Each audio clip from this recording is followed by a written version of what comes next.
In the year 1510 of the Sea Circle calendar, within the depths of Advanced City Prison, lies the infamous Red Lotus. Hell, hey, wake up. Get up and eat. Stop pretending to be dead. A voice gradually penetrated Qin Chuan's consciousness. In the next moment, Qin Chuan felt a sudden sharp blow to his rear, jolting him awake. Damn it, if you're not dead, hurry up and eat this meal. It's your turn to perform soon. A man donned in a military cap, clad in a white coat and green trousers, glared menacingly at Qin Chuan. Where is this? Qin Chuan asked, bewildered as he surveyed the surrounding darkness. Huh, you must be quite frightened, let me reiterate. This is the first level of Advanced City Prison, the Red Lotus Hell. This meal may very well be your last, so enjoy it to the fullest. The man sneered before turning on his heel and departing. Bang! With a dull thud, the space was left with only Qin Chuan as he prepared to rise and assess his situation. A torrent of fragmented memories surged into his mind. A sharp pain shot through his head, causing him to emit a soft groan. Gradually, the pain dissipated and vivid images began to unfold in his mind's eye. After a considerable time, Qin Chuan slumped back onto the frigid floor. How is this possible? How could I have traversed into another world, let alone the realm of pirates? He murmured repeatedly. Indeed, Qin Chuan had inexplicably crossed over, finding himself in the world of pirates depicted in anime. However, unlike the narratives of powerful figures, he had been transferred into the body of an ordinary pirate. To make matters worse, this pirate had recently been captured by the Navy and confined to this dark, desolate, Advanced City Prison. Within these prison walls resided only the most notorious criminals, and the atmosphere was rife with terror, patrolled by monstrous guards and observed by the ever-watchful visual Snail. Furthermore, lurking in the ocean depths outside the prison were colossal sea kings, earning Advanced City its reputation as an impregnable fortress. Moreover, there existed but one means for prisoners to escape this grim establishment: a daring jailbreak. Historically, only the renowned Golden Lion Shiki had ever succeeded in such an endeavor. Damn it! To find myself in the body of a lowly pirate is one thing, but without a system to aid me, Qin Chuan cursed inwardly. Yet, just as he uttered those words, a familiar voice rang out. Beep! The Naruto Character Possession System interface has been successfully constructed. Congratulations on activating the system and its integrated shop. You are awarded a novice gift pack. Please check your inventory. It's here. It has truly arrived. Qin Chuan exclaimed with excitement as he activated the so-called system. In the next instant, a character panel materialized in his mind. Host, Qin Chuan. Available possession characters: none. Possession usage count: 0. Reputation points: 0. What is this? A Naruto possession system? Perplexed by the system panel, Qin Chuan was momentarily at a loss. Then, recalling the existence of a novice gift pack, he hastily opened it through sheer will. Beep! The novice gift pack has been successfully opened. You have received a character card from Might Guy from Naruto, along with 10 possession uses. What? Might Guy? Isn't he the strongest in taijutsu from Naruto, and renowned as the strongest man by Madara? At that moment, Qin Chuan's system character panel refreshed once more. Host, Qin Chuan. Available possession characters: Might Guy. Possession usage count: 10. Reputation points: 0. Now, Qin Chuan began to grasp the essence of this system. It enabled characters from Naruto to possess him. When a character possessed him, he would acquire all the ninjutsu and taijutsu that character possessed. However, to possess a character for Naruto, one must first obtain a character card. In addition to having possession usage counts, both are indispensable. Yet, how to acquire these character cards and usage counts remained unclear to Qin Chuan, that he recalled that the system had mentioned a shop, leading him to promptly open the integrated store. In the next moment, rows of Naruto character cards appeared before him. Sage of 6 Paths character card. Exchange condition: 10 million reputation points. Sage Mode Naruto Uzumaki character card. Exchange condition: 1 million reputation points. Uchiha Madara character card. Exchange condition: 800,000 reputation points. Senju Hashirama character card. Exchange condition: 500,000 reputation points. Uchiha Itachi character card. Exchange condition: 100,000 reputation points. Possession usage count duration: 1 hour. Exchange condition: 1,000 reputation points. This list encompassed nearly all the formidable ninjas from Naruto, with varying reputation point requirements for each. The legendary Sage of Six Paths required an astonishing 10 million reputation points for exchange. Naturally, the cheapest was the possession usage count, yet even that demanded 1,000 reputation points per use. Observing his own reputation points, represented by a glaring 0, Qin Chuan could only chuckle wryly. Moreover, he discovered a brief description in the shop's interface. Reputation points can be acquired by defeating opponents. The stronger the opponent, the greater the reputation points earned. Now, the functions of this system were entirely clear. To acquire reputation points, Qin Chuan would need to engage in combat and emerge victorious. Before accumulating sufficient reputation points, he was limited to 10 uses of Might Guy, each restricted to 1 hour. Once the hour elapsed, he would revert to the status of an ordinary person. Fortunately, Might Guy's inherent strength was formidable, especially with the 8 gates technique, allowing Qin Chuan to feel confident in defeating most adversaries within that time frame, barring encounters with the notorious 4 emperors or navy admirals. Having familiarized himself with the system, Qin Chuan rose once more to survey his surroundings. He found himself imprisoned within a cell, 3 walls forged of iron, while the 4th was constructed of iron bars. Even in the uppermost echelon of the Red Lotus Hell, a pervasive and pungent scent of blood lingered in the air. According to the memories of this lifetime, Qin Chuan had already learned that he was about to face a harrowing battle for survival. This turmoil ensued after Roger's execution, which drove pirates across the globe into a frenzy, igniting an influx of marauders into the seas. Consequently, the number of inmates in Impel Down surged dramatically. Due to its unique geographical location, there existed only this solitary prison in the world, incapable of expansion, resulting in an overcrowding crisis within its cells. Amidst the concerns of high-ranking officials like Magellan, the sadistic chief jailer, Sooty, proposed a grim scheme to incite prisoners into slaughtering one another. Her plan entailed that inmates from each level engage in periodic life-or-death duels, with their names replaced by numbers. Each day, 2 numbers would be drawn for a duel to the death, where only the annihilation of the opponent could secure victory. Yet, this was merely the beginning. To survive, one must partake in an unending cycle of combat. This meant that upon vanquishing an adversary, the following day, guards would again select 2 inmates from that level to face off, and one might find themselves drawn once more. Theoretically, this approach aimed to drastically reduce the prison population. And after a high-level meeting, Magellan acquiesced to Sooty's proposal. After all, the majority of those incarcerated were heinous criminals, and he felt little sympathy for their fates. However, he did stipulate that prisoners confined in the 6th level must never be summoned for these deadly contests. It was evident that even Magellan held a certain trepidation towards those incarcerated in the 6th level. Impel Down itself comprised 6 levels of incarceration, with the 6th level representing the most terrifying abyss of despair. This infinite hell housed individuals of extraordinary notoriety, consisting of death row inmates and those sentenced to life imprisonment. The prisoners here were notorious pirates, erased from history due to their malevolence, with many being legendary figures, facing either execution or life sentences. Their heinous deeds, often exceeding the bounds of cruelty, were deliberately concealed by the government, even from the newspapers. Historically, the infamous Captain Shiki had once successfully escaped from this very 6th level. In the ensuing narrative, the formidable crew of the Blackbeard pirates found themselves imprisoned here as well. Additionally, a former warden of Impel Down, Shiryu of the Rain, was similarly confined within the 6th level's grim confines. Thus, Magellan naturally refrained from liberating these nefarious pirates for a duel without due consideration. Upon Magellan's reluctant nod of consent, Little Sooty and the other guards of Impel Down promptly commenced the so-called deathmatch tournament. Today, the unfortunate Qin Chuan, designated as number 55, found himself drawn by the guards. To enhance the spectacle of each duel, the guards ensured that the combatants were well fed prior to their confrontation, allowing them to perform at their peak in the ensuing battle. Gazing at the meager meal laid before him, Qin Chuan snorted dismissively, declaring, "I would rather perish from hunger than consume this swill." After approximately 10 minutes, the same guard returned to Qin Chuan's cell. "Hey, have you finished eating? You have half an hour left. Hurry up." Qin Chuan promptly replied after swallowing a piece of meat, "I'm almost done."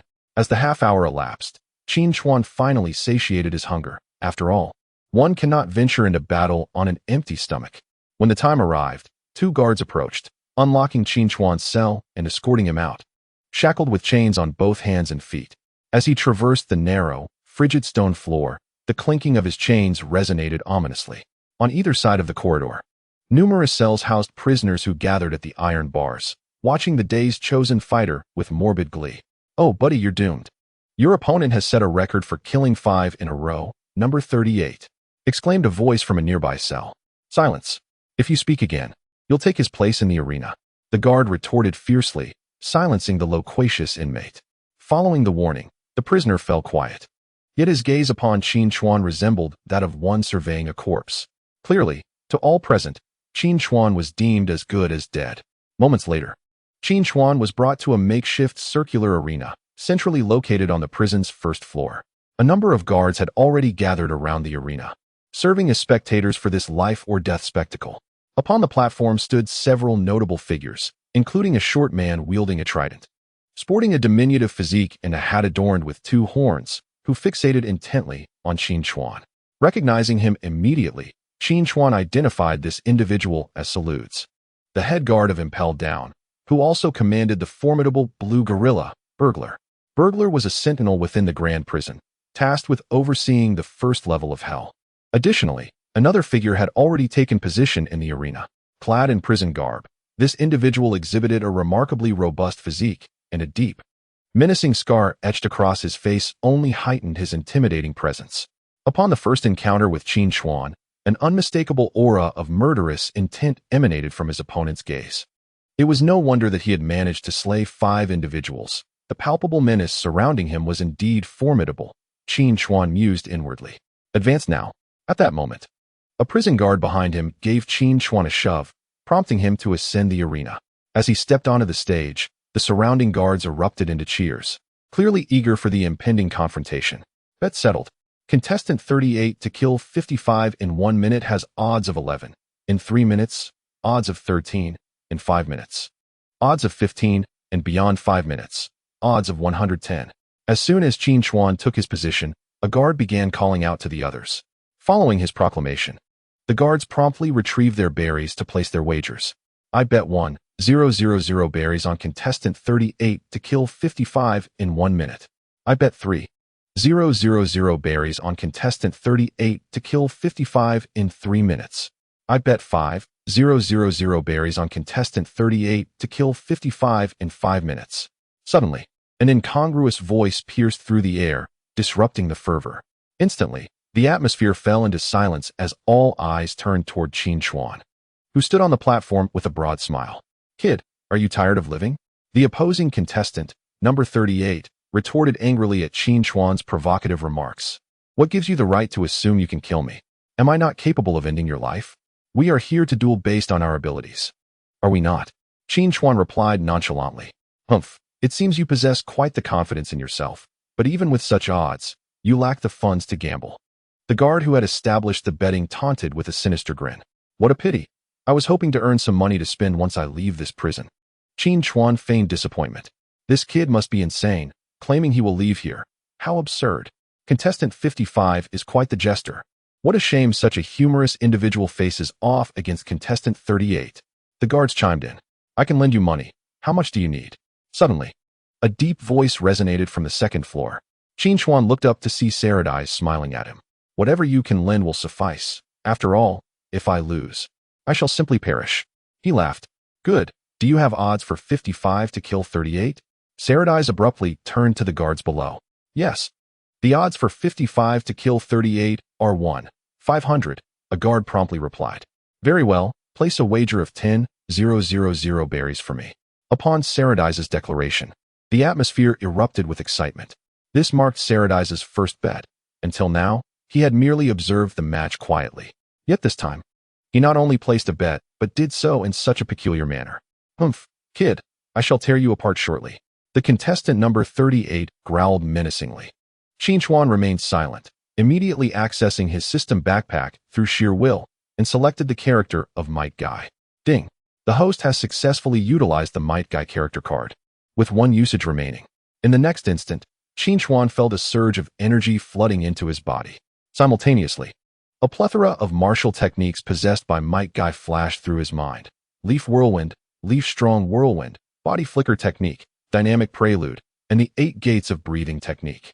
All instantaneously imprinted upon his consciousness. Interesting. Observing the transformation within his own body, a subtle smile graced Qin Chuan's lips. Prepare yourselves, for I hereby declare the commencement of today's life and death duel. At that moment, a guard stationed at the foot of the arena shouted towards the two combatants. Ding! With the sound of a bell ringing, the duel officially began. The prisoner numbered 38 could hardly contain himself as he charged towards Qin Chuan's position. Yet, Qin Chuan stood there with calm composure, awaiting his approach. Die! The prisoner roared, lunging forward with a powerful punch aimed straight for Qin Chuan's head. In that instant, Qin Chuan sprang into action. Leaf Whirlwind. In the blink of an eye, he executed a lightning-fast kick, targeting the jaw of the assailant. Just as the punch was about to connect with Qin Chuan's face, the prisoner's right hand abruptly froze in place, for Qin Chuan's foot had delivered a crushing blow to his chin. Bang! With a resounding thud, the prisoner soared into the air, crashing heavily onto the arena floor. At that moment, an eerie silence enveloped the scene. Spectators gazed in astonishment, as if they were witnessing an unbelievable spectacle. Blood streamed from the corner of prisoner 38's mouth as he lay motionless, utterly unresponsive. The guards, accustomed to witnessing death, immediately recognized that this inmate had succumbed. Even Saradice, seated in the second-floor stands, furrowed his brow in surprise at the unexpected turn of events. Clearly, Qin Chuan's maneuver had surpassed his expectations. The opponent was a notorious killer at this level, yet he had been rendered incapable of retaliating against Qin Chuan. This performance might necessitate a re-evaluation of Qin Chuan's power level. A revision of his strength could result in his transfer to a lower level of imprisonment. Ding! Congratulations, host, for successfully defeating your enemy. You have been awarded 500 reputation points. Upon receiving the news that he had earned 500 reputation points for dispatching a mere level 1 prisoner, Qin Chuan's heart swelled with joy. Initially, he had feared that reputation points would be difficult to acquire, given that even the most basic character cards were valued at hundreds of thousands of points. However, it seemed that earning reputation was not as arduous as he had anticipated. Yet, he was still confined within this prison, and his immediate priority was to escape. Young man, it seems you possess considerable skill. This time, fortune has favored you. Guards, take him away, shackled and chained, and confine him back in his cell. Moreover, assign 2 additional blue gorillas for his individual surveillance. Hey, Saruds, have you forgotten something? Just a moment ago, you mentioned lending me 10,000 berries. Given the odds, I am now entitled to 5 million berries, correct? Where's my money? Do you seek death by demanding payment from us here? The guards below began to scold Qin Chuan. If I do not receive this 5 million berries today, the resolution of this matter will not be so straightforward. As soon as Qin Chuan finished speaking, Saruds leapt onto the stage below. Without hesitation, he delivered a kick to the fallen inmate number 38. In the next instant, the body of inmate 38 was sent flying across the floor. Your adversary is now me. This time, I propose we gamble once more, shall we? Sarud said coldly, brandishing his trident. Very well, what are the stakes? If I lose, I shall pay you 5 million. If you lose, you shall forfeit your life. That seems rather unfair to me. What if I choose not to gamble? Qin Chuan feigned contemplation before slowly responding. Refusing to gamble is acceptable, but you must also leave your life here. Upon hearing Sarud's words, Qin Chuan instantly understood he had become a marked man. Here, those who pose a threat are either imprisoned in the depths of the dungeon or eliminated. Clearly, Sarud's intended for him to perish here. At that moment, a bold idea ignited within Qin Chuan's mind. He no longer wished to remain here, relying on so-called life-or-death duels for reputation points, as a single battle yielded only a few hundred points, which was far too slow for him. Thus, he resolved to harness the character of Might Guy to obliterate the entire Impel Down. To achieve this, his first target must be to defeat Saruds, the guard of the first level of the prison. Very well, I accept your wager, but I wish to raise the stakes. Oh, speak then. What do you wish to wager? If I lose, I forfeit my life. If you lose, you too shall leave your life here. How does that sound? You will never defeat me. Perish. Sarud sneered upon hearing Qin Chuan's intent to kill him, and he lunged forward with his trident. Impudent fool. Leaf instant body technique. Qin Chuan scoffed softly. Just as Sarud's trident was about to pierce Qin Chuan's chest, Qin Chuan's form suddenly flickered. In the next moment, he appeared behind Sarud's. Your speed is woefully inadequate. Witnessing his attack miss and seeing Qin Chuan behind him caused Sarud's heart to lurch, an ominous premonition surging within him. He quickly spun around, attempting to launch another assault on Qin Chuan. However, at that very instant, Qin Chuan's foot was already soaring towards him. Prelude to power. This time, Qin Chuan held nothing back.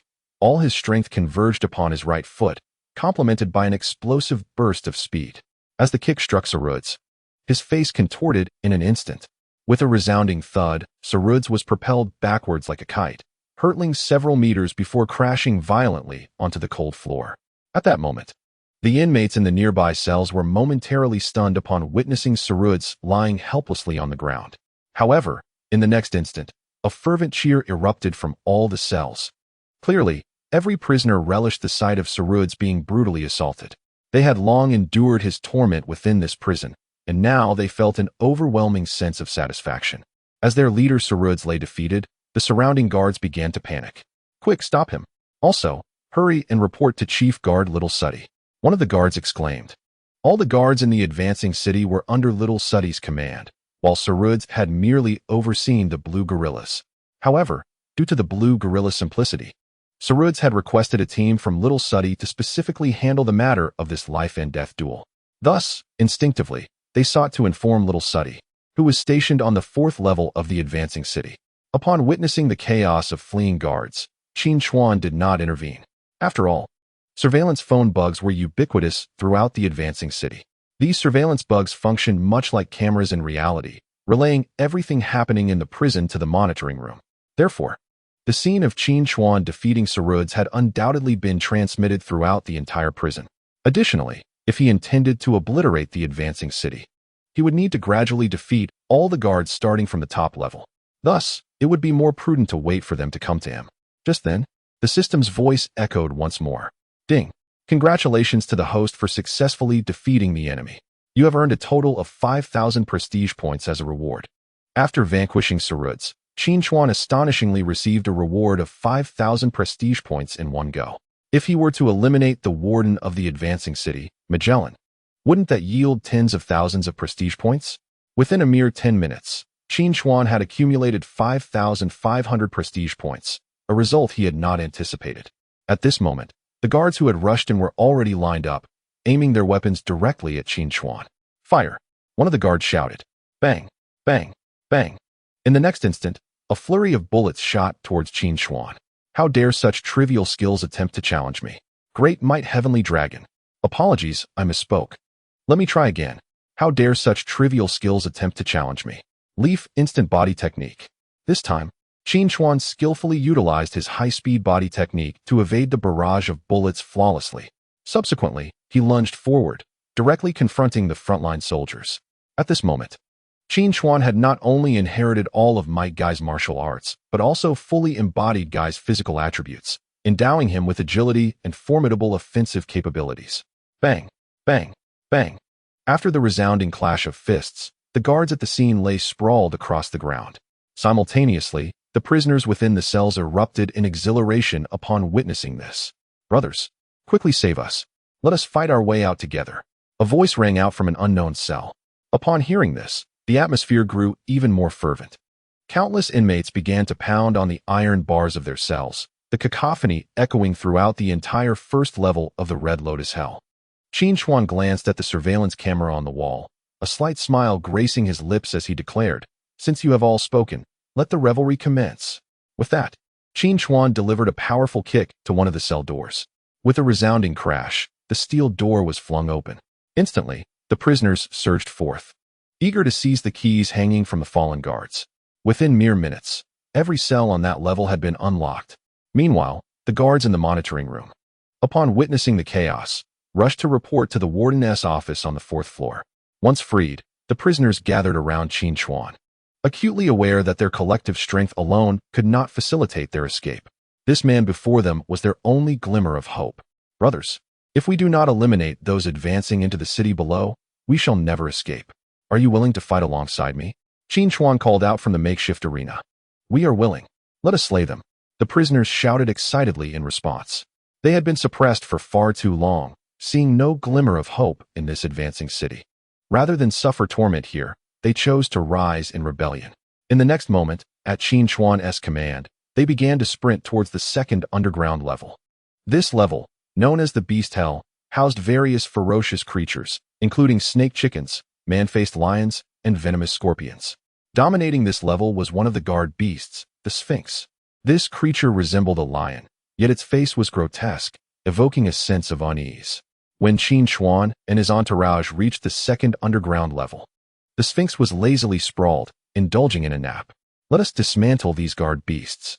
Upon entering the Beast Hell, some inmates immediately shouted at the nearby hippos, large mantises, and scorpion-like beasts. In the next instant, countless prisoners, armed with weaponry and ammunition acquired from the first level, began to unleash a barrage of gunfire at the guard beasts ahead. The sound of gunfire rang out, and the guards at the forefront fell one after another. This further invigorated the prisoners, who charged forward with fervor. This commotion, however, had thoroughly roused the Sphinx. Upon witnessing the multitude of prisoners being released and inciting rebellion, it rose abruptly, letting out a fierce roar, and then charged into the crowd with reckless abandon. As the Sphinx plunged into the throng, it immediately incited chaos. Right there, several notorious inmates fell victim to its razor-sharp fangs. Furthermore, when nearby prisoners aimed their long rifles and unleashed a barrage of bullets, they astonishingly failed to penetrate its skin. This revealed the Sphinx's formidable defensive capabilities, which could only be described as extraordinary. It was no wonder it had been dispatched to quell the second layer of the hellish beasts. With the entrance of the Sphinx, the beastly guards commenced a vigorous counterattack. Observing this scene, Qin Chuan did not hesitate. He leaped gracefully into the air, landing above the mass of heads, and then charged towards the Sphinx, stepping on the densely packed crowd beneath him. In the next moment, as he reached the Sphinx, he suddenly uttered, "First gate, open." The opening of the first gate, the initial step of the 8 gates of Duanjia, released the restrictions on his cerebral domain, allowing him to unleash his full physical potential, elevating his attack and speed through an overload of energy consumption. Simultaneously, upon successfully activating the first gate, he could employ the Lotus Blossom martial technique to strike his target. At that moment, the Sphinx sensed Qin Chuan's presence and opened its cavernous maw, intent on devouring him whole. "You wish to consume me? Behold, Lotus Blossom." In an instant, Qin Chuan delivered a powerful kick to the Sphinx's chin. The creature, caught entirely off guard by this unexpected maneuver, was struck squarely and sent soaring into the air. Qin Chuan then utilized his teleportation technique to swiftly ascend, embracing the Sphinx before crashing it down towards the ground. Boom. The sheer velocity was such that the Sphinx's head slammed into the unforgiving floor before it could react, creating a gaping crater in the surface. The brutal impact rendered the Sphinx unconscious. Ding! Congratulations, host. You have successfully vanquished the enemy and earned a reward of 3,000 prestige points. The Sphinx, though formidable, was still inferior to the likes of Saradi's. Thus, Qin Chuan's victory yielded a mere 3,000 prestige points. Witnessing this, the remaining beastly guards were taken aback, with some already contemplating retreat. In stark contrast, the prisoners, emboldened by Qin Chuan's swift defeat of the Sphinx, surged forward with renewed vigor. Those guards attempting to flee towards the third layer of the hunger hell found their escape thwarted by several colossal creatures charging up from below. In the next moment, a woman with curly golden hair, her bangs concealing her eyes, adorned with candle-shaped white earrings, and clad in a form-fitting pink leather outfit, emerged slowly from amidst the large guards. She was none other than Little Suddy, the commander of the 4 beastly guards advancing into the 4th layer of the scorching hell, and also the head of the prison guards in the advancing city. Little Suddy slowly directed her trident towards the fleeing guards and declared, "Who dares to take another step back shall perish without mercy." As soon as her words fell, the 4 large guards beside her stepped forward. Witnessing this, the miniature guards trembled in fear. Although they were wary of Qin Chuan's power, they were far more terrified of the tormenting Little Suddy. Thus, they reluctantly turned around and braced themselves to charge at the oncoming wave of prisoners. Yet, against the formidable advance of the prisoners, these guards possessed no means of resistance. In mere moments, they were swiftly defeated and perished. Soon after, the 2 factions converged in the central area of the second level of the prison. Nevertheless, Little Suddy was significantly outmatched by the Sphinx, causing the prisoners to instinctively halt in their tracks upon seeing her. You wretched lot. You should have been tortured to death from the outset. Instead, you cling to your miserable lives and still dare to rebel. Little Suddy's voice rang out with malice. Hey, little girl, you're quite audacious. It seems you've spent too long here, harboring blind confidence in your own abilities. Qin Chuan responded nonchalantly as he approached the front of the line, and the prisoners parted to make way for him. Upon hearing his words, Little Suddy's expression darkened. She understood that Qin Chuan's presence signified he had bested both Saradai's and the Sphinx, prompting her to tighten her grip on the trident. It was evident that this individual before her could not possibly be an ordinary pirate. You cannot hinder me, Qin Chuan scoffed, instantly vanishing from his spot to reappear beside Little Suddy. At this moment, she was taken aback. Qin Chuan's speed was astonishingly swift, leaving her no time to react. Just as she instinctively raised her trident to counterattack, Qin Chuan's fist came crashing down. With a resounding thud, his blow struck Little Suddy's face, accompanied by the ominous sound of cracking bone as she was sent hurtling against the nearby wall. Ding! Congratulations, host, on successfully defeating your enemy. You have earned a reward of 10,000 prestige points. It must be said that Little Suddy indeed possessed some strength, which directly granted Qin Chuan an increase of 10,000 prestige points. This scene astonished everyone in the monitoring room, particularly Magellan, who sprang to his feet in shock from his office. Just moments ago, Qin Chuan had been standing opposite, yet in an instant, he had appeared beside Little Suddy. Moreover, the sheer power of his punch was terrifying. Though Little Suddy was not the strongest in this prison, she was not easily vanquished either. At this moment, within the confines of the video frame, Qin Chuan ambled over to the side of Little Suddy, grasping her disheveled hair before directing his gaze towards the surveillance device affixed to the wall. Magellan, must you compel me to breach the gates of Impel Down? My temper is rather volatile. Should I unleash my wrath? It is quite possible that none shall emerge alive from this place. With that, Qin Chuan released his grip, causing Little Suddy's face to collide forcefully with the floor once more. Although they were not easily dispatched, the severity of her injuries would likely preclude any return to her former prowess, even with subsequent healing. Woe unto you, Warden Magellan, he continued. Your adversary is clearly provoking you. Once you falter, I shall seize your position as Warden, Teehee. My apologies, Warden, that was not my intention. I merely fear that should you be defeated by that individual, our prison will meet its demise. Nearby, a man adorned with the headgear of an Egyptian pharaoh, his abdomen grotesquely swollen, muttered under his breath. You imbecile Hannibal, as the deputy warden, your focus should be on thwarting the inmate's escape.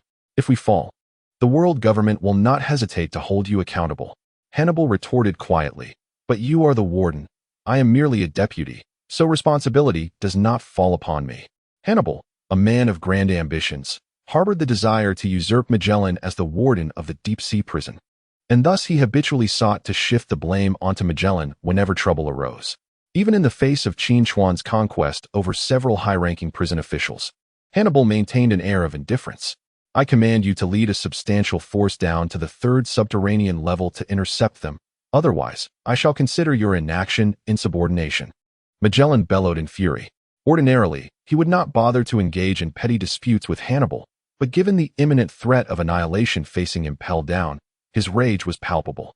While Hannibal harbored aspirations to dethrone Magellan, he was equally wary of Magellan's formidable power. Upon witnessing Magellan's ire, he hastily saluted and swiftly departed with his trident in hand.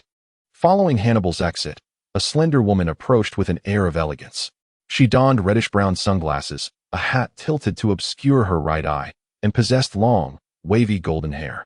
Her ensemble consisted of a brown jacket and shorts, complemented by a white shirt, a black tie, deep red knee-high boots, and matching long gloves. Warden, permit me to accompany Deputy Warden Hannibal in combating those foes. The speaker was Domino, the new chief guard of Impel Down, who had ascended to this role following the imprisonment of the former chief, Yuji Shio. Domino, Magellan intoned gravely.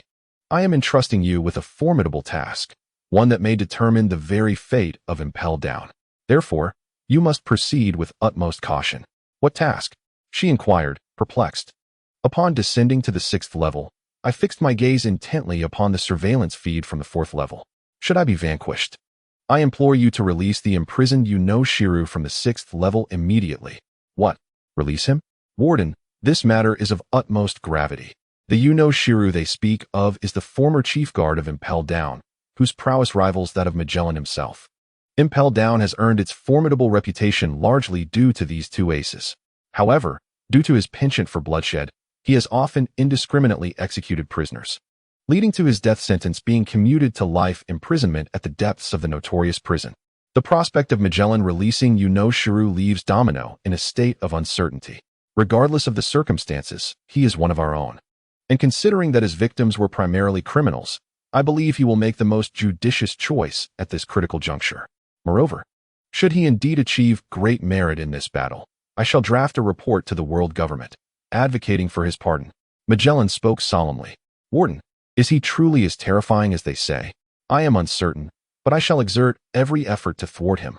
Upon hearing Magellan's words, Domino comprehended the perilous situation that awaited Impel Down. She nodded resolutely before promptly departing the office to descend to the 6th level. Meanwhile, on Qin Chuan's side, amidst a chorus of cheers, he and the released prisoners from the 2nd level made their way to the 3rd level of the prison, known as the Hunger Hell. This level houses notoriously vicious criminals with bounties exceeding 50 million berries. The scorching heat rising from the lower levels renders this tier unbearably hot, compounded by the torment of starvation and dehydration, reducing the prisoners to a state of near death. They had already sensed the commotion from above. As Qin Chuan and his companions descended, the entire prison level erupted with excitement. Clearly, Qin Chuan had come to be regarded as a savior in the eyes of many. In this level, Qin Chuan encountered the deputy warden, Hannibal. In terms of strength, Hannibal was no match for Magellan, and thus Qin Chuan did not regard him as a serious threat. Upon seeing Hannibal, Qin Chuan greeted him with a slight smile. Ah, is this not our deputy warden? Why has Magellan sent you in his stead to face certain death? What nonsense are you spouting? Such a crucial matter demands my personal involvement, Hannibal retorted, slamming his trident heavily onto the ground, causing the floor to crack under the force. It seems your guards behind you are rather fearful of death, Qin Chuan remarked, glancing at the group of armed guards behind Hannibal. At this moment, a significant disparity in morale was evident. The prisoners on Qin Chuan's side were resolute, prepared to fight with the acceptance of their impending demise. They had nothing to lose. In stark contrast, the guards opposite them harbored no desire to meet their end in this place. Furthermore, even the formidable forces of Cerruti and Little Suddy, who had been pivotal in the defense of the forward city, were successively vanquished. How could these petty underlings possibly withstand such a grand army? Hannibal, cognizant of the dire situation facing the guard troops of the forward city, was reluctant to prolong the conflict any further. He immediately brandished his trident and charged towards Qin Chuan. With a slight smile, Qin Chuan suddenly vanished, reappearing beside Hannibal in an instant. Nevertheless, as the deputy warden, Hannibal possessed strength surpassing that of Little Suddy and her ilk. Even as Qin Chuan advanced, Hannibal was able to swiftly detect his presence. He then raised his trident with great force. The clash resounded as Qin Chuan's fist struck Hannibal's trident. Despite his formidable physical prowess and defensive capabilities, Qin Chuan felt a tingling sensation coursing through his arm. Yet, before he could mount another attack, an incongruous voice pierced the air. Ding! The usage time for the Might Guy character card has expired. The host will revert to their original state. Please take note. As the system's voice faded, it felt as though Qin Chuan's very soul had been siphoned away, leaving him utterly limp. At that moment, having successfully withstood Qin Chuan's onslaught, Hannibal, noticing his opponent's momentary hesitation, wasted no time in delivering a powerful kick to Qin Chuan's abdomen. Boom! Caught completely off guard, Qin Chuan was sent hurtling backward, landing amidst a throng of prisoners. The sight startled the inmates, who quickly extended their arms to catch him. Upon being received by the prisoners, Qin Chuan could not suppress a mouthful of blood. The instant he was kicked by Hannibal, he felt as though a tempest had erupted within him. Hannibal, taken aback by the unintended injury inflicted upon Qin Chuan, began to display a subtle smile, considering Qin Chuan's earlier display of valor. He then slyly winked at the surveillance phone bug positioned nearby, clearly signaling to Magellan, who was overseeing operations on the 4th level of the prison. Hannibal's fighting spirit surged to its zenith. Initially, he had hoped to blame Magellan for the ensuing chaos, leading to his resignation and thus positioning himself as the warden of this deep-sea prison. However, the circumstances had shifted. If he could defeat Qin Chuan in a direct confrontation and quell the uprising, he could present himself as a candidate for the warden's position to the world government based on this singular achievement. With such thoughts, a peculiar smile crept across Hannibal's face. After this bout, the momentum had drastically shifted. The previously demoralized guards erupted in cheers upon realizing that Qin Chuan was indeed vulnerable. In stark contrast, the guards allied with Qin Chuan fell into a profound silence. After all, if even Qin Chuan cannot fulfill his obligations, then what hope do the others present have? My dear boy, it seems you are indeed quite ineffectual. With such limited capability, you dare to dream of escape? Soon, after I bind you, you shall experience the true essence of suffering. Hannibal mocked from his position. Upon hearing this, Qin Chuan let out a cold laugh and immediately utilized his mind to summon the character card of Might Guy once more. Ding! Host has successfully activated the Might Guy character card, with one usage remaining. As the system's voice echoed, Qin Chuan's body regained its former vigor. In the next moment, he wiped the blood from the corner of his mouth and charged at Hannibal with incredible speed. 8 gates of Duanjia, the third gate, the life gate, open. Qin Chuan thought to himself as his body flushed a vibrant red, further enhancing his speed and attack power. Witnessing Qin Chuan's sudden movement, Hannibal swallowed hard, gripping his trident tightly in preparation for the imminent battle. The game is over, Lillian, Qin Chuan shouted fiercely. In the blink of an eye, Hannibal felt a mysterious object flash past him, and before he could react, Qin Chuan's fist struck upward towards his chin. Hannibal shot upwards like a rocket, his face contorted in horror. But that was not the end. As he soared into the air, Qin Chuan propelled himself upward with tremendous force.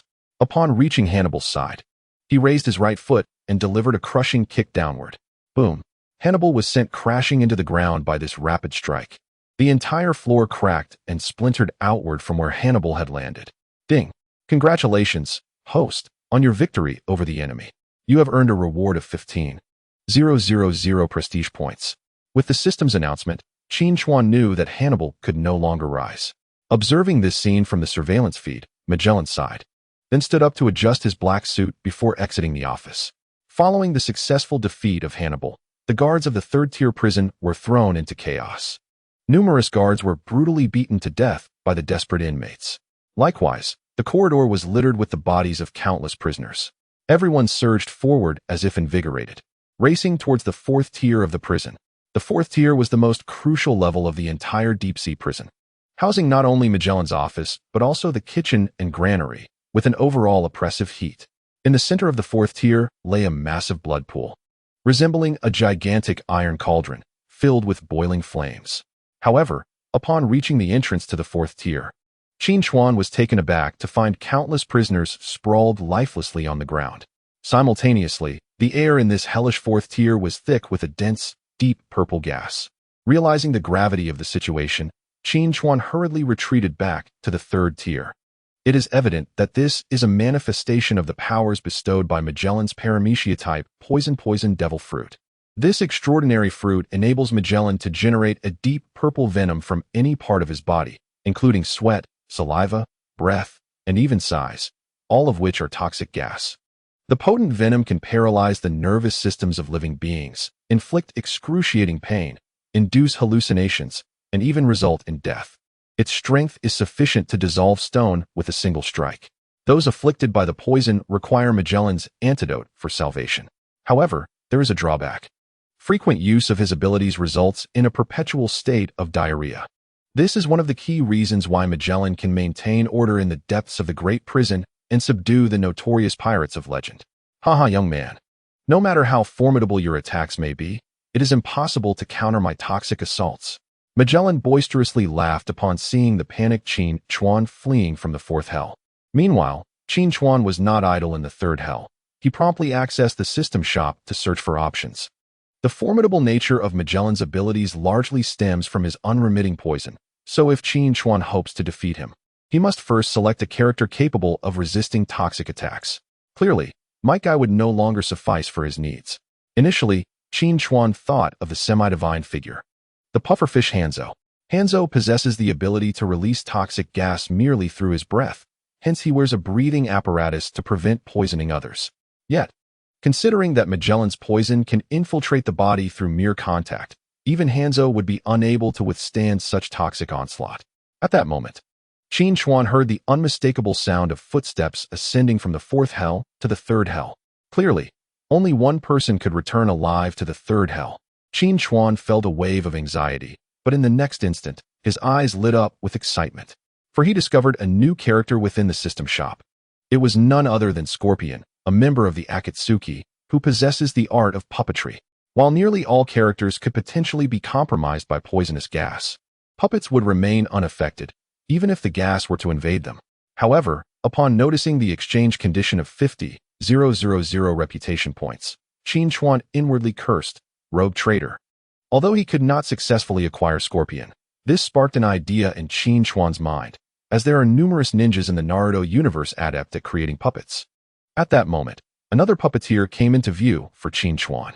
Chio, character card, exchange condition, 30,000 reputation points.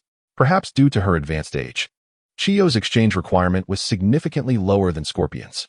Upon checking his system panel, Qin Chuan realized that after defeating formidable foes such as Saluti Eyes and Hannibal, he had just over 30,000 reputation points. Thus, at that moment, he unhesitatingly opted to exchange for the Chio Granny character card. Ding! The exchange for Chio Granny character card was successful, and the system automatically deducted 30,000 reputation points from the host. After Qin Chuan successfully made the exchange, Magellan finally arrived at the third layer of hell. Kid, do you still wish to resist? Soon, you shall meet a gruesome end. Magellan slowly approached Qin Chuan, his entire being engulfed in a deep purple toxic gas. Magellan, you overestimate your own strength. If your poison proves ineffective, you are nothing but a useless wretch. Alas, my poison remains potent, hence your demise is inevitable. Poison channel. In the next instant, the toxins emanating from Magellan surged forth like a torrent along the ground towards Qin Chuan. At that moment, Qin Chuan also swiftly utilized the Chio Granny character card. Ding! The host successfully used the Chio Granny character card, with one usage available. As the system notification echoed, Qin Chuan swiftly retreated over 10 meters, evading Magellan's toxic assault. However, even though Magellan's toxins failed to strike Qin Chuan, they immediately began to permeate the air, creating an invisible wall of poison. Let us see how long you can evade. Poison pufferfish. Upon uttering this, Magellan opened his mouth wide and unleashed a barrage of toxic orbs. These toxic spheres pierced through layers of poisonous mist, hurtling towards Qin Chuan. Aware that he could no longer delay, Qin Chuan knew that allowing these toxic orbs to explode nearby would surely corrode him. White's secret technique, Jinmatsu 10 Warriors. With a soft grunt, Qin Chuan propelled 10 fine threads from his fingertips. At the ends of these threads stood individuals clad in white robes, each wielding a distinct weapon. The 10 threads controlled 10 puppets, masterpieces of the puppet master, Monzo women, the Jinmatsu 10 warriors. In the next moment, Qin Chuan flicked his fingers, and the 10 puppets lunged towards the oncoming toxic orbs. In an instant, all the toxic spheres launched by Magellan were shattered by the puppets. The toxins swiftly began to diffuse into the atmosphere. Observing yet another attack thwarted by Qin Chuan, Magellan's expression darkened. I did not expect you to possess some skill. But now, witness this next move and see where you can flee. Toxic Dragon Summon. As Magellan's voice resonated, 3 massive, dragon-like forms of toxic essence emanated from his body. These 3 toxic dragons roared towards Qin Chuan like genuine dragons. Faced with Magellan's fierce assault, Qin Chuan knew it was time to unleash his ultimate technique. Let us see whether your toxic dragons are mightier or my puppets. Puppet technique. 3 treasures collapse. In the next moment, 3 of Qin Chuan's puppets swiftly gathered together, with one leaping onto the shoulders of the other 2. As the dragon-shaped toxins surged towards the 3 puppets, they suddenly extended their hands, and in an instant, a ferocious whirlwind erupted around them. This tempest could draw everything in its vicinity directly towards their front, compressing the absorbed matter into an infinitesimal form before propelling it forward. In mere moments, the 3 streams of dragon-shaped toxins were condensed into a single mass of poisonous gas, which then dispersed towards Magellan. Naturally, Magellan was unafraid of the toxin that originated from himself. However, when the 3 streams of toxic breath he had released were unexpectedly returned to him by Qin Chuan, a look of terror appeared on his face. At that moment, Qin Chuan realized that if he delayed any longer, he would find himself ensnared by the encircling toxins. Resolutely, he commanded the 10 puppets wielding weapons to charge towards Magellan. Meanwhile, in the 6th layer of the advancing tier, known as the most terrifying infinite hell, Domino stood before a dimly lit prison door. Her heart raced, and the key in her hand was soaked with sweat. The atmosphere in this layer of hell was palpably different from the layers above. The cells lining the corridor were eerily silent. Here, all the imprisoned souls were the most wretched of individuals, either sentenced to death or life imprisonment. Once confined here, their fate was sealed. Only the slow approach of death awaited them.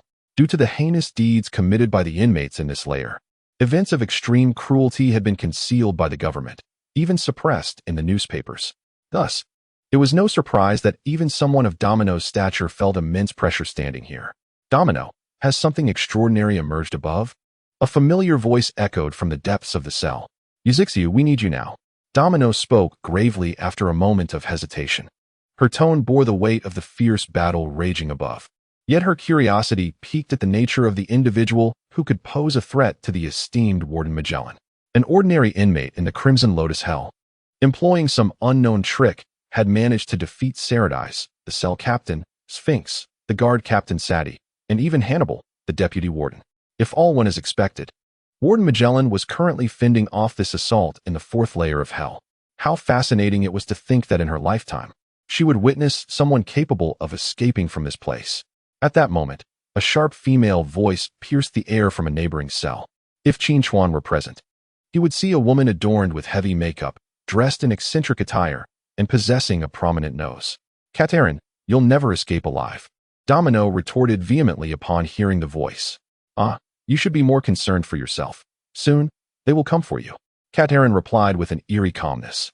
Without waiting, it has arrived. Open the door. As Yuji Shilio spoke, he stepped out of the shadows and approached the prison gate. His sudden appearance startled Domino, causing him to jump in surprise. At that moment, a series of powerful footsteps echoed from the nearby staircase. Upon hearing this sound, Domino swallowed hard, steeling himself as he inserted the key into the lock of Yuji Shilio's cell. With a click, the prison door swung open. Emerging from the cell was a man clad in the garb of Impel Down personnel, topped with a pilot's cap. Upon regaining his freedom, a sly smile crept across Yuji Shilio's lips.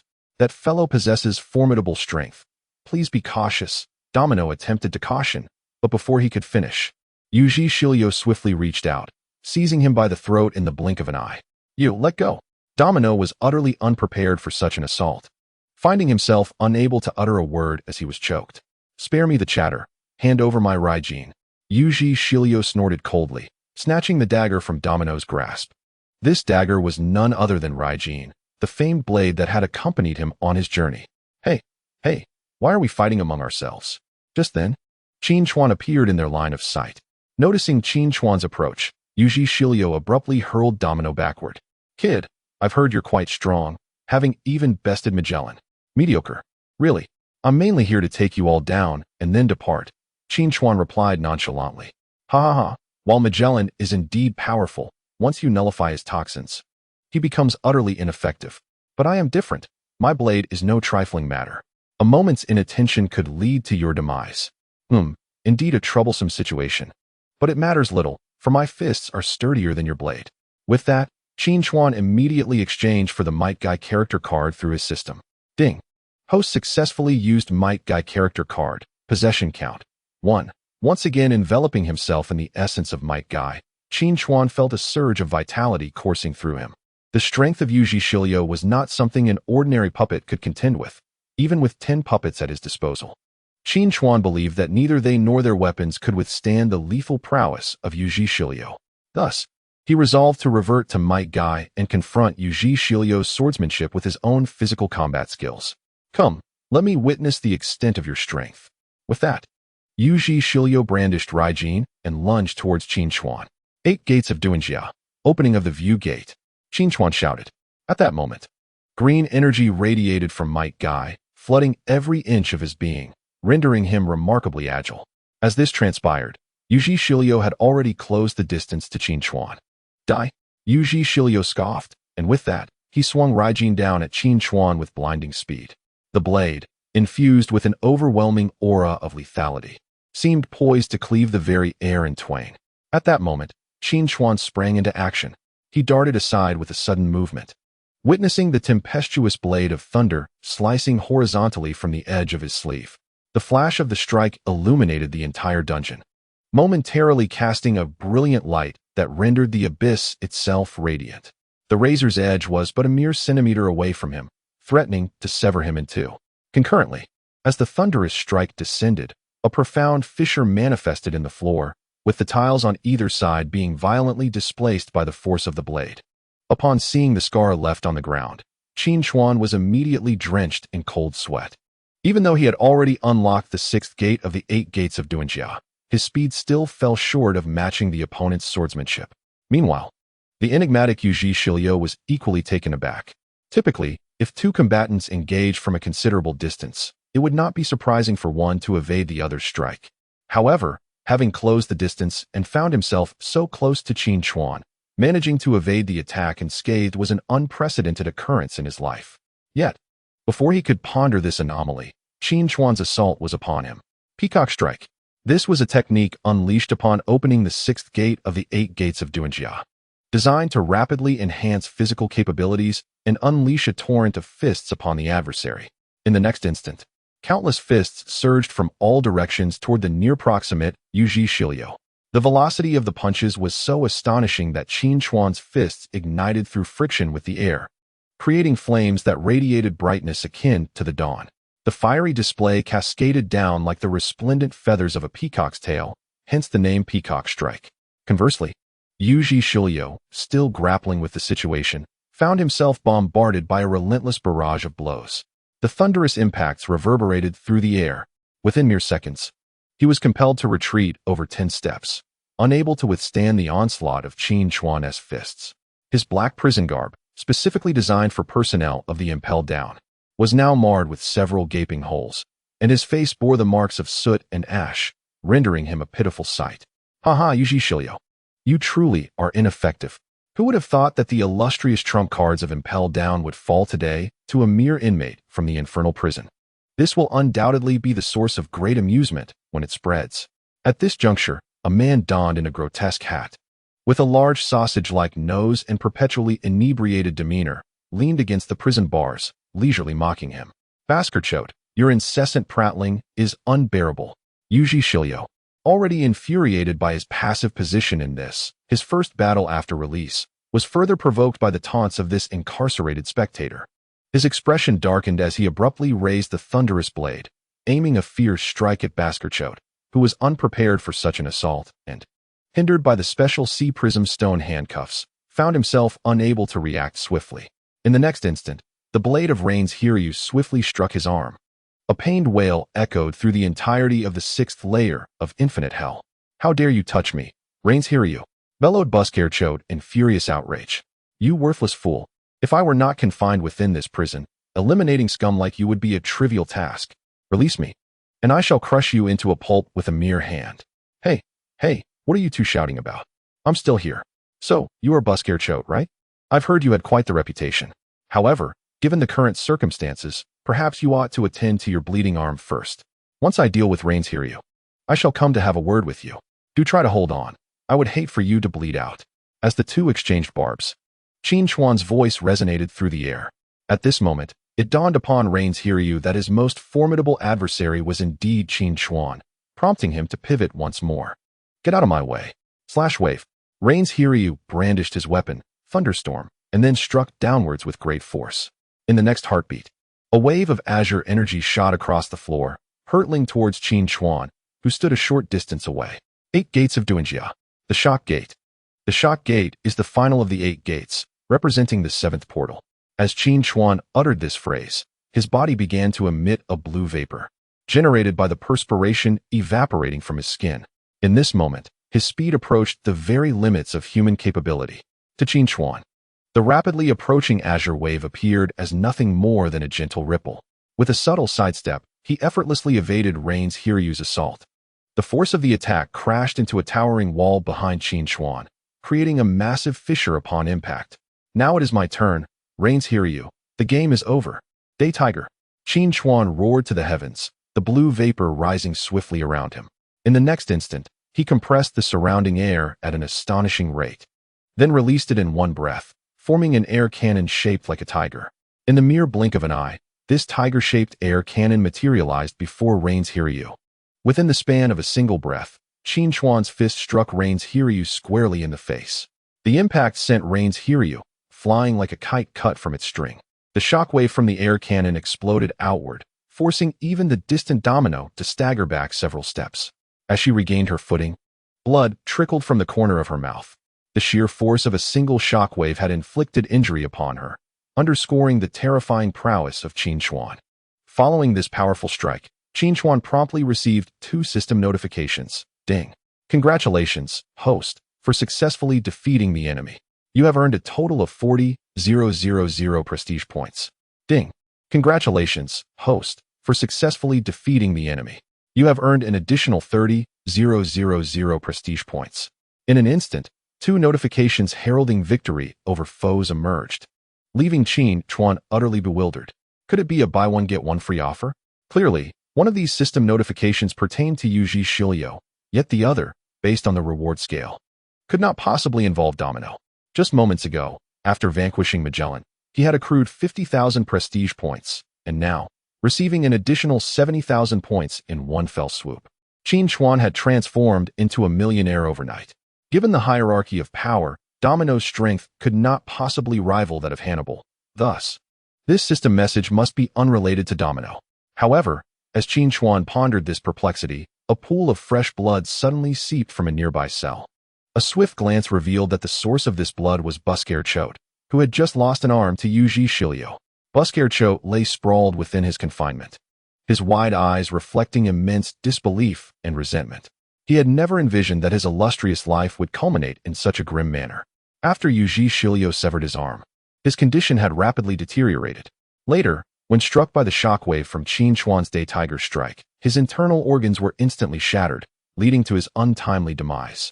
It dawned on Qin Chuan that even these imprisoned individuals were entitled to prestige rewards.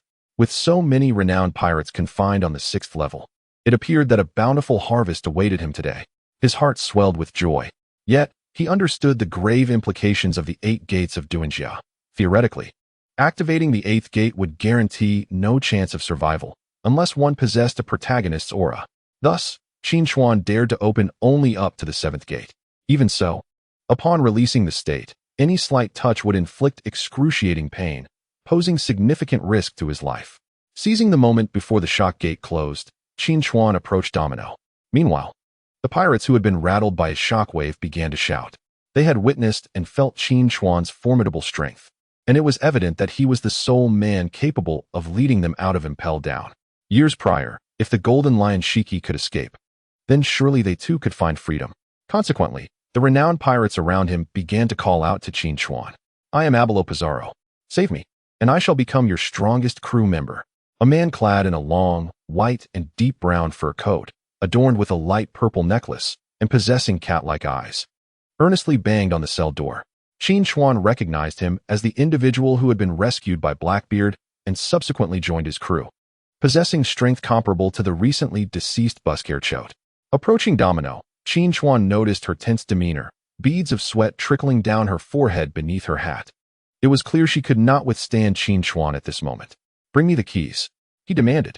You shall not have them, she retorted. Smack. After a brief exchange of words, Qin Chuan swiftly struck Domino across the face. In the next moment, Domino's head collided forcefully with the adjacent wall, rendering her unconscious. What nonsense is this? Your strength pales in comparison to mine, and yet you dare to engage in idle chatter? Qin Chuan scoffed lightly before kneeling to detach the keychain from her waist. Ding. Congratulations, the host has successfully defeated the enemy. You have earned a reward of 15,000 reputation points. This notification from the system was directly related to Domino. Upon acquiring the keychain, the surrounding shouts intensified. Qin Chuan then approached the cell of Abelo Pizarro, who had been incessantly extolling his virtues.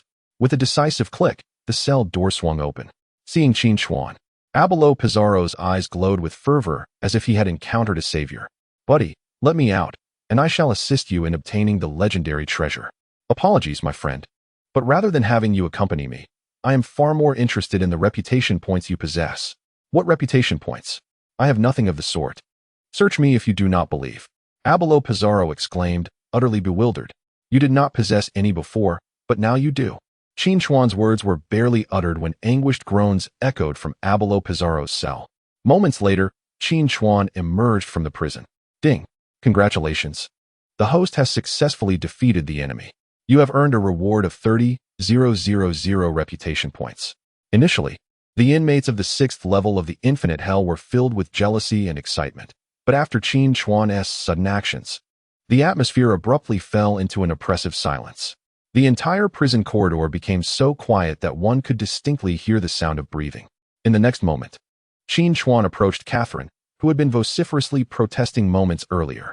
Upon seeing Qin Chuan approach with a smile, Catherine, known as the Crescent Moon Hunter, felt a wave of foreboding. What do you intend to do? She asked as Qin Chuan unlocked her cell door. Did I not mention? I seek reputation points. Reputation points? Tell me how to provide them, and I can do so immediately. Then I thank you. With that, Qin Chuan delivered a powerful kick to the handcuffed and shackled Catherine. A resounding crash echoed as Catherine was knocked unconscious before she could even utter a sound. Ding! Congratulations, the host has successfully defeated the enemy. You have earned a reward of 30,000 reputation points. Upon witnessing Qin Chuan incapacitate Catherine yet again, the prisoners on the 6th level erupted into a frenzy. Good heavens! Can someone explain what that individual desires? Why does he resort to violence? What are reputation points, and why do I possess nothing but dirt? Why is this individual more ruthless than those naval officers? He strikes at the slightest provocation. Despite the grievances expressed by others, Qin Chuan remained unfazed, resolutely unlocking each cell door in succession to deliver lessons to his adversaries. In an instant, the entire 6th level of the Infinite Hell resembled a veritable inferno. As Qin Chuan approached the final cell in this corridor, a deep voice resonated from within, warning, do not open the door, or you shall meet your demise. Taken aback by this formidable proclamation, Qin Chuan had not anticipated encountering such a resilient individual in the 6th level of the prison. Throughout his journey, he had already bested numerous renowned pirates, particularly the infamous crew of Blackbeard, who had been thoroughly vanquished by him. Yet, the identity of this pirate piqued Qin Chuan's curiosity. Could it be that the 6th level of Infinite Hell harbored a true adversary? Intrigued, he slowly pushed open the cell door. Suddenly, from the shadows, a burly middle-aged man lunged forth. This imposing figure boasted golden hair and donned an archaic military uniform, charging fiercely at Qin Chuan. In the next moment, as he reached Qin Chuan, he raised a pair of sea prism stone handcuffs, preparing to strike him on the head. Overestimating yourself, Qin Chuan scoffed lightly, then raised his foot with ease. Bang! Pain surged through the man's body, compelling him to collapse to his knees in the next instant. Still defiant? Get away from me. In response to Qin Chuan's retort, the man roared once more, attempting to rise for a second assault. Bang! Qin Chuan delivered another kick, this time with significantly greater force. The man fell to the ground, violently coughing up blood, struggling to breathe. If you have the strength, kill me, even in such dire straits. He glared defiantly at Qin Chuan, exuding an air of fearless resignation. Qin Chuan found himself intrigued by this indomitable spirit. Confined in the 6th level of Impel Down, clad in military attire, and possessing golden hair, could you be the legendary devil's descendant, Douglas Bullet? Qin Chuan remarked, astonished after assessing the man before him. Upon hearing Qin Chuan recognize him, Douglas Bullet was momentarily taken aback. He had been absent from this world for so long that even the upper echelons of the Navy had forgotten about this terrifying figure. Yet, this young man before him recognized him, leaving Bullet profoundly surprised. You know of me. It seems you are indeed remarkable.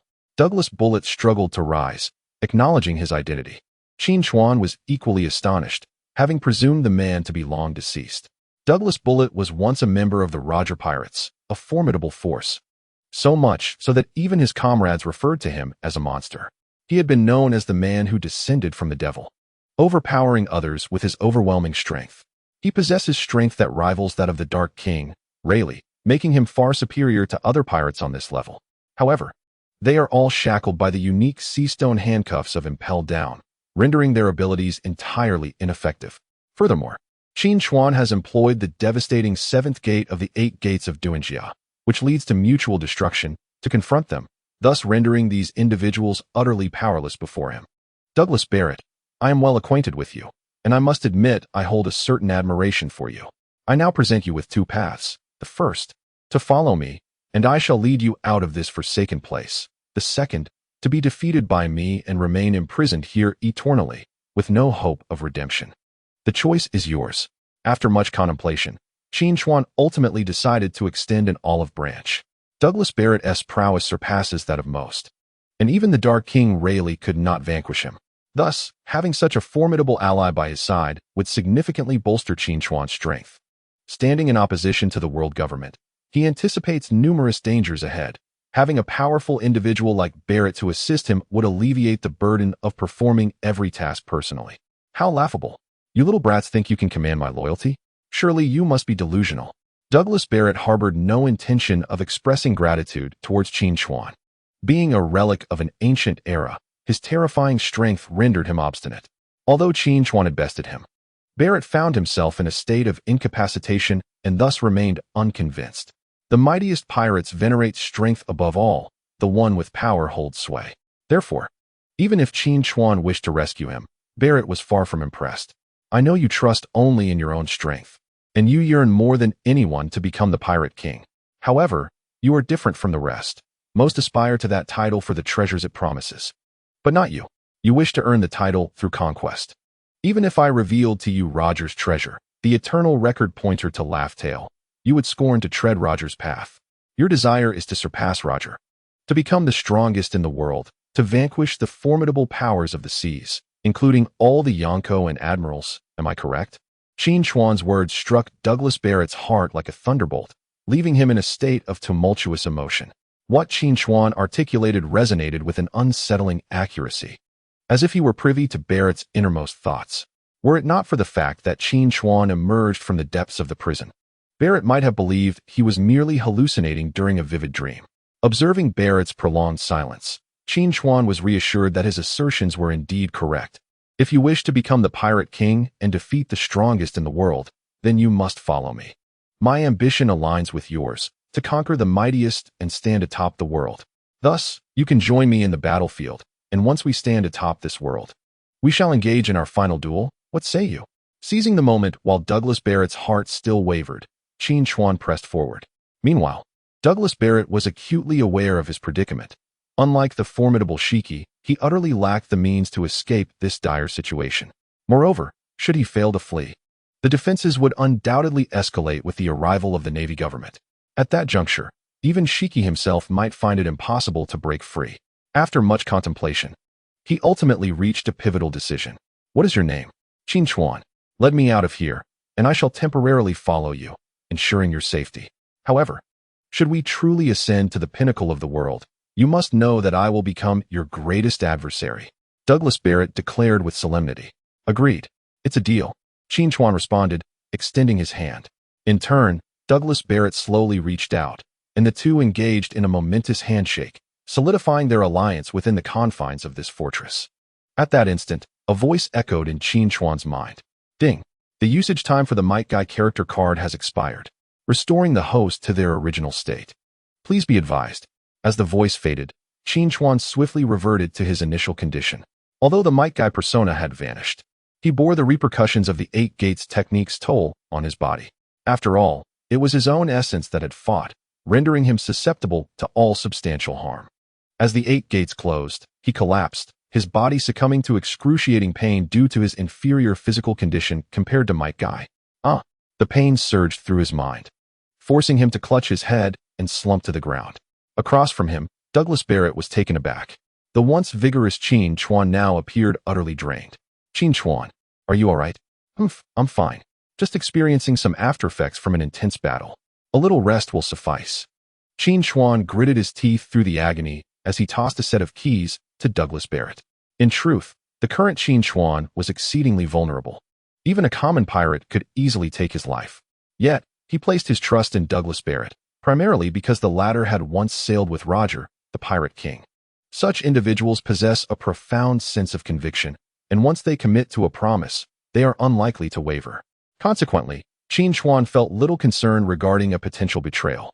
Sure enough, upon receiving the keys, Douglas Barrett immediately unlocked the handcuffs and leg irons, unleashing a thunderous roar of frustration towards the heavens. He promptly approached Qin Chuan, seized his arm, and hoisted him onto his back. Rest easy. You need not concern yourself with what follows. I shall ensure your safe passage to Advance City. Douglas Barrett replied nonchalantly.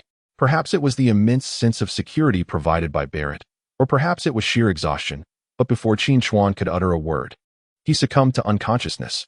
Time passed unmeasured before Qin Chuan gradually opened his eyes. Upon realizing he lay on a soft bed within a confined space, he immediately sat up. At that moment, an overwhelming fatigue washed over him, prompting a deep sigh. Goodness, the after effects of the 8 gates of Duanjia are rather formidable, aren't they?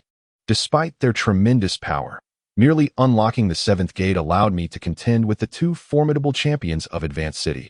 It nearly cost me my life. Had I not managed to conquer Douglas Barrett at the last moment, I might have perished amidst the chaos. With this thought, Qin Chuan rose and pushed open the door.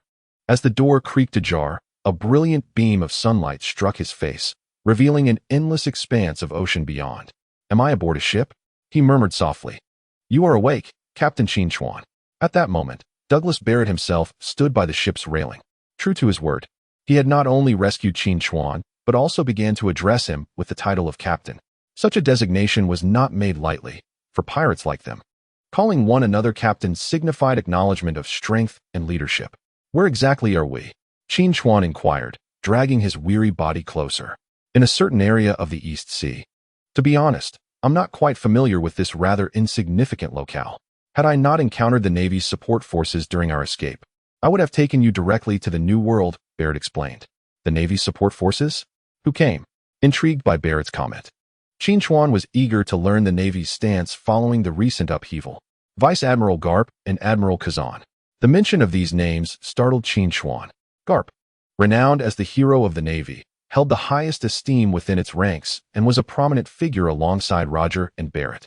Despite his modest rank of Vice Admiral, his influence and power within the Navy were unparalleled, compelling even Fleet Admiral Sengoku to heed his counsel.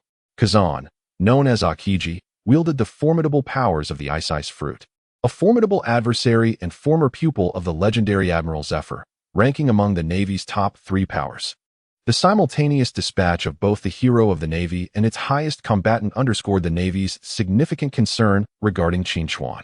This was precisely why Douglas Barrett had resolutely opted for flight in the face of such formidable adversaries. After all, he had just escaped from Impel Down, and his strength had not yet fully recovered. Moreover, the formidable might of the Navy made it clear that even with his utmost effort, he would undoubtedly fall short against both Karp and Kazan. Thus, in an attempt to avert any peril, he made a swift retreat towards the East Blue. Fortunately, Karp and his comrades were preoccupied with the chaos at Impel Down. Pursuing Qin Chuan at that moment would have been counterproductive, prompting Karp to issue the crucial order to refrain from chasing Qin Chuan and instead redirect all naval vessels to the depths of the underwater prison. In the office of the warden on the 4th level of Impel Down, Karp sat gravely in Magellan's chair, while Kazan stood quietly at his side. Magellan and the other high-ranking officials of the prison lined up before him, all of them adorned with numerous bandages and bruises, presenting a rather disheveled appearance. Magellan's position was one of considerable authority, comparable to that of a vice admiral or even an admiral within the Navy, given that Impel Down, along with Eni's lobby and the Navy's 3 principal institutions, were all under the aegis of the world government. Thus, as the supreme commander of Impel Down, Magellan held significant stature. However, due to the monumental blunder he had committed, he found himself in a position where he could not voice much in the presence of the Navy's rescue team. Furthermore, Karp's esteemed strength and reputation were well recognized within the world government, commanding respect from his juniors. Have all the prisoners on the 6th level been successfully contained? Karp inquired in a low voice. They have all been secured. However, we are still tallying the casualties.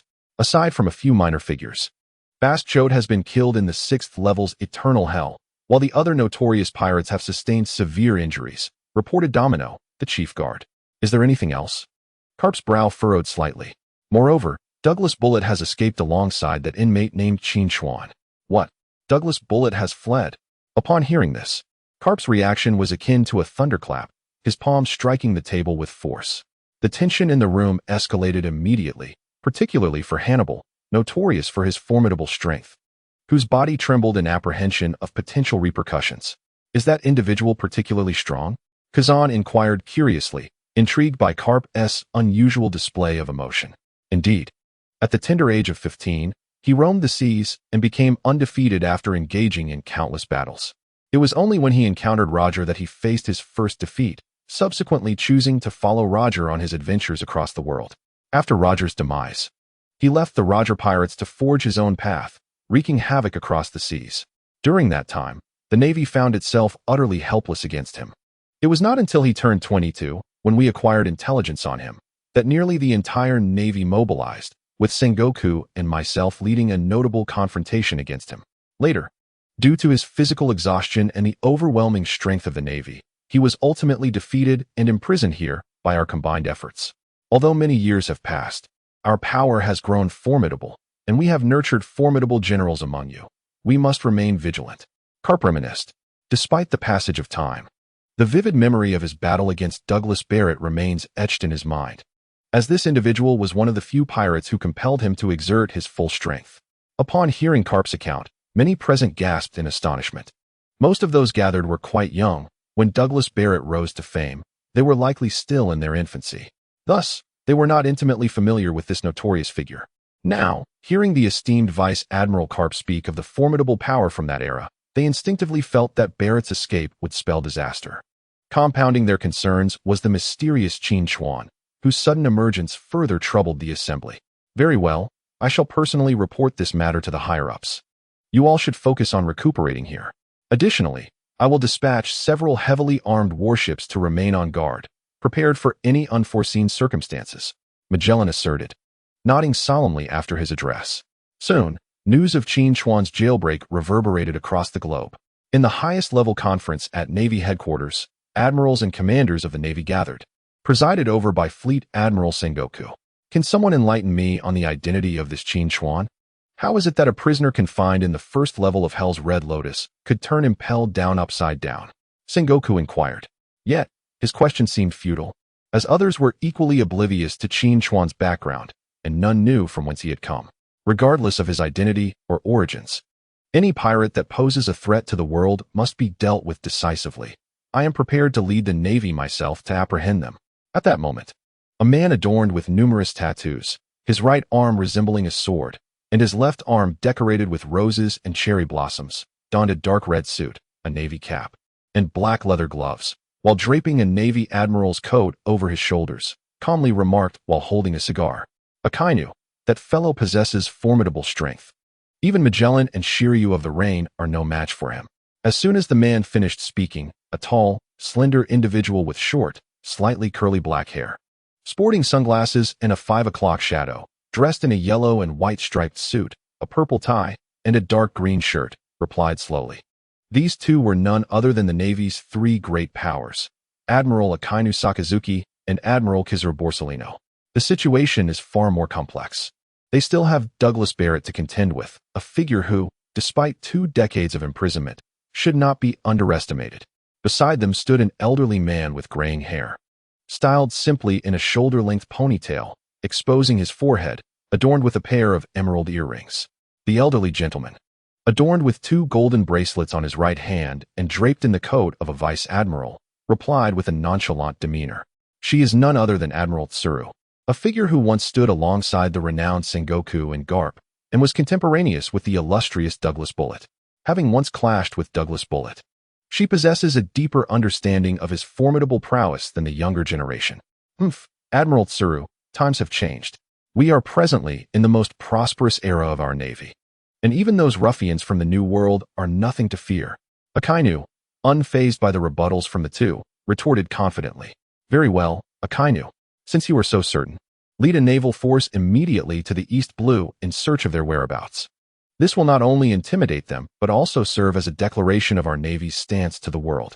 Although the recent incident at Impel Down is not our fault, the higher-ups in the world government are discontented with us, particularly since our support fleet allowed 2 major suspects to escape upon arrival at Impel Down.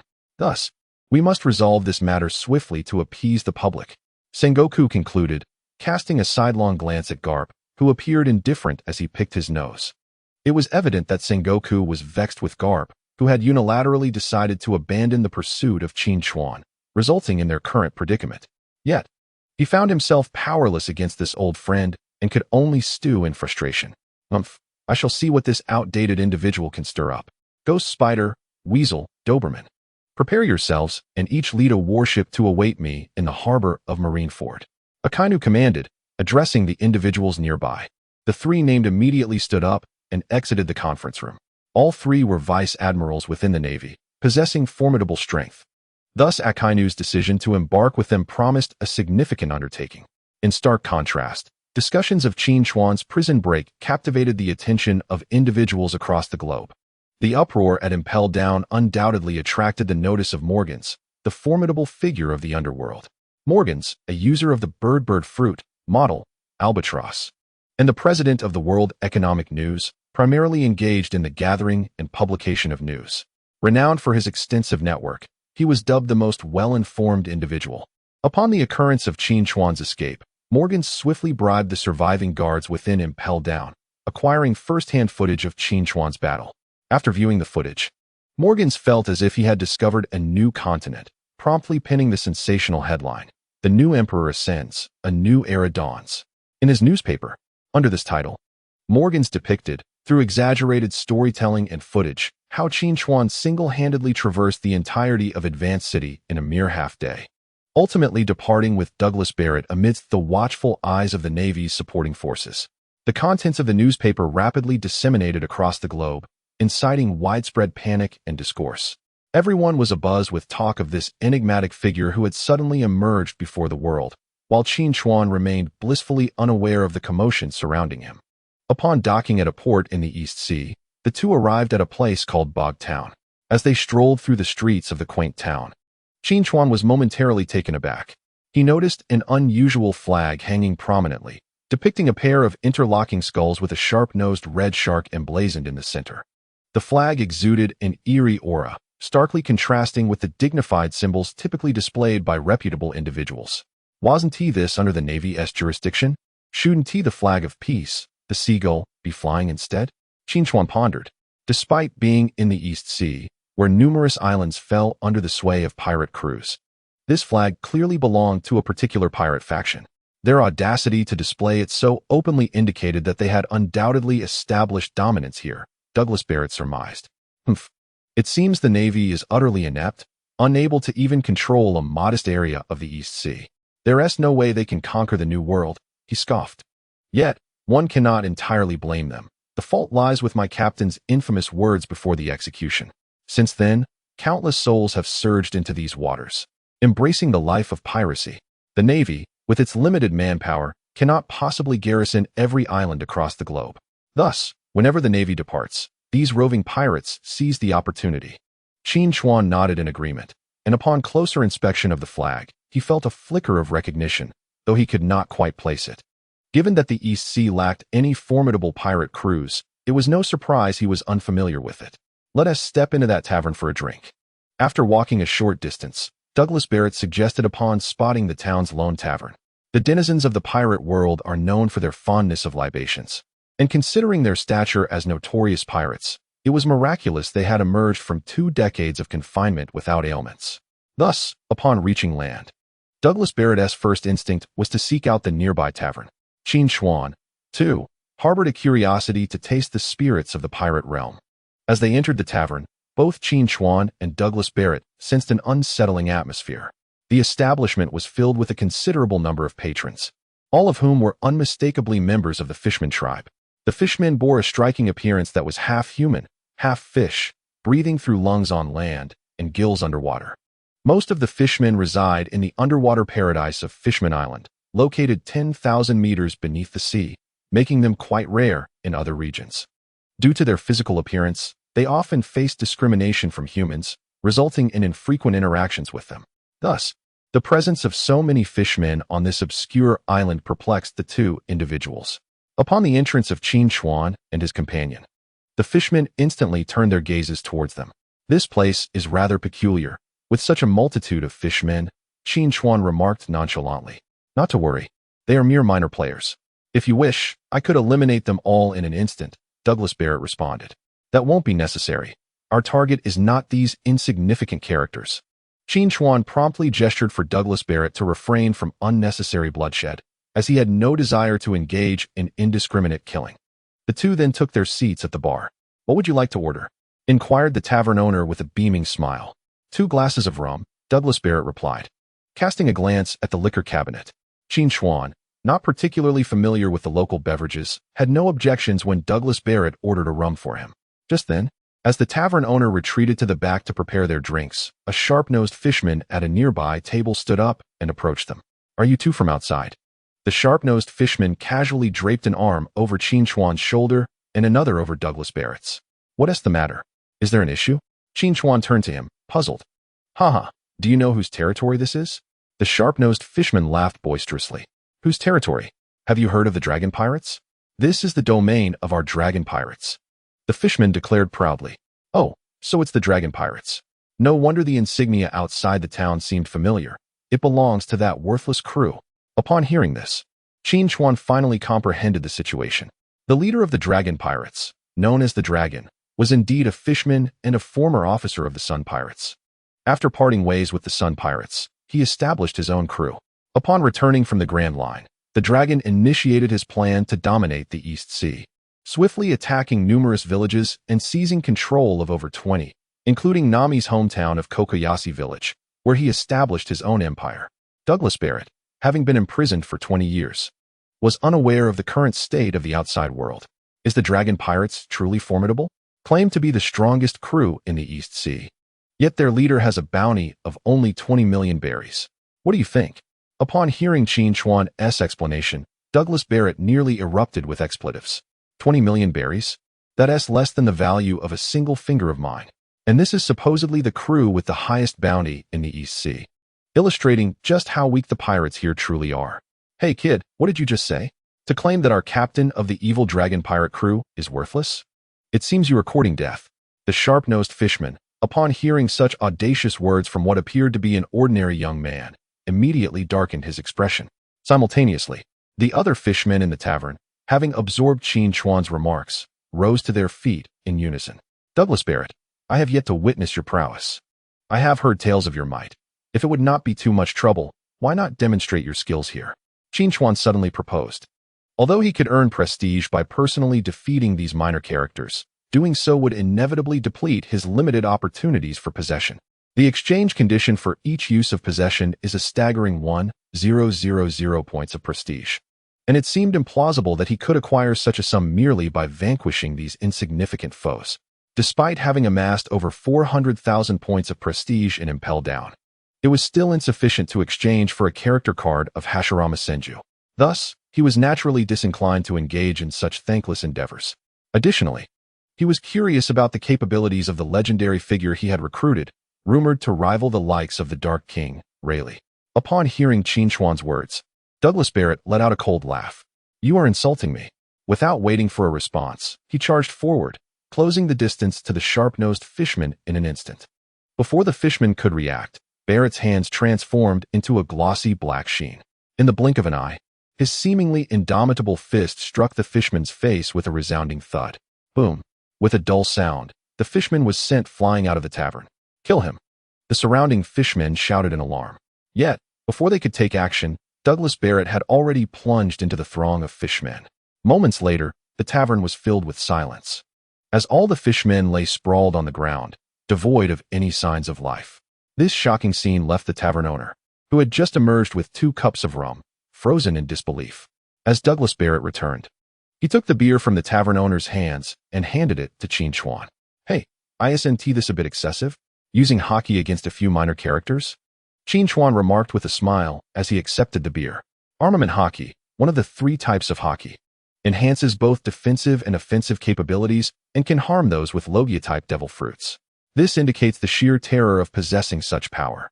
When Douglas Barrett's skin turned a brilliant black, Qin Chuan knew he had invoked armament hockey, as its most distinctive feature is the ability to render the user's body as tough as steel.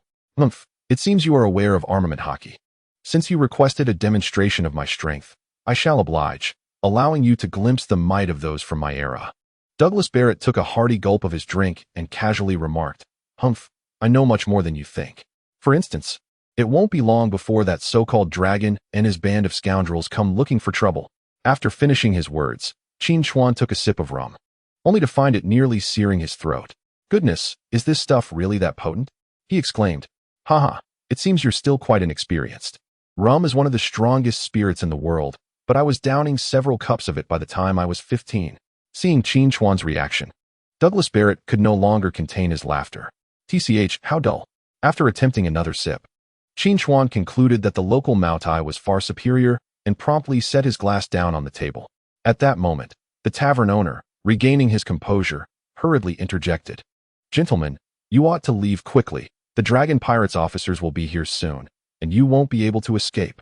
With a slight smile, he stood up and stretched. Meanwhile, Douglas Barrett downed the remaining rum in his wooden cup in one swift motion. The two then strode out of the tavern. Upon exiting, they discovered the street was devoid of any life, with several armed fishmen stationed at the end of the road. Clearly, they had sealed off the town. A lockdown? This pirate crew certainly knows how to make a spectacle. Douglas Barrett scoffed. Let us go. Qin Chuan patted his shoulder, and the two began making their way toward the harbor. Stop right there. If you come any closer, don't blame us for being impolite. A fisherman wielding a spear shouted at them. However, in the next instant, Douglas Barrett had already sprung into action. Without any suspense, a few bodies were left in his wake. The townsfolk peering from their windows gasped in shock. To them, the dragon was a demon. Yet this man appeared infinitely more terrifying. As they approached the harbor, a ship adorned with a flag featuring intertwined skulls and a red shark with a pointed snout appeared at the shore. Quick on the draw, aren't they? Qin Chuan remarked with a wry smile. Well, let us consider this a good deed for the Navy. Who knows, we might even earn a commendation for good pirates someday. Douglas Barrett replied nonchalantly. Just then, as the pirate ship docked, over a dozen pirates leaped from the vessel. Leading them was a fishman with a sharply pointed, serrated nose, dressed in a casually open shirt. On his exposed chest was engraved the sun emblem of the Sun Pirates on the left, while the mark of the Dragon Pirates adorned his left forearm. It was evident that this man was none other than the captain of the Dragon Pirates. Flanking him on either side were two fishmen, one with trumpet-like mouths and 6 arms, possessing a charming yet somewhat foolish appearance. With multiple strands of silvery hair and the sun emblem engraved on his forehead, representing the Sun Pirates. The fishman in question is the little fishman Hatchie, whom Monkey D. Luffy later rescued. Presently, he holds the position of an officer within the Dragon Pirates. Another individual, adorned with 2 towering pom-poms, is a soft-boned fishman bearing the sun emblem of the Sun Pirates etched upon his right chest. This man, known as Kruby, is also an officer of the Dragon Pirates. Behind them stands a throng of underlings from the Dragon Pirates. What are you two, daring to stir trouble in my territory? It seems you have a death wish. The dragon asserted as he disembarked. My name is Douglas Barrett. Are you familiar with it? Douglas Barrett calmly stated. B. Barrett? Upon hearing this name, the dragon was momentarily taken aback, stammering in disbelief. He had perused the morning's World Journal, which prominently featured the notorious pirate Douglas Barrett from the Roger era, alongside a young accomplice who had escaped from the heavily guarded underwater prison, Impel Down. Now, the audacity of this stranger claiming to be Douglas Barrett, coupled with the young man beside him who was indeed the headline escapee, sent a chill down the dragon's spine. He realized he was in the presence of formidable foes.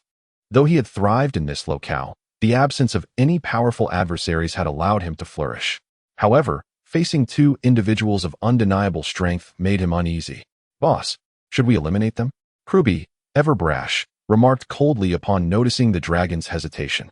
Unaware of Barrett's notoriety and having not read the newspaper, he failed to grasp the gravity of the situation. Hearing Kruby's suggestion rendered the dragon pale with fear. Yet, before his numerous subordinates, he could not show weakness. Thus, he mustered the courage to inquire, "What brings you two here?" "Nothing much, just passing through for a drink," when a fisherman from the so-called Dragon Pirates, bored and looking for trouble, decided to provoke us. "And this is where we find ourselves now," Qin Chuan replied, arms crossed, his tone nonchalant. "Oh, it seems this was a misunderstanding. You should leave quickly." "I have no desire to engage today," the dragon tentatively suggested, hoping desperately that Qin Chuan and Douglas Barrett would take their leave, thus preserving some semblance of dignity for himself. However, it was evident that he was wishful thinking. "Leave? Not a chance. You kneel and bow 3 times before me first."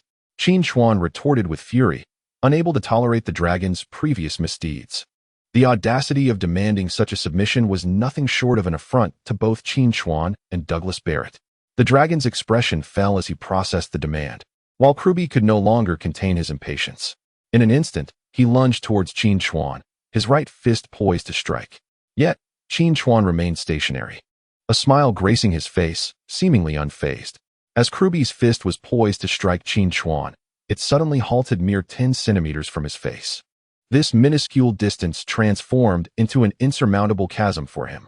In the next moment, Kruby could not contain a mouthful of blood, staring in disbelief at the fist that had collided with his abdomen. Just as he attempted to speak, he realized he lacked the strength to utter a word. Subsequently, he fell straight backward in full view of the onlookers. Witnessing this scene, the members of the evil dragon pirates behind him were utterly astonished. They had never anticipated the opponent's strength to be so formidable. Even the leader, the evil dragon, contemplated fleeing. Enough of this delay, eliminate them all, Qin Chuan commanded with an air of nonchalance. These ruffians had been wreaking havoc in the vicinity, and deep down, Qin Chuan yearned to rid the world of these scourges. Upon hearing his order, Douglas Barrett's expression turned cold, and a fierce killing intent radiated from his gaze. The evil dragon, now acutely aware of his precarious situation, realized that escape was no longer an option. He immediately extracted a regenerative tooth from his mouth and shouted to the fishmen behind him, "Kill them." However, as they charged forward, Douglas Barrett bellowed, unleashing a tremendous aura that surged forth from him. In the next instant, a blue mist erupted outward, instantly sending the evil dragon and his crew flying. Conqueror's Haki? Qin Chuan marveled silently at the sight. He was aware that Douglas Barrett possessed all 3 forms of Haki, but witnessing such mastery over Conqueror's Haki was a first for him. Conqueror's Haki is a manifestation of royal lineage. Those endowed with it can intimidate and overwhelm their foes without needing to lift a finger, even causing significantly weaker opponents to faint. Unlike observation and armament Haki, Conqueror's Haki is innate. It cannot be acquired through training or inherited, but is determined by one's fate. It was evident that Douglas Barrett had fully grasped the essence of his Conqueror's Haki. At that moment, the evil dragon struggled to rise from the ground. Numerous scars etched upon his body, all inflicted by Douglas Barrett. The others fared even worse, with the majority of the fishmen succumbing on the spot, blood streaming from their orifices due to the overwhelming Conqueror's Haki. Even the cadre member, Little 8, lay half-conscious on the ground. Now, only the somewhat resilient evil dragon remained. Barely able to stand, no longer possessing the imposing presence of his former self, blood flowed incessantly from the corner of his mouth, rendering him a pitiful sight. "Gentlemen, could you spare my life?" The evil dragon managed to voice, his plea laced with desperation. "Kneel." Qin Chuan stepped forward and issued a faint command. Upon hearing his directive, the evil dragon knelt without hesitation. "Can I be released now?" he asked, his dignity stripped away as he looked up at Qin Chuan with pleading eyes. "When you mercilessly slaughtered the innocents in these villages, did you ever consider sparing those villagers?" I did not commit such atrocities. I only sought to protect them from the marauding pirates." The evil dragon hurriedly defended himself in response to Qin Chuan's accusation. "You are characterized by greed and brutality. Obsessed with wealth, you have not only preyed upon the nearby villages, but also conspired with high-ranking naval officials. That Colonel Mouse is your lackey, am I mistaken?" Upon mentioning Colonel Mouse, the evil dragon's pupils dilated in disbelief, astonished that this stranger, whom he had never met, knew so much about him. Out of words. "Are we? Now, be a good boy, close your eyes, it won't hurt," Qin Chuan remarked, casting a glance at Douglas Barrett beside him. "No, please." The evil dragon pleaded desperately. Yet it was too late. After successfully slaying the evil dragon, Qin Chuan and Douglas Barrett ascended once more to the naval ship they had arrived in. As they boarded the vessel, a throng of townsfolk suddenly surged to the shore. What could they possibly want? Qin Chuan wondered, puzzled by the scene before him. However, in the next moment, the villagers erupted in cheers, waving enthusiastically at them. Realizing the situation, Qin Chuan glanced at his ship and suddenly understood. It became clear that these residents had been observing everything from the shadows, and upon witnessing the demise of the evil dragon and their ascent onto the ship, they assumed Qin Chuan and his companions were naval soldiers dispatched specifically to eradicate the evil dragon pirates. Thus, as they prepared to depart, The townsfolk spontaneously came forth to bid them farewell. To think I have inadvertently done a good deed. It seems the Navy may truly consider inviting me to join the 7 warlords of the sea. Qin Chuan mused with a hint of self-deprecation. What does 7 warlords of the sea mean? Douglas Barrett, who had been isolated from the world for quite some time, inquired with skepticism. The 7 warlords of the sea is a temporary organization comprised of 7 members, all of whom are recognized by the world government as notorious pirates. These individuals possess catastrophic destructive power and tremendous combat capabilities, rivaling that of nations. Consequently, the world government grants these 7 pirates special privileges and rights, allowing them to engage in all manner of illicit activities. However, during certain periods, they must also heed the commands of the Navy, Qin Chuan explained. How absurd. The world government's recognized 7 pirates are willing to act as pawns for them. This is a disgrace to our kind. Do I know any of those 7? You wouldn't believe it, but among these 7 individuals, there is indeed someone you recognize, and you have crossed paths with him in the past. Furthermore, it appears he is currently thriving. Who, you may ask? It turns out to be him. Douglas Barrett pondered this revelation thoughtfully. However, in the next moment, his eyes widened in astonishment as he turned to Qin Chuan. Taken aback by Barrett's intense gaze, Qin Chuan exclaimed, "Why are you staring at me like that?" Captain Qin Chuan, it is true that I fought against Shakrok Dao over 20 years ago. You must understand that my association with Captain Roger is not surprising. After all, Roger's fame was immense, and it was only natural for his crew to be well known among the populace. Yet, how did you come to know about my encounters after I set sail alone? Douglas Barrett's inquiry made Qin Chuan realize he had inadvertently revealed too much. Logically, Barrett could not possibly know about his battle with Shakrok Dao. The secrets of fate are not to be disclosed. You will gradually uncover them. Qin Chuan thought it unwise to admit that he had gleaned this information from watching animated tales. Such a confession would be utterly foolish, and he surmised that Barrett would not believe it either. Thus, he opted to maintain an air of mystery instead. Indeed, Douglas Barrett was immediately captivated by Qin Chuan's words. Prior to witnessing Qin Chuan's formidable prowess, he might have dismissed his claims as mere bluster.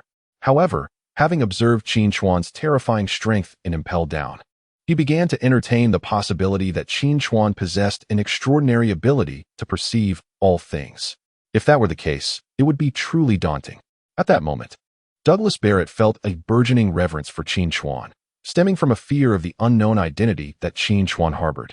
Captain Qin Chuan, where shall we journey next? He inquired. Let us head to the kingdom of Alabasta and pay a visit to Shakrok Dao. Qin Chuan replied. Is he in Alabasta?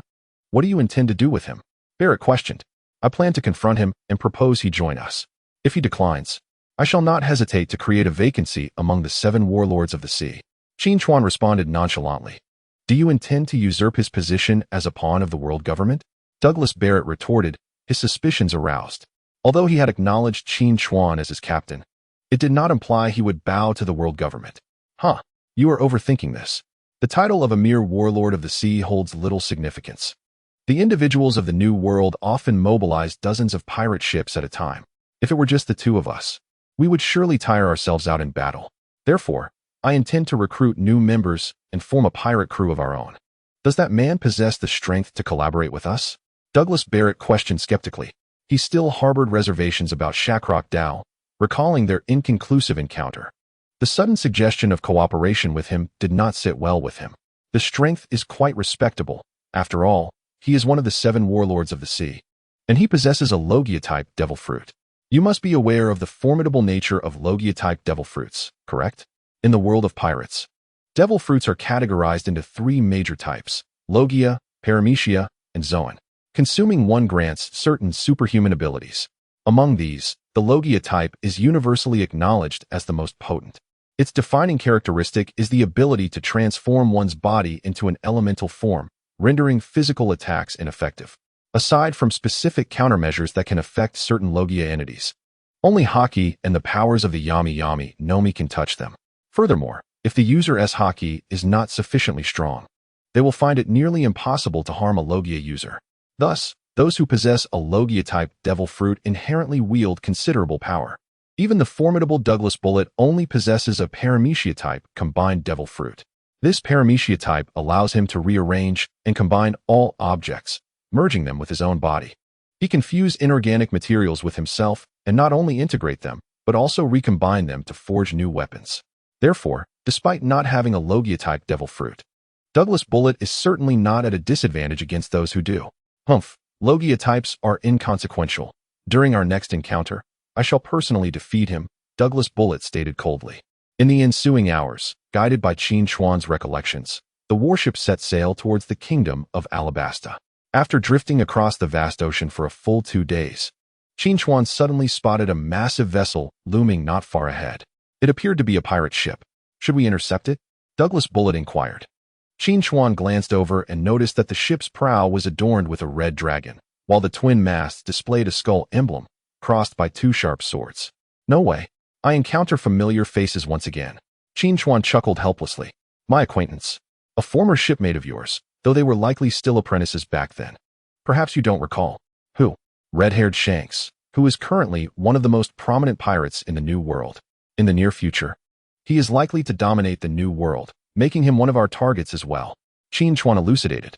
This pirate ship, in both scale and appearance, bore a striking resemblance to Shanks' flagship, the Red Force. Furthermore, according to the timeline, Shanks must have just lost an arm in Fusha village. If all goes as expected, they are now preparing to venture into the New World. Shanks?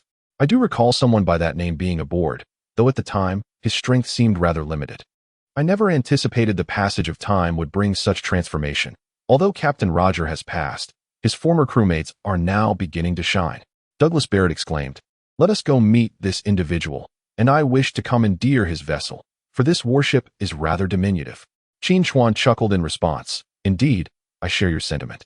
Since this fellow associates with Roger, I am curious to see if he still recognizes me. Upon hearing Qin Chuan's suggestion, Douglas Barrett burst into laughter. He then guided the mini warship swiftly towards the approaching Red Fortress. Captain Shanks, there is a small warship rapidly advancing towards us. Should we evade them? A corpulent man on the deck, adorned with small sunglasses, a green and white striped cap, a matching shirt, draped in a yellow coat, with a blue belt, beige trousers, and red sneakers, while holding a piece of fresh meat, grumbled. He was none other than LaCrue, a combatant of the red-haired pirates. Let us first ascertain who they are.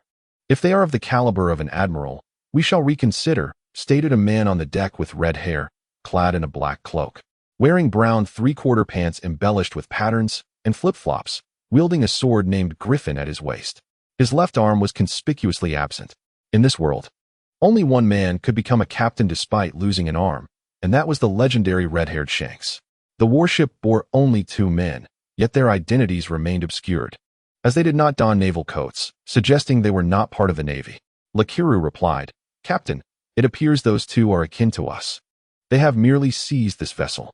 A gray-haired man, with a long face, pronounced chin, and distinct facial features, his robust physique marked with scars, and a rifle slung at his waist, donned a black 3/4 sleeve shirt and a cloak adorned with spiral patterns. He was the formidable intellect of the red-haired pirates and the first mate, Ben Beckman. Interesting, 2 small pirates have set their sights on us. Let us go meet them. Shanks remarked with a hint of amusement as he gazed at the swiftly approaching warship. Soon, the 2 vessels drew alongside each other, and Qin Chuan and Douglas Barrett promptly leapt onto the deck of the Red Fortress. Upon landing, they were met by a throng of onlookers, among whom stood the illustrious red-haired Shanks himself. What brings you here? Ben Beckman inquired coolly, exhaling a puff of smoke. Nothing much, as you can see. Our ship is too small and rather uncomfortable. Your vessel appears quite spacious, so we thought we might discuss the possibility of a trade, Qin Chuan replied, eliciting hearty laughter from those present. Do you realize who we are? Or perhaps which pirate crew we belong to?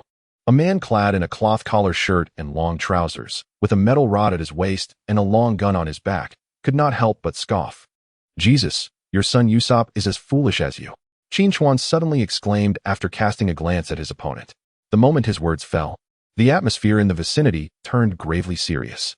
Many pirates around had quietly grasped their weapons, and even the first mate, Ben Beckman, extinguished his cigarette. Clearly, Qin Chuan's remark landed like a heavy bomb upon them. It seems you know my son? Qin Chuan continued calmly. Indeed, but he is too foolish to join my crew. Hey, kid, you seem quite familiar with us.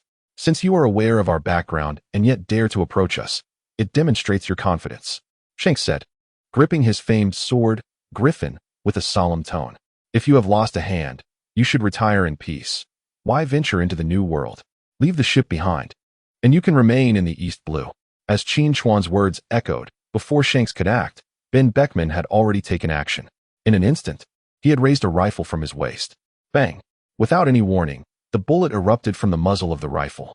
However, just as the projectile sped towards Qin Chuan, a powerful hand swiftly intervened, halting the bullet with an impressive display of strength.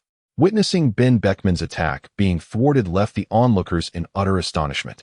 And even Ben Beckman himself furrowed his brow in surprise. "Sir, have we met before?"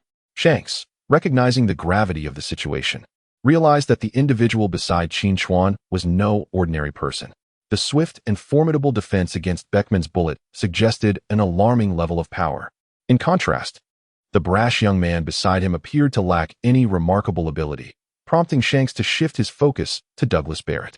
How time has passed. The once cabin boy who scrubbed the deck no longer recognizes me. I must be getting old. Douglas Barrett sighed, reflecting on Shanks' words. Times have changed, my friend. That's why I said I should take you out to see the world. Otherwise, people might think you've perished in Impel Down. Qin Chuan added playfully. Although they exchanged banter with apparent ease, the onlookers perceived the gravity of the situation. As the implications of their words settled in, Shanks' mind raced. It was evident that they had a history. Suddenly, a name surfaced in his thoughts. Douglas Barrett? Shanks ventured cautiously. You still remember me. That makes things easier. Leave this ship behind, and you may go.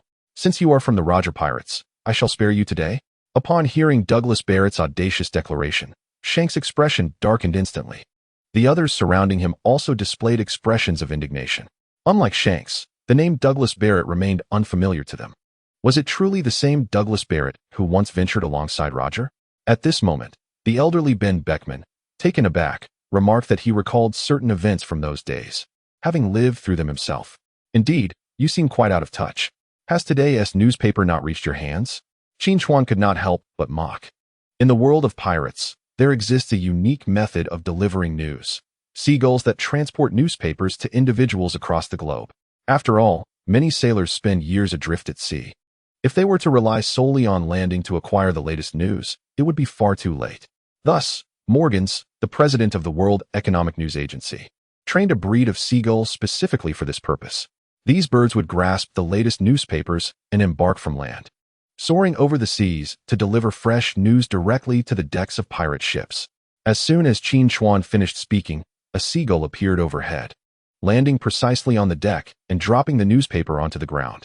At that moment, Lucky Lu approached the bird and tossed a few berries into the small basket it carried. Afterward, the seagull took flight once more, departing from the scene. Lucky Lu promptly retrieved the newspaper and handed it to Shanks. Although Qin Chuan and the others had escaped several days prior, it was only yesterday that their exploits had been fully unveiled. On that day, townspeople had already received the latest intelligence, while those adrift at sea could only await today's edition. Upon receiving the newspaper, Shanks was startled to see the likenesses of the two individuals prominently featured on the front page. After scrutinizing the contents, he could not suppress a gasp. Douglas Barrett, I cannot believe you managed to escape from the 6th level of Impel Down, defeating all the guards of level 6. Shanks exclaimed, his voice resonating throughout the ship, ensuring everyone heard him. As the crew learned of the remarkable escape of these unknown figures from the impregnable depths of Impel Down, many began to feel a sense of trepidation.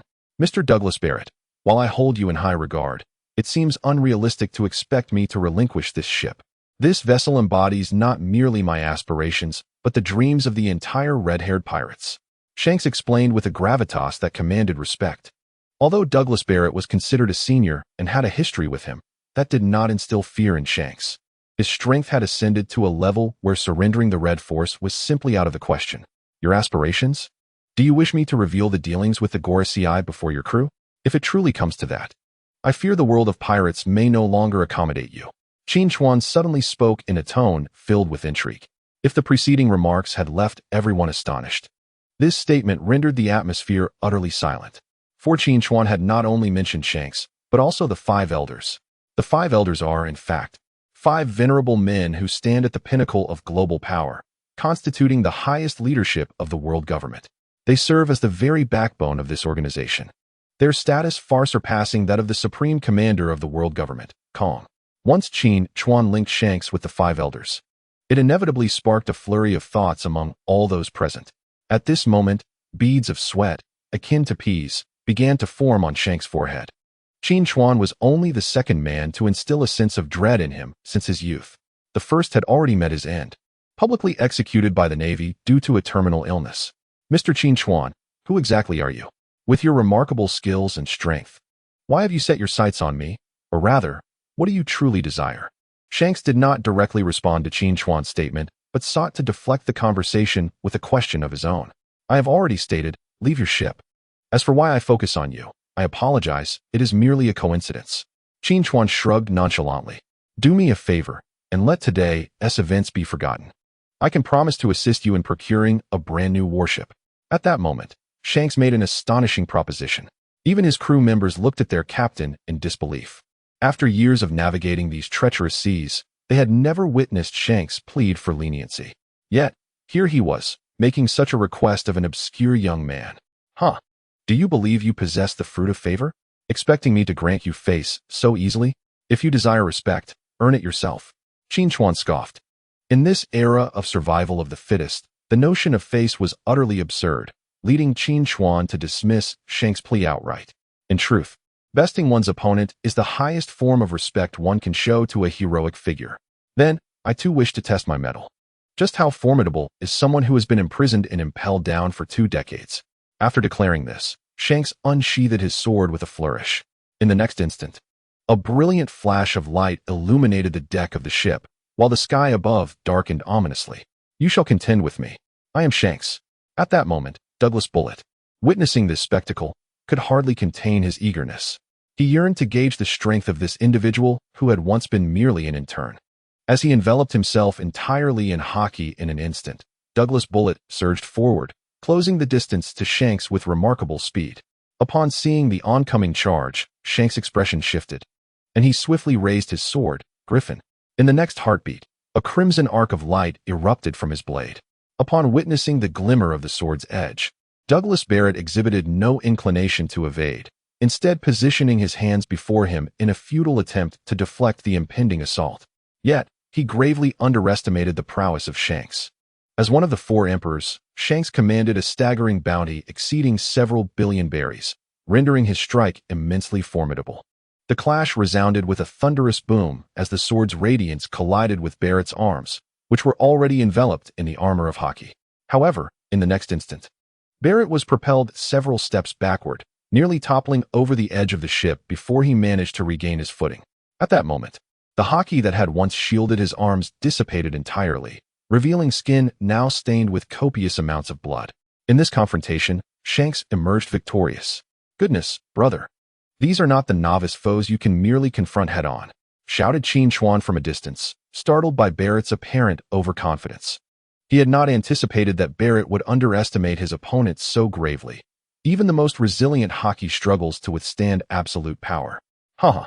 I merely sought to gauge this fellow's strength. I never expected the Roger Pirates in turn to have grown so formidable. I relish this. Barrett bellowed with laughter. His obsession with treasure was minimal. Rather, he aspired to stand atop the world, and to do so, he must vanquish all powerful adversaries, with Shanks being one of them. Meanwhile, the onlookers gasped in astonishment upon witnessing Douglas Barrett withstand Shanks' attack with his bare hands. They were acutely aware of Shanks' strength. Even the admirals of the Marine headquarters would not dare to engage in such a manner. It was clear that Barrett possessed significant power. Now, I shall transform. Pay close attention, young one, Barrett stated calmly, as a purple aura began to envelop his body. This ethereal mist swiftly entwined with his armored form, and upon their fusion, he emanated a dazzling purple light. Goodness, is that the devil form? Qin Chuan exclaimed in astonishment. Upon hearing the term devil form, Shanks was momentarily taken aback. Quickly calling out to those nearby, everyone, disperse. Keep your distance. The devil form was a unique combat style of Douglas Barrett, wherein he fused his demonic energy with hockey, resulting in a significant enhancement of both speed and strength, akin to a demon emerging from the depths of hell, one of the reasons he was known as the Devil's successor. Under the guise of the devil form, Barrett became nearly invincible, highlighting the seriousness with which he regarded this battle. In the next moment, Douglas Barrett surged forth. Devil form. The strongest fist, he declared, launching himself towards Shanks with the velocity of a rocket. Yet, Shanks, being one of the four emperors, remained steadfast, even in the face of such an onslaught. Immediately, he raised his rapier once more. This time, the heavens began to manifest streaks of lightning. In the next moment, a bolt of lightning struck Shanks's rapier. Subsequently, a lightning bolt in the shape of a dragon erupted from his sword. This dragon-shaped lightning surged forward, howling towards the oncoming Douglas Barrett. In an instant, the dragon-like lightning opened its gaping maw, while Douglas Barrett unleashed his most powerful punch. A thunderous boom resonated across the sky, and the sea's surface was stirred into towering waves, with massive splashes crashing against the deck. Simultaneously, the collision between the two unleashed a tremendous shockwave. This shockwave sent several nearby individuals flying off the deck and into the ocean. As the shockwave dissipated, two figures remained standing at the heart of the battlefield. Clang, clang, clang. After dispersing the dragon-shaped lightning with a single punch, Douglas Barrett suddenly flashed to Shanks's side. The two then began to exchange blows, one punch and one sword. Douglas Barrett then suddenly swung a fist toward Shanks's face. Shanks, however, raised his rapier to block it. With a crisp crack, the deck groaned under the pressure as the rapier met the fist. In the next moment, the entire deck began to crack rapidly. This won't do. If this continues, even if we win, the ship will sink. Qin Chuan cursed silently and quickly opened the system shop. At this moment, he needed to find a character who could turn the tide of battle. After a swift glance, Uchiha Itachi, character card, appeared in his view. Uchiha Itachi was a prodigious youth from the Uchiha clan, having awakened the Mangekyo Sharingan at an early age and mastered formidable Jinjutsu. However, Qin Chuan had never tested the efficacy of this Jinjutsu against Shanks. Fortunately, the redemption cost for Uchiha Itachi, character card, was merely 100,000 prestige points. A trivial sum for him, having amassed a vast amount of prestige in Impel Down. With this thought, Qin Chuan promptly redeemed Uchiha Itachi, character card. Ding. Redemption of Uchiha Itachi, character card, successful. The system automatically deducted 100,000 prestige points from the host. At that moment, Qin Chuan's system panel data updated instantaneously. Host, Qin Chuan characters available for possession. Might Guy, Uchiha Itachi, Chio Granny possession usage count. For prestige points, 315,000 even after spending 100,000 prestige points. Qin Chuan still had 300,000 remaining. After the redemption, he immediately chose to possess Uchiha Itachi. Ding. Host successfully used Uchiha Itachi character card. Possession usage count, 1. As the system's voice faded, Qin Chuan felt a surge of power envelop him. Simultaneously, his pupils underwent a rapid transformation. Hey, have we had enough fighting yet? Your adversary is I Shanks. Qin Chuan roared towards the two individuals ahead. In the next moment, he transformed into a myriad of black crows. At that instant, both parties engaged in battle glanced over upon hearing Qin Chuan's cry. Their astonishment was palpable when they beheld his body morphing into crows. Before Shanks could react, Qin Chuan suddenly materialized beside him. Boom. Qin Chuan's fist struck directly at his abdomen, sending Shanks crashing into a nearby railing. Ben Beckman, observing from a distance, could no longer contain himself. He immediately drew his pistol and aimed it at the direction of Qin Chuan, unleashing a barrage of bullets. However, just as the bullets were about to hit him, Qin Chuan transformed once more into countless crows, evading the onslaught. Meanwhile, Shanks, quickly recovering, shouted to the surrounding crew, "Leave this guy to me, and you all go after Douglas Bullet." As soon as he finished speaking, a massive dark red aura suddenly emanated from him. The crows that had been soaring in the air instantly transformed back into human form upon contact with this ominous energy. The visage of Qin Chuan darkened at this moment. His instantaneous movement had been thwarted by Shanks' Conqueror's Haki. Like Douglas Bullet, Shanks possessed the power of Conqueror's Haki and could effortlessly unleash it. Douglas Bullet, upon realizing that Shanks shared the same formidable Haki, was momentarily taken aback. Yet, the next instant, Ben Beckman and the other crew members surged forward to launch a new offensive against him. At this time, Douglas Bullet was entirely focused on the battle involving Qin Chuan. While the fight raged intensely on one side, the two of them stood at a distance, locked in a standoff. Is that the power of a Zoan-type devil fruit? Shanks instinctively deduced that Qin Chuan must have consumed a Zoan-type devil fruit upon witnessing his transformation into crows.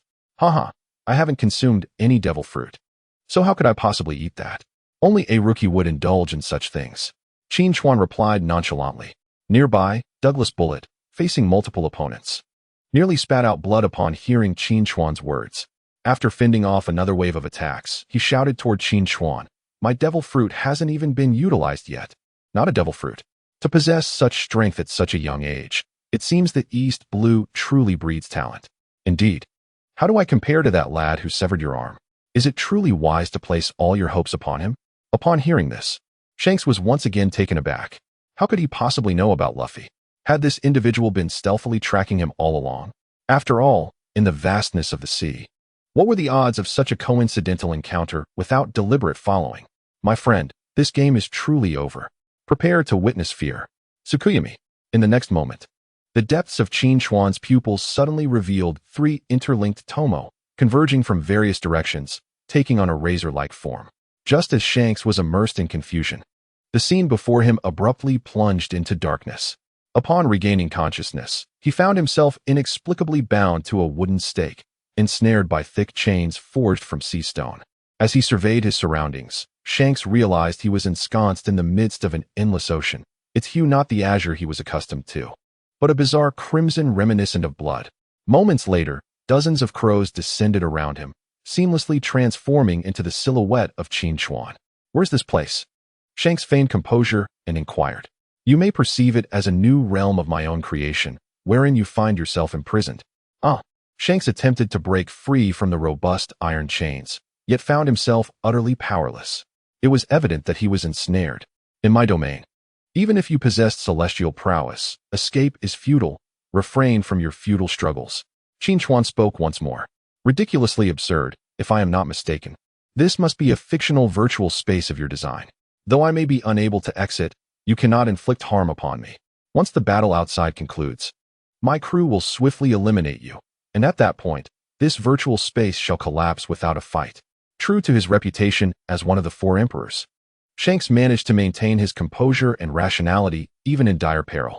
However, despite his level-headedness, he was not contending with mere pirates this time, and thus, his reasoning proved ineffective.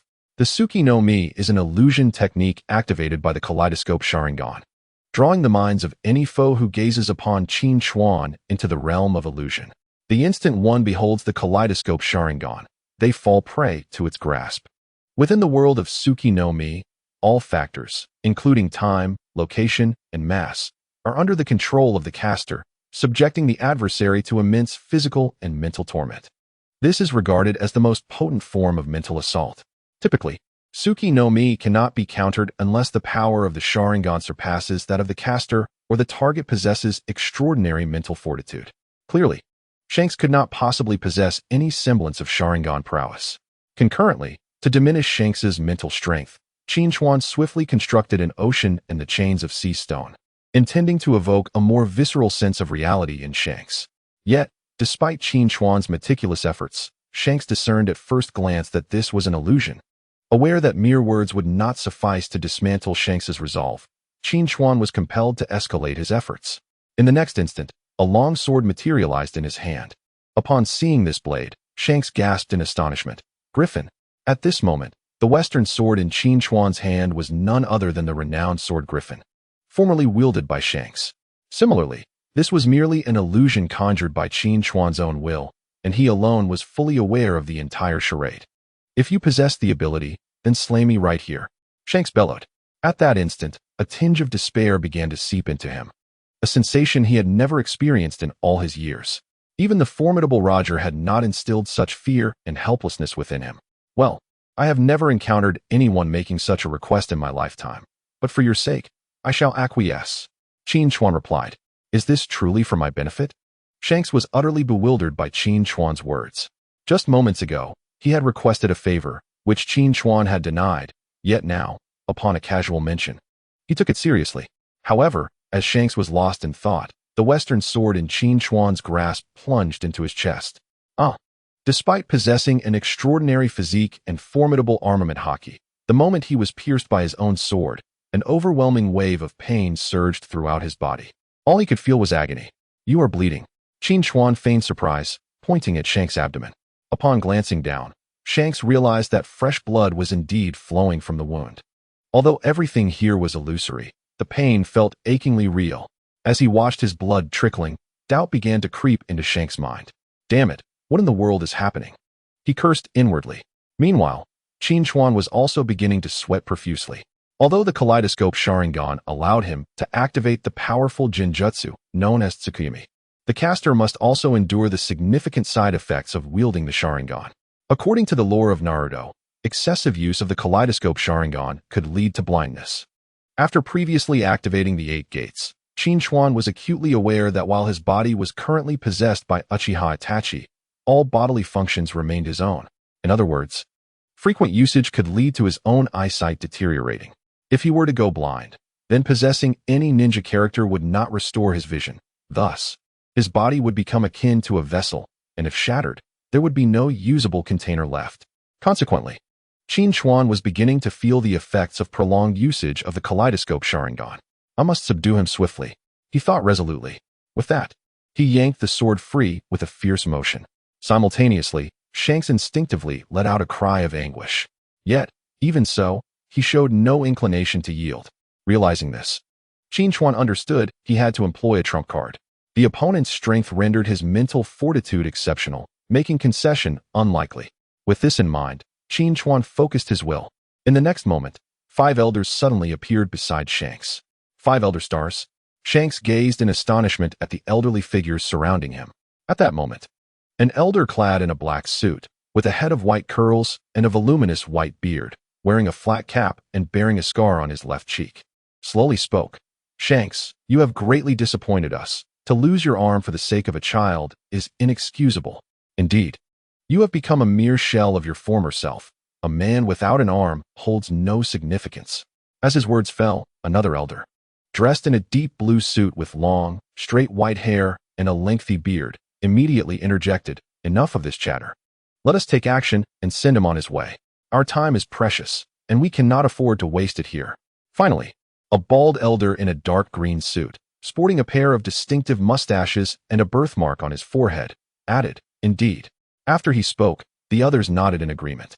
Witnessing this, Shanks felt on the verge of collapse, for everything he had seen prior might have been an illusion conjured by Qin Chuan. Yet, the conversation with the 5 elders felt so tangible that he began to doubt whether he truly was ensnared in a dream. In the next moment, the 5 elders encircled him, thrusting their swords violently toward his body. Shanks could no longer contain himself. He threw his head back and let out a furious roar, only to succumb to unconsciousness on the spot. The torment inflicted by the illusion had rendered him completely defeated and devoid of awareness in reality. Subsequently, Qin Chuan terminated the illusionary world created by Suki no Yomi. The scene shifted, and they returned to reality. Upon their return, the western sword, Griffin, which Shanks had been gripping, fell from his hands and clattered to the ground, producing a resonant sound that caught the attention of the surrounding pirates. They paused their battles and turned their gazes toward him. However, just as they did, Shanks suddenly experienced a blackout and collapsed straight down before the eyes of the assembled crowd. In that instant, the atmosphere turned eerily silent. At that moment, a long-awaited chime resonated from the system. "Ding! Congratulations, host, you have successfully defeated the enemy. You have earned a reward of 150,000 prestige points." With Shanks' defeat, Qin Chuan received a substantial gain of 150,000 prestige points, a considerable fortune that not only compensated for the 100,000 points required to purchase the Uchiha Itachi character card, but also yielded an additional 50,000 points. Yet, amidst his joy, a sudden pain shot through Qin Chuan's eyes. He quietly groaned, and tears began to stream from his eyes. This was the consequence of prolonged activation of the Mangekyo Sharingan. As a member of the Uchiha clan, he faced side effects when utilizing the Mangekyo Sharingan, not to mention someone like Qin Chuan, an ordinary individual. Thus, the strain on his eyes was far greater than that experienced by anyone else. After a considerable amount of time, he finally opened his eyes once more. However, at this moment, his eyes were bloodshot, presenting a terrifying sight. Upon realizing that the battle here had concluded, The conflict on the other side also came to a complete halt. Ben Beckman and Jesus Burgess quickly rushed to Shanks' side, assisting him to his feet. Meanwhile, Douglas Barrett hurriedly positioned himself beside Qin Chuan to protect him. "Captain Qin Chuan, are you all right?" Qin Chuan waved his hand dismissively and slowly made his way towards the opposite side. At this time, the others also helped Shanks to stand. After a careful examination revealed that Shanks had merely fainted, Ben Beckman and the others let out a sigh of relief. Yet, just as they began to feel at ease, Qin Chuan started approaching them once again, causing everyone to tense up once more. "Do not come any closer. One more step, and I will blow your head off," Jesus Burgess warned, aiming his sniper rifle at Qin Chuan's head. "You think you can kill me? By all means, give it a try." Qin Chuan shot a disdainful glare at Jesus Burgess. Upon hearing Qin Chuan's mocking tone, Jesus Burgess' expression changed, and he slowly lowered his rifle. It was evident that he understood Qin Chuan's words were not mere bluster. Although they had not closely observed the events, even the formidable Shanks had fallen before Qin Chuan. How could he possibly harm the man who had defeated Shanks? In truth, I hold great respect for Shanks. However, this world is one where the strong prevail over the weak. Today, I merely seek your ship. To be blunt, with your current strength, defeating me and Douglas Barrett is an impossibility, so it would be wise to relinquish your vessel. I can offer you a chance at survival. Besides, Shanks will merely be unconscious and should awaken in a few days. Qin Chuan's proclamation resonated across the deck of the Red Force. After a prolonged silence, Ben Beckman, the first mate of the red-haired pirates, finally spoke. "Abandon the ship and take Captain Shanks to that mini-warship." Upon hearing Ben Beckman's command, everyone present lowered their heads. Clearly, this marked one of the most humiliating days for the red-haired pirates. The transfer proceeded smoothly, under Ben Beckman's orders. The crew of the red-haired pirates gathered some provisions and descended onto the small warship that Qin Chuan and his companion had arrived in. Once the opposing crew had departed, Qin Chuan turned around and promptly collapsed onto the deck. "Captain Qin Chuan, are you all right?" Douglas Barrett rushed forward to assist him. "The battle with Shanks has drained me of too much energy. Quickly, help me inside to rest." Meanwhile, not long after the red-haired pirates set sail on the mini-warship, a larger pirate ship suddenly emerged in the vicinity. The pirates aboard this grand vessel rejoiced upon spotting the approaching mini-warship. "Haha, brothers. Today we shall seize this naval vessel and show them our true strength." At that moment, a one-eyed man on the deck raised a cheer for the pirates behind him. When the two ships collided, a cacophony of wails erupted from aboard. In an instant, the entire deck was awash with sorrow, blood flowing like a river. The following morning, Qin Chuan awoke, stretching languidly. True to the reputation of the red-haired pirates, even the bed was soft and plush, a stark contrast to the wooden bunk aboard the previous warship. At that time, Douglas Barrett had compelled 2 pirates from the red-haired crew to remain and operate the ship, ostensibly to conserve energy. Initially, those 2 pirates were terrified to the point of near collapse, but fortunately, Douglas Barrett showed little interest in such minor players.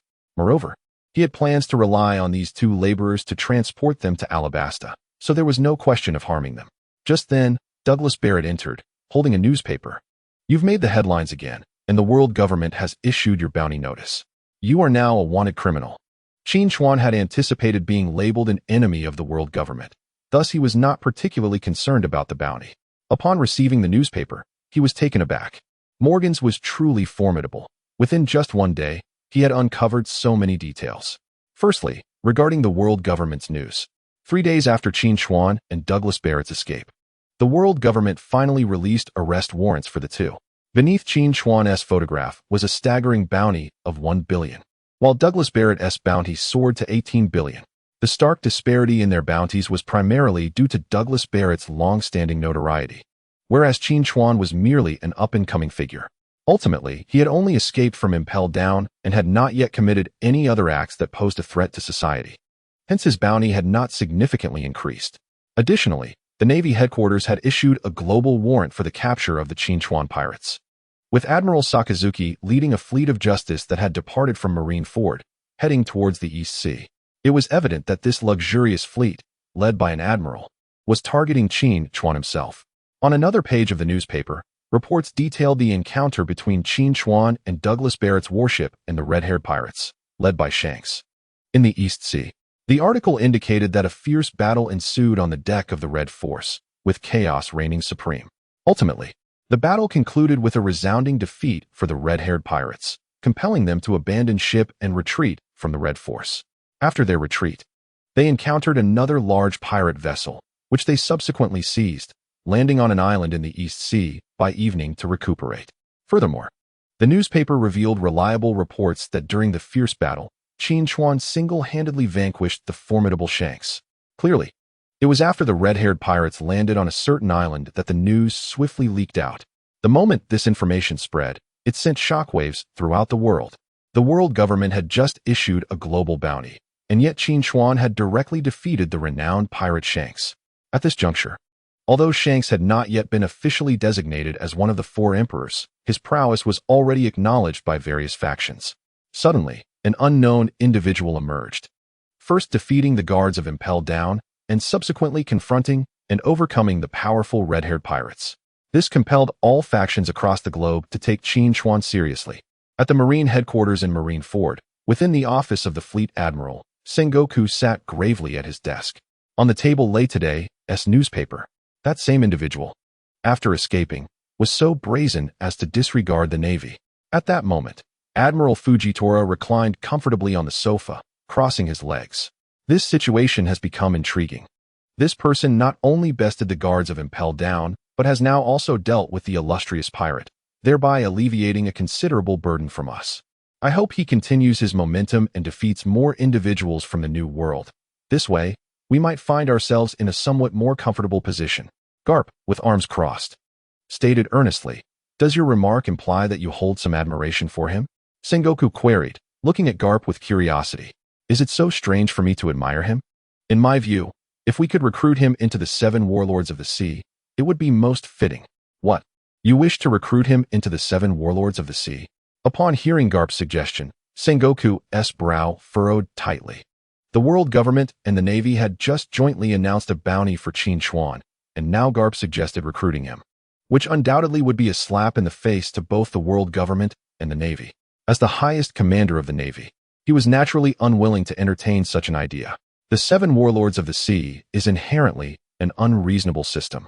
One cannot fathom the higher-ups' rationale when they proposed such a feudal institution. Just look at those who have joined the 7 Warlords. How many of them abide by the rules? These individuals wield the identities granted to them by the world government to act with impunity in this world. And yet, the righteous Navy can only watch helplessly as they commit crimes, unable to apprehend them. This is indeed the most ludicrous situation in the world. Now, with someone capable of defeating the pirates of the New World, why should we not grant him a title and have him work for us? Garp asserted solemnly. Your argument holds some merit. However, the 7 Warlords of the Sea requires its members to possess a certain level of influence and strength. While Qin Chuan has demonstrated his strength, he currently lacks influence. With just 1 ship and 2 individuals, it seems rather implausible for him to join the 7 Warlords. Moreover, the 7 Warlords consists of only 7 members, and the slots are already filled. Unless he can defeat one of the pirates currently in the ranks and seize their territory, only then would he qualify to join the 7 Warlords of the Sea. Fujitora thoughtfully stroked his chin as he analyzed the situation.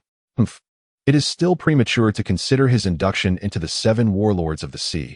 Perhaps Sakazuki will manage to apprehend him this time, Borsellino remarked with narrowed eyes. Meanwhile, aboard the flagship of the Justice Fleet, floating upon the vast ocean, Sakazuki, having perused the latest edition of the newspaper, cast it into the sea with disdain. Relay my orders. Have the remaining warships align in formation and broaden the search radius. Not a single vessel shall escape our scrutiny. Yes, sir, replied Rear Admiral Onamaru with a salute before hastily departing. Beyond the purview of the world government and the Navy headquarters, formidable pirates familiar with the red-haired pirates were also abuzz with discussions regarding this matter.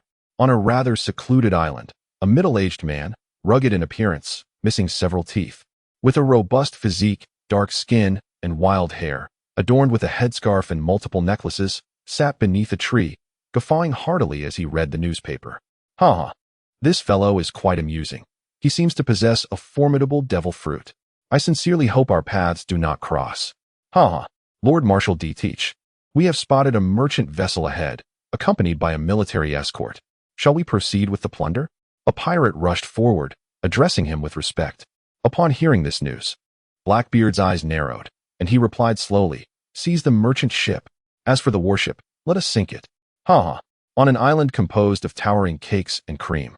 A statuesque, corpulent woman, adorned with vibrant lipstick and light purple eyeshadow, wearing a pirate hat and a flowing pink dress, devoured a delectable cake with enthusiasm. This was none other than Charlotte Linlin, one of the emperors of the sea.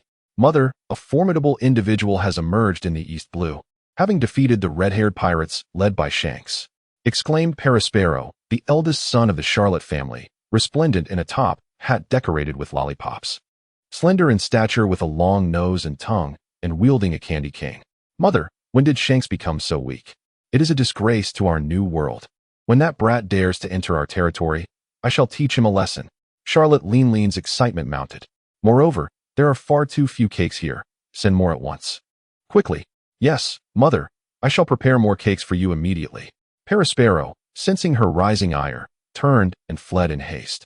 Upon an island shaped like a monstrous horn, a formidable figure resides within a vast cavern, towering and robust, with long, flowing black hair and horns reminiscent of a dragon's.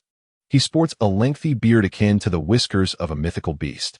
His left arm bears a tattoo of dragon scales, and his upper body is bare, revealing an X-shaped scar on his right abdomen.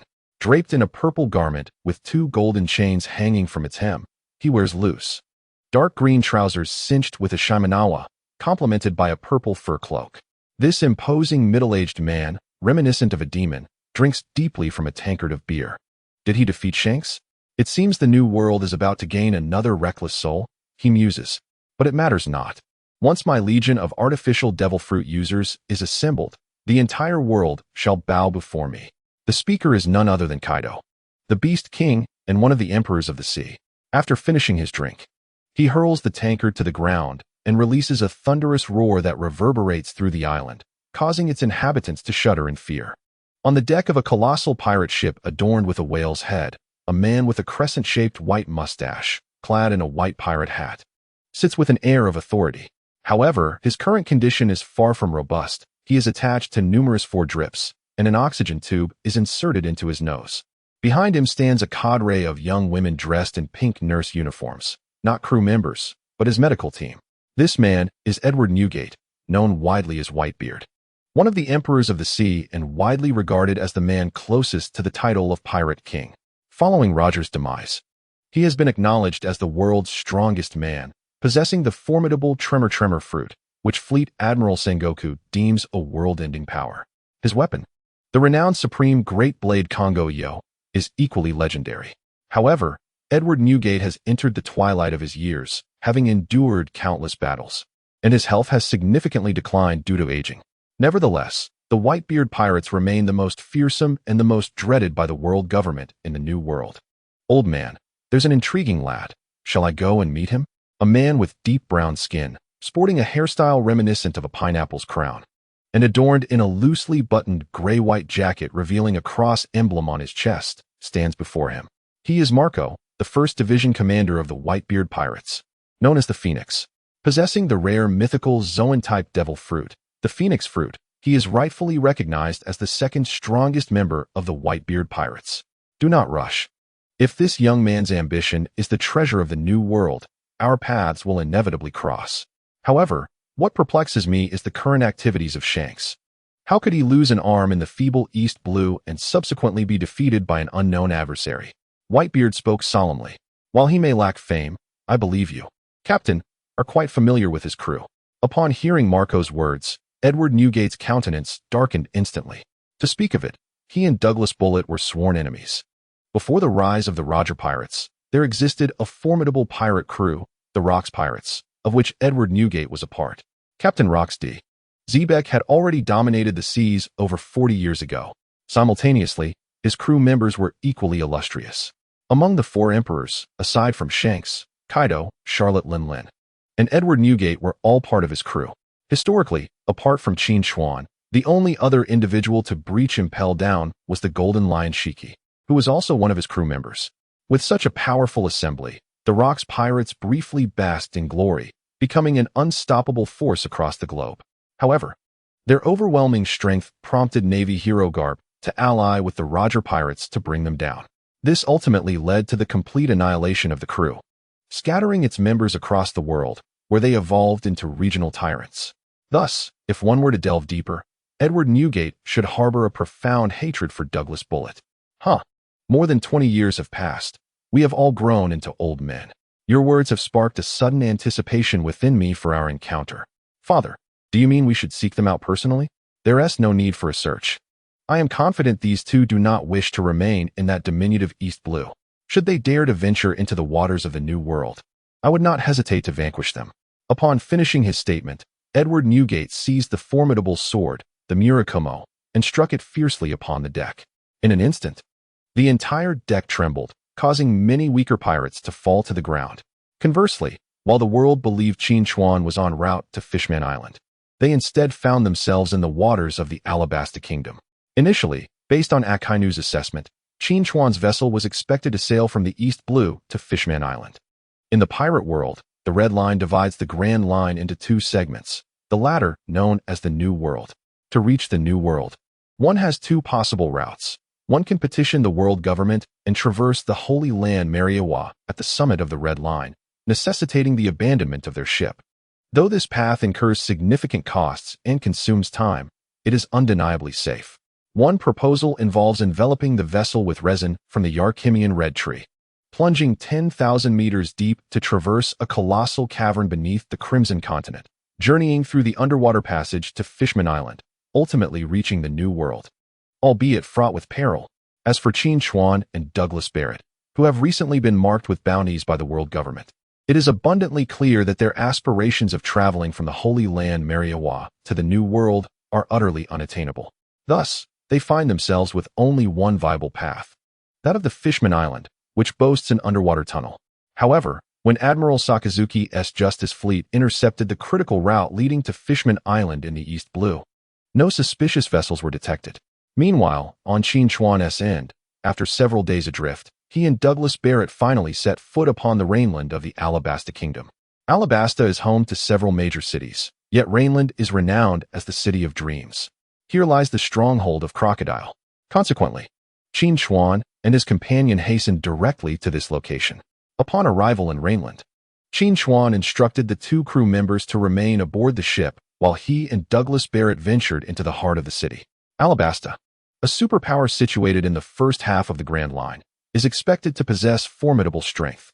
Yet, the current state of Alabasta is somewhat disheartening, aside from its capital, Alyabarna. The other significant cities have not witnessed rain for several years. Under the deliberate manipulation of the Baroque works, the populace has been led to believe that the drought stems from the king's clandestine use of rain-inducing dance powder, ultimately igniting a civil war that has inflicted substantial casualties and severe economic repercussions across the nation. In contrast to the prevailing conditions of other major cities, Rainland remains a bastion of tranquility.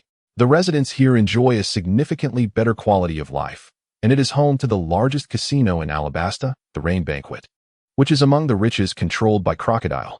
Thus, upon his arrival in Rainland, Qin Chuan's attention was immediately drawn to the illustrious Rain Banquet. The casino's fame is such that he effortlessly inquired about its location. As they approached the perimeter of the Rain Banquet Casino, Douglas Barrett turned to Qin Chuan with a puzzled expression. "What is your intention here? What else could one do here but gamble? Let us go." Qin Chuan stretched lazily and took the lead into the expansive casino.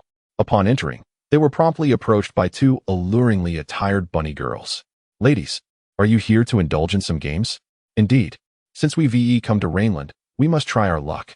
"Lead the way," Qin Chuan replied with a grin. "Very well, please follow us."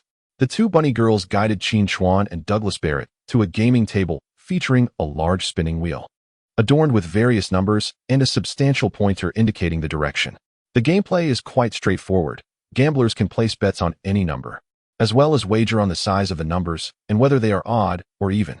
At this moment, a female dealer, with one hand resting on the roulette wheel, announced, "You may begin placing your bets now. Once you have committed, there is no turning back." As her words echoed in the air, the patrons at the table began to place their bets eagerly. However, Qin Chuan and Douglas Barrett remained motionless. For the reason was simple. They had no money. After robbing Shanks, they discovered that he was a pauper himself. They had never intended to rob anyone else and were perpetually inebriated already deep in debt, leaving Qin Chuan with nothing to gain from them. Additionally, having recently escaped from the prison, their pockets were even emptier. Observing this, the bunny girl who had accompanied them furrowed her brow in concern. "Gentlemen, what seems to be the problem?" she inquired. "Oh, nothing. I just realized I forgot to bring any cash today, but that's all right. Doesn't this mean we have money now?" Qin Chuan replied, extending his hands to gather the bets made by the other gamblers at the table, subsequently placing it all on the odd number. The crowd was taken aback by Qin Chuan's audacity, their attention suddenly fixed upon him. "Hey, I've placed my bet. Hurry up and spin," Qin Chuan said with a slight smile. Meanwhile, to safeguard against any unforeseen circumstances, he summoned the Might Guy character card with his mind. Ding! The host has successfully used the Might Guy character card. Usage count 1. In the next instant, he was infused with renewed energy. With the physique and martial prowess of Might Guy at his disposal, Qin Chuan felt a profound sense of relief. "What is the meaning of this?" "That is clearly our money," exclaimed a portly middle-aged man nearby, visibly irate. Soon, others around them echoed their discontent with Qin Chuan's actions. "This fellow is clearly here to cause trouble. Will you not intervene, allowing him to take our money and act with impunity? Indeed, we must expel these two unknown individuals." At that moment, the bunny girl realized that Qin Chuan and his companion were likely seeking trouble, and she turned to signal a nearby security guard. In an instant, several security personnel approached Qin Chuan and Douglas. "Oh, you refuse to spin? Then allow me to ensure no one plays," Qin Chuan declared, abruptly extending his right hand and forcefully slamming it down upon the gambling table. With a thunderous crash, the table splintered in two, collapsing entirely. His actions immediately drew the attention of other gamblers in the casino, and the security guards rushed over. "Hey kid, are you seeking death?" One guard, wearing sunglasses, shouted as he prepared to confront Qin Chuan. However, before he could reach him, a swift figure darted past. In the next moment, the guard felt a violent impact to his face, and he collapsed into a pool of blood.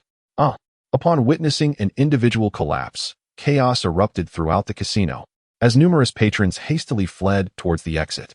Simultaneously, the atmosphere within the establishment shifted to one of heightened alertness, with some taking advantage of the turmoil to swiftly report the incident from the second floor of the gaming hall.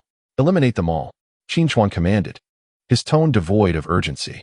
Following his orders, Douglas Barrett sprang into action once more.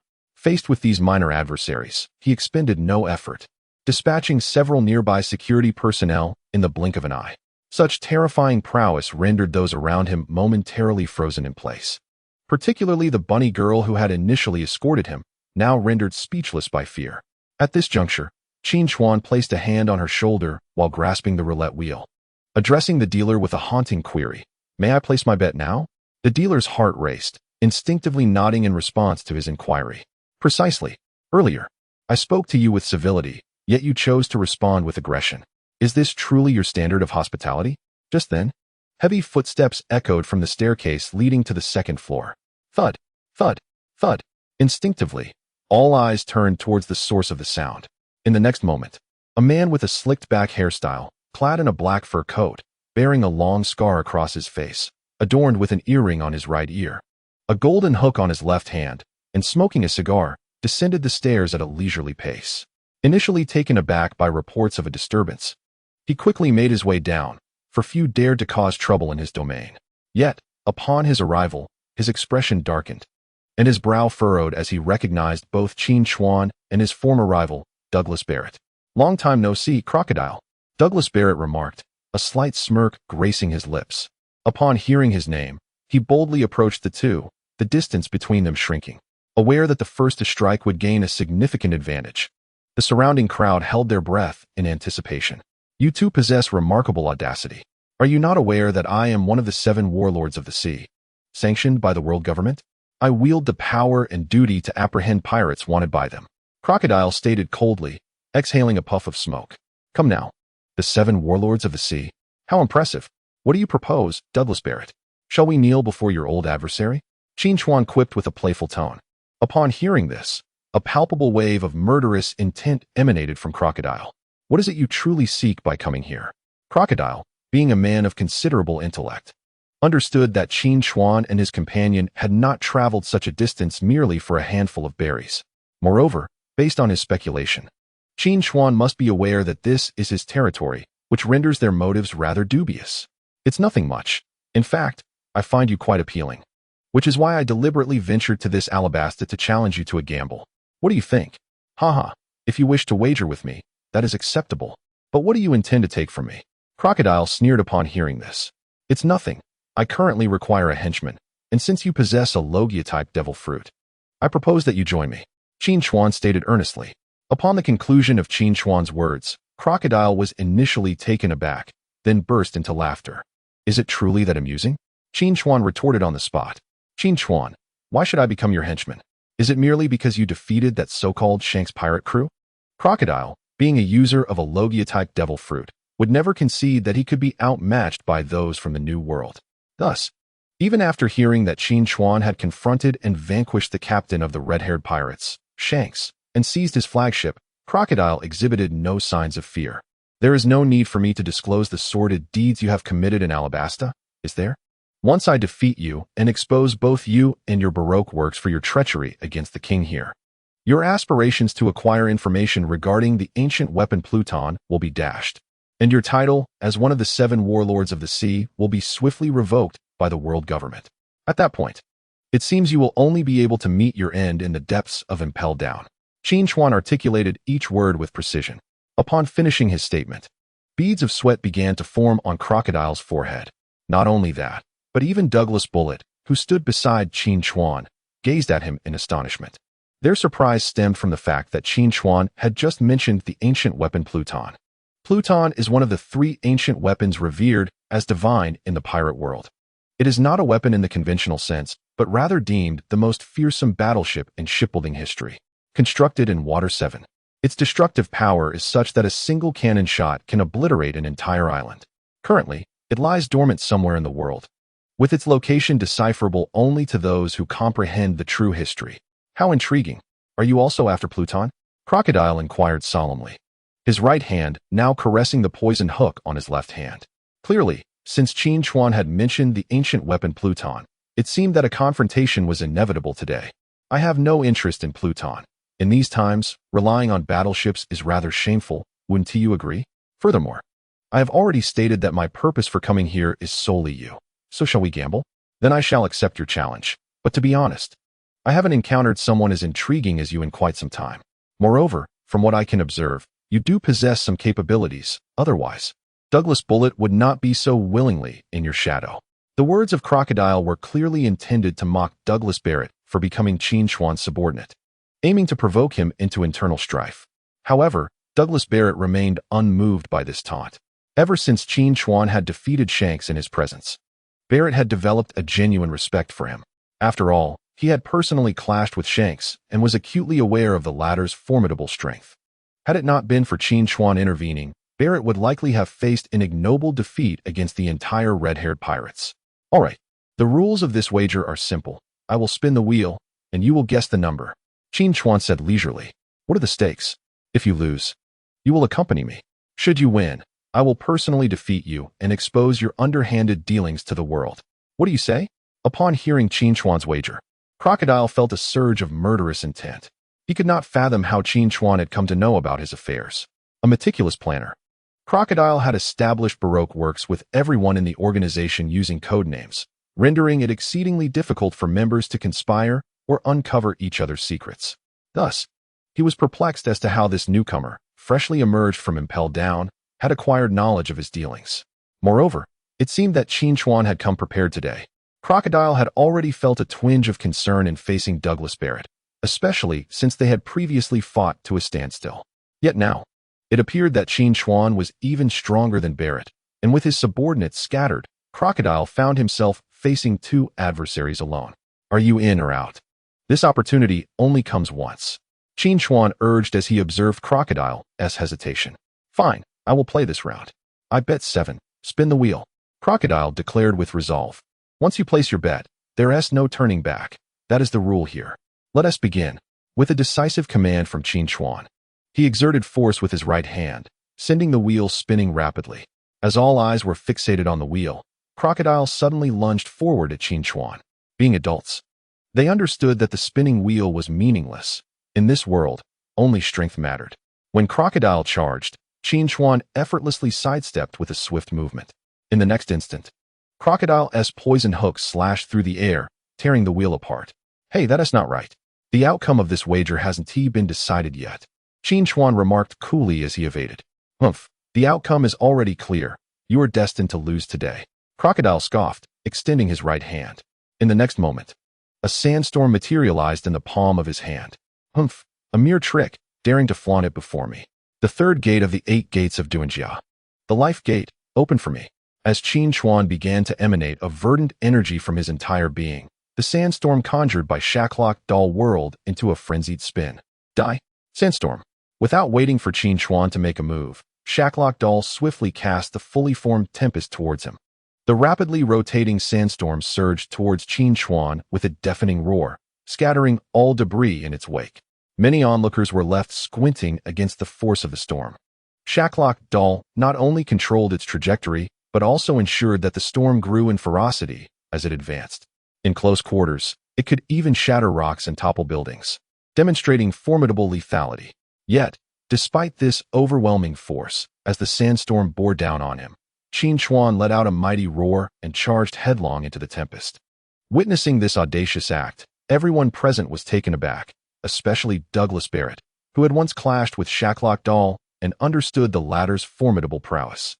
Seeing Qin Chuan brazenly plunge into the assault left him anxious for the young man's safety, as Qin Chuan recklessly entered the swirling storm without any semblance of defense.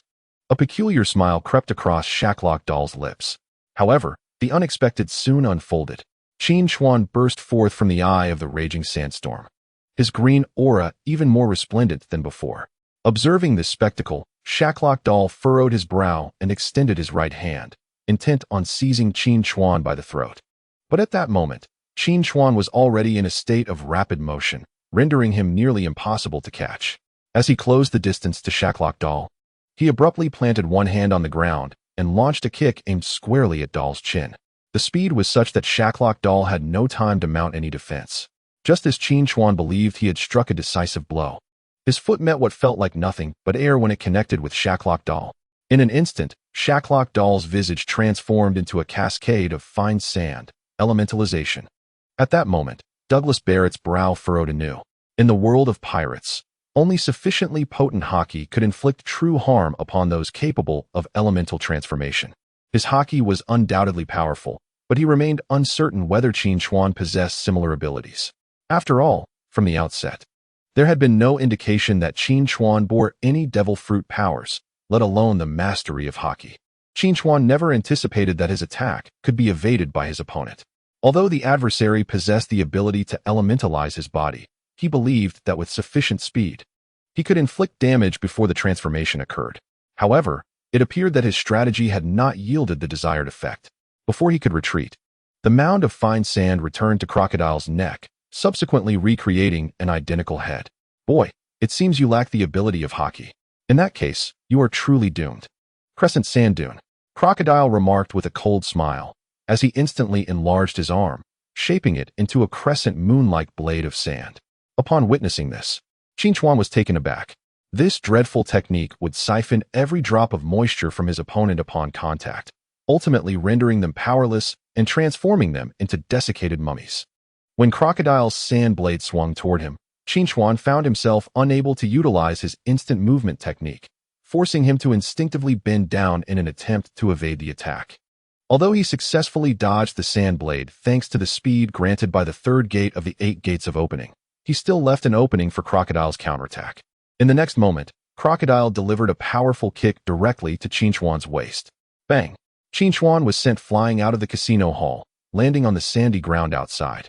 After a moment of stunned silence, the surrounding crowd erupted into cheers. Simultaneously, Douglas Barrett rushed to Qin Chuan's side. Captain Qin Chuan, are you all right? Let me handle him. My haki is more than sufficient to deal with him. Douglas Barrett spoke in a low voice. Just then, Crocodile appeared before them. Boy, don't think that after stirring up trouble in Impel Down, you are aware of your own limitations. Even Douglas Barrett cannot save you today. At that moment, instead of allowing Douglas Barrett to intervene, Qin Chuan pushed him away. Wiping a trickle of blood from the corner of his mouth, he smiled. His peculiar behavior left everyone bewildered. Captain, Douglas Barrett attempted to speak further, but Qin Chuan gestured for silence. Do you understand?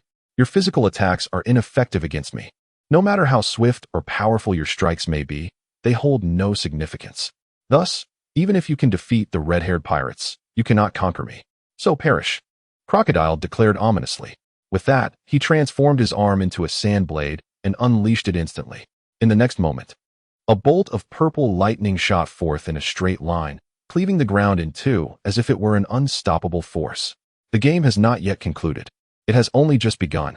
Qin Chuan smiled faintly. In the next instant, two system notifications echoed in his mind.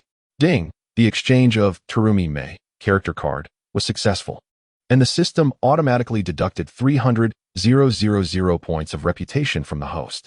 Ding! The host successfully utilized the Terumi Mei character card, granting 1 usage. Just moments ago, as Qin Chuan was sent flying and others engaged in conversation, he immediately opened the system store to begin browsing. Dealing with Crocodile's elemental transformation is quite straightforward. Since his elemental form is composed of sand, any contact with water or other liquids will prevent him from maintaining his transformation. At that point, ordinary physical attacks can inflict harm upon him. Thus, Qin Chuan promptly chose the origin of water ninjutsu, the water shadow of the land of water, Terumi Mei. Although the character card for Terumi Mei requires 300,000 reputation points, Qin Chuan, with his ample resources, could easily redeem it. Feeling the presence of Terumi Mei envelop him, Qin Chuan immediately invoked her exclusive ninjutsu through sheer will. Water release, water pillar. In the next moment, as a bolt of purple lightning was about to strike him, Qin Chuan opened his mouth wide and unleashed a water sphere resembling a falling meteor. Upon contact with the purple lightning, the water sphere erupted explosively. Boom! The collision of these two formidable attacks generated a tremendous shockwave, shattering all nearby windows in an instant. The powerful wave forced both combatants to stagger back several steps. What kind of technique is this? Crocodile's expression darkened. He was on the verge of successfully eliminating his opponent when Qin Chuan unexpectedly expelled a water sphere from his mouth. No one understood better than him where his advantages and disadvantages lay, and now that Qin Chuan could launch a water attack, he began to feel a sense of panic. Douglas Bullet was equally perplexed. Qin Chuan's technique appeared chaotic and lacked any discernible pattern. Despite having lived for decades in this world and encountered numerous renowned individuals, none had ever employed such unfamiliar attacks as he did. You enjoy evading my attacks with your elemental form, do you? Then I shall let you transform to your heart's content. Water release, hidden mist technique. As soon as Qin Chuan finished speaking, he opened his mouth once more and expelled a vast amount of dense mist. This mist obscured the surrounding environment significantly. Furthermore, due to the high moisture content in the mist, Crocodile felt increasingly uncomfortable upon contact, indicating that his body had encountered water, making it more challenging to transform. Yet, the worst was not this. He now found himself ensnared within the fog, with visibility severely diminished. In the next moment, he gathered a powerful desert storm in his right hand. This storm was broader in scope than the previous one, moving at an accelerated speed with enhanced lethality. This was a heavyweight sandstorm, an upgraded version of the sandstorm. He could only rely on the high-speed swirling desert storm to thoroughly disperse the surrounding mist. However, before he could unleash the storm in his grasp, a sudden attack shot forth from ahead. As this assault pierced through the fog, Shacklock Darl's expression shifted dramatically. It was, astonishingly, a liquid attack in the shape of a true dragon. This attack was none other than the water release, Water Dragon Bullet, a fundamental ninjutsu unleashed by Qin Chuan. The water dragon instantly penetrated the desert storm composed of sand and wind and struck forcefully against Shacklock Darl's chest. With a resounding thud, Shacklock Darl was sent flying backward. Simultaneously, the desert storm he wielded came to an abrupt halt. In the next moment, as the mist cleared, the once seemingly victorious Shacklock Darl found himself lying on the ground. In stark contrast, Qin Chuan stood a short distance away, wearing a relaxed expression as he regarded his opponent. At that moment, the scene fell into a profound silence. Moments ago, everyone had been enveloped in the mist, unable to discern the unfolding events, and now, with the fog dissipated, the situation had transformed drastically. Shortly thereafter, Shacklock Darl could not suppress a spurt of blood. Clearly, Qin Chuan's water release attack had successfully struck him, inflicting significant harm. Yet he knew that such a basic water dragon bullet alone would not suffice to secure his defeat. Thus, he prepared to launch another wave of assault against Shaklok Darl. Just then, a tremendous noise erupted from behind him. Everyone turned to look. There, a tall, muscular figure clad in a Shaolin monk-style garb, adorned with snake patterns on either side of his chest, and a tattoo of the character on his bald head, charged rapidly toward Qin Chuan. Upon his first glance, Qin Chuan instantly recognized his identity.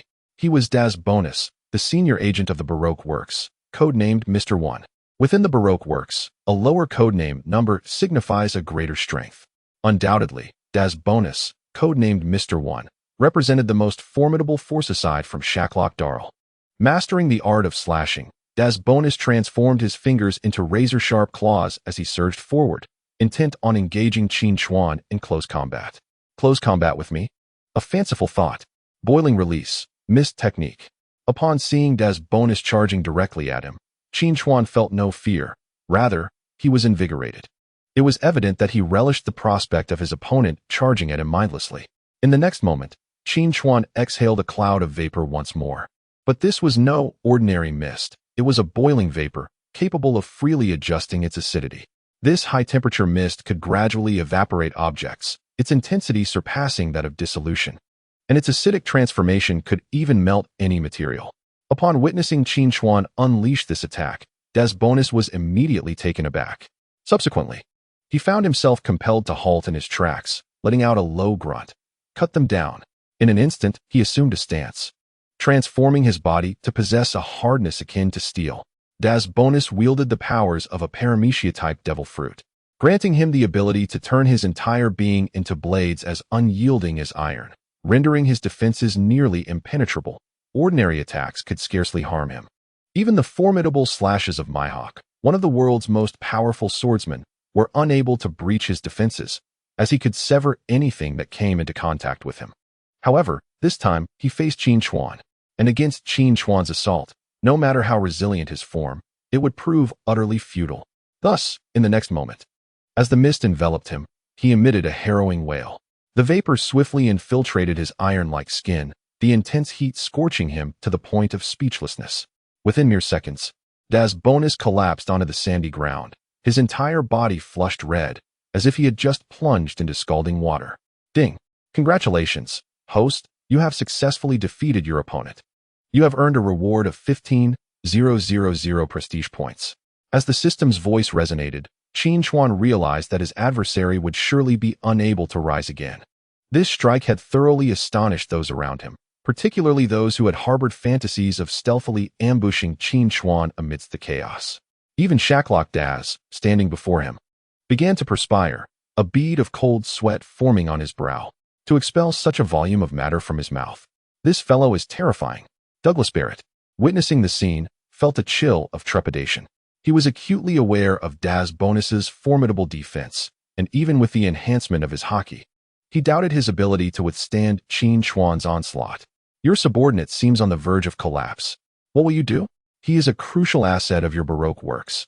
At that moment, Qin Chuan turned to face the now upright Shaklok Das, speaking slowly. Shaklok merely cast a cold glance at the fallen Das Bonus before smirking dismissively.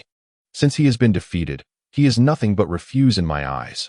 I care not for his life or death. Yet, beneath his words, he harbored a seething desire to see Qin Chuan obliterated. Really? This man has been the chief strategist of Baroque works, unwaveringly loyal to you. Have you not placed your utmost trust in him? Qin Chuan countered sharply. Upon hearing Qin Chuan's retort, a look of genuine terror flickered across Shaklok Das's face. Clearly, he was thoroughly shaken. Prior to this, nothing Qin Chuan had said had particularly startled him. Even the revelation of Das Bonus's true identity and the conspiracies surrounding Baroque works were within the realm of possibility. After all, with so many individuals within the entire Baroque works, it is hardly surprising that one or two spies might be concealed among them. However, Qin Chuan understood that Das Bonus was the person he trusted most. It is essential to note that throughout, he had never revealed an inclination to trust anyone. Moreover, he had consistently been a rather self-centered individual, often brazenly proclaiming to everyone that he never required subordinates, that he was sufficient on his own. Thus, as Qin Chuan delved into the depths of his psyche, he began to feel a profound sense of panic. Who exactly was this obscure figure before him? And how could he possibly know everything about him? Qin Chuan, what do you truly intend to do? At this point, Shacklock Doll could only vociferously interrogate Qin Chuan once more. This time, however, his inquiry was markedly different in tone from their previous encounter. Although his questioning seemed imposing, it was, in fact, utterly feeble. Come with me, or you shall perish here. The choice is yours. Qin Chuan spoke with a nonchalant demeanor, as if Shacklock Doll's life lay entirely within his grasp. At this juncture, no one would consider Qin Chuan's threat as mere bravado. It was evident that the scales of victory had tipped decidedly in Qin Chuan's favor. Not to mention, even if Qin Chuan could barely defeat his opponent, he would lack the strength to contend with Douglas Barrett, who had remained passive throughout. You know I have never been one to submit to others. Shacklock Doll replied coldly. He still attempted to resist Qin Chuan, for he was one of the 7 warlords of the sea. How could he easily yield to another? Those old geezers in Mariawa have ruled this world for far too long. I will surpass them and stand at the pinnacle of the world in the future. You are an intelligent man. You should know how to choose wisely. So I shall grant you 1 minute to contemplate your decision. Qin Chuan spoke with an air of casual authority. Were these words to be disseminated, they would undoubtedly provoke considerable upheaval. A pirate who had just escaped prison and was globally wanted dared to proclaim his intent to annihilate the world government, which would undoubtedly complicate his circumstances further. Upon hearing Qin Chuan's words, Shacklock Doll was visibly stirred. Shacklock Doll, I hope you can set sail with him. For this young man possesses a strength that will gradually bind us, compelling us to willingly remain by his side. At that moment, Douglas Barrett, standing not far away, approached Qin Chuan with a serious expression. Hearing this, Shacklock Doll finally spoke. Can you allow me to be thoroughly convinced? Otherwise, I find it difficult to acquiesce. In that instant, he still yearned for a decisive confrontation with Qin Chuan. Humph, you overestimate your own capabilities. Water release, hidden mist technique. Witnessing Shacklock Doll's unwillingness to surrender, Qin Chuan exhaled a thick fog once more. The same trick cannot work on me twice. Gale. Shacklock Doll, without any unnecessary words, swiftly conjured a small desert storm from his hands once more. In the next moment, he hurled it forward. The desert storm intensified as it spun rapidly, simultaneously dispersing the thick fog that had surrounded them. At that very instant, Qin Chuan made his entrance, charging directly towards Shacklock Doll. Let us see what other techniques you possess, he exclaimed. Desert Greatsword. Shacklock Doll finally unleashed his strongest attack in the face of Qin Chuan. In the blink of an eye, he transformed his arm into a blade of sand and thrust it towards the oncoming Qin Chuan. Remarkably, Qin Chuan seemed utterly unfazed, continuing his relentless advance towards the sand blade. Just then, Shacklock Doll's sand blade arm pierced through Qin Chuan's body. This shocking scene left everyone in utter disbelief. However, Shacklock Doll's brow furrowed with sudden concern. It was evident that Qin Chuan, no matter how foolish, would not recklessly charge into his blade. That would be akin to suicide. As anticipated, in the next moment, Qin Chuan's body abruptly transformed into a mist and vanished. I am here. A familiar voice emerged from behind Shacklock Doll. Impossible. Shacklock Doll was taken aback, hastily turning around. But as he did, a powerful, water-soaked arm shot towards his throat with astonishing speed. In an instant, Qin Chuan's right hand grasped Shacklock Doll's neck. Due to the moisture on Qin Chuan's hand, contact with Shacklock Doll's neck instantly drenched it with liquid, rendering it impossible for Shacklock Doll to elementalize his neck. My patience is limited. If you dare to move, you may truly find yourself dead, Qin Chuan warned coldly. He had no intention of wasting excessive time on Shacklock Doll, especially since the duration of his possession was nearing its end. Moreover, he had already expended 300,000 points of reputation for this encounter, and he was reluctant to squander another chance at possession. At this moment, Shacklock Doll finally grasped the disparity between himself and Qin Chuan. Sighing deeply, he slowly admitted, I concede. As he uttered those words, a system notification chimed in. Ding. Congratulations, host, for successfully defeating the enemy. You have earned a reward of 50,000 reputation points. Damn, only 50,000 points. I just lost 250,000. Qin Chuan lamented internally. He had anticipated that Shacklock Doll would yield at least 80 or 100,000 points, yet it turned out to be a mere 50,000. However, upon further reflection, it made sense. After all, Shacklock Doll was not particularly formidable at this stage. despite possessing a nature-type devil fruit. However, the vulnerabilities are quite apparent. Should anyone truly wish to target him, he could easily be restrained. When Shikiaku Daz announced his surrender, a tumult erupted in the arena. All present in the casino were left agape, gazing at their leader. Meanwhile, the gravely weakened Daz Bonus, lying not far off, could only watch helplessly. Furthermore, this was the superpower of Alabasta. Thus, following Shikiaku Daz's defeat, news swiftly spread across the globe. What are you all standing there for? Go check on that fellow lying on the ground, but be cautious. He may be a bit too hot to handle. Having dealt with Shikiaku Daz, he addressed those within the casino. At this moment, with their leader vanquished, they naturally dared not resist. What do you intend to do next? I have been bested by you, and according to the regulations set forth by the world government regarding the 7 warlords of the sea, I am now completely stripped of my title. You shall become my successor, though this hinges upon whether you and the world government are willing to sit down for discussions. Shikiaku Daz inquired solemnly. Since he had resolved to follow Qin Chuan for the time being, he was naturally eager to learn of Qin Chuan's plans. Oh, the 7 warlords of the sea, you say? I must admit, I am rather looking forward to visiting Mariewa. However, first, summon your deputy from Baroque Works and Miss Wednesday. Qin Chuan squinted, intrigued. Upon hearing the mention of these 2 individuals, Shikiaku Daz felt a wave of confusion. Do you not require anyone else? Humph. Do not bring anyone along. Their strength would merely lead them to their demise in the new world. It is best they continue with their own lives. Qin Chuan retorted dismissively. After hearing Qin Chuan's words, Shikiaku Daz ceased his chatter and promptly called for the 2 individuals, instructing them to contact those whom Qin Chuan desired using the signals he provided.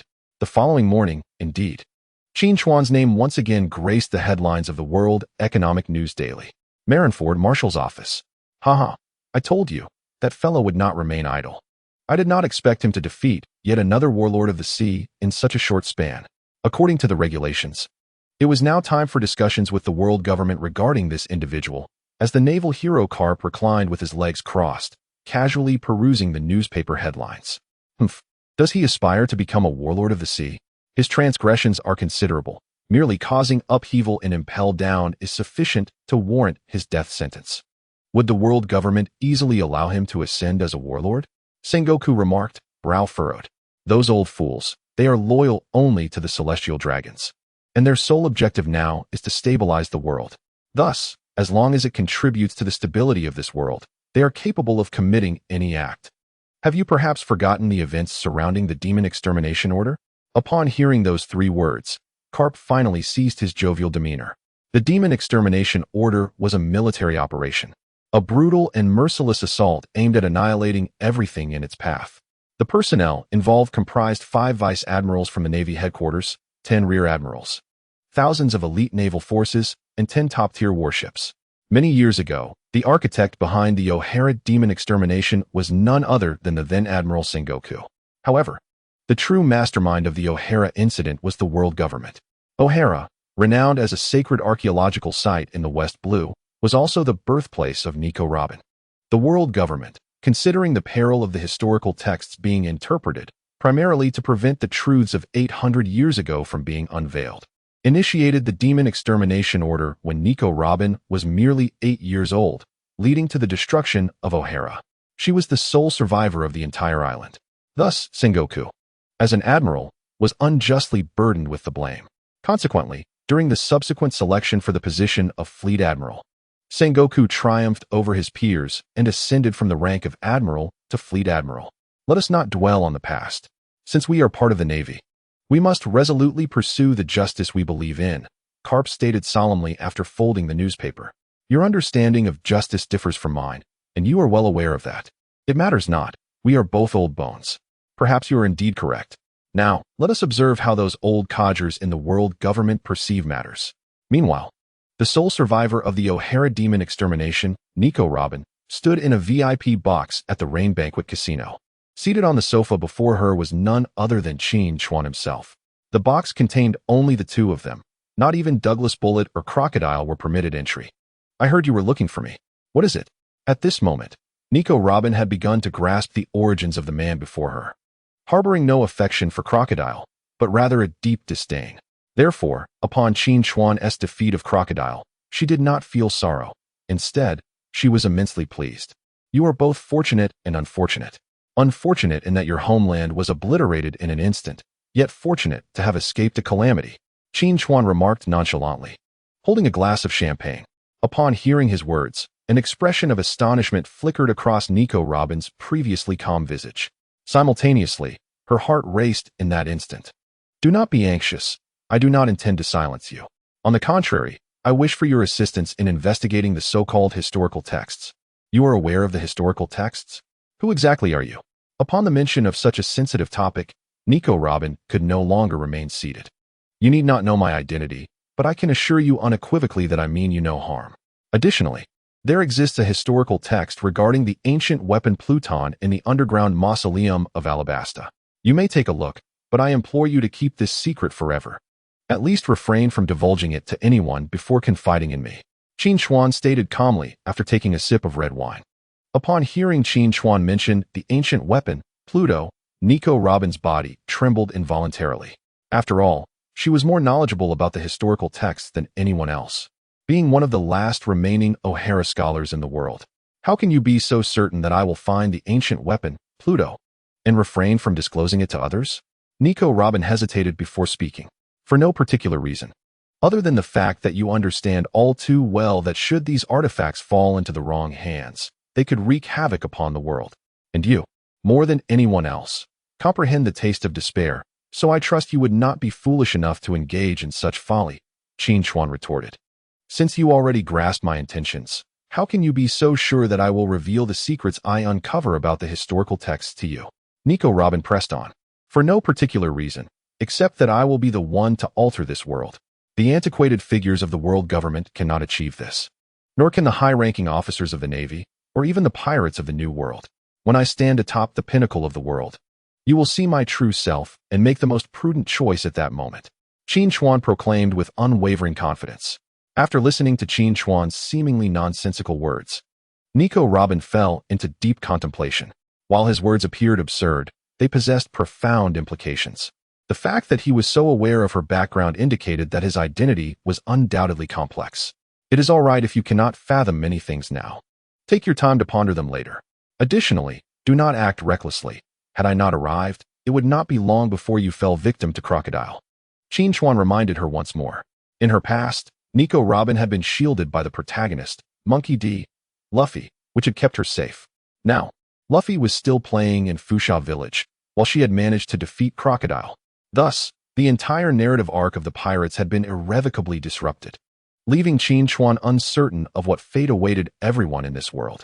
Undoubtedly, Nico Robin's identity and her vast knowledge were of immense importance to Qin Chuan, as there were many mysteries he had yet to unravel.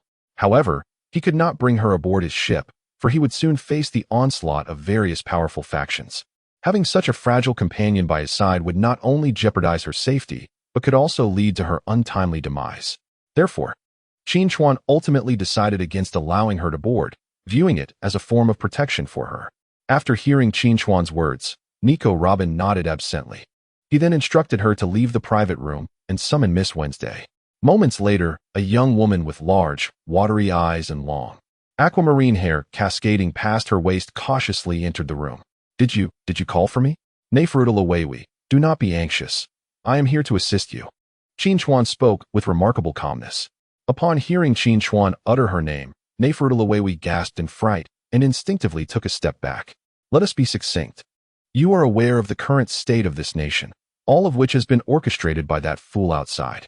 However, now that he has boarded my vessel, I am obliged to protect him. Thus, let us strike a bargain.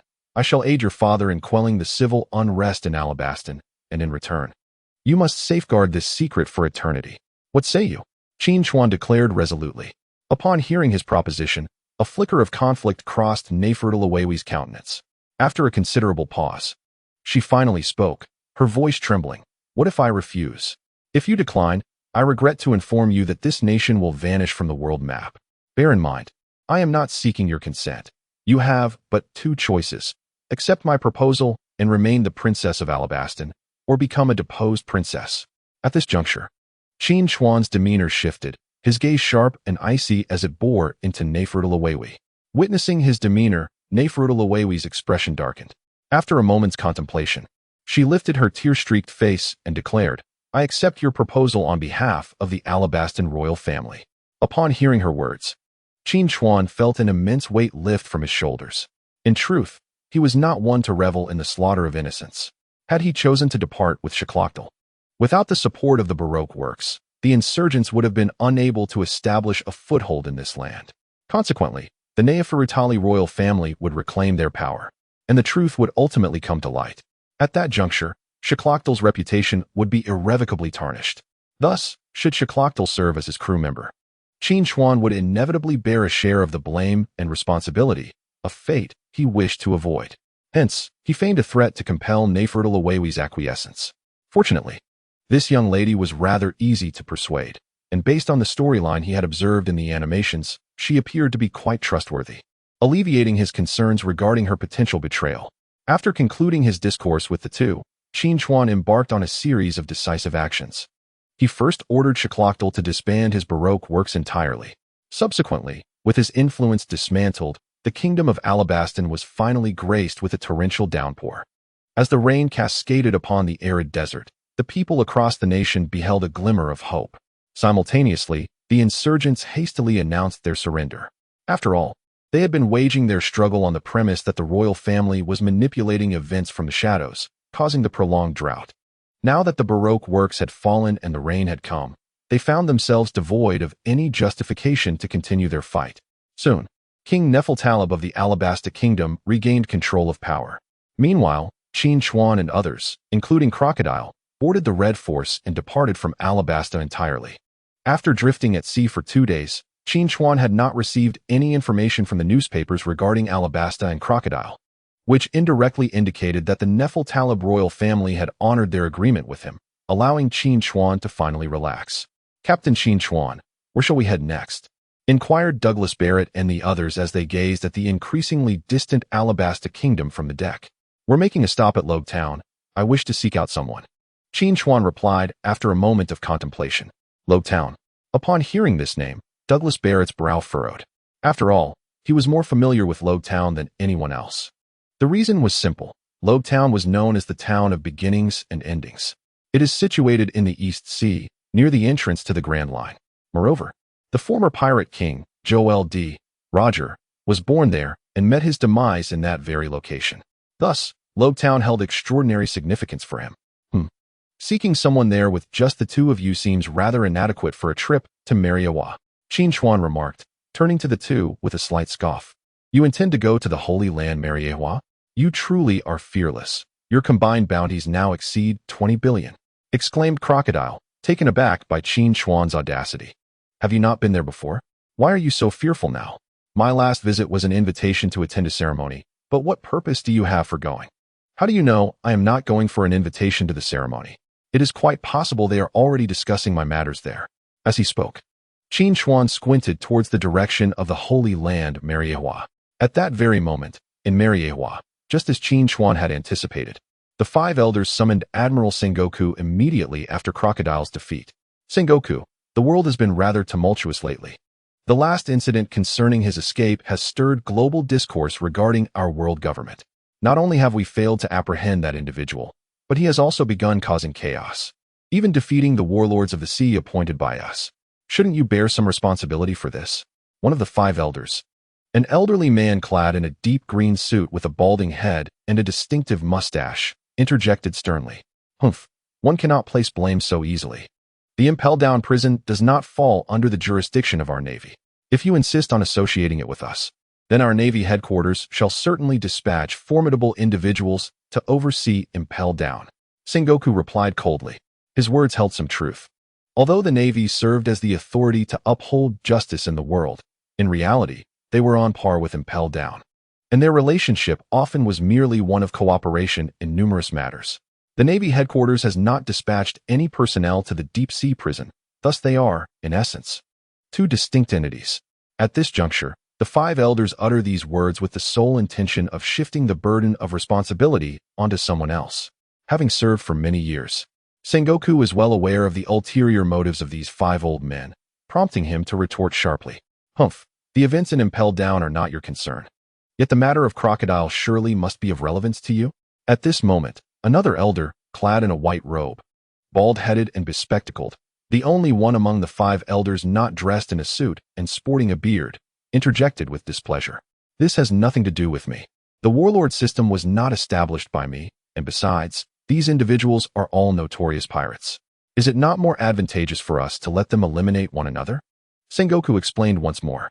However, according to our intelligence, that individual has already become a crew member of Qin Chuan. Consequently, Qin Chuan's strength has significantly increased. Does this not concern you in the Navy? We will issue bounties for pirates, and I have already dispatched Admiral Akainu to the East Blue. The problem lies in that this individual's ship is erratic, and he lacks a base, making it challenging to locate his hiding place. Sengoku elaborated. I believe it is unnecessary. After all, he is capable of commandeering Shank's ship. Sending Akainu would be futile. What if Akainu were to be defeated? What would become of the world government's reputation? The moment Sengoku heard this, his expression darkened, for he had already deduced their intentions. Indeed, the next moment, another of the 5 elders spoke again. We have decided to appoint him as the successor to Crocodile's position among the warlords of the sea, making him a new generation member. Furthermore, we will extend invitations to the other warlords in the name of the Navy, summoning them here for a conference. During this assembly, you must insist that they assume responsibility for the protection of their surrounding waters in the future, and caution them that if anyone is easily defeated again, they shall be permanently expelled from the world government. Does the world government seek to save face, yet the Navy does not? An unexpected pirate has emerged, and our admiral has yet to engage him in battle, yet you confer upon him a legitimate status. Have you considered the implications of your actions on the Navy? How shall I report this to my subordinates? Sengoku could no longer contain his indignation. He has always been staunchly opposed to the warlord system, as its existence continually undermines the Navy's dignity. As the fleet admiral, he bears the responsibility for this, thus harboring a profound disdain for the warlord system, while also yearning for its abolishment. Moreover, according to certain intelligence from the Navy, those appointed as warlords do not cease their activities simply because they have been sanctioned by the world government. Instead, they exploit their current legitimate status to ruthlessly siphon off the wealth of the common people within their territory, which fundamentally contravenes the true essence of justice and inadvertently emboldens the pirates. Thus, upon hearing that the Qin Chuan faction was to be inducted into the 7 warlords of the sea, Sengoku was the first to voice his opposition. What does your face count for? Nothing is more paramount than the stability of the world. Furthermore, let it be remembered that all authority bestowed upon you by the Navy originates from our world government. Even your position as admiral was granted with our consent. Hence you are in no position to negotiate. You must simply adhere to our directives. Following Sengoku's dissent, another elder star immediately reprimanded him. Why summon me if you were to dictate such matters? You could simply issue an announcement yourselves. Although Sengoku's temperament is not as volatile as that of Garp, he is, after all, an admiral. Being publicly chastised left him quite displeased, prompting him to turn and prepare to leave. We warn you. Instruct your subordinates not to provoke that individual lightly. If a Navy admiral were to be defeated by a pirate, not only would the Navy be shamed, but our world government would also share in that disgrace. At that point, you would no longer hold the title of admiral. After hearing these words, Sengoku paused. But after a moment of silence, he chose not to respond further and departed directly from Mariawa. Meanwhile, as the world government was fervently attempting to establish contact with Qin Chuan for negotiations to make him one of the 7 warlords, Qin Chuan's ship had quietly arrived at Town. Town, historically known as the execution site of the Pirate King, had long been under Navy control. Thus, when the striking Red Force pirate ship docked at the port, a report was swiftly sent to the station military personnel in Town. At that moment, the base was commanded by Navy Colonel Smoker, who coincidentally possessed the smoke fruit's powers. However, in Qin Chuan's recollection, this individual's abilities were rather unimpressive. Aside from initially overpowering the young pirate Luffy, he had no noteworthy accomplishments to his name. Qin Chuan, naturally, had no intention of seeking him out. At this time, seated at his desk, Smoker furrowed his brow upon receiving the soldier's report. He promptly relayed the information to Admiral Sakazuki at Navy headquarters and ordered him to hurry to the scene. Furthermore, he commanded all Navy personnel to assemble in the square. Smoker declared in a firm tone, "Understood." The soldiers saluted and immediately rushed out. As Qin Chuan and his companions stepped onto Town, They found the area still bustling with activity. Various shops lined the street, and in front of each was a porch. The three of them made their way into the town along the porch. Simultaneously, the square in Logue Town had already gathered a multitude of Navy soldiers. The reason Smoker has summoned soldiers here holds profound significance. This is the very site where the pirate king, Roger, was executed. Thus, whenever he prepares for a fierce battle, he pays homage to this place, as if it would bestow upon him a stroke of good fortune. In his eyes, this is the land where the most ruthless pirates have met their demise, rendering victory unattainable for any pirate who dares to tread here. At that moment, several townsfolk of Rogue Town, witnessing the naval spectacle, gazed on with curiosity, oblivious to the impending clash that would soon engulf their town. Swiftly, hundreds of naval soldiers gathered in the square. Shortly thereafter, an amphibious tricycle, propelled by billowing smoke, raced towards the crowd. Just as the vehicle was about to collide with the throng, Smoker abruptly halted it. Meanwhile, the naval soldiers in front of the tricycle were drenched in cold sweat. "How can you be so timid and still serve in the Navy?" he admonished upon alighting. Observing their frightened expressions, the soldiers quickly bowed their heads, well aware that their superior was known for his stern demeanor, even towards high-ranking officers. His defiance of orders had rendered his path to promotion fraught with challenges. Despite possessing a Logia-type devil fruit, he remained merely a branch colonel, while others with similar powers had ascended to the rank of admiral. This illustrates his rebellious spirit. At that precise moment, Qin Chuan and his companions arrived at the square. Returning to this familiar ground weighed heavily on Douglas Barrett's heart, as he had witnessed Roger's execution firsthand years ago, and now, back in this place, he felt a deep resonance with the past. The group paused upon noticing the assembly of naval soldiers ahead. "Captain, can you now enlighten us about the purpose of our visit here? As far as I know, no one here is more formidable than I," Shaki remarked, expressing his displeasure. After all, Qin Chuan had consistently insinuated that Shaki's prowess was lacking, which irked him greatly.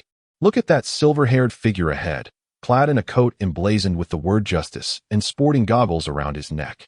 That is Smoker, branch colonel of the Navy, and a wielder of a Logia-type devil fruit.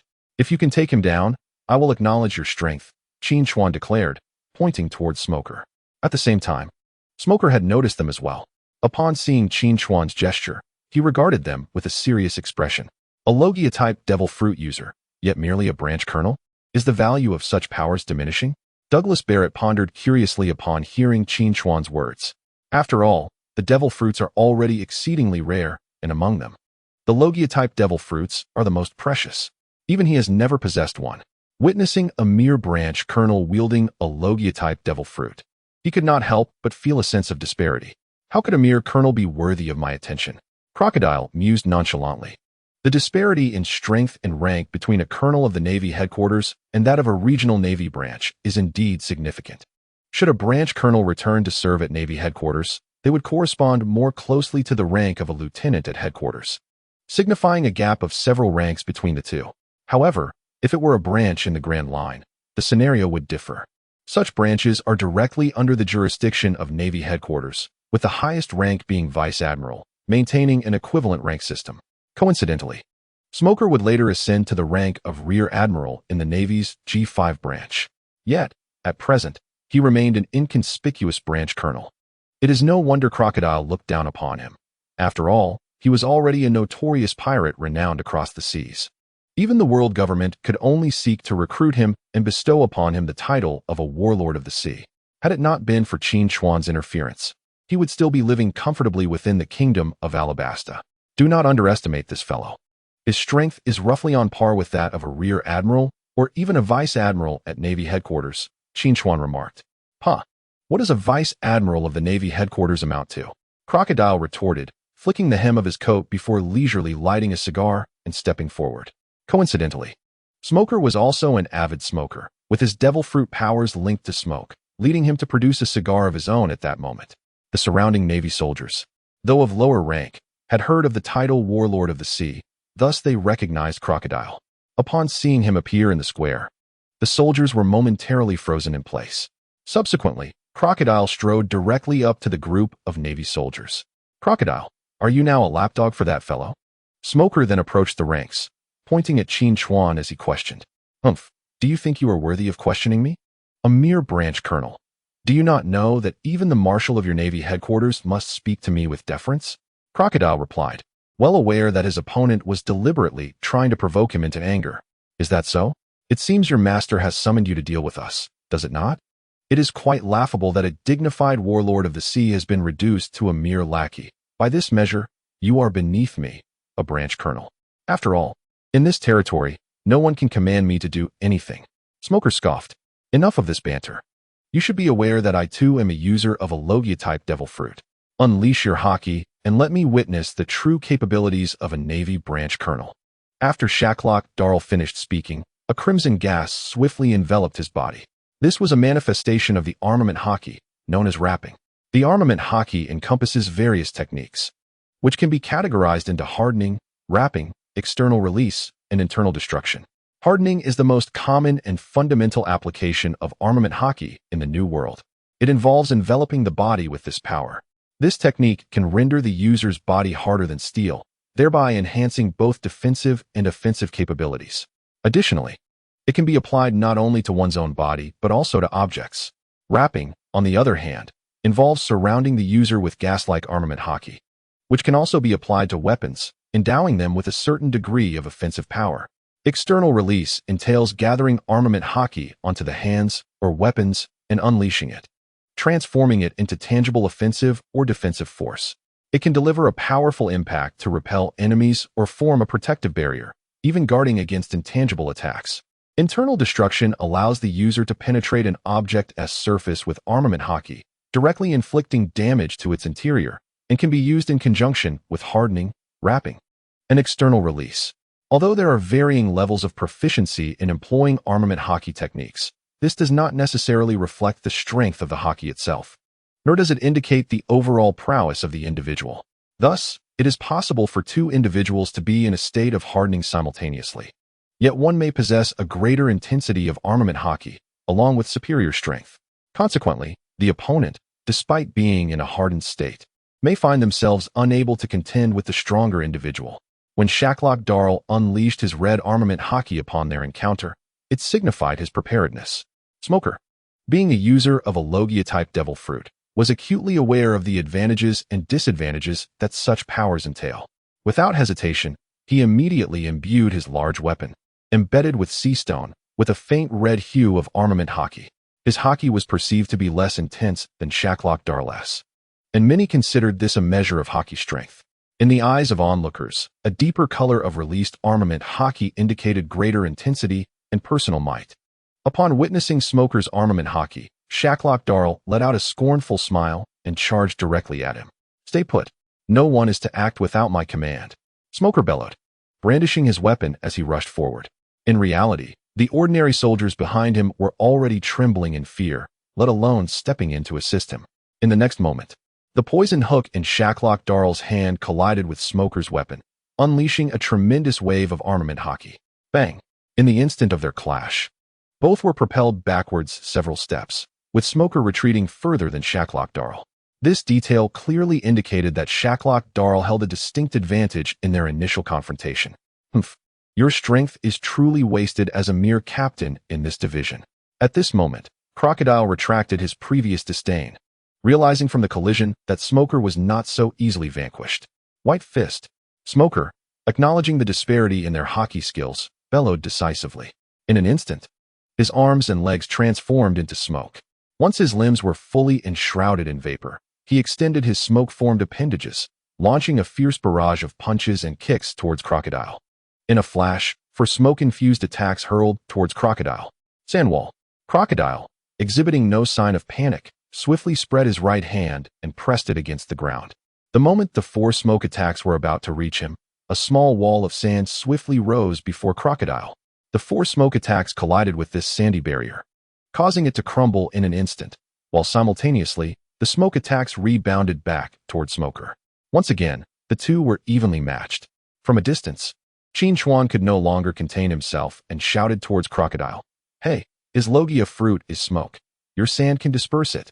Though Smoker possessed a Logia-type devil fruit, it also bore significant weaknesses, particularly to wind and fire. Qin Chuan could easily embody a ninja to defeat him. However, now that he had allies by his side, He was reluctant to intervene personally, as defeating Smoker would not yield substantial fame.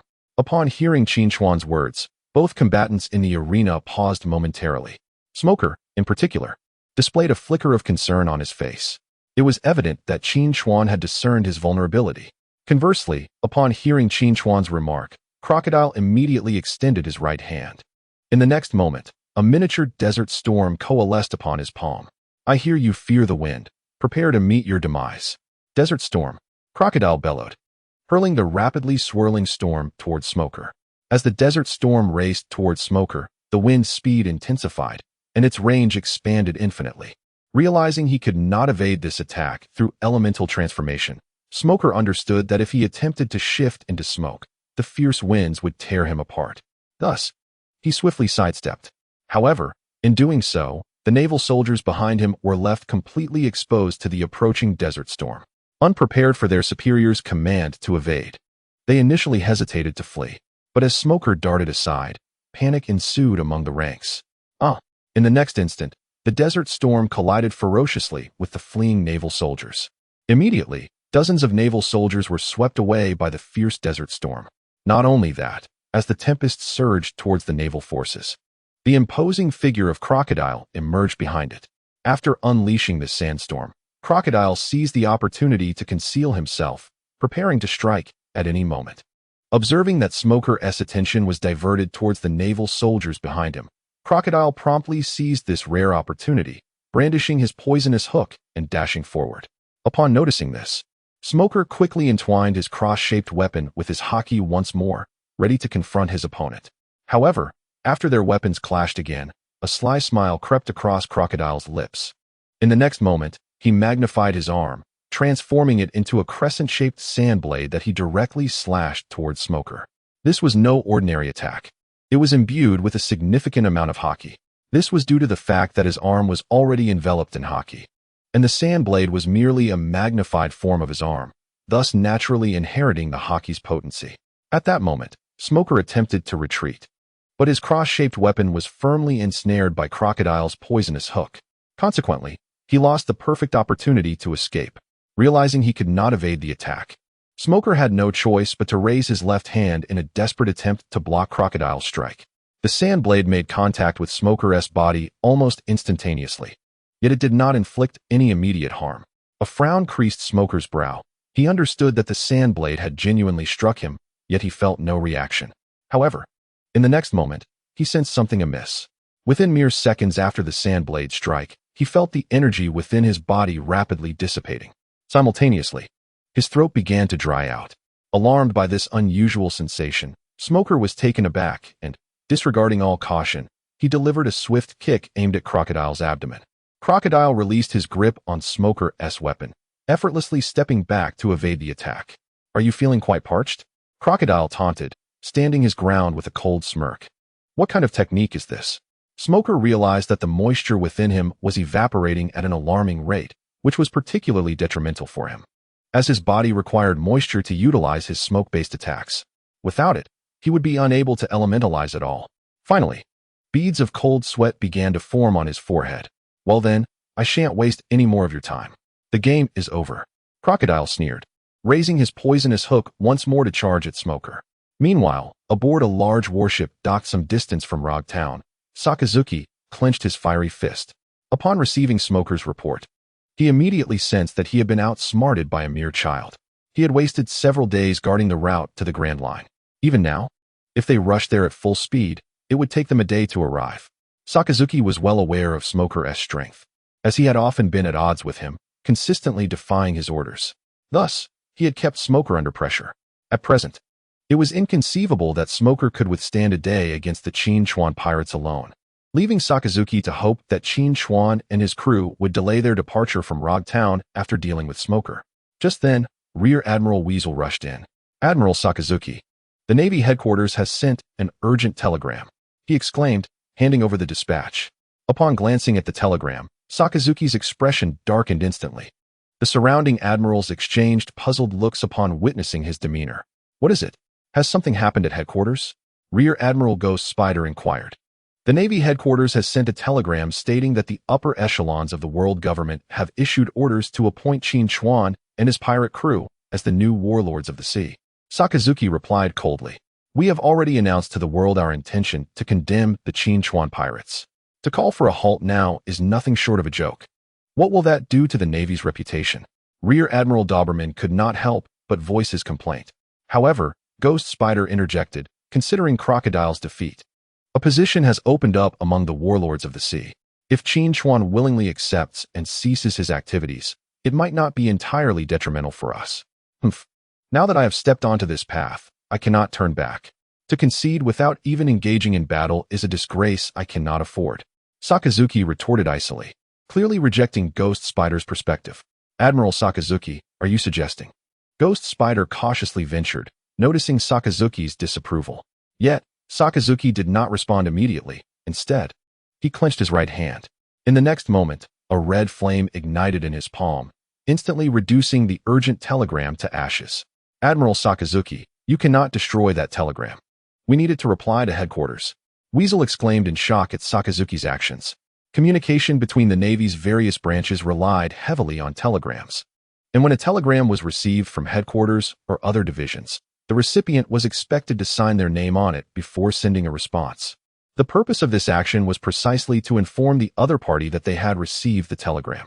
Moreover, this telegram transmitted from headquarters bore the personal signature of Fleet Admiral Sengoku along with his exclusive seal. Now, with Sakazuki having destroyed this telegram, they possessed nothing with which to respond. There was no need for a reply. They could simply claim that their telegraph machine was malfunctioning and also disconnect the transponder. As long as the Qin Chuan pirate crew did not depart from Logtown before dawn, all would be resolved. Sakazuki glared fiercely in the direction of Logtown. Sakazuki, this action is in defiance of orders from above. Ghost Spider expressed his concern. As an admiral, Sakazuki's rank was second only to Sengoku's, and should he truly defy orders, Sengoku would likely not take any significant action against him. However, the others were not in the same position. There were dozens of vice admirals within the Navy, and should they choose to resist, it could certainly provoke the ire of Sengoku and the higher echelons of the world government. Such a situation could severely impact their futures. If they were reassigned to a branch in the new world as leaders, their subsequent days would be fraught with hardship. Hence, Ghost Spider was understandably reluctant to follow Sakazuki's command. You are all under my command. I will bear the consequences of any issues that arise, Sakazuki asserted. In other words, if they successfully located and defeated Qin Chuan and the others, would the world government still seek to hold them accountable? It was likely they would express gratitude instead. Sakazuki dismissed the notion with scorn. What if we fail to find Qin Chuan and his crew? After all, a single smoker cannot sustain the effort for an entire day. If they manage to escape again, so be it. Once I reach Logtown, I will personally contact Sengoku through the transponder to explain the situation. I will simply state that the telegram was accidentally lost. Surely, Fleet Admiral Sengoku would not seek to penalize me for a telegram? Upon hearing Sakazuki's words, everyone exchanged glances, then fell into a deep silence. Clearly, at that moment, they could not defy Sakazuki's orders, as opposing him within the Navy's headquarters would lead to equally dire consequences. Meanwhile, in the marshal's office at Marineford, Sengoku sat in his chair, growing increasingly uneasy due to the lack of a response from Sakazuki. After all, he understood Sakazuki's character better than anyone else. Sakazuki was known for his unwavering righteousness, his ruthless methods leaving no room for leniency, and he would not tolerate the slightest hint of evil. In pursuit of his objectives, he would not hesitate to treat both colleagues and civilians as targets to eliminate. He adhered to a stringent sense of justice and held the warlords of the sea in contempt. Therefore, it was entirely plausible that he might choose to disregard this telegram in his quest to eliminate Qin Chuan. Accompanying him were seasoned vice admirals, known for their diplomatic finesse. They would certainly avoid offending Sakazuki at all costs. Upon considering this, Sengoku's expression darkened instantaneously. The journey from here to Rogue Town would require merely a day's time. Perhaps I should embark on this trip myself. If I can arrive before Sakazuki, then all will be well. At that moment, the renowned marine hero, Garp, interjected. Allow me to handle this matter. It is hardly worth troubling you seasoned individuals for such a trivial task. Following Garp's remark, Kizaru, with his hands tucked into his pockets, quickly added his input. Humph, Do not underestimate us elder folk. We still possess ample vigor. Hearing Kizaru's subtle jab at Garp's age, Admiral Tsuru, who was seated beside Garp, expressed her dissatisfaction. Although both she and Garp held the rank of Rear Admiral, they were celebrated figures who had fought alongside Sengoku during the illustrious era of Roger. Thus, her prestige and standing were not in the least diminished compared to the newer admirals. Indeed, after Tsuru unflinchingly countered Kizaru, he promptly raised his hands in a gesture of surrender, shrugging as he said, "Admiral Tsuru, that was not my intention. I merely worry that your efforts may be in vain. There is little to fret about, that Sakazuki is not someone easily subdued. Thus it is indeed more prudent for Garp to proceed." Before Garp could respond, Sengoku preemptively declared, thereby solidifying the decision.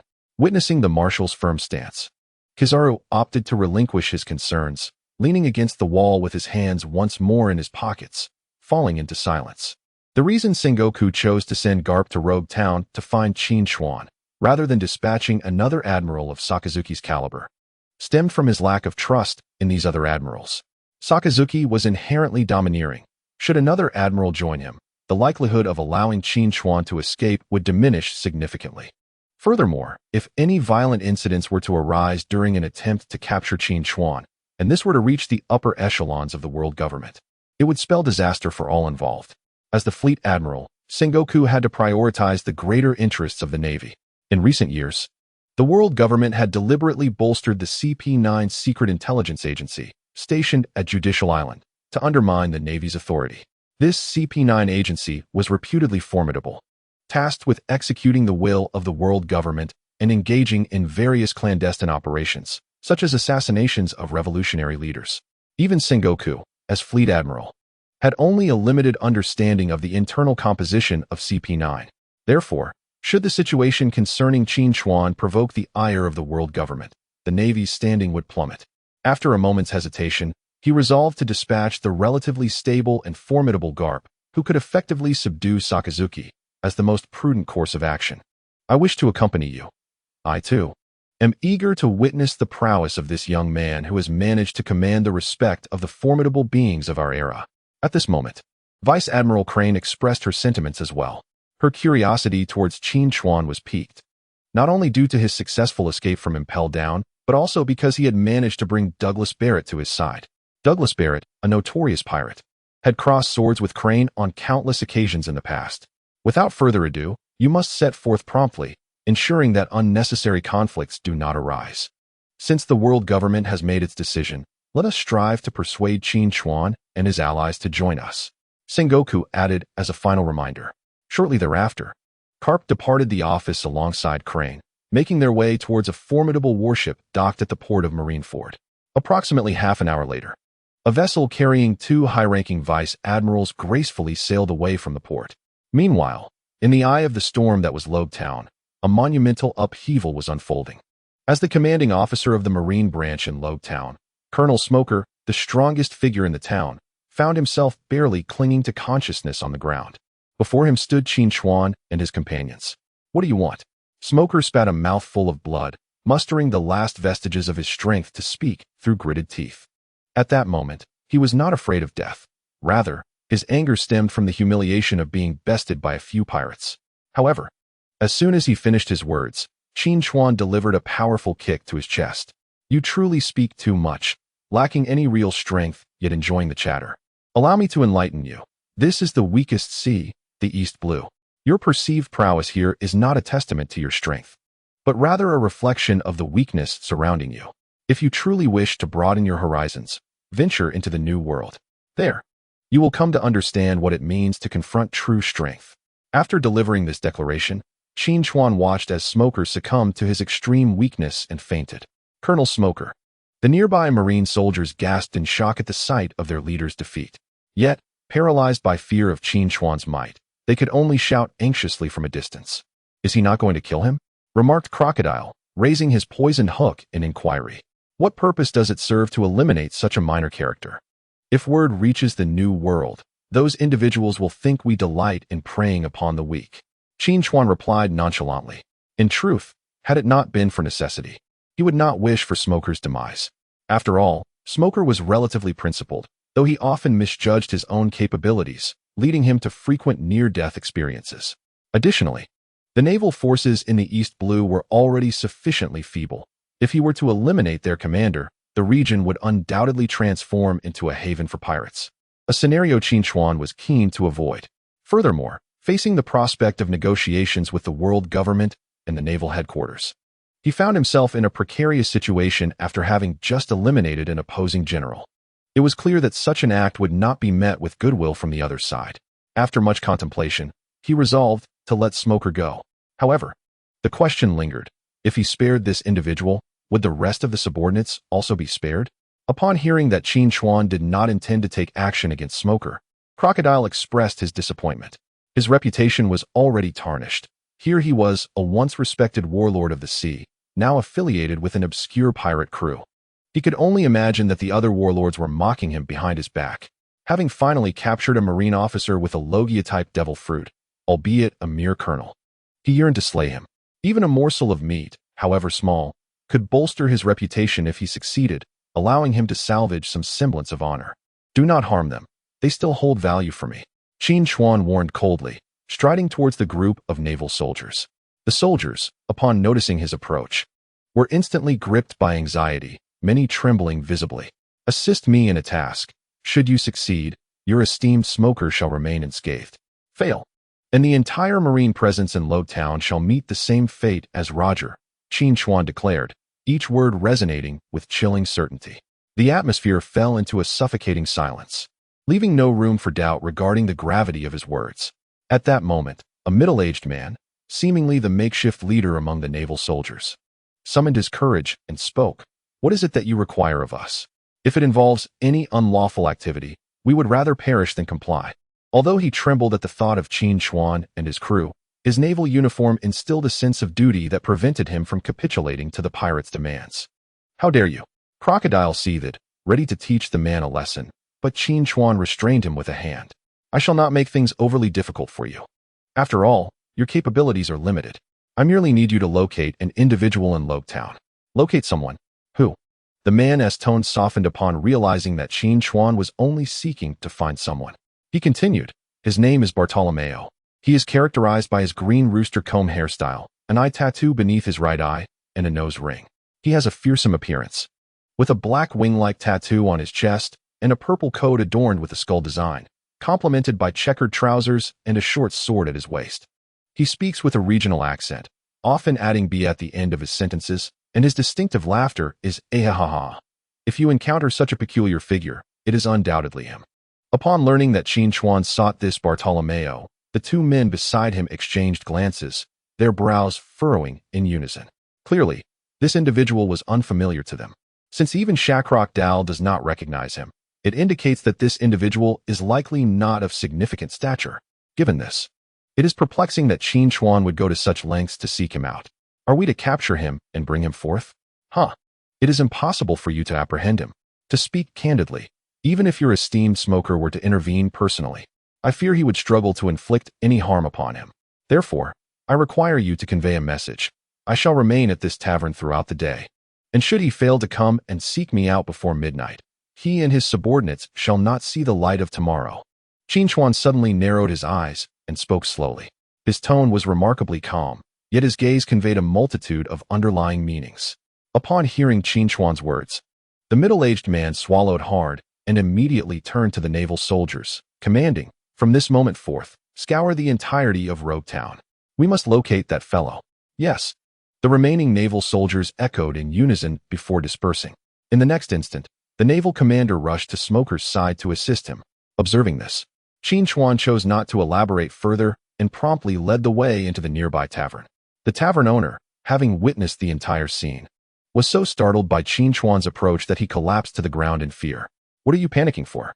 Hurry and prepare us some fine wine and delicacies. Qin Chuan shot a glare at the tavern owner and said nonchalantly. Upon receiving Qin Chuan's instructions, the tavern owner did not dare to delay, quickly turning back to organize the refreshments.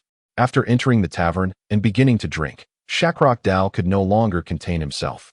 Captain Qin Chuan, who exactly is this Bartolomeo that warrants such a grand endeavor to locate him? After all, the commotion they had caused in Rogue Town was substantial. and even a fool would understand that news had surely reached the ears of the world government and the Navy. Furthermore, with Sakazuki's fleet currently searching for their whereabouts in the East Sea, should they happen to be in this vicinity, they might very well encounter an admiral directly. A mere small-time pirate, yet his devil fruit ability is rather intriguing. Although his strength is average, if he could be recruited, his loyalty would undoubtedly surpass yours by a considerable margin. Thus, I believe he is worth the effort. Qin Chuan mused. Upon hearing Qin Chuan publicly question his loyalty, Shakrok Dao merely huffed in response. It was impossible for him to declare his willingness to serve under Qin Chuan, as he was still reluctant to be a subordinate, especially considering Smoker's remarks had, to some extent, provoked him. Thus, he found himself somewhat tempted to contemplate betrayal.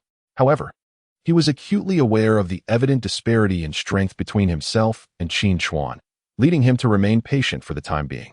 What kind of devil fruit ability does that fellow possess? After hearing such high praise from Qin Chuan, Douglas Barrett, who stood nearby, could not help but express his curiosity. He was a user of the barrier fruit, a type of paramecia devil fruit.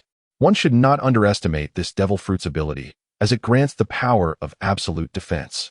The barrier it creates is impervious to any means of destruction and can also be used offensively. This means that even the mightiest adversary would find it exceedingly difficult to breach his defenses. Furthermore, in the context of team battles, this devil fruit's efficacy would be particularly pronounced. Therefore, with his presence, we would undoubtedly hold a significant advantage in any future confrontations with the New World or the Navy. Qin Chuan elucidated. Humph, an impenetrable barrier fruit. Upon hearing this, Crocodile exhaled a puff of smoke from his mouth and scoffed. Having encountered many formidable individuals, he had yet to witness an invulnerable defense, and thus he remained skeptical of Qin Chuan's assertions. You can certainly test it out and find out for yourself. Qin Chuan retorted, choosing not to engage in further debate, instead taking a sip of his whiskey. As evening descended, just after Qin Chuan and his companions finished their dinner at the tavern, the heavy door of the establishment was suddenly kicked open with a resounding bang. Striding in was none other than the man Qin Chuan had described to the group earlier that day, Bartolomeo. Following closely behind him were several menacing figures. At that moment, Bartolomeo's attire was precisely as Qin Chuan had depicted, as if Qin Chuan had encountered him beforehand. This revelation startled both Crocodile and Douglas Barrett, who spent their days in close proximity to Qin Chuan, leaving them to ponder how he could possibly know the man's appearance so accurately. Bartolomeo, you arrived later than I anticipated, Qin Chuan remarked casually as he swirled his whiskey in hand. Humph, I heard those fools mention that someone was looking for me, claiming I would not see the light of tomorrow. I fear nothing in this world, except for death itself, so I came to see just who possessed such audacity. Bartolomeo retorted disdainfully. Meanwhile, his companions began to draw their weapons. Is it true? Have you brought your gang along to collect your corpse? Qin Chuan inquired, casting a curious glance at the men behind Bartolomeo. Ah, so you are aware of my true identity. Bartolomeo's brow furrowed at Qin Chuan's words. Originating from Rogue Town, currently ruling the underworld there, and a user of the barrier fruit, a paramecia devil fruit. Am I not correct? Since you are aware of my devil fruit powers, do you still dare to walk to your demise? I shall offer you a chance to reorganize your words. For before you stands someone who has just escaped the world's most secure prison and has defeated formidable pirate crews from the New World, all while having recruited a warlord of the sea and a legendary pirate from the Roger era. I have come to extend an invitation for you to join my ranks. However, should you continue to exhibit such arrogance, I would not hesitate to ensure that you never leave this place. Qin Chuan's previously jovial countenance abruptly transformed into one of solemnity, his expression growing markedly stern. Upon hearing Qin Chuan's words, Bartolomeo's body visibly trembled. Indeed, upon encountering these three individuals, he immediately recognized them as the notorious pirates who had recently stirred a global uproar. Thus, despite possessing the formidable power of an absolute defense through his devil fruit, he was acutely aware that it might not suffice against them. Yet, his character was one of arrogance and defiance. Consequently, upon receiving Qin Chuan's veiled threat, he was not inclined to acquiesce. I shall walk out now. If you dare, make a move against me, Bartolomeo declared, turning to leave the tavern. At that moment, before Qin Chuan could utter a word, Shikakadal could no longer contain himself. The very fact that he had come seeking an obscure individual already vexed him greatly. Now, sensing that the other party seemed to regard them with disdain, His murderous intent ignited. Observing Qin Chuan's apparent intent to engage, he decided to take the initiative, eager to test the extent of this fellow's devil fruit abilities. In an instant, Shikakadal brandished his poisonous hook, darting like the wind to Bartolomeo's side, intent on swiftly ending his life. Beware of his devil fruit techniques. Qin Chuan bellowed from behind, aware of the full might of the opponent's abilities. Yet, despite his warning, it was too late. Bartolomeo was already poised for action. He swiftly turned, his hands forming a classic gesture, and with a slight grunt declared, "Shield ball." The next moment, just as Shikakadal's poisonous hook was about to pierce his visage, it unexpectedly collided with an invisible barrier. With a resounding clang, Shikakadal was forced to retreat. However, just as he stepped back, he found himself slammed against a hard object. Regaining his composure, he discovered he was ensnared within a glass-like spherical barrier, an evident manifestation of Bartolomeo's devil fruit power. "I shall see just how resilient your barrier truly is," Shikakadal proclaimed. As a layer of crimson haki enveloped his poisonous hook, with a surge of power, he struck the barrier. A resonant sound echoed once more as his hook collided violently with the barrier, yet it failed to inflict any damage whatsoever. How is this possible? Shikakadal's expression darkened at the sight. If even haki could not breach it, could this barrier genuinely be insurmountable? If so, would that not render him invincible? At that juncture, Douglas Barrett could no longer refrain from inquiring, "Humph, it's not that miraculous. While it may seem insurmountable, did you observe?" The man's hands remained in that particular gesture, for he was prepared to unleash his devil fruit powers at any moment to uphold the barrier. In other words, should one charge at him now, this barrier would dissipate, even if no one attacked him. It would not be long before he could no longer maintain it, and would have to cancel it himself. Qin Chuan explained loudly from the sidelines. His words were directed not only at Douglas Barrett, but also at Bartolomeo, who was standing at a distance. Indeed, upon hearing Qin Chuan's words, Bartolomeo's expression changed, and his hands dropped instantly. In the next moment, the barrier enveloping Shakaroctor vanished. Seeing the barrier dissolve, Shakaroctor contemplated retaliating. "Hey, Shakaroctor, that's enough, come back. He may not be able to defeat you, but if it comes to blows, you will find it difficult to harm him." Qin Chuan spoke again, his tone considerably more authoritative, as if commanding Shakaroctor. Although reluctant, Shakaroctor obediently returned to Qin Chuan's side, his discontent evident as he glared intently at Bartolomeo. "You seem to know me quite well. I even suspect you have been lurking around me in the past. Today, I have come to confront you. Having already dealt with Navy Colonel Smoker, and if all goes according to plan, the Navy's warships should now be nearing the waters surrounding Logetown. For your sake, I am currently opposing the entire Navy, so you ought to feel honored, do you understand?" Bartolomeo chuckled. "That fool Smoker really thought I couldn't handle him? I merely wished to use him. After all, having such a useless individual in Logetown makes my endeavors considerably easier. If I were to defeat him, the Navy headquarters would undoubtedly send someone else, and that would only invite trouble for me." Indeed, he possessed the power to eliminate Smoker entirely. Yet his inaction stemmed from a desire to avoid attracting the Navy's attention at this moment. Even his underworld activities were developing discreetly, not yet fully brought to the forefront. For Logetown held profound significance for the Navy. Thus, if anything significant occurred here, the Navy would not stand idly by. Your barrier fruit has its uses, but its shortcomings are equally fatal. You ought to recognize this. Therefore, should you truly wish to engage me in battle, you will have no chance of victory. Do you comprehend? Qin Chuan reiterated. "Spare me your trivialities. Until you defeat me, you will never have my willing allegiance." Bartolomeo firmly rejected Qin Chuan. "Then I shall look forward to seeing you beg for mercy." After uttering this, Qin Chuan immediately activated the system through his thoughts. Ding! The host has successfully used the Uchiha Itachi character card, with one usage remaining. Upon hearing Qin Chuan's declaration, Bartolomeo promptly became alert. In the next moment, Qin Chuan took decisive action within the confines of the cramped tavern. With a slight snort, he invoked the Grand Dragon Fire technique, opening his mouth to unleash a colossal fire dragon that surged toward Bartolomeo. In this limited space, the fire dragon threatened to shatter the room, incinerating everything in its path instantaneously. However, Bartolomeo remained unfazed, promptly extending his hands to form the common's fingers gesture. In an instant, a transparent square barrier materialized before him. Boom!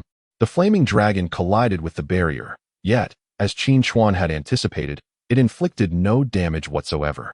Within the confines of the transparent shield, Bartolomeo could not suppress the faint smile that tugged at the corners of his mouth. You are aware of my barrier fruit ability, and you still attempt to defeat me with such tactics?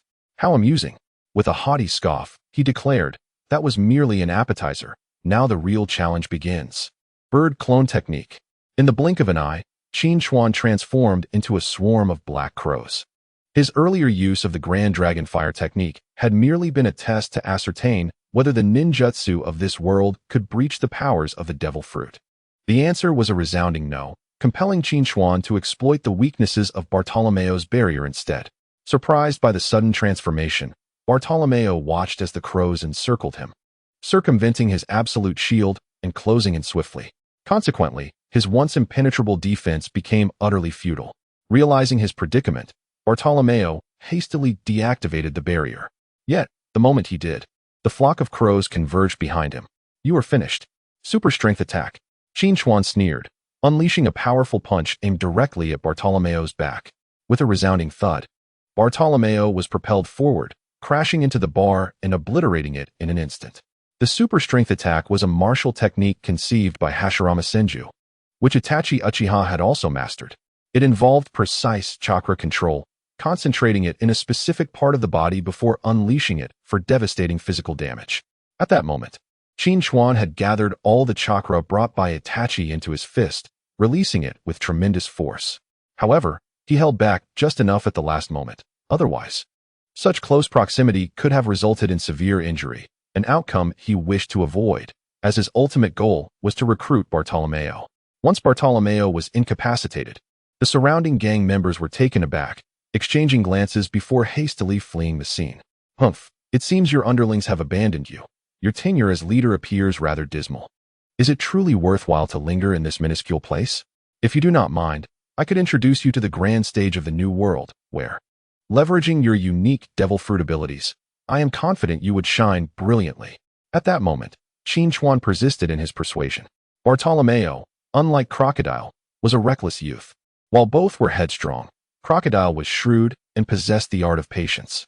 However, Bartolomeo was impulsive, and should he be provoked, he would genuinely fight with reckless abandon.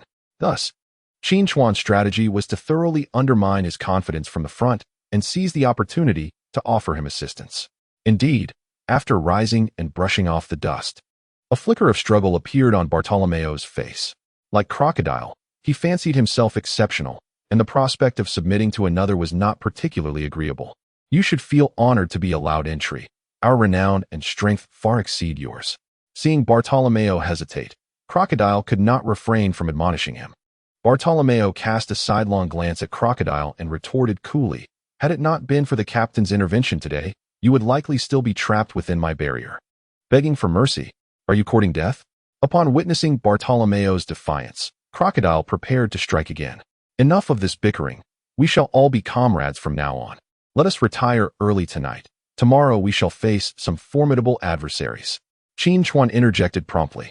In truth, the moment Bartolomeo uttered the word captain, he understood that the latter had completely capitulated. However, he hesitated to express it outright, thus opting for a more subtle approach. Simultaneously, when Bartolomeo declared his surrender, a notification chimed within his system. Ding. Congratulations, host, for successfully overcoming your enemy. You have received a reward of 30,000 reputation points. Evidently, his reputation points were not exceedingly high, yet it was better than none.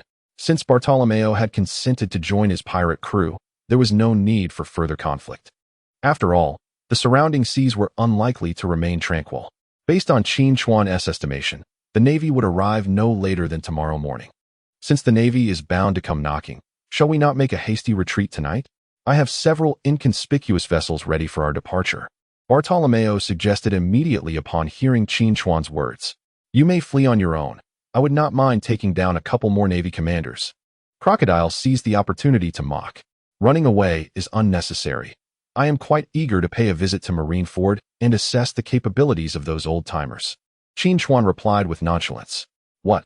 You truly intend to go to Marineford?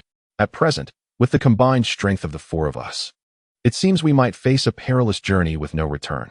Should we perhaps wait a little longer? Douglas Barrett could not help but voice his concern. After all, he had only just escaped from Impel Down, and if they were indeed to venture to Marineford, it would be exceedingly difficult for them to emerge unscathed amidst the Navy's coordinated onslaught. It is not that I wish to go. Rather, they are pleading with us to do so. Do you understand? Wow, your tone is even more audacious than mine, but I like it. This bold proclamation from Qin Chuan thoroughly captivated Bartolomeo. A natural admirer of the strong, Bartolomeo felt not fear but a thrill of excitement at the prospect of going to Marineford. Seeing Bartolomeo's fearless demeanor, Crocodile, a former warlord of the sea accustomed to frequenting Marineford, was equally resolute and unwilling to retreat. Observing that everyone seemed to regard Marineford with such nonchalance, Douglas Barrett could only hope that the Navy's formidable hero would not make an appearance. Early the next morning, after breakfast, the four ventured out into the streets of Logetown. Upon reaching the square where they had caused quite a stir the previous day, they all sensed something was amiss. Have you noticed anything unusual? Douglas Barrett was the first to inquire. It is far too quiet. This square is the liveliest spot in Logetown. Even after the commotion yesterday, it is inconceivable for the streets to be devoid of passers-by, Bartolomeo remarked curiously as he surveyed the deserted street. Clearly, something significant had transpired in Logetown. They have arrived. Qin Chuan's expression darkened as he glanced toward the end of the street ahead. Upon hearing his words, the other three immediately readied themselves for combat. Even Bartolomeo stepped protectively in front of the group, seemingly prepared to erect a barrier to shield them. Moments later, a large contingent of individuals clad in white coats appeared in the distance. Naturally, these white coats signified the Navy's uniforms. How fascinating. That individual has also come. As the figures drew nearer, Crocodile's lips curled into a cold smirk. Among them, aside from Qin Chuan, he possessed the most profound understanding of the Navy's internal composition. Douglas Barrett, having been imprisoned for over 20 years, was quite unfamiliar with the outside world, while Bartolomeo had only developed his underworld enterprise in this minuscule territory, rendering him equally unacquainted with the Navy's higher echelons. Now, intrigued by Crocodile's comment, both of them grew curious. Who is it? Bartolomeo inquired casually. Admiral Sakazuki, known as Akainu. Before Crocodile could respond, Qin Chuan stepped forward and coldly interjected. Upon hearing Qin Chuan's words, Bartolomeo involuntarily gasped.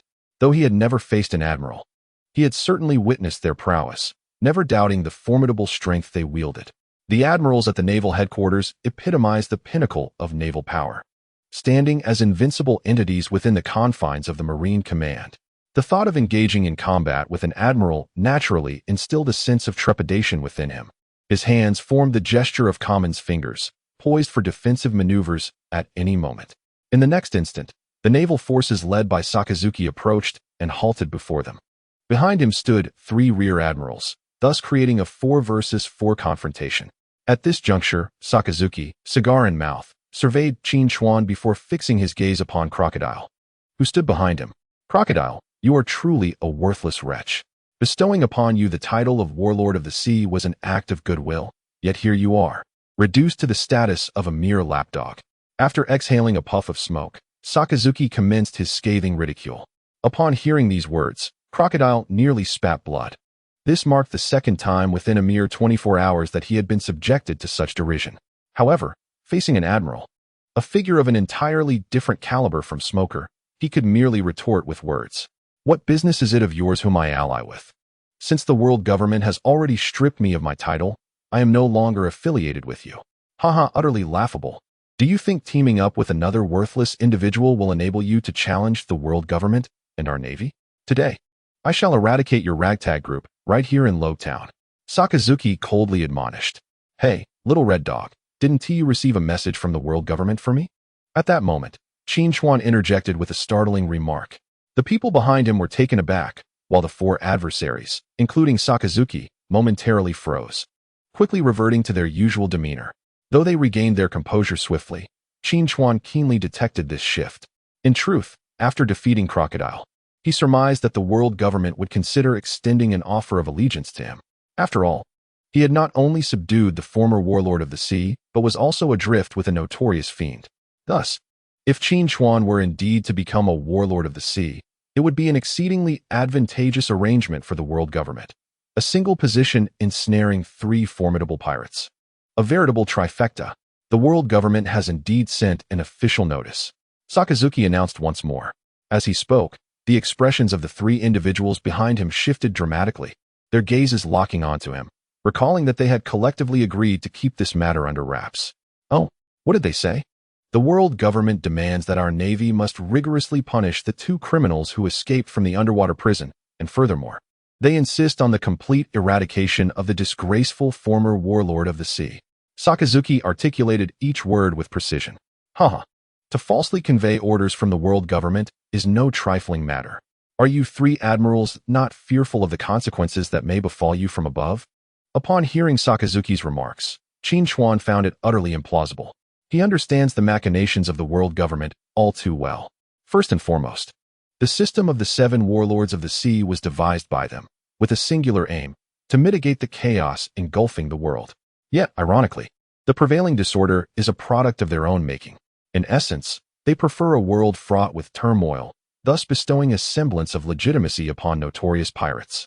Although the world is under the dominion of the celestial dragons, for years they have incessantly provoked the limits of the populace. Consequently, the higher-ups, in their quest to divert attention, inevitably target pirates across the globe. If piracy were to vanish, one must ponder the relevance of the Navy, Enies Lobby, and Impel Down. Furthermore, in such a scenario, the common folk would be preoccupied with securing a stable existence. Would the celestial dragons dare to treat humanity as mere slaves? Perhaps, incited by desperation, the masses would unite in defiance against the rule of the celestial dragons.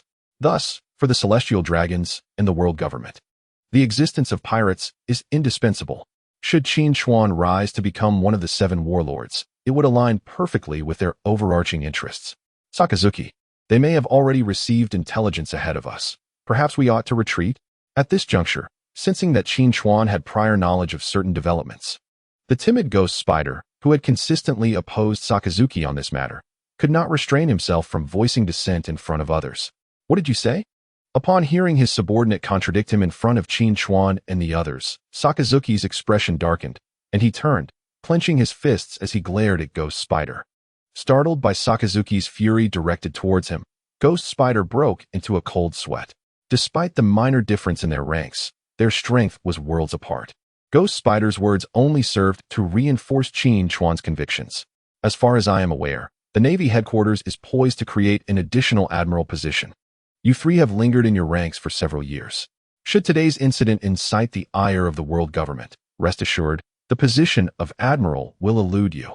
With this explosive revelation, Qin Chuan stirred unrest within the Navy ranks, prompting hushed discussions among the officers. Fool! I have never heard of any plans to establish a new admiral. Do not sow discord among the troops. I am here under orders to apprehend you, and any act of defiance will be met with lethal consequences. Moreover, should anyone within the Navy dare to disobey, let it be known that I will show no mercy. Sakazuki sensed that something was amiss. Originally, he had intended to incite discord among the Shacklock Darl, but instead of fragmenting, they appeared to be on the verge of rebellion against him. Consequently, he felt compelled to adopt a more resolute stance. Observing Sakazuki's unwavering declaration, the 3 vice admirals behind him, despite their internal reluctance, dared not openly defy the orders of their superior. Once they fell silent, Sakazuki turned his attention to the interloper. Who is that green-haired individual? Why are you here? Leave at once, lest you find yourself obliterated alongside them. He then shifted his gaze to Bartolomeo, who stood beside Qin Chuan. What business is it of yours? Bartolomeo retorted, irked by Sakazuki's condescension. Enough with the chatter. If we cannot reach an accord, let us engage in battle. As it became evident that the situation had spiraled beyond redemption, Douglas Barrett was enveloped in a swirling mass of crimson gas, signifying his unique demonic form. Simultaneously, Qin Chuan summoned Might Guy once more. Ding. Host has successfully utilized the Might Guy character card, Possession Count 1. The last time he faced Shanks, he had employed Tsukuyami, leaving him utterly drained for days and severely damaging his eyesight. Thus, without the ability to exchange for the eternal Mangekyo Sharingan, he resolved against forcibly using Tsukuyami again, fearing it might render him blind. With this in mind, Qin Chuan decided to summon Might Guy. Now, you may perish. Attack, Cerberus. In the next moment, Sakazuki launched a full-scale offensive. As he concluded his declaration, his arm elongated swiftly, transforming entirely into molten lava. The molten limb hurtled towards Qin Chuan and his companions at breakneck speed. Witnessing the billowing smoke rising from the lava, Qin Chuan and the others furrowed their brows. However, at that moment, Bartolomeo, who had been restless, sprang into action. He swiftly formed the iconic Common's fingers gesture. Just as the torrent of lava approached, a transparent square barrier materialized before him. Boom! Sakazuki's lava attack struck the barrier with tremendous force, unleashing a thunderous explosion that resonated throughout the skies of Rogue Town. Even Smoker, lying in his hospital bed, was jolted awake by the sound. Is reinforcement here?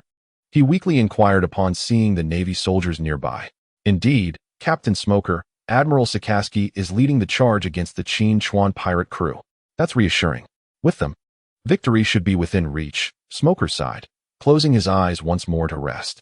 In stark contrast, on the square, Sakazuki's formidable attack appeared to possess immense power, with the shockwave from the explosion collapsing the buildings on either side in an instant. Yet, despite this, the protective barrier conjured by Bartolomeo remained unscathed, without a single crack. Haha, the Admiral is merely that impressive. Upon witnessing his barrier successfully withstand the full force of the Admiral's strike, Bartolomeo could not help but smile. This sight left Shikiyaku and Douglas Barrett momentarily stunned. They had distinctly felt the potency of Sakazuki's attack, yet it had failed to breach his absolute defense. Observing this scene, they began to believe that Qin Chuan's journey here was indeed worthwhile. Meanwhile, Qin Chuan calmly observed the unfolding events. After all, this barrier of his could withstand even the King of War, Elizabeth II, King's punch. Elizabeth II, the sovereign of the Kingdom of Prodennis, could unleash a devastating blow with her inherently powerful physique, capable of penetrating the fortresses of enemy nations with a single strike. It was said that even the mightiest of the four emperors would perish instantly if struck, thus earning her the title of a natural weapon of destruction. Therefore, Sakazuki's attack was simply incomparable to the King's punch and could never hope to shatter this shield. However, as Qin Chuan noted, its efficacy was somewhat limited. It could only defend a small frontal area, leaving the other three sides utterly vulnerable. Should Bartolomeo relinquish his grip, the barrier would vanish entirely, presenting a significant drawback. Make your move, Bartolomeo. Seize the opportunity to ensnare Sakazuki with your barrier ball, while the rest of us swiftly eliminate the three Navy Vice Admirals. Qin Chuan commanded his companions. In the next moment, he paused slightly before propelling himself forward with a powerful push from his feet against the ground. Seeing Qin Chuan join the fray, the three behind him surged forward as well, prompting Bartolomeo to retract his protective barrier. As their adversaries charged, the three Navy Vice Admirals drew their weapons and rushed forward. Instantly, a chaotic melee erupted in the center of the square, with the surrounding buildings being ravaged by the might of these formidable individuals. In a flash, Qin Chuan employed his instant movement technique, darting towards Sakazuki, only to suddenly vanish and reappear like a specter behind him. 8 gates of Duanjia, Open Gate, and Lotus of the Inner, he bellowed, unleashing an explosion of green energy that enveloped him entirely. Yet, just as Qin Chuan's foot was poised to strike Sakazuki, the Admiral had already elementalized in response. Consequently, when Qin Chuan's kick was unleashed, it met only the void. Damn it! The speed and explosive force of the third gate of Duanjia are utterly insufficient for a surprise attack against him. Upon witnessing this scene, Qin Chuan's expression darkened instantly, for he realized that even the explosively potent 8 gates of Duanjia could scarcely evade the gaze of Sakazuki. Almost immediately, Sakazuki reappeared beside Qin Chuan with a cold scoff, subsequently transforming his arm into molten lava once more. In the next moment, his lava-formed arm morphed into the shape of a canine head, extending its molten appendage toward Qin Chuan. Open the 5th gate of Duanjia. At this juncture, Qin Chuan had no choice but to hastily unlock the 5th gate of his 8 gates of Duanjia. Upon reaching this 5th threshold, his speed was sufficient to stir the air and disturb the ground as he moved. Should he dare to push further to the 6th gate, his body would endure tremendous strain and potential injury. Thus, after unlocking the 5th gate, he swiftly retreated at high velocity. Yet, despite Qin Chuan attaining peak speed, the canine-shaped molten arm lightly grazed his chest. In an instant, his clothing was reduced to ashes, leaving his chest charred and darkened. After stabilizing himself from the rapid retreat, Qin Chuan broke into a cold sweat. Had he been even slightly slower, his entire body might have been pierced. The might of this admiral was indeed formidable. However, while Sakazuki was fully engaged with Qin Chuan, Bartolomeo, who was battling Ghost Spider nearby, seized the opportunity to dodge a sword attack. He then swiftly darted to Sakazuki's side, striking a classic pose. In the next moment, a transparent barrier sphere enveloped Sakazuki entirely. "Hey, quickly protect me. Don't let anyone hit me." Upon successfully ensnaring Sakazuki, Bartolomeo did not feel elated. Rather, he urgently called out to Shaki, who stood nearby. He knew that to maintain the efficacy of the barrier sphere, he was unable to move or execute any defensive maneuvers. Thus, if he were attacked at this moment, his demise would be imminent. Ghost Spider, possessing 8 limbs, each wielding a long sword, was taken aback to see Bartolomeo ensnare Sakazuki. He swiftly brandished all 8 swords and lunged towards Bartolomeo. However, at that moment, a wave of purple lightning-like gas surged towards him. This sudden assault compelled him to halt and raise his swords in defense. Clang, clang, clang. The attack collided with Ghost Spider's numerous swords, producing a series of sharp ringing sounds. Subsequently, he coughed up a mouthful of blood, staggering back several steps before barely regaining his footing. Clearly, despite being of rear admiral rank, he was still outmatched when facing a pirate of the warlord of the sea caliber. Otherwise, the world government would not have so readily chosen Shaki to become one of the 7 warlords. At this moment, trapped within the transparent barrier sphere, Sakazuki was consumed by fury. In the next moment, he forcefully struck his fully molten fist against the transparent barrier sphere. A resounding boom echoed from within the sphere. Despite exerting his utmost strength, the barrier remained unscathed. Meanwhile, Bartolomeo outside wore a peculiar smile. How infuriating! Is this what a Marine admiral amounts to? Inside the transparent sphere, Sakazuki seethed with rage, but for the 3 Marine vice admirals outside, their feelings transcended mere anger. At this juncture, Qin Chuan, along with Douglas Barrett and Crocodile, swiftly positioned themselves against their adversaries. Although formidable opponents like the Weasel and the Ghost Spider were present, they appeared utterly overwhelmed when faced with Qin Chuan and his allies. With a resounding thud, Vice Admiral Ghost Spider was sent crashing into a nearby building by a single punch from Douglas Barrett. Simultaneously, the powerful Weasel Vice Admiral was repelled by Qin Chuan's 5th gate of the 8 gates technique. Ultimately, only the tenacious Vice Admiral Doberman remained on the battlefield, valiantly holding his ground. Just as the Marine forces were on the verge of collapse, a figure surged forward at incredible speed from the distance. Everyone turned their gaze towards the approaching individual. Upon recognizing the identity of the charging figure, all present, save for Qin Chuan, were left in utter shock. Douglas Barrett, in particular, displayed a flicker of fear on his face. It was none other than the Marine hero, Garp. Garp was racing towards the crowd, his Marine Justice cloak billowing behind him, heedless of his own safety. "Everyone, get out of my way," Garp bellowed as he sprinted towards Qin Chuan and the others. Instinctively, the crowd parted in haste upon hearing his command. Now, only Bartolomeo remained, standing firm and controlling Sakazuki within the transparent sphere. "Hey, don't leave me behind," Bartolomeo shouted. Realizing he was completely exposed to Garp, he dared not cancel the barrier at this critical juncture, for Sakazuki's eyes were ablaze with fury. The original tactical plan had been for him to hold Sakazuki at bay while the others dealt with the remaining Marines. In the next instant, Garp was upon him, lifting his right hand and striking the transparent barrier sphere with tremendous force. A thunderous roar erupted, shaking the very sky. Then came a sharp crack from the barrier. In an astonishing turn of events, the once impregnable transparent sphere began to fracture rapidly. This spectacle left all present, including Qin Chuan, utterly astounded, as he had firmly believed that Bartolomeo's absolute defense was unbreakable. However, Garp has now struck a blow that has created a fissure. Though the transparent barrier sphere has not yet completely shattered, Sakazuki remains confined within it. It is evident that this contraption has lost much of its efficacy before Garp. Shortly thereafter, Vice Admiral Tsuru and a considerable contingent of Navy soldiers arrived at the battlefield. This development significantly altered the dynamics of the confrontation. The Qin Chuan pirates, who had previously held a decisive advantage, found themselves at a disadvantage. Meanwhile, Crocodile and Douglas Bullet hastily moved to Qin Chuan's side. Even the notoriously arrogant Crocodile fell silent at this moment. "Bartolomeo, release Sakazuki," Qin Chuan suddenly commanded in a cold voice. Upon hearing this directive, Bartolomeo swallowed hard and immediately retracted his gesture. Subsequently, the already fissured transparent barrier sphere surrounding Sakazuki vanished. With the barrier's disappearance, Bartolomeo quickly retreated to stand before Qin Chuan. Carp first surveyed his surroundings before turning his gaze to the furious and ready to strike Sakazuki. Sakazuki, are you contemplating betrayal? Just as everyone anticipated, Carp would issue an attack order. He unexpectedly uttered this remark.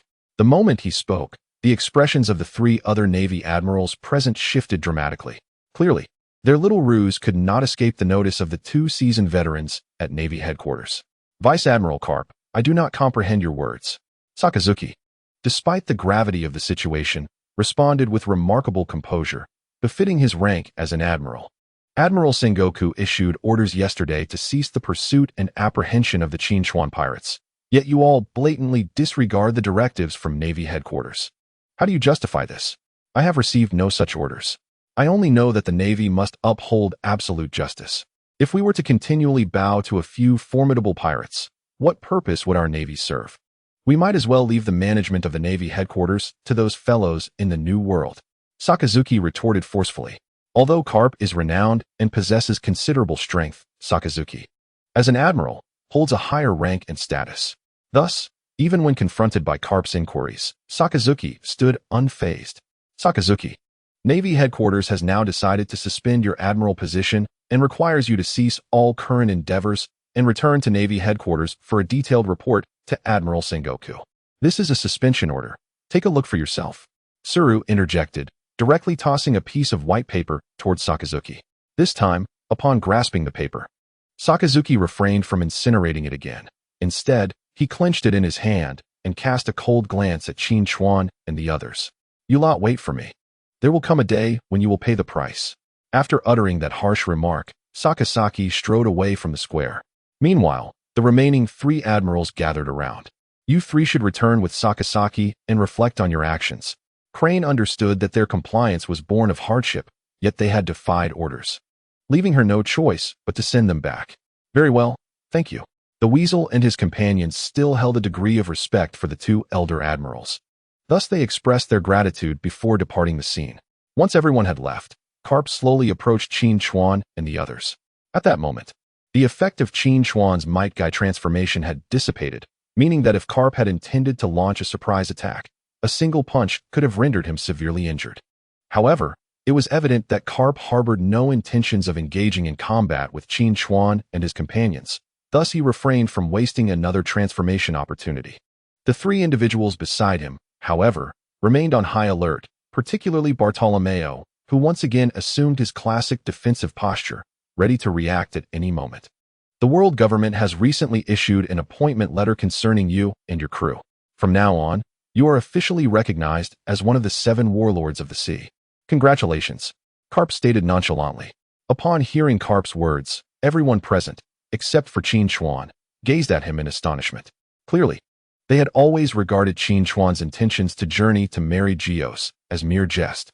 However, the situation had dramatically shifted. If Qin Chuan were to accept this appointment, he would indeed gain legitimate access to marry Geos. Do those old geezers in the world government truly believe I would accept their appointment? After all, the position of warlord holds no allure for me. Just as everyone anticipated Qin Chuan to accept the appointment without hesitation, he unexpectedly made a startling proclamation. What? Do you not wish to accept this appointment? Upon hearing Qin Chuan's intention to refuse the title of warlord, Carp's brow furrowed in concern, while Crane and the others looked on with heightened vigilance. The previously relaxed atmosphere abruptly transformed into one of tension. Have they lost their senses, or are you simply foolish? You want me to take on the role of a mere warlord? I single-handedly obliterated Impel Down and commandeered the red-haired pirate's ship. And this is how you treat me? Qin Chuan rebuked without reservation. His words carried weight. While the warlords of the sea held esteemed status and formidable strength, he was indeed an ally of Shanks. If he were to become a warlord, he would be subject to ridicule from the denizens of the New World. After all, should the world government appoint individuals of Yonko caliber as warlords, those individuals might very well retaliate on the spot. Clearly, the world government sought to dismiss him casually, which justified Qin Chuan's ire. What do you intend to do? Carp's fists tightened at that moment. You must grant me a higher appointment, and the other members of the warlords of the sea must fall under my command. Moreover, I shall not be accountable to anyone." Qin Chuan slowly articulated his thoughts. Upon hearing this, Karp was momentarily taken aback before erupting into hearty laughter. "You, my boy, are rather audacious. To suggest that the other warlords become your subordinates is beyond our jurisdiction. In other words, it is an impossible request. Should I take this to mean that you are jesting with us?" Karp bluntly dismissed Qin Chuan's demands. "You are merely a vice-admiral. This matter is not for you to decide. The higher-ups sent you on a long journey not to negotiate with me, but to relay messages and test my limits. Are you not aware of this?" After this retort, Karp's expression darkened instantly. Meanwhile, Douglas Bullett's fists began to subtly envelop in a layer of dark crimson energy. Tension in the air suggested that a fierce battle was imminent. However, at that moment, Karp snorted softly and continued, "Desiring a higher position requires more than mere words. If you wish to gain personal benefits from the world government and the Navy, you must be prepared to make substantial sacrifices. It is quite simple. I can help you eliminate these warlords of the sea, which would be immensely beneficial for your Navy. Furthermore, I have already assisted you in resolving numerous issues along this journey. You should be well aware of that." Qin Chuan's stance was equally clear. He had already vanquished many pirates and captured both Crocodile and Douglas Bullet, indirectly providing a significant service to the world government and the Navy. Moreover, he pledged to completely dismantle the remaining warlords of the sea and bring them under his command. Yet, this posed a considerable risk, for such an action would elevate Qin Chuan's power to terrifying new heights. At that point, even the Navy may not be able to confront him directly. As you just stated, I am merely a vice-admiral. I cannot make decisions on this matter right now. So go relay the message. I shall grant you half a day." With that, Qin Chuan turned on his heel and entered a nearby tavern without a backward glance. After a moment of shared glances, Douglas Bullet and the others hastily followed him inside. Once they were all within, Karp finally turned to Vice Admiral Tsuru. "What shall we do? Should we report this to the higher-ups?" Tsuru, uncertain, posed the question to Karp. "Inform Sengoku. If it comes to a confrontation, we will have no choice but to stand our ground." Karp sighed and shook his head. He had not anticipated the situation escalating to this extent. Had he known earlier that Qin Chuan would prove so unruly, he would have aligned himself with Akainu and the others in defiance. With the presence of Sakazuki and a host of vice-admirals, it would be impossible for Qin Chuan to escape, even if he possessed 3 heads and 6 arms. However, now that he has managed to drive Sakazuki and the others away, it is unrealistic to summon them back. Therefore, if the higher-ups truly opposed Qin Chuan's demands, he would have no choice but to confront those 4 individuals alongside Crane. At this moment, Karp was still rather astonished at the fact that his powerful strike had only managed to create a crack in the transparent barrier. Unless absolutely necessary, he was reluctant to engage in a large-scale conflict with Qin Chuan and his group. Crane promptly reported the situation, and upon receiving the news, Sengoku did not dare to delay. He immediately contacted the highest decision-making body of the world government, the Gorosei. Meanwhile, in the tavern, everyone was in high spirits. Having just successfully defeated the forces led by a Marine admiral, while also compelling the legendary hero Karp to refrain from reckless actions, Bartolomeo, who had previously harbored grievances and dissatisfaction towards Qin Chuan, was now actively assisting him by massaging his shoulders. Qin Chuan himself had anticipated this outcome. Yet what irked him was the fact that he had not gained any prestige from this fierce battle. The main reason for this was the lack of substantial casualties on either side. With only a little over 100,000 points of prestige remaining, Qin Chuan resolved to take matters into his own hands from now on. Relying on others had yielded him nothing. After half an hour of clandestine discussions with the Gorosei, Sengoku finally reached a conclusion. With the latest directives from the higher-ups in hand, Karp entered the tavern alongside Crane. At that moment, Qin Chuan and his companions, who were enjoying rum, set their cups down upon seeing Karp's entrance. Karp slowly approached them, stating, "The higher-ups have responded. They find your demands somewhat excessive. Yet there is still room for negotiation." "Oh, so you mean to say that you agree to our demands?" Bartolomeo could not help but interject. "Humph. It's not that simple. The people from the world government have made it clear, unless you can deal with the other warlords of the sea, there is absolutely no possibility of negotiating with them." "You are a clever individual. You should understand what that implies," Karp replied. Upon hearing Karp's words, Qin Chuan merely smiled faintly. He was well aware of the Gorosei's intentions. Clearly, if he wished to obtain unprecedented privileges, he would need to demonstrate true prowess. Although he had already subdued Crocodile, there were still 6 other warlords of the sea scattered across the world. Thus, it was only when Qin Chuan exhibited absolute strength that the world government would agree to negotiate with him. Humph. How easy do you think it is to eliminate all the other warlords of the sea in a short time? By the time that happens, it will be too late. Crocodile expressed his discontent at the proposal. Didn't you just get defeated a few days ago? At that moment, Crane unreservedly ridiculed Crocodile right on the spot. After hearing her words, Crocodile found himself momentarily at a loss for a retort. Indeed, he had been defeated by Qin Chuan in a mere span of 1 day. Just then, Qin Chuan spoke up again. If you wish to engage me in combat, with your laundry-themed devil fruit abilities, I assure you, I will have you down within 3 rounds. Do you believe it?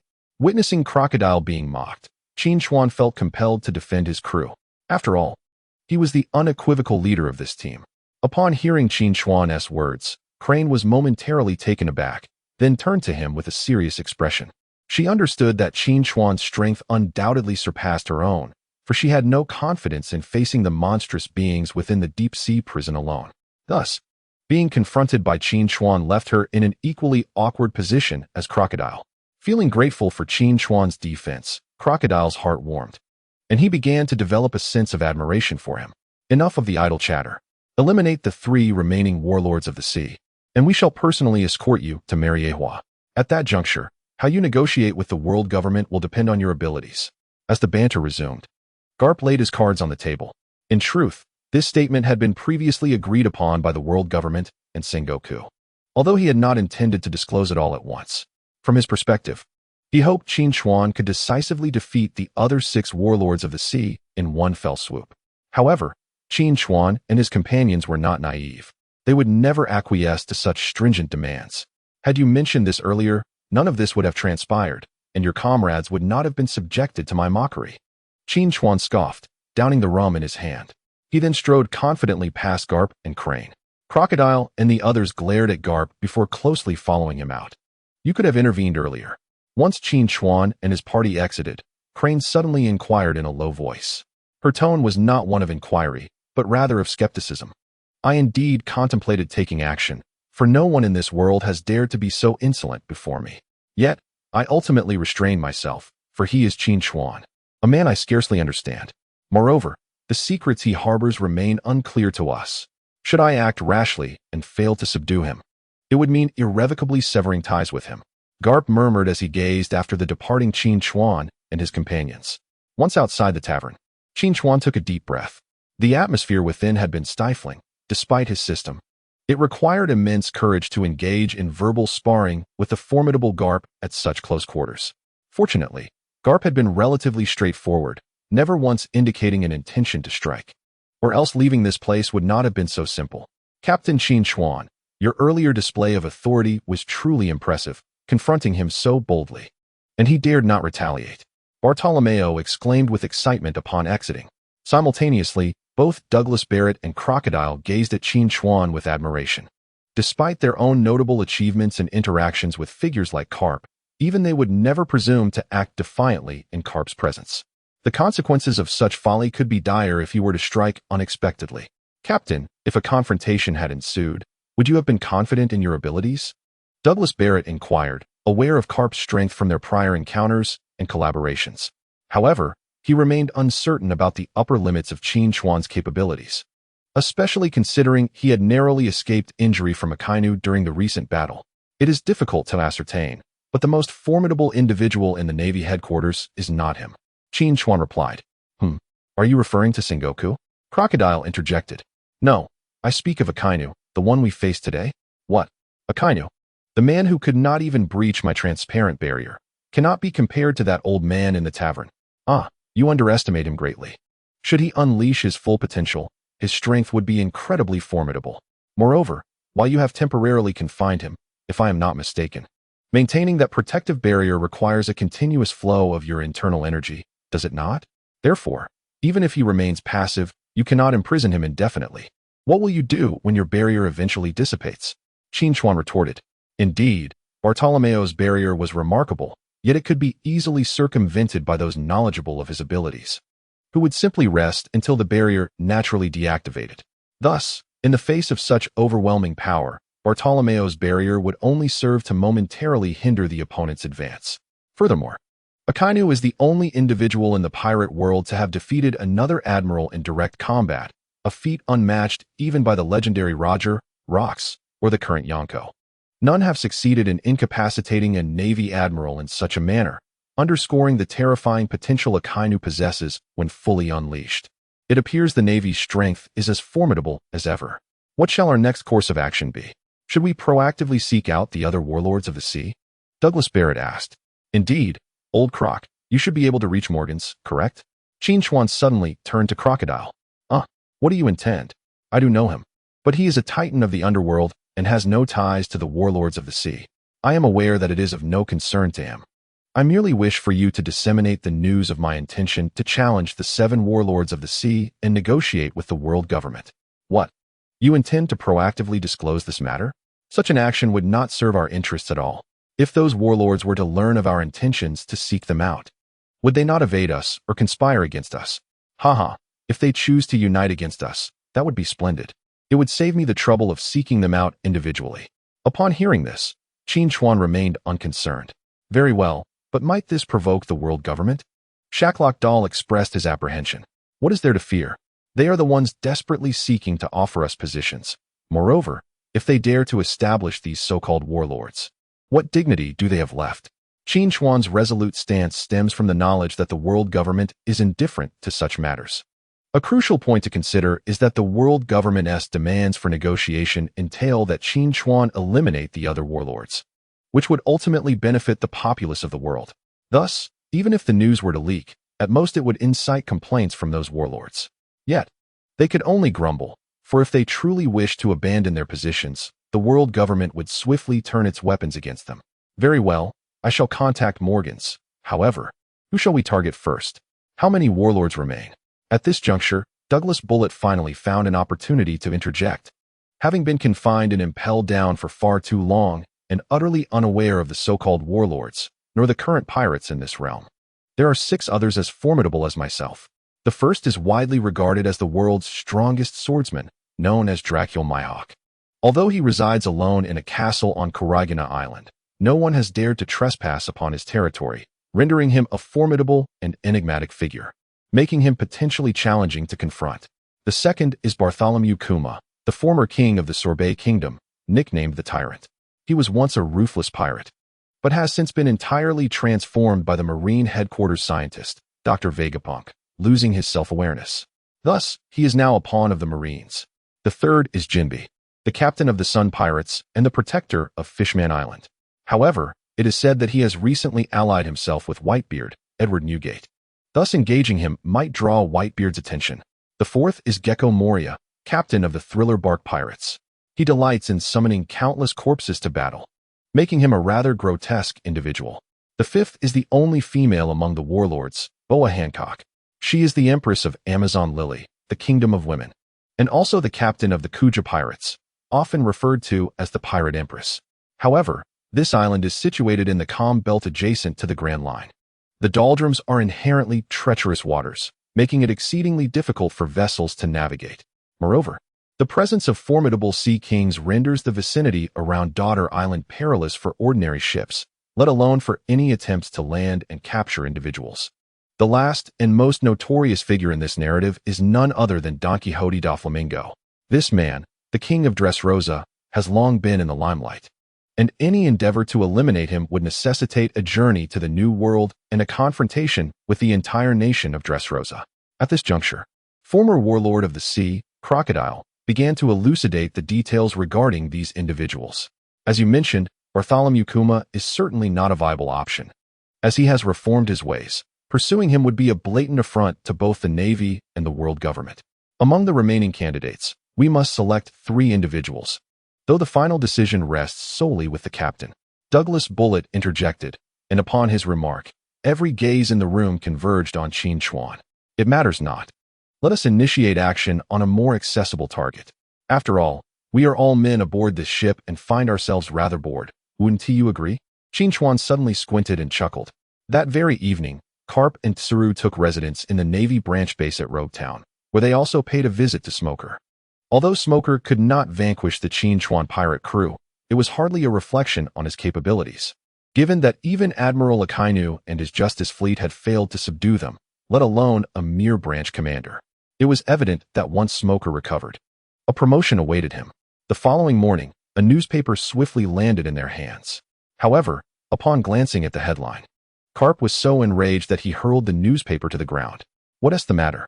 Tsuru, who had been savoring her coffee nearby, could not contain her curiosity at her friend's sudden fury. We've been outmaneuvered. They leaked the information, Carp replied icily. Upon hearing this, Tsuru snatched the newspaper for a closer inspection. The article boldly proclaimed the battle between the Qin Chuan pirate crew and the Navy admirals, revealing that the world government and the Navy intended to engage in clandestine negotiations with the Qin Chuan pirate crew to win them over. However, the precondition for this negotiation was for Qin Chuan to eliminate the remaining 6 warlords of the sea currently in existence. As this information spread, it sparked a considerable uproar worldwide. In the Holy Land of Mariehua, the 5 elders immediately confronted Fleet Admiral Sengoku via Den Den Mushi. Yet, Sengoku could not vent his frustrations on Carp. He was left to shoulder the burden alone.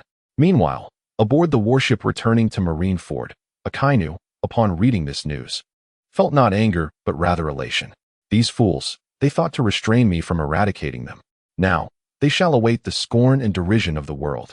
If the reactions from the world government and the Navy can be deemed relatively normal, the other members of the 7 warlords of the sea scattered across the globe have completely erupted. Jinbei, the captain of the Sun Pirates, directly contacted Admiral Sengoku via a transponder snail, demanding to know what was happening. On a vessel enveloped in mist and surrounded by an atmosphere of dread, one of the warlords, Captain Gecko Moria of the Thriller Bark Pirates, sneered as he gazed at the newspaper. A mere brat, speaking with such arrogance, he is courting death. If you dare to venture into the West Blue, I guarantee you will not return. Seated in a grand chair was a man with short black hair, hawk-like yellow eyes, a trimmed beard, and a black hat adorned with white fur. After a calm glance at the newspaper, he set it aside and leisurely sipped his coffee. Only Dracul Mihawk, renowned as the world's strongest swordsman, could maintain such composure in the face of such events. Meanwhile, within a magnificent palace, countless women surrounded a tall figure with flowing black hair and deep blue eyes, adorned with serpentine golden earrings. The world government and the Navy are utterly despicable for attempting to eliminate us through others, hissed Boa Hancock, the pirate empress. They think they can come to Amazon Lily to capture me? Convey my orders to intensify patrols in the waters surrounding Amazon Lily. Any suspicious vessels approaching must be reported immediately. In a picturesque city where greenery flourished, a man with golden hair, sporting sunglasses, draped in a pink feather coat and cropped trousers, sat on a throne of steel, grinning wickedly as he perused the newspaper. How intriguing. I never anticipated that this fellow could force the world government to acquiesce. He must possess considerable intellect. What shall we do, Mr. Doflamingo? Should we engage in discussions with the world government? Asked a man beside him, draped in a blanket-like cloak adorned with circles, wearing small sunglasses, with a scruffy appearance and sparse teeth, as he wiped his nose. No need for that. Given the current circumstances, Low Town is the farthest from us, so he is unlikely to come after us anytime soon. Let him deal with the other warlords first. Doflamingo replied. Every year, so many aspire to rise, yet invariably, they vanish before they can even bloom. Are you suggesting that this individual will soon be eliminated as well? I find that hard to believe. He is already surrounded by several powerful allies. Moreover, the newspaper mentioned that even Admirals Akainu and Garp could not contend with them. Are the admirals truly formidable? How do they compare to that individual from Wano? If he is indeed as terrifying as rumored, then I shall take the opportunity to lure him out to confront them. If they were to engage in a mutually destructive conflict, we could effortlessly reap the benefits. Upon uttering these words, a peculiar smile graced the visage of Don Quixote de la Mancha. Meanwhile, on the side of Qin Chuan, the onlookers were quick to observe the contents of the newspaper. What on earth? Why am I not mentioned at all? I was the one who directly ensnared that Sakaski. Upon seeing that the newspaper only acknowledged Douglas Barrett and Crocodile as his allies, Bartolomeo felt an immediate sense of imbalance within. You are not even the leader in Rogue Town, yet you aspire to grace the front page? At that moment, Crocodile scoffed from the sidelines. In reality, among the crowd, his expression was the most favorable, solely because he no longer felt isolated or humiliated. Initially, he had harbored some resentment towards those who had persistently mocked him. However, everything had now radically transformed. Not only had Qin Chuan defeated him, but he had also triumphed over two formidable Navy generals, compelling even the world government to consider negotiations with him. Furthermore, Qin Chuan was poised to systematically vanquish the remaining members of the Shichibukai. When that time arrived, the fact of his defeat would naturally fade from discourse. After all, everyone would have lost, rendering any sense of shame irrelevant. After a protracted voyage, they finally arrived at a region entirely devoid of wind, famously known as the doldrums. The defining characteristic of the doldrums is the absolute absence of any wind force. Consequently, aside from a few modified vessels and warships, most pirate ships could not navigate these waters, as the majority relied on wind to propel their sails. Thus, upon the arrival of the Red Force, it came to a natural halt. Gazing at the boundless expanse of the sea ahead, a profound silence enveloped the group. How do we proceed from here? Bartolomeo was the first to break the silence. Qin Chuan then spoke with calm assurance. Crocodile, is it possible for your sand to take shape? I wish to utilize it as a sturdy rope. Will that be feasible? It is indeed possible, but it will not hold if it comes into contact with water. Crocodile responded earnestly to Qin Chuan's inquiry. There is no need for it to touch water. Your sand merely needs to ensnare the heads that are exposed above the surface. Exposed heads? What do you mean by that? Upon hearing this, everyone was left in a state of confusion. Isn't this the area renowned for its abundance of sea kings?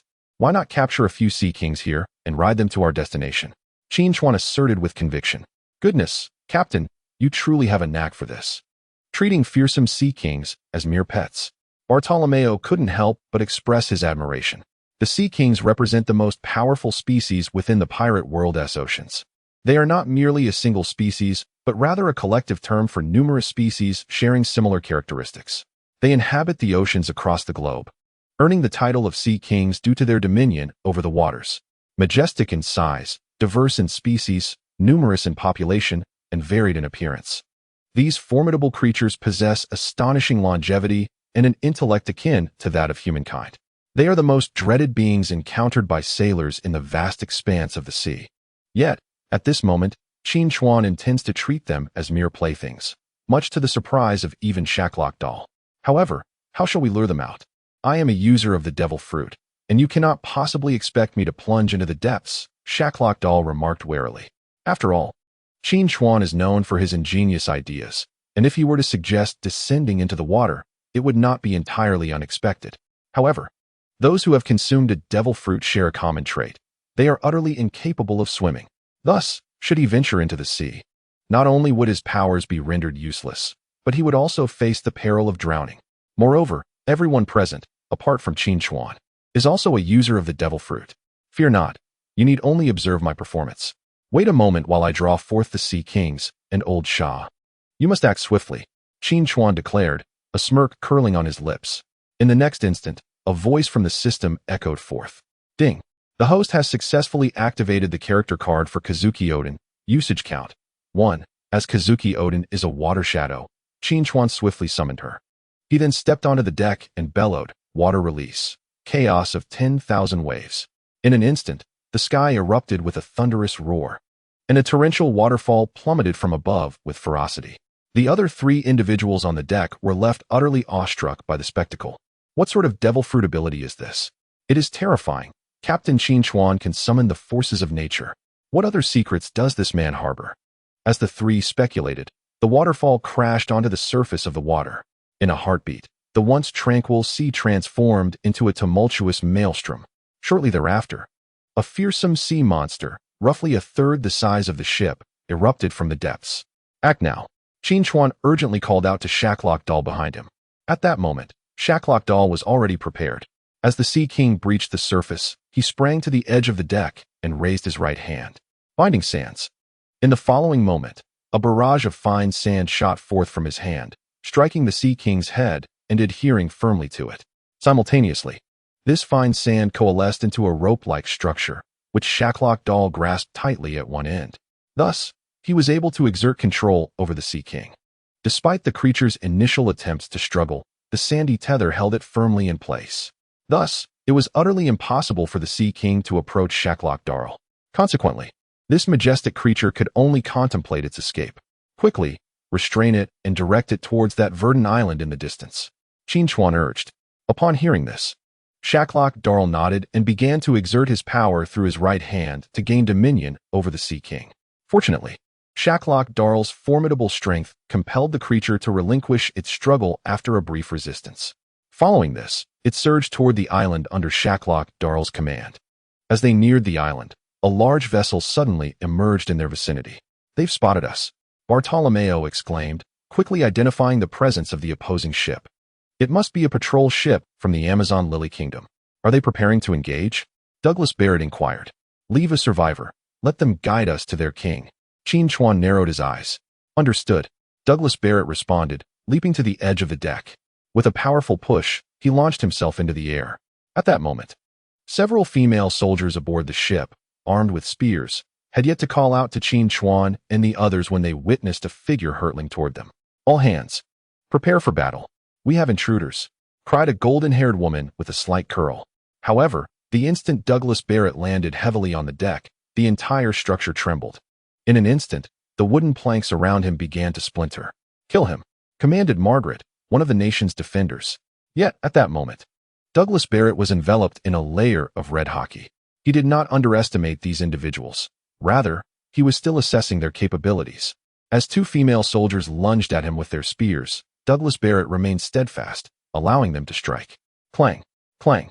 The clear sounds resonated as the sharp iron spears collided with his body, only to be thwarted entirely. Witnessing this, Margaret was thoroughly taken aback. Is he a devil fruit user? Panic began to set in as she realized that the two sides did not operate on the same plane of power, and her immediate priority was to report back to Empress Boa Hancock. However, as she contemplated her escape, she suddenly noticed that Douglas Barrett had swiftly dispatched the remaining soldiers on the deck. This skirmish had lasted a mere 10 seconds. At this point, Margaret's body began to tremble. Who are you?" "This is the daughter island of the Amazon Lily Kingdom, home to our king and the warlord appointed by the world government. Thus, it would be prudent for you to depart from this place swiftly, lest we ensure your annihilation." "Huh, we seek your empress." Douglas Barrett sneered contemptuously and, in a sudden burst of speed, lunged forward. As Margaret contemplated raising her bow to launch an arrow at him, Douglas Barrett's fist had already descended violently upon her face. Instinctively, Margaret attempted to raise her arm to defend herself, but as her arm made contact with his fist, a sharp crack echoed ominously. In the next moment, she was propelled backward, writhing in agony, like a kite severed from its string. Thud! Margaret crashed forcefully onto the deck, unable to suppress a mouthful of blood that spilled forth. What was even more dire was that her left arm, which she had attempted to raise, had been utterly shattered by his blow, rendering her immobile. Witnessing Douglas Barrett approach her step by step, despair flickered across Margaret's face, prompting her to cry out, "The great Amazon Lily Kingdom shall never wither. Even in death, you shall never conquer our king." Smack! Douglas Barrett, unimpressed by her defiance, swiftly delivered a resounding slap to her face. "Enough with the nonsense. Take us to your king." He then seized Margaret, leaping back onto the deck of the Red Force. "I've brought her back," Douglas Barrett declared, thrusting her towards Qin Chuan and his crew. "You are the Qin Chuan pirate crew?" Upon seeing Qin Chuan himself, Margaret recognized him immediately and trembled as she inquired. "Humph, at least you possess some sense. Do you know who I am?" Before Qin Chuan could respond, Bartolomeo interjected eagerly. Who are you?" Margaret glanced at Bartolomeo, her confusion evident. "Damn, I am Bartolomeo, the underworld boss of Rotown. You truly are an unrefined country girl. I only know Qin Chuan, and this man, who, like our empress, is one of the 7 warlords of the sea, Crocodile, along with Douglas Barrett, who escaped from Impel Down with us." Bartolomeo's words unleashed a storm of fury within him. Meanwhile, 2 crew members observed the exchange with malicious glee. "Captain, how about we toss her to the sea to feed the Sea Kings?" Qin Chuan cast a sidelong glance at him and replied coolly, "How about you personally deliver her to the Sea King waiting ahead?" Captain, I think that's best left alone. There's no need to squabble with these women. Thus, we should hasten to locate that empress, Boa Hancock." Upon hearing Qin Chuan's suggestion that he personally escort her away, Bartolomeo was utterly deflated. Enough chatter. Look at what awaits us on the shore. At this moment, Douglas Barrett, who had been fixated on the direction of Daughter Island, spoke in a low voice. Upon hearing his words, the crowd turned their gaze ahead. There, at the harbor of Daughter Island, a multitude of female soldiers wielding spears and bows had gathered. Is this truly Daughter Island? Not a single man in sight. Bartolomeo couldn't help but express his curiosity upon seeing only women present. There were none before, but now there are 4. Forward. With a dismissive snort, Qin Chuan leapt from the ship just as it was about to dock, landing boldly on the beach. As soon as he touched down, several female soldiers armed with spears surrounded him. Who are you? Leave this place at once, or we shall not hesitate to take action. A striking woman with a high black ponytail and elongated phoenix eyes coldly admonished Qin Chuan. Captain of the National Defense Warriors, Kikyo, if I recall correctly? Upon recognizing her, Qin Chuan addressed her directly. You know me? Kikyo was taken aback, her expression shifting to one of suspicion as she regarded Qin Chuan. I am well acquainted with the members of Daughter Island, so if you wish to avoid death, lead the way. Otherwise, today the shores of Daughter Island shall run red with blood. In the next instant, Qin Chuan spoke with an air of nonchalance. His bold proclamation instantly charged the atmosphere with tension. Meanwhile, Margaret was being escorted off the ship. Margaret. Upon seeing Margaret's arrest, Kikyo's expression darkened further. Captain Kikyo, I am so sorry, it is my inadequacy. Margaret cried as she explained herself upon seeing her captain. Take my advice, don't court disaster. Your empress is no match for me, let alone the likes of you. If you wish to meet our empress, you must first tread over my corpse. Kikyo's eyes turned cold as the spear in her hand became enveloped in a faint crimson aura. Qin Chuan was already aware of her mastery in hockey, and thus immediately activated the Might Guy persona. Ding. Host has successfully used Might Guy character card. Usage count. 1. In the next moment, as Kikyo lunged forward, before Douglas Barrett and the others could react, Qin Chuan was already a step ahead. This time, he refrained from engaging in idle chatter and directly opened the 3rd gate of the 8 gates. Open. A green energy aura rapidly enveloped him. Just as Kikyo's spear was about to pierce his body, Qin Chuan vanished from sight. What? He disappeared? Upon witnessing Qin Chuan's sudden disappearance, Kikyo abruptly halted in shock. In that fleeting moment of her astonishment, Qin Chuan had already flashed behind her using the body flicker technique. The game is over, Lilianhua. Qin Chuan smirked disdainfully and delivered a powerful kick to her back. Bang! A muffled sound echoed. With a swift kick infused with a faint green energy, Qin Chuan struck fiercely at the back of Kikyo. Although Kikyo was enveloped in her haki, her defensive prowess proved insufficient. Consequently, she was propelled forward, crashing onto the floor. After being thrown to the ground, Kikyo intended to rise immediately and continue the battle, but just as she prepared to do so, a sharp crack echoed from her ribcage. No more struggling. Out of respect for your empress, I shall spare your lives today. However, should you choose to resist, I would not hesitate to eliminate women. Qin Chuan coldly declared, casting a glance at Kikyo, who lay unable to rise. He then turned and strode toward the colossal palace at the heart of Amazon Lily. Simultaneously, an all-too-familiar system notification chimed in. Ding! Congratulations, host, for successfully defeating the enemy. You have earned a reward of 10,000 reputation points. As anticipated, such a foe only yielded a meager 10,000 reputation points. After deducting the 5,000 points required for transformation, he was left with a mere 5,000 points in profit. Nonetheless, this marked his first earnings in several days. With an hour remaining of Might Guy's possession effect, Qin Chuan hastened toward the palace to meet Boa Hancock. Due to his swift defeat of Kikyo, the surrounding soldiers dared not take any rash actions. Thus, the quartet arrived at the city center. Are these the legendary men? How terrifying. We have actually seen men. The residents of Amazon Lily murmured amongst themselves. Why didn't Captain Kikyo stop these filthy men? At that moment, an odd image flashed through Qin Chuan's mind, reminiscent of the scene where the monk Tang Sung ventured into the kingdom of women. They, too, were 4 in number, the only thing missing being a white dragon steed. Just as Qin Chuan indulged in these whimsical thoughts, 2 towering women with serpentine bodies blocked their path. What are these monsters? Bartolomeo furrowed his brow upon seeing the grotesque figures before him, their long tongues flicking out. These were Boa Sandersonia and Boa Marigold. sisters of Boa Hancock and formidable members of the Kuja pirates. To the side, Shichibukai Crocodile took the initiative to explain, being well acquainted with the other Shichibukai. So you are the Qin Chuan pirates? I hear you intend to capture our queen? Boa Sandersonia questioned, her expression serious. You are not in a position to ask me so many questions. Get out of my way. Qin Chuan understood that there was no room for idle chatter when dealing with these two adversaries. Seizing the moment while the embodiment of Might Guy was still upon him, he swiftly darted forward. Upon witnessing Qin Chuan's audacious frontal charge, Boa Sandersonia immediately opened her cavernous jaws and lunged at him. However, to her astonishment, Qin Chuan merely smiled and, without hesitation, leaped directly into her mouth. What? Captain Qin Chuan was swallowed whole. The sight of Qin Chuan plunging into the enemy's maw left Bartolomeo utterly bewildered. What in the world was happening? Even Crocodile had not anticipated such a turn of events, leaving him at a loss for how to proceed. Fear not. Captain Qin Chuan shall not be so easily vanquished. Let us merely observe the unfolding drama. At this moment, it was Douglas Bullet, seasoned by the trials of many storms, who maintained his composure and spoke calmly.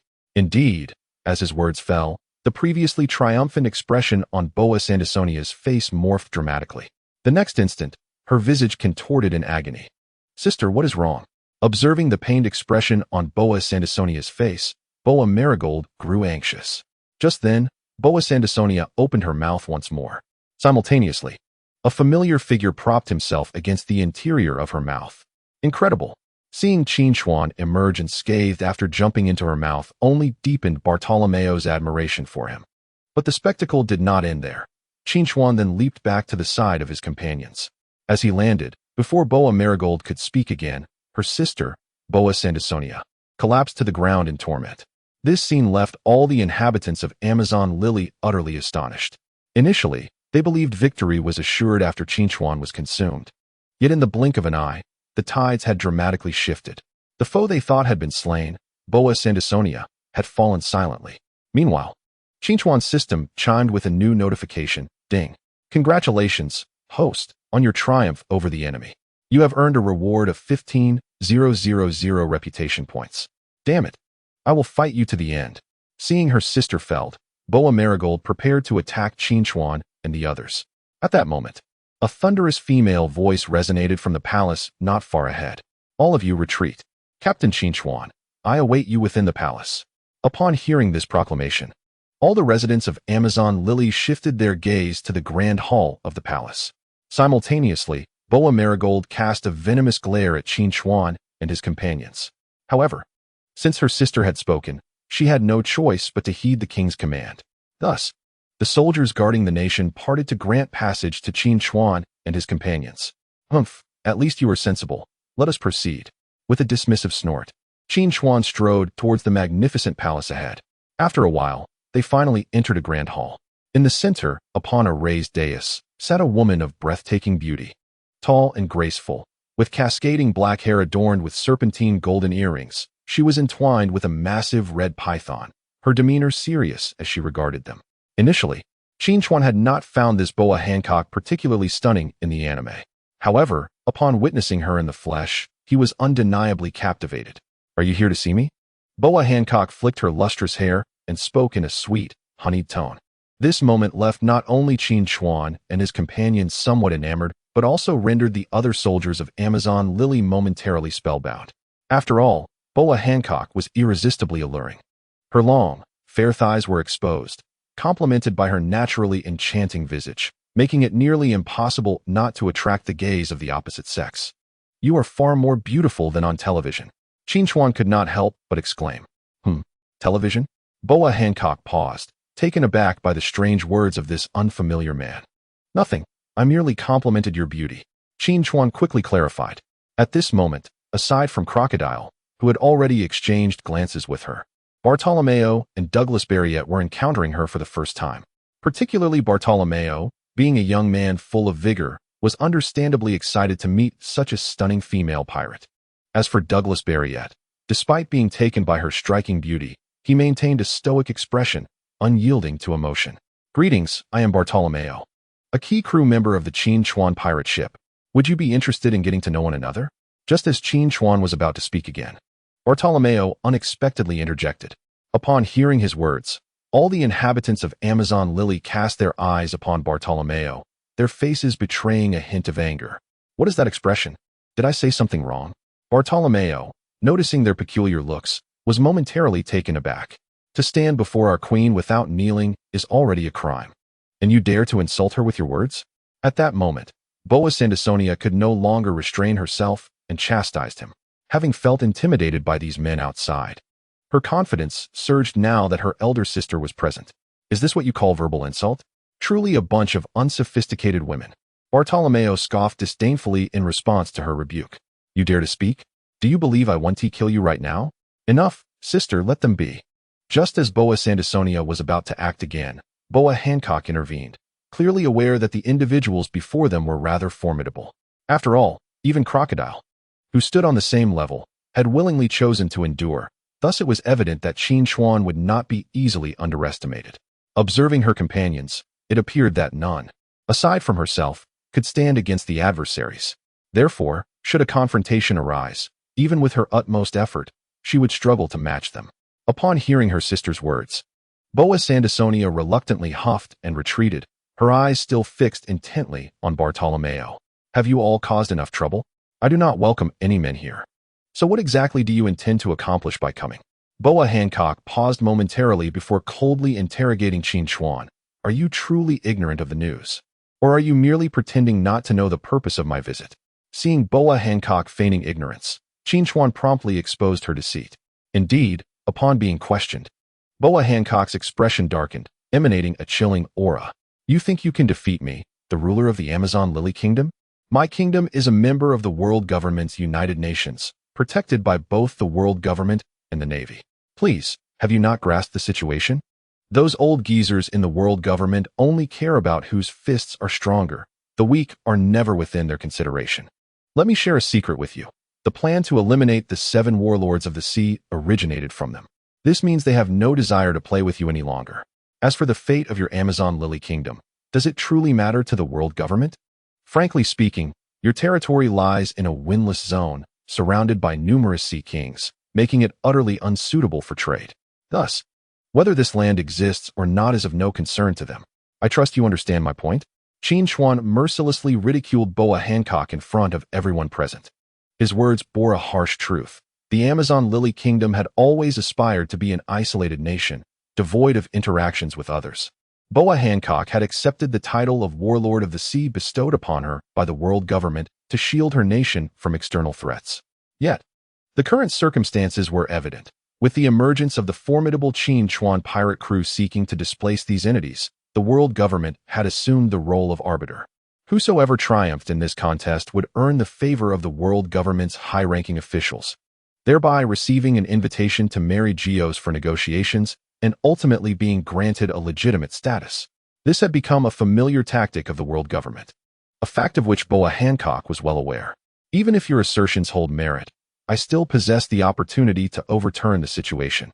As long as I can eliminate you, all your meticulously devised plans will be rendered futile, and I shall be the one negotiating with the world government. Haha, shall we put it to the test? However, I must forewarn you that I have a rather lascivious disposition. Should you engage me in combat and find yourself captured, I cannot guarantee how I might treat you.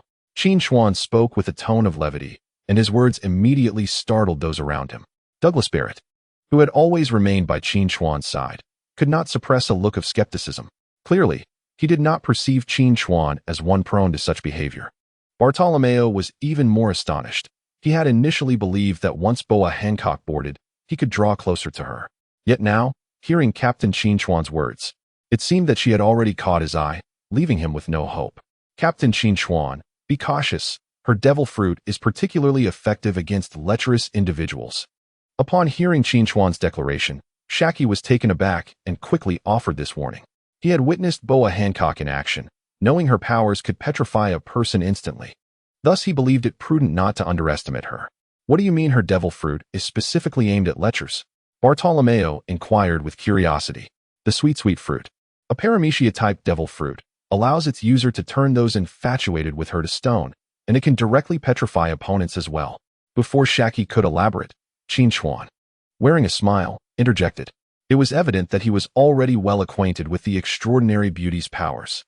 To counter Boa Hancock, only two scenarios could exempt one from her petrification. The first being individuals devoid of any lustful intentions towards her. However, unlike that wooden-brained monkey D. Luffy, Qin Chuan was a normal man, making it difficult to claim he harbored no such thoughts. Moreover, given his earlier frivolous remarks, should he fall victim to her devil fruit, he would likely be turned to stone immediately.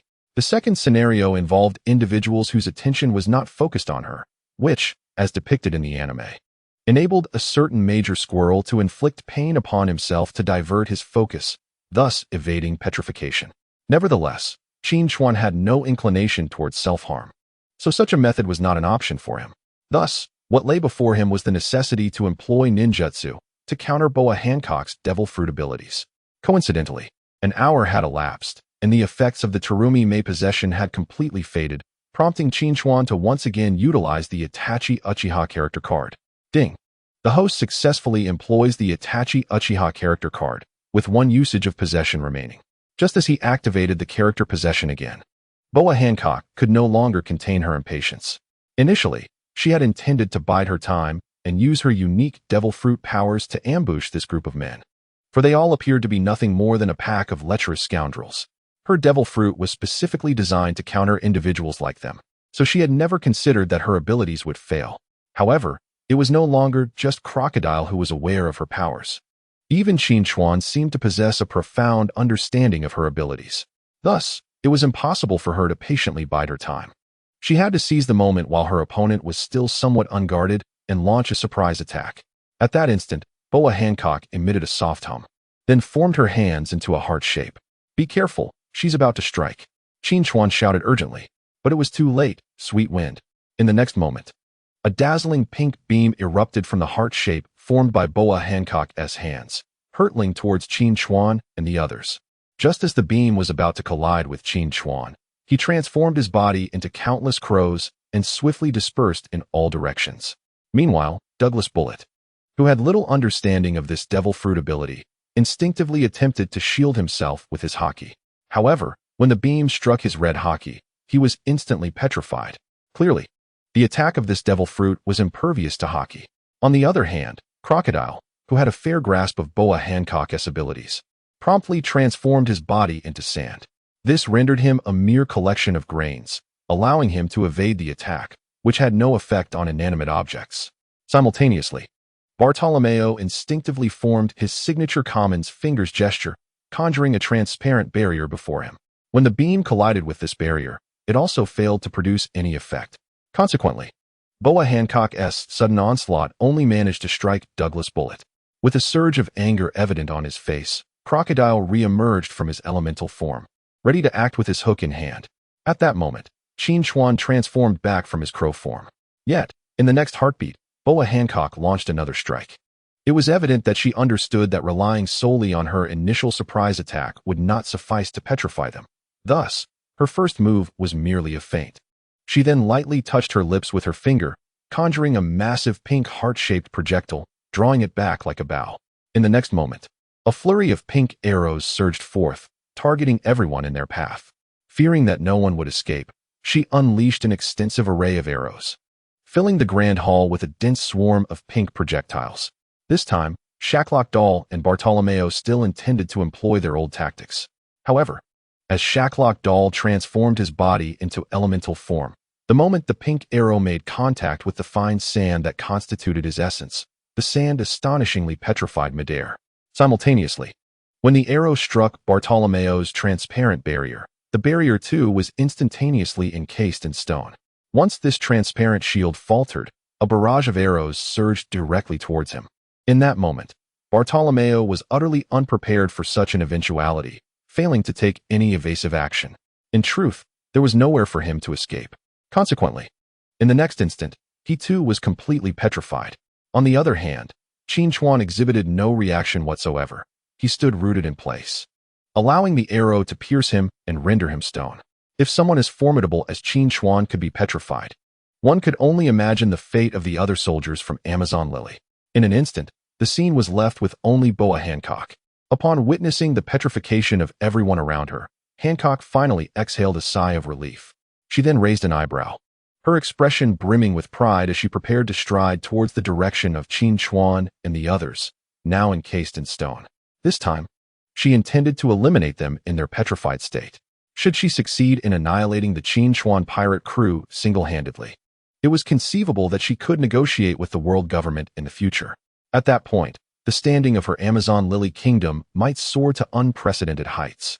With this thought, a faint smile crept upon Hancock's lips. However, just as she descended from the high platform, her Kinbunshika Haki instinctively sensed a disturbance in her surroundings. Kinbunshika Haki is one of the 3 forms of Haki. It sharpens the user's senses, allowing them to perceive the presence and emotional fluctuations of nearby beings, as well as to foresee and evade danger. Thus, upon sensing the anomaly, Hancock quickly detected an air of impending crisis. Just as she sought to discern the nature of this disturbance, a strong arm suddenly emerged from behind her neck. In the next moment, this powerful arm tightly constricted around her throat. Simultaneously, a body pressed against her back. Hancock was taken aback by this sudden turn of events. If someone merely restrained her from behind, it could be tolerated, but the fact that the assailant had pressed their body against hers was exceedingly intimate. This brazen act ignited a fierce anger within her. Who dares to ambush me? Release me at once, or I shall end you. At this moment, since everyone else had been petrified, she naturally assumed that an outsider had stealthily infiltrated amidst the chaos and taken the opportunity to launch an attack on her. Hey, I warned you. If you dare to make a move against me, I shall show you no mercy. At that moment, a voice emanated from behind her, Qin Chuan's. In truth, Qin Chuan was indeed playing with fire. His intentions were not to take advantage of Boa Hancock. Rather, his aim was to thoroughly dismantle her psychological defenses, exploiting her inherently stubborn nature. Upon suddenly finding Qin Chuan behind her, Hancock's complexion turned pale as she stammered. Why, you were petrified by me, weren't you? Panic laced her voice, for she found herself ensnared by Qin Chuan, unable to move, with her back turned towards him, leaving her defenseless. With such trivial skills, do you think you can confine me? That is merely my substitute.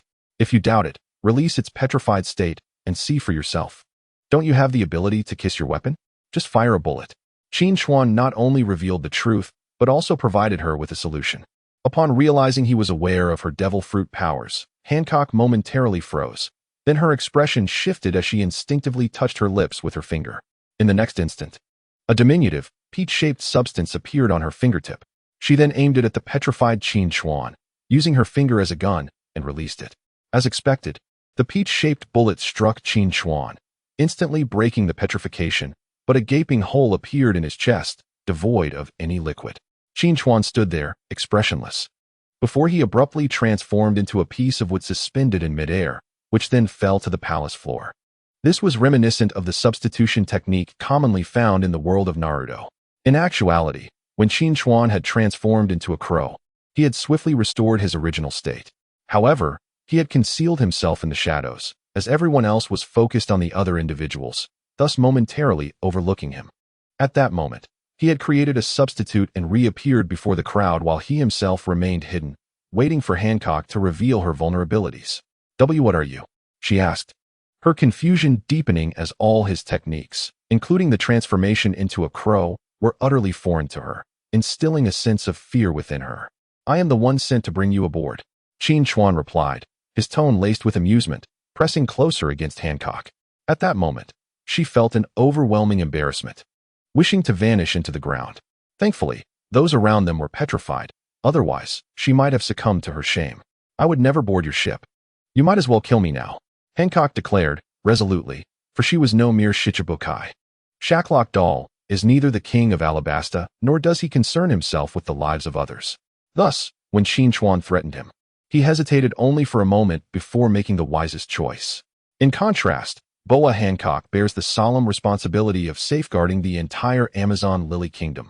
Therefore, it is utterly inconceivable for her to board Qin Chuan's vessel, let alone become one of his crew. Do you not seek vengeance? Do you not wish to avenge those who once saved you? At that moment, Qin Chuan abruptly posed this question, catching Boa Hancock off guard. What are you saying? Who saved me?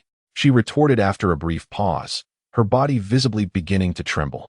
When you were 12, you were abducted along with your 2 sisters, Boa Sandasonia and Boa Marigold, by by human traffickers from the ship of the 9 snake pirates and sold to the celestial dragons. Those celestial dragons confined you in a cell and branded you with the mark of a slave, the hoof of the dragon. During your time as a slave, you were coerced into consuming the sweet, sweet fruit, which granted you your powers. However, those celestial dragons never anticipated that you would be rescued by a merman named Fisher Tiger. That man scaled the red line barehanded, reached the holy land of Mariawa, and liberated the suffering slaves, including the 3 of you. Ultimately, with the assistance of others, you returned to the 9 snake pirates. Am I correct? Upon concluding his statement, Boa Hancock, who had been trembling, was rendered utterly speechless. She released her grip on Qin Chuan's arm, her demeanor appearing almost frozen. Observing this reaction, Qin Chuan gradually loosened his hold on her arm. In the next moment, Boa Hancock suddenly turned around, her gaze sharp as she fixed it upon Qin Chuan. Are you a celestial dragon? Or a merman? Her eyes brimmed with fury, particularly as Qin Chuan had brought to light her painful past. A tale known to but a few. Only the celestial dragons, and those who aided her return to the 9 snake pirates were privy to its details. Neither, he replied. But I stand firmly opposed to the celestial dragons and the world government. In other words, we share a common goal, to eradicate the celestial dragons from this world. Hearing Qin Chuan's declaration to annihilate the celestial dragons, Boa Hancock was once again struck with astonishment. In her lifetime, she had encountered only 2 individuals daring enough to oppose the celestial dragons. One was Fisher Tiger, who had rescued her from despair, and the other was the enigmatic, seemingly youthful Qin Chuan before her. At that moment, she perceived a glimmer of Fisher Tiger's spirit within Qin Chuan. Fisher Tiger had always been the unwavering hero and idol in her heart. Initially, Fisher Tiger succumbed to his grievous injuries after being ambushed by the Navy, leaving her without the opportunity to follow in his footsteps and repay his kindness. Yet now, Qin Chuan stands before her, sharing the same ultimate objective. This revelation stirs a tempest within Boa Hancock's heart. Clearly, she finds herself intrigued. Now that I have arrived, I cannot leave empty-handed. You will either be vanquished by me, resulting in your expulsion from the world government, and your nation will no longer enjoy the protection of the Navy, or you may join me aboard my ship, in which case I shall shield your Amazon Lily Kingdom. At this juncture, Qin Chuan lays his cards on the table. You have yet to reveal how you came to know my origins. The secrets of fate are not to be divulged, yet I assure you that at an opportune moment, I shall reveal the entire truth. Furthermore, I can guarantee that I harbor no ill intentions towards you or your nation. Had I wished harm, I would have struck down your soldiers upon our first encounter. Remember, I am one who dares to confront even the admirals of the Navy, Qin Chuan boasts, seizing the moment to assert his prowess. Listening to Qin Chuan's declarations, Boa Hancock finds herself engulfed in inner turmoil. It is evident that before her lies but one path to survival, to follow Qin Chuan. If I were to declare my allegiance to you, do you comprehend the repercussions my Amazon Lily Kingdom would face? It would not only attract the attention of pirates, but the world government would likely not spare Daughter Island either. At this moment, her primary concern remains the fate of her entire nation. As a ruler, should she choose to board Qin Chuan's vessel, it would equate to relinquishing her position as one of the 7 warlords of the sea. Such a move would undoubtedly provoke the world government and the Navy. Haha, you worry too much. I have already assured you, your nation is under my protection, Qin Chuan asserted with commanding confidence. But what? The world government would relish the opportunity for me to eliminate the other warlords of the sea, subsequently engaging them in discussions at Mariawa. Thus, for the foreseeable future, they will not entertain thoughts of harming your nation. By the time they consider acting against you, I may have already stormed Mariawa. Although Qin Chuan's words carry an element of exaggeration, the underlying truth remains. If he were to publicly announce the recruitment of Boa Hancock, it is likely that the world government and the Navy would refrain from provoking her, as it would be akin to opposing Qin Chuan directly.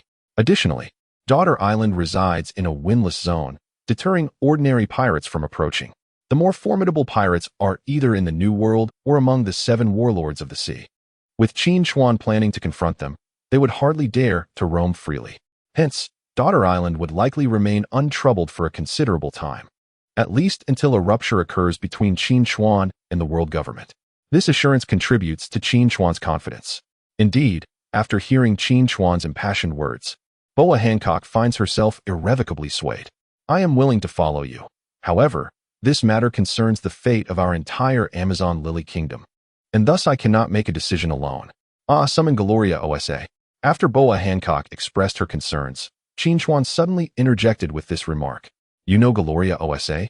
Boa Hancock was utterly astonished to learn that Qin Chuan was acquainted with Gloria OSA, as few in this world were familiar with her name. Gloria OSA was a previous empress of Amazon Lily and was instrumental in rescuing the three sisters, including Boa Hancock, alongside Rayleigh and others. This revelation indicated that Qin Chuan might indeed have ties to the very individuals who had once saved her. Contemplating this, Boa Hancock's animosity towards Qin Chuan dissipated entirely. After all, if he was connected to those who had rescued her, he surely harbored no intent to harm them. Very well. Boa Hancock nodded in agreement. Let us release these individuals first. They must be quite uncomfortable from prolonged petrification. At that moment, Qin Chuan glanced around at the others before speaking again. In the next instant, Boa Hancock immediately lifted the petrification from everyone.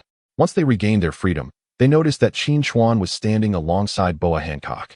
This scene left everyone bewildered. Captain Qin Chuan, what on earth is happening here? Douglas Barrett inquired as soon as he was freed.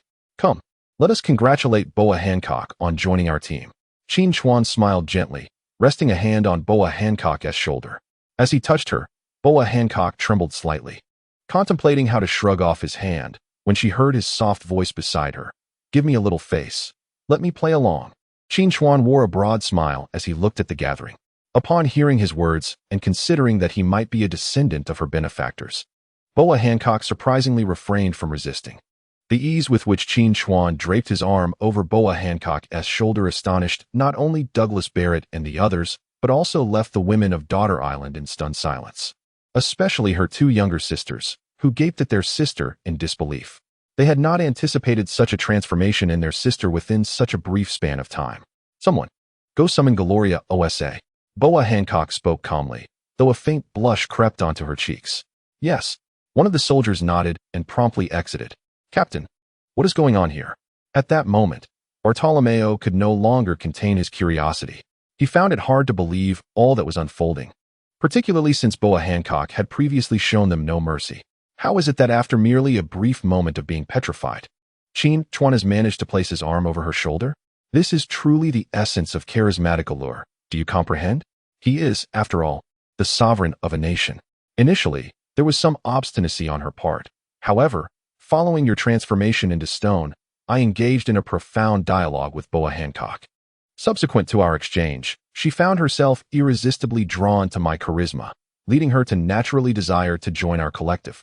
At this juncture, although Qin Chuan had withdrawn his hand from Boa Hancock's shoulder, his words continued to boast unabated. Upon hearing his remarks, Hancock could not help but roll her eyes in exasperation. Goodness, Captain, my admiration for you grows ever deeper. You have managed to win her over. Truly remarkable. Please accept my humble knee. Bartolomeo could not restrain his commendation for Qin Chuan. Meanwhile, Douglas Bullet and Shacky found themselves equally perplexed. They were not particularly astonished that Boa Hancock would be inclined to join, but they certainly did not anticipate that he would persuade her with such ease. After all, they were well aware of Hancock's prestigious status and identity. Even if Qin Chuan had indeed defeated her, it was unlikely she would acquiesce so readily. Moreover, given the current state of both parties, it was evident they had not yet clashed. This implied that Qin Chuan had successfully swayed her solely through his words, which left them both thoroughly astonished. After a considerable interval, a diminutive figure entered, a woman with flowing white hair, adorned with a flower at her left temple, and accompanied by a serpentine companion coiling around her like a staff. Upon her entrance, everyone present bowed slightly in deference. Defeated? Upon entering, Galriusa unexpectedly uttered this phrase, indicating her apparent awareness of the situation. Indeed, I may need to depart from the Amazon Lily Kingdom, Boa Hancock remarked gravely. In truth, she was not particularly taken aback by Galriusa's statement. Due to the island's location in a windless zone, acquiring news from the outside world was exceedingly challenging. She was the sole individual on the island who constantly pondered how to obtain such information. It was she who had informed Hancock that Qin Chuan and his companions had set their sights on them, prompting her to relay a warning for caution. However, at that time, Hancock had dismissed Qin Chuan entirely, never believing they would come to the island so promptly. This underestimation allowed Qin Chuan and his allies to land with relative ease. Upon hearing Hancock's intention to leave the island, the soldiers of Amazon Lily erupted in exclamations of astonishment. "Are you Qin Chuan?" Upon hearing Hancock's words, Galriusa appeared unfazed. Instead, she fixed a serious gaze upon Qin Chuan. "Indeed," Qin Chuan replied casually. In truth, he had summoned her precisely because of her wisdom. On this daughter island, when it comes to strength, undoubtedly, it is the Empress Boa Hancock. However, if we are to speak of wisdom, it is certainly the seemingly unremarkable old woman before us. Indeed, the venerable Gold. Roger first nodded towards Qin Chuan, then turned to Boa Hancock and solemnly stated, "This individual may very well lead to the revival of our Amazon Lily Kingdom. Therefore, I believe your decision is astute. Furthermore, I shall promptly select the new emperor of the Amazon Lily Kingdom, so you need not concern yourself with that." Upon uttering these words, a wave of astonishment swept through the gathering. No one anticipated Gold. Roger would make such a momentous declaration, especially regarding the revival of the Amazon Lily Kingdom. This realm, composed solely of women, had languished in silence for far too long, unable to penetrate even the United Nations formed by the world government, let alone partake in the global conferences. It was for this reason that Boa Hancock endeavored to become one of the 7 warlords of the sea, seeking to safeguard her nation through such a prestigious title. Yet now, the prospect of a leader capable of resurrecting the entire nation ignited a flicker of hope within all the inhabitants of Daughter Island. Not only them, but even Boa Hancock gazed at Qin Chuan in bewilderment. Gold. Roger had always been her strategist, and many of her predictions had proven remarkably accurate. However, her unreserved affirmation of Qin Chuan's potential now left her questioning his true identity. "Sister, are you truly leaving us?" At that moment, the youngest sister, Boa Marigold, spoke with a quavering voice. "Did you not hear what the elder said? Qin Chuan can lead us to glory. If that is indeed the case, then I must follow in his footsteps," Boa Hancock asserted with newfound determination. At that instant, she had resolutely decided to align herself with Qin Chuan. "Mr. Qin Chuan, may I inquire if there is anything else we can do for you aside from escorting our Empress aboard?" "Gold," Roger inquired once more. "Indeed, there is. Our journey across the seas has consumed considerable time, and we have not enjoyed a proper meal along the way. Therefore, please prepare a sumptuous banquet for us. It shall also serve as a farewell for your Empress," Qin Chuan replied thoughtfully. "Very well, you two, take command and arrange a national feast, announcing it to the entire populace, inviting everyone to partake in this grand celebration." Gold. Roger immediately turned to Boa Hancock's 2 younger sisters. After a brief moment of hesitation, they nodded in agreement and led the others out to make the necessary preparations.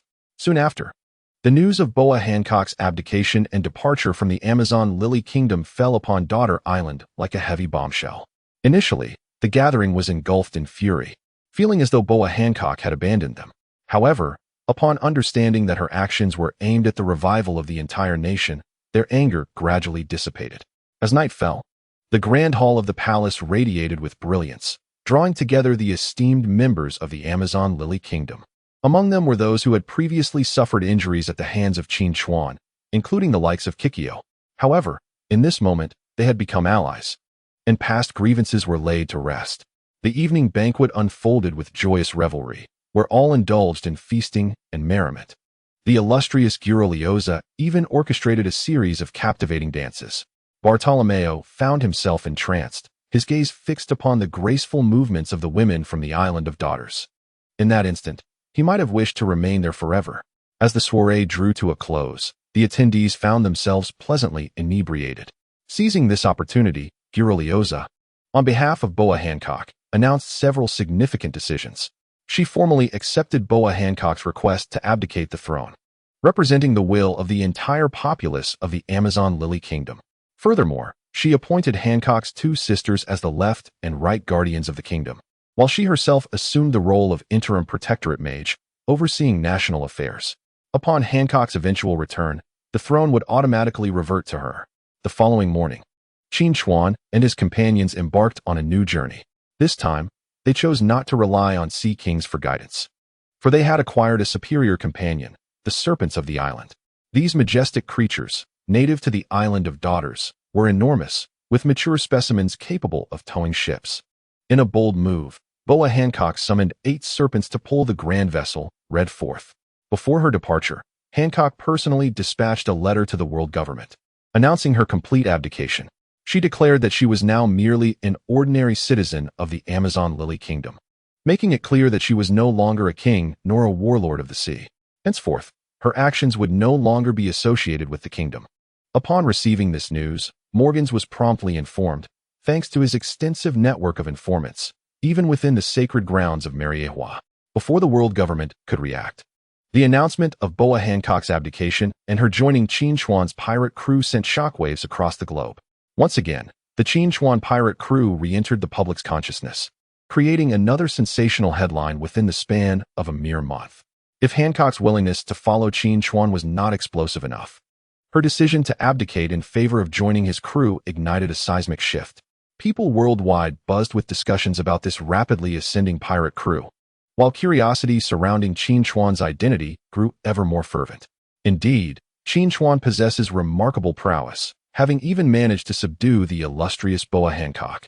Within the confines of the Marine headquarters in Marineford, the yellow ape, Borsellino, leisurely conversed with himself, engrossed in a newspaper within his office. Yet, his utterance seemed to carry an underlying significance. Concurrently, murmurs of discontent echoed throughout the Marine headquarters. It was a grave mistake to permit the world government to intervene in this matter. I could have eradicated that band of pirates entirely in Log Town. However, they have now begun to rapidly bolster their forces. The furious Akainu, Sakazuki, stormed into Admiral Sengoku's chamber, slamming the newspaper upon his desk and rebuking him. At that moment, even the sheep beside Sengoku was startled by Sakazuki's abrupt action. Your duty is to comply with superior orders. I reinstated you to the rank of Admiral just yesterday. You do not intend to provoke me into punishing you today, do you? Sengoku was equally incensed, for the decision to release Qin Chuan was not his own. Although he held the esteemed title of Fleet Admiral, should he choose to disobey, the Commander-in-Chief, Kong, would intervene directly in the management of the Marine headquarters. Thus, he found himself unable to defy the Elder Star's decree. Clad in the mantle of justice, we should not be overly concerned when undertaking certain actions. In the eyes of the Marines, pirates are meant to perish, not to sit and negotiate in a subservient manner. With that declaration, Sakazuki stormed out in a fit of rage. In truth, given his capabilities, he would not falter even against Garp. However, he has always harbored ambition, including aspirations to usurp Sengoku's position. His motivations are not rooted in a mere lust for power, but rather in a desire to showcase his talents on a grander stage.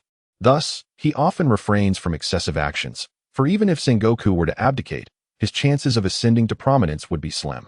After all, compared to the other 2 admirals, he is notably prone to defying superiors.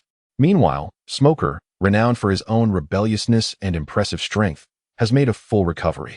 Although he suffered a devastating defeat against the Qin Chuan pirates, the Marines, in consideration of their reputation, felt compelled to elevate him to the forefront. They reached out to Morgans, commissioning him to compose a report featuring Smoker at the helm of the Logtown Marines. In this account, Smoker valiantly faced 3 adversaries, but ultimately succumbed to overwhelming odds. Virtually no one would believe that a mere Marine colonel could withstand the might of the Qin Chuan pirates. After all, even the Admiral Sakazuki could not halt their advance, so how could such a minor figure contend against them?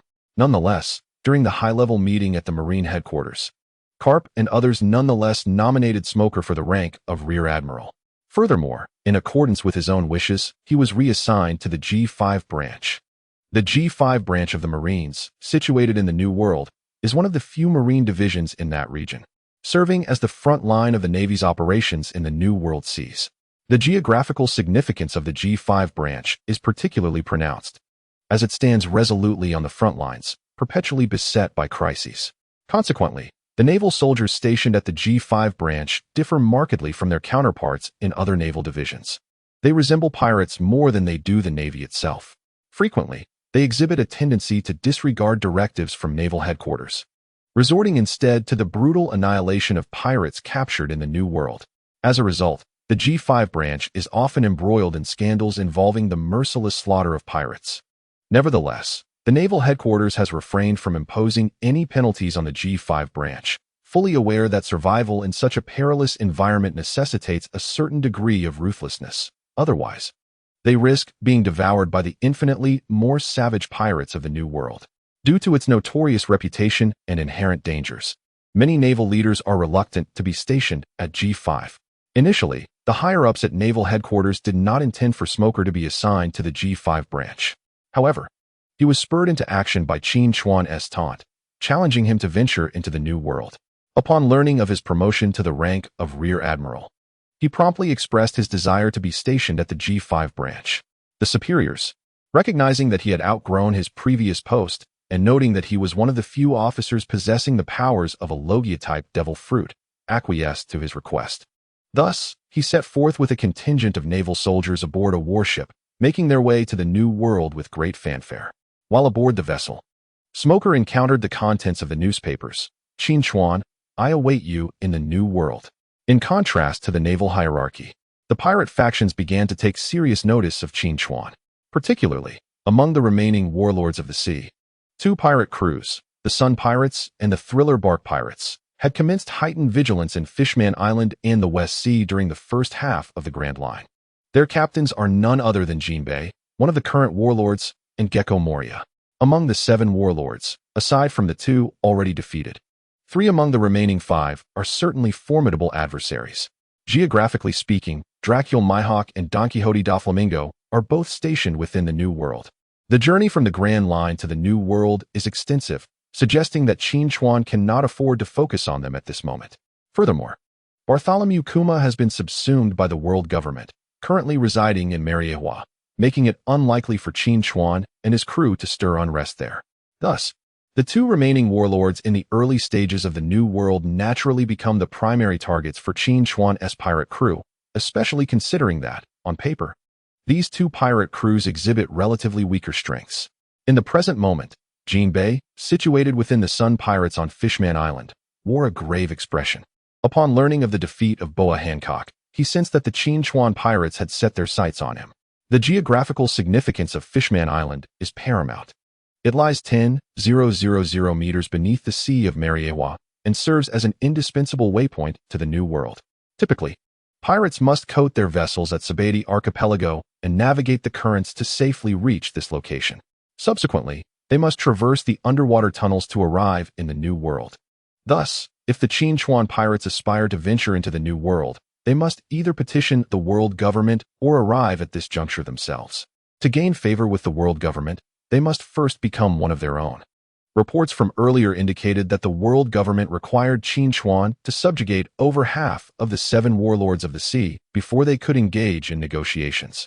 Hence, to negotiate with the world government, they must vanquish him. Even if Qin Chuan refrains from negotiations, passage to the New World necessitates this location. Consequently, he must confront the Qin Chuan crew regardless. Captain Jinbei, I have contacted the Whitebeard Pirates, and they have resolved to dispatch a team to support us. At this moment, a long-bearded man, adorned with a fierce grin, a sky-high ponytail, and a tattoo reading 1TC on his left arm, approached Jinbei. He was Aladdin, a key member of the Sun Pirates. How can a single team suffice? They have bested the red-haired pirates, and my father is far too complacent. Moreover, which captain is leading this support? Jinbei's expression darkened further upon hearing his subordinate's report, prompting him to inquire urgently. Long ago, when Fisher Tiger, the founder and first captain of the Sun Pirates, perished, Jinbei took up the banner of the Sun Pirates and assumed the responsibility of safeguarding Fishman Island. However, Fishman Island harbored significant grievances against the celestial dragons of the world government. Following the demise of the formidable Fisher Tiger, the ruling celestial dragons demanded that the Navy eradicate the Fishman race. With the dawn of the Great Pirate Era, numerous Navy and pirate crews passing through began orchestrating large-scale abductions and pillaging of the island's inhabitants. Young female mermaids, fetchingly priced in human trafficking markets, became particularly coveted. In a bid to protect his kin, Jinbei, who lacked the strength of Fisher Tiger, ultimately decided to submit to the immensely powerful Whitebeard pirates, who had dominated the New World for years. Consequently, Fishman Island became a vassal of the Whitebeard pirates, receiving their protection. Upon learning of this development, the world government ultimately weighed the pros and cons and chose to abandon their plans to exterminate Fishman Island. After all, at that time, the Whitebeard pirates were renowned as the most formidable pirate crew in the world, and their captain, Edward Newgate, was universally acknowledged as the strongest man alive following the death of Roger. Thus, the world government was reluctant to engage in a full-scale war with the Whitebeard pirates over a mere island.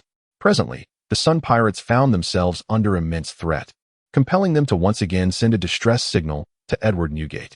Curiously, this time, Edward Newgate intended to dispatch only a single division commander for assistance. Among the main forces of the Whitebeard pirates, there are a total of 16 divisions, each led by a commander. The most powerful among them is the 1st Division commander, Marco, known as the Phoenix. Should he choose to come in person, it seems there might still be a chance for victory. What? The commander of the 5th Division, Vista? Upon hearing this name, Jinbei immediately envisioned the man with the curved mustache. Indeed, he had fought alongside Edward Newgate for many years, so his strength should not be underestimated. With the added might of our Fishman Island, I believe the Qin Chuan pirates will surely be no match for us. Aladdin explained. Regardless, we must remain vigilant. Convey my orders. Everyone must be prepared for battle at all times. This confrontation allows for no defeat, Jinbei declared solemnly. Meanwhile, in the first half of the Grand Line, in the West Sea, a massive ship adorned with a flag depicting the leader Moria's fire-haired visage and flaming bat wings loomed on the deck. One of the 7 warlords of the sea, and a likely target for the next offensive by the Qin Chuan pirates, Moonlight Moria gazed out over the vast, endless horizon. Report, Master, all preparations are complete. As soon as they dare to enter the Fog Sea, we shall surely crush them. At this moment, a fearsome figure clad in opulent attire, with long hair and spherical earrings, stood beside him, reporting earnestly. This man was Absalom, one of the 3 freaks of the terrifying 3-masted ship and the 2nd strongest in Moria's crew.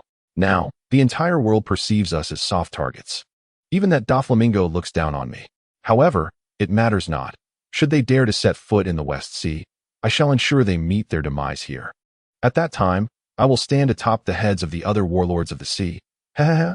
As Moonlight Moria finished speaking, a sinister grin spread across his face, accompanied by a chilling laughter that echoed hauntingly through the dense fog. In a tavern somewhere on Sabaody Archipelago, the red-haired pirates were seated, sipping beer. Captain Shanks, shall we let this matter rest? Our ship has yet to be reclaimed. And if we simply proceed to the New World now, it is likely that the prestige of the red-haired pirates will be irrevocably lost. Additionally, according to whispers of gossip, the world government had intended to elevate you to the status of one of the 4 emperors of the sea, alongside Edward Newgate of the Whitebeard pirates, Kaido of the Beast pirates, and Charlotte Linlin of the Big Mom pirates. Yet now, we find ourselves defeated by an inconspicuous lad. Thus, such a title is naturally unattainable. At this moment, Lakiru, while gnawing on a piece of meat, expressed his dissatisfaction. During this period, the members of the red-haired pirates, aside from Shanks, have felt an overwhelming sense of oppression. Prior to this, they had fully established their reputation and swiftly risen to prominence across the world. However, inexplicably, their captain Shanks lost an arm in Windmill Town of the East Blue, which caused a significant uproar. Simultaneously, the outside world began to question whether Shanks' strength had diminished. Shortly thereafter, an unknown young challenger emerged, first demolishing the undersea prison, and then audaciously seizing their flagship, the Red Force. Consequently, the reputation of the red-haired pirates plummeted to an all-time low. Furthermore, rumors began to circulate that Shanks had suffered a considerable decline in power, prompting many vengeful pirates in the New World to declare that if they dared to set foot in those waters again, they would meet their demise beneath the waves. Despite this, Shanks, as captain, showed no intention of reclaiming their lost honor. Instead, he led his crew to the Sabaody Archipelago. Clearly, their plan was to coat themselves in a new veneer before returning to the New World through the underwater tunnel from Fishman Island. However, this indicated that the red-haired pirates had been decisively defeated by the Qin Chuan pirates and were retreating to the New World out of necessity. This was an affront that his crew could not tolerate. Nevertheless, while Lakiru continued to grumble, Shanks remained calm, sipping his rum.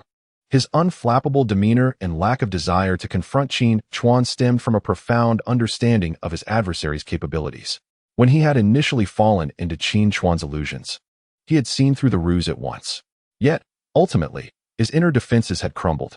He knew that to truly contend with Qin Chuan, he must first unravel that technique. Lacking knowledge in this area, he had no choice but to seek out that legendary individual at the Sabaody Archipelago.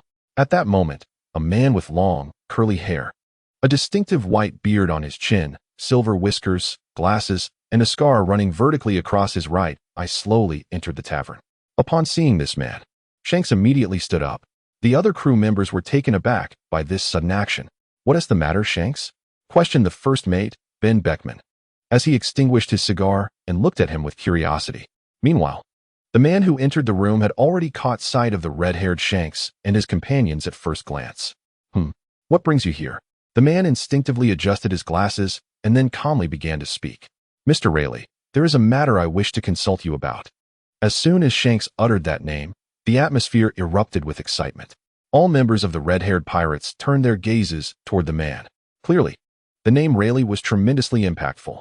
After all, in the entire pirate world, there was only one man named Rayleigh who could prompt Shanks to stand and greet him. He was Silvers Rayleigh, the vice-captain of the Roger Pirates, known by the moniker Dark King. Shanks had previously been an intern in the Roger Pirates. Hence he was naturally acquainted with Rayleigh himself.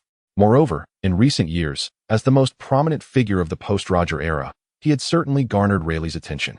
Shanks had specifically come to Sabeti Archipelago, not merely to traverse the underwater tunnel into the New World, but to personally pay a visit to the well-informed Rayleigh, who had even more experience than Douglas Bullitt.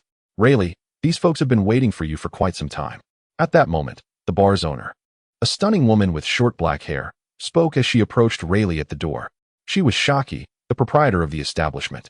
After Roger's demise, she had lived alongside Rayleigh and opened a bar in Sabeti Archipelago. However, her primary occupation was not running the bar, but engaging in underground intelligence transactions, earning her the reputation of an intelligence broker in the industry. "All right," Rayleigh nodded, then turned to close the bar's entrance before walking over to Shanks and the others. At that moment, all members of the red-haired pirates, aside from Shanks, became acutely tense. Even the seasoned Ben Beckman could not help but rest his hand on the rifle at his waist. "Relax, we're not here to cause trouble. I merely wish to have a private discussion with Mr. Rayleigh." Noticing his crew's unease, Shanks felt compelled to clarify. Upon hearing their captain's words, the other crew members gradually eased their taut nerves. However, even so, in the presence of a legendary figure akin to Roger, they remained vigilant. "I heard you lost your arm, and it was to save a child. Was that the reason the ship was seized?" Rayleigh inquired, casting a glance at Shanks' empty left sleeve. It's just an arm. I wagered it for the sake of the new era." True to his reputation as the most illustrious captain of the red-haired pirates, even with an arm missing, Shanks spoke with unwavering confidence. "But what is it you wish to discuss with me today? May I have a moment of your time?" The reason Shanks sought a private conversation with Rayleigh was not out of concern for his own dignity in front of his crew, but rather to prevent them from inciting unnecessary panic. "Come inside," Rayleigh said to Shachi, "and prepare a fine feast of exquisite food and drink for the evening.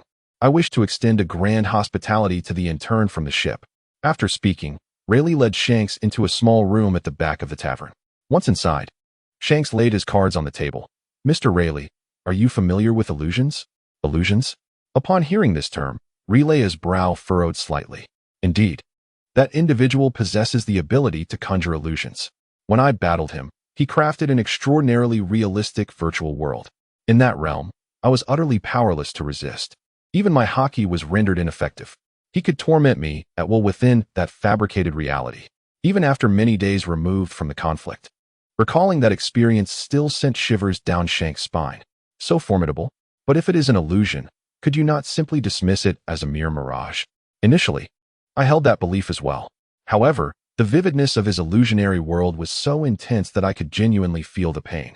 Moreover, he could summon forth figures and events from the depths of my own psyche. Shanks refrained from detailing the terrifying circumstances he had faced, bound by a secret pact with the Five Elders. Even in the presence of Rayleigh, he could not disclose such matters. In truth, it was the manifestation of the Five Elders created by Qin Chuan that had driven Shanks to the brink of despair. He did not believe that the Five Elders truly existed, but he was astounded that even his fellow crewmates remained oblivious to this occurrence. What bewildered him was how a seemingly inconspicuous individual, whom he had never encountered before, could possess knowledge of his connection to the Five Elders. This revelation was the catalyst for his instantaneous breakdown, leaving him devoid of any combat capability upon returning to reality. "Are you suggesting that he conjured figures and events known only to you or a select few?" utilizing them against you to precipitate your mental collapse? Upon hearing this, Relay's expression shifted, clearly taken aback by the extent of Qin Chuan's abilities. Moreover, the most alarming aspect was that this individual had displayed such extraordinary prowess at such a young age. Should he continue to grow, he could potentially become one of the most formidable figures of the Great Pirate era. Precisely. This is why I sought you out to inquire if there exists any devil fruit with such capabilities, or if there are individuals who specialize in the mastery of such illusions. It is likely not merely a matter of a devil fruit, Rayleigh mused. In my view, he may not have truly penetrated your innermost thoughts. After a brief silence, Rayleigh suddenly spoke again. What do you mean? If he did not delve into my mind, how could he possibly know everything about me? Shanks questioned, perplexed. It is possible that everything you experienced was merely a figment of your own imagination, and he simply guided you, allowing you to manifest these visions entirely on your own. It is impossible. He is clearly within this illusion. And he even spoke those words to me. Shanks vehemently denied. Evidently, he did not concur with Rayleigh's perspective.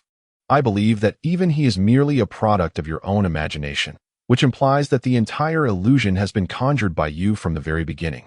Rayleigh analyzed once more. After hearing Rayleigh's explanation, Shanks began to waver. If what you say is true, then do you possess a means to dispel his technique? Shanks inquired further. At this moment, I do not. However, based on my past experiences, this illusion cannot be casually activated. Otherwise, wouldn't he be invincible? Rayleigh continued, moreover, there is a crucial point. If he is casting an illusion upon you, he must be fully concentrated on you. At that moment, if someone were to launch a surprise attack against him, it is quite possible that the illusion would unravel effortlessly. Rayleigh, the former pirate king, despite having never encountered Qin Chuan or experienced the might of moon reading, was able to discern the crux of the issue from Shanks' account. Although his initial conjecture was inaccurate, it did not hinder him from identifying the flaw in moon reading. Suddenly, Shanks' eyes brightened, only to darken again moments later. Mr. Rayleigh, thank you, but I still have one question. Why do you willingly remain in this dilapidated tavern? Given your strength and experience, surely there would be a place for you in the new world. Shanks pressed on. Haha, I am old. This era belongs to you. Moreover, there is nothing and no one that has piqued my interest, Rayleigh chuckled. So, rather than that, I would prefer to enjoy my twilight years in peace. What about Qin Chuan? Does he not intrigue you? That fellow has already subdued another warlord of the sea today. His momentum is even more formidable than those three in the new world. Him? I shall meet him. At that time, I can personally assess his depth. At that moment, Rayleigh squinted, revealing a characteristic smile. Hearing this, Shanks was taken aback, realizing that Rayleigh could foresee his impending encounter with Qin Chuan. Meanwhile, aboard the Red Force, Bartolomeo was persistently pestering Boa Hancock. Hancock, what do you think of me? Go away. Faced with Bartolomeo's relentless advances, Boa Hancock merely gazed calmly into the distance, responding with a single word. Oh, you have a personality. I like that. How about we date? Instead of feeling angered, Bartolomeo became even more exhilarated by Hancock's demeanor. Is that full masochistic? By the way, Captain, do you really believe this person will be of significant help to our pirate crew? Douglas Barrett, from a short distance on the deck, interjected.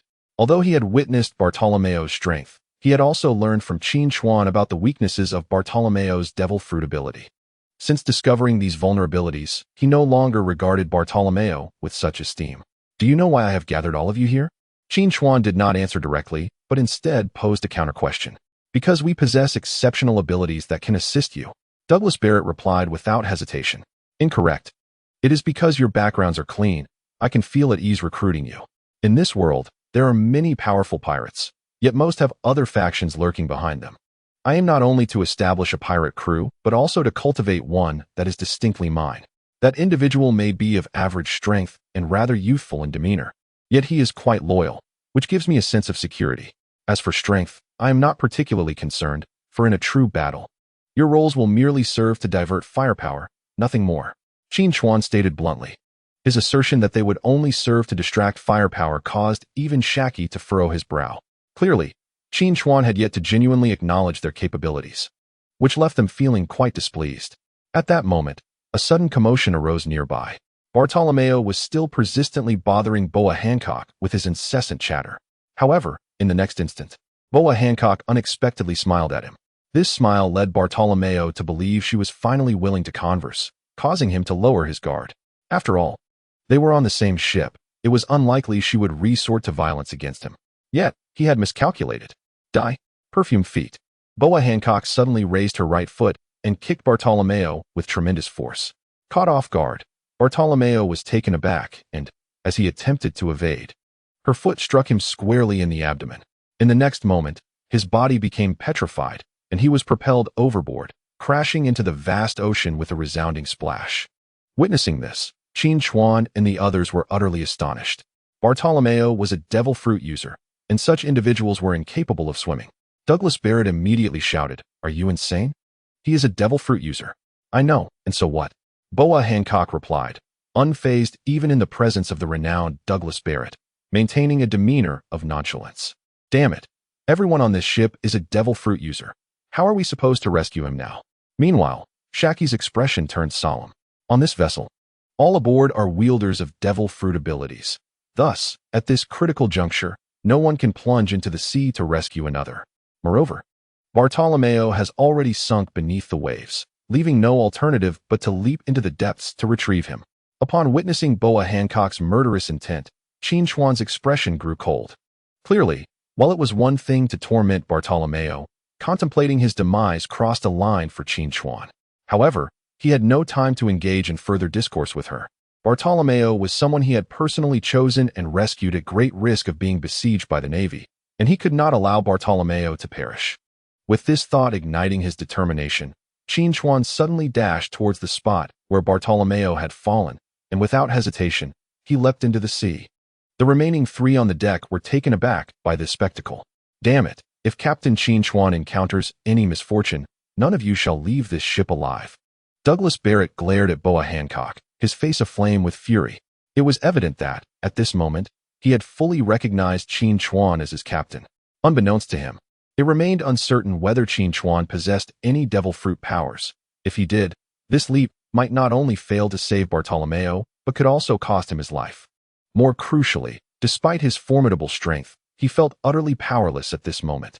After being reprimanded, a flicker of concern crossed Boa Hancock's face. Although she had indeed harbored thoughts of eliminating Bartolomeo, she never wished for Qin Chuan's demise. Having officially abdicated her position and declared her allegiance to Qin Chuan's pirate crew. If he were to perish now, regaining the trust and appointment of the world government would become an impossibility. Thus, she too found herself in a state of panic. Just as the three were at a loss, a tremendous splash erupted from the water's surface. In the next instant, Qin Chuan surged forth, dragging the petrified Bartolomeo out of the depths. "Quick, crocodile, toss down a sand rope." As he struggled to breach the surface, Qin Chuan shouted urgently to Shakrok Dao.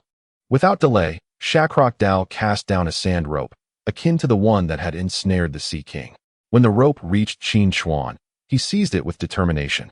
Soon after, with a powerful pull from above, both Qin Chuan and the stone-like Bartolomeo burst forth from the water, returning to the deck of the ship. Once aboard, Qin Chuan could not help but gasp for breath. Rescuing someone from the sea is a laborious endeavor, and saving a completely petrified individual only heightened the challenge. He had nearly succumbed to fatigue midway, but ultimately, he had persevered. At that moment, Boa Hancock hurried over, her face etched with remorse. "Captain, I apologize. I was simply overwhelmed in the heat of the moment." She was acutely aware that she had committed a grave misstep, thus she promptly bowed her head in contrition. "Release him. Should anyone dare to inflict harm upon their comrades again, there shall be no second chances. Furthermore, this vessel will dock at the port of Aleutiia in the West Sea tomorrow. Anyone unwilling to remain may depart without hindrance from me. However, should we cross paths again in the future, do not expect any leniency from me." Qin Chuan spoke with a frigid gaze directed at the others. Upon hearing Qin Chuan's ominous warning, a chill coursed down the spines of the others, for they were acutely aware of his capabilities and the reality that he could indeed act on his threats. After delivering his cold remarks, Qin Chuan rose from the deck and retreated to his quarters to change his attire. Meanwhile, Boa Hancock hastily reverted Bartolomeo from his petrified state. Once freed from his stony prison, Bartolomeo was suddenly beset by a searing pain in his abdomen. He had been petrified the moment Boa Hancock had kicked him. Thus he had felt no discomfort until now. With the curse lifted, the sensations of pain surged back through his nervous system to his cerebral cortex. "Ah, it hurts." Bartolomeo could not help but lament, casting a resentful glance at Boa Hancock. You two had better behave yourselves from now on. If you stir up trouble again, I shan't hesitate to eliminate you before the captain casts you off the ship. At this moment, the exasperated Douglas Barrett reprimanded the two before him. Among this group, even when united, they posed no threat to him, and in Qin Chuan's absence, he had effectively assumed the role of their leader. Witnessing Douglas Barrett's fury, coupled with the recent events, the two implicated individuals fell silent. Just then, the previously reticent crocodile unexpectedly spoke up. Setting that aside, I never anticipated Captain Qin Chuan to be devoid of devil fruit powers. This revelation utterly surprises me. So, from where does his strength derive? Can a human truly attain powers that surpass those granted by devil fruits through sheer effort? Upon hearing Crocodile's musings, the others recalled that it was indeed Qin Chuan who had plunged into the water to rescue Bartolomeo, thereby indicating that he had not consumed a devil fruit. After all, in this world, only fishmen or merfolk can venture into the sea post-consumption of such fruits. Given that Qin Chuan exhibited none of their characteristics, this possibility was naturally dismissed by the group. Consequently, the quarrel dissipated and all attention shifted to speculating about Qin Chuan's origins. However, despite extensive discussions on the deck, no conclusive insights emerged. For although this world is vast, if a certain faction were truly formidable, it would be implausible for them to remain entirely shrouded in secrecy. They were all individuals of considerable repute, possessing a modicum of knowledge about various affairs of the world. Thus, if Captain Qin Chuan were affiliated with any particular faction, they would undoubtedly be aware of it. However, let us refrain from excessive speculation, for Captain Qin Chuan has previously stated that he would reveal the truth when the time was ripe. In the ensuing days, indeed, no further complications arose.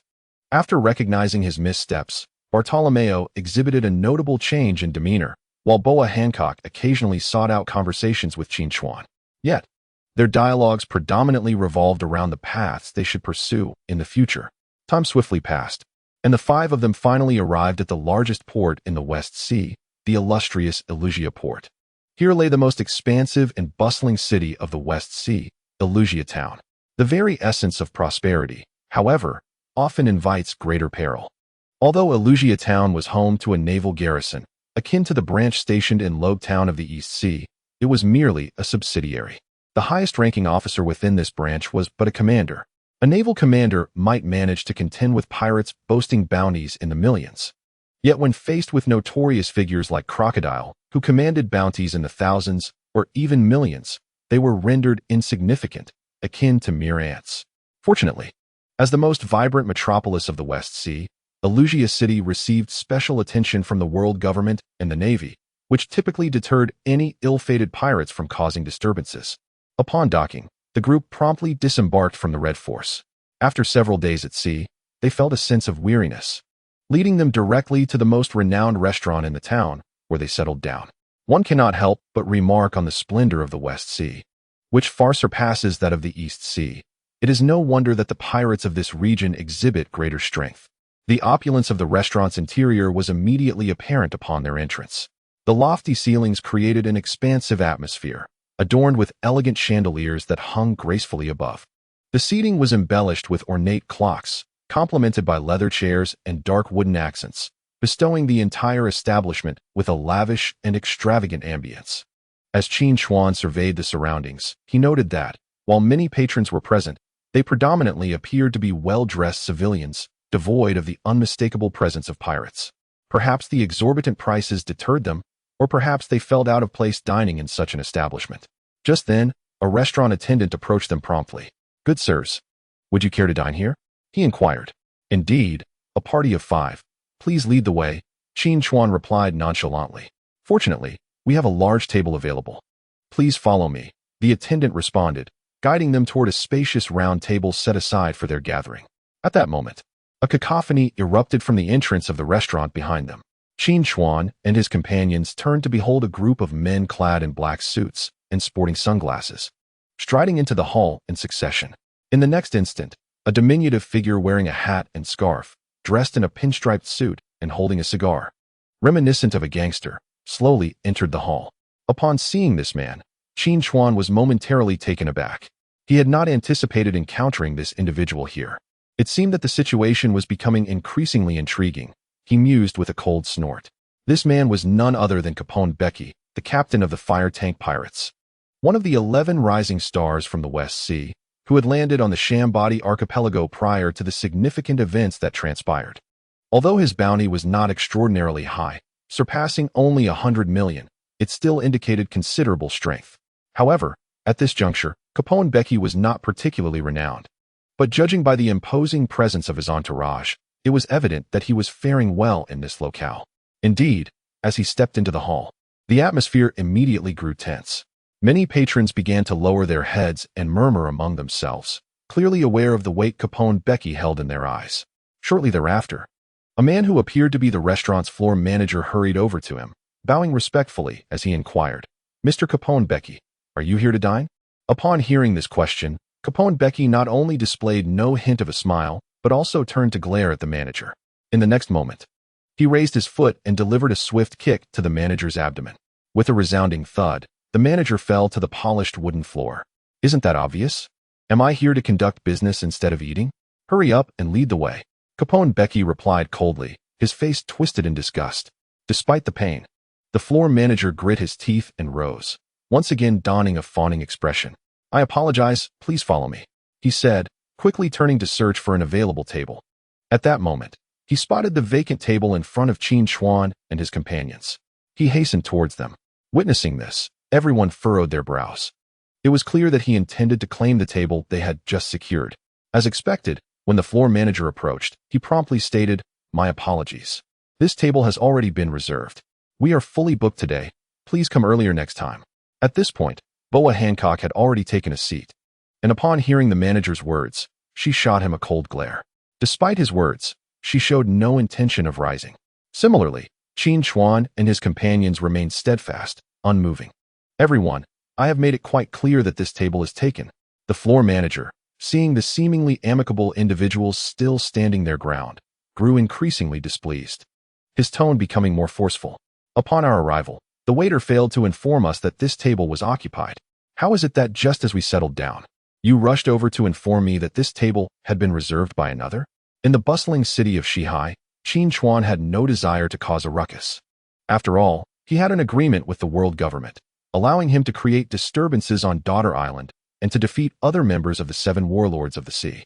However, to engage in a brawl on territory belonging to the world government, much like what transpired in Town, would undoubtedly bring disgrace to both the world government and the Navy.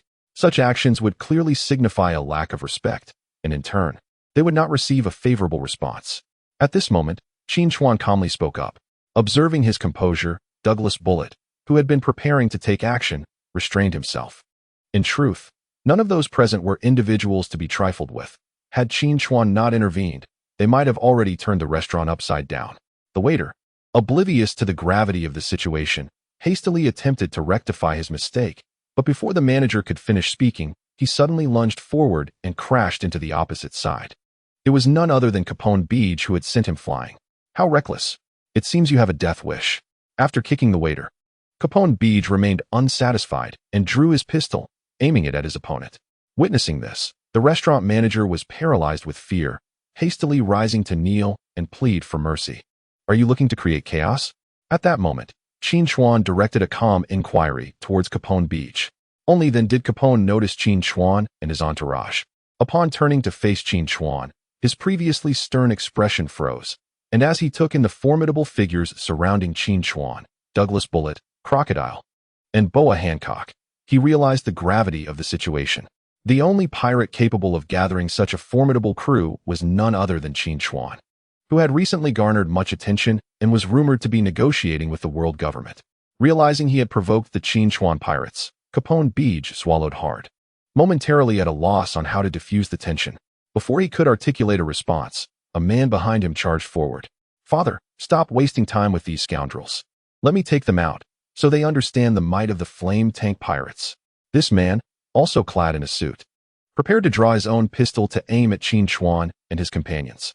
However, before he could raise his weapon, Capone Beach swiftly elevated his own gun and fired at the young man who had just called him father. The gunshot reverberated through the restaurant, shocking everyone present. Even Qin Chuan's group was taken aback by the sudden and ruthless act that resulted in the apparent death of what seemed to be Capone's son. "Hey, I asked you a question, Capone Beach." However, Qin Chuan, who had long known that Capone Beach was not a benevolent individual, spoke again in a calm manner. This time, he not only questioned the other party once more, but even called out his name. Are you the Qin Chuan pirate crew?" Upon hearing Qin Chuan's words, Capone Beach immediately responded with an awkward expression. After he uttered those words, the crowd behind him, who had been surprised, was now utterly astonished. Many instinctively took a few steps back, attempting to distance themselves from Capone Beach. Has he consumed the superhuman-type stronghold devil fruit and forgotten his own name? Observing Capone Beach's hesitation, Qin Chuan retorted once again. Although this fellow's strength was somewhat respectable, in Qin Chuan's eyes, he was utterly insignificant. "My apologies. It seems I have underestimated you. I shall take my leave at once." During this time, Qin Chuan's reputation had spread far and wide. He was someone who aimed to challenge the warlords of the sea. Naturally, Capone Beach could not afford to confront him directly here. Thus, after bowing his head and uttering those words, he prepared to turn and depart. But at that moment, Qin Chuan called out to him again. "Hold on. Did I permit you to leave?" Hearing the other party's intention to turn away, Qin Chuan immediately shouted to stop him. "Is there something else?" Capone Beach cautiously turned back to inquire. "You are a ruthless individual, known for collecting the heads of your enemies, which makes me concerned that you might seek vengeance after today. How about this? You shoot your right hand, and then take your men and leave." Originally, Qin Chuan had no intention of causing trouble, but since Capone Beach had already provoked him, he could not simply let him go. After all, he was currently in the midst of building momentum. Every action he took in public would be scrutinized and magnified by onlookers. Moreover, Capone Beach was inherently a vicious person, one who would not hesitate to kill his own flesh and blood. Thus, he would undoubtedly seek a way to regain his dignity upon returning. And Qin Chuan was no pushover, so it was impossible for him to let the matter rest easily. Upon hearing that Qin Chuan wanted him to sever his own arm, Capone Beach's expression darkened instantly. Despite being cruel, he had no inclination for self-harm and would never inflict harm upon himself.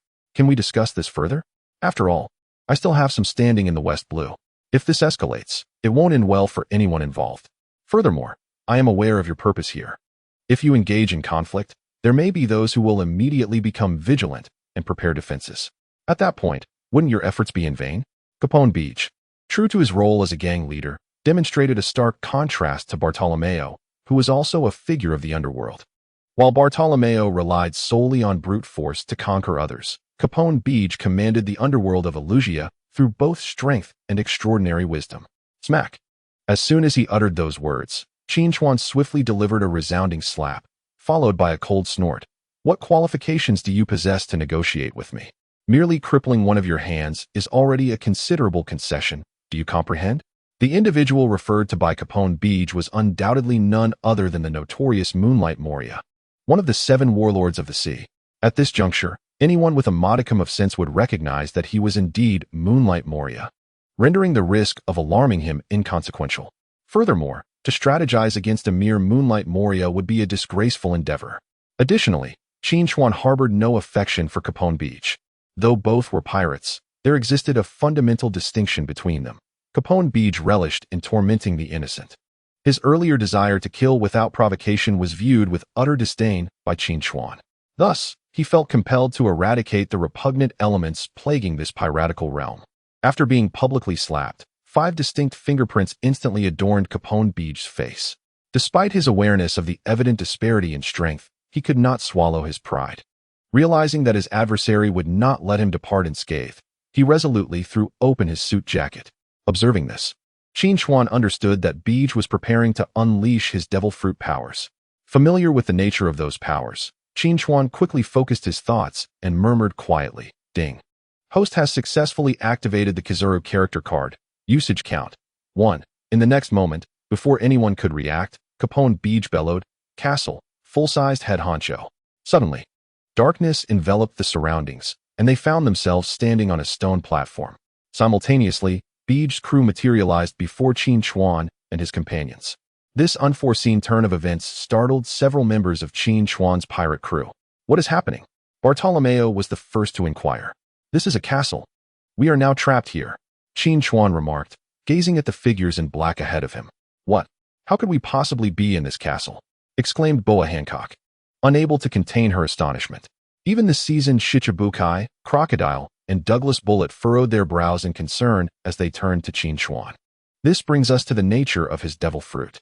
His ability was that of the Paramecia type, known as the Stronghold Fruit, which allows him to anchor all objects, including himself, within his body, akin to a castle. Any entity entering his body would shrink, returning to its original size once it exited his range of influence. A mere wall presuming to confine us is nothing but a delusion. Crocodile scoffed dismissively after hearing Qin Chuan's explanation. Meanwhile, the figures clad in black ahead seemed to have received the command from Capone Beej, who had not entered the fray, and immediately drew their pistols, firing at Qin Chuan and his companions. Bang, bang, bang. While they were still engaged in conversation, dozens of bullets sped towards them. Yet, even in the face of this onslaught, Qin Chuan and his allies stood resolutely, as if oblivious to the impending danger.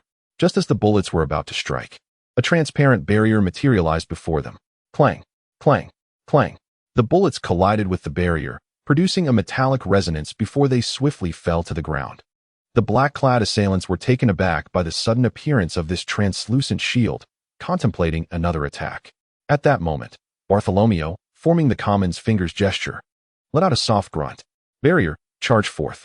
In the next instant, he propelled himself forward using the curved, transparent shield that obstructed him. The barrier surged like a bulldozer.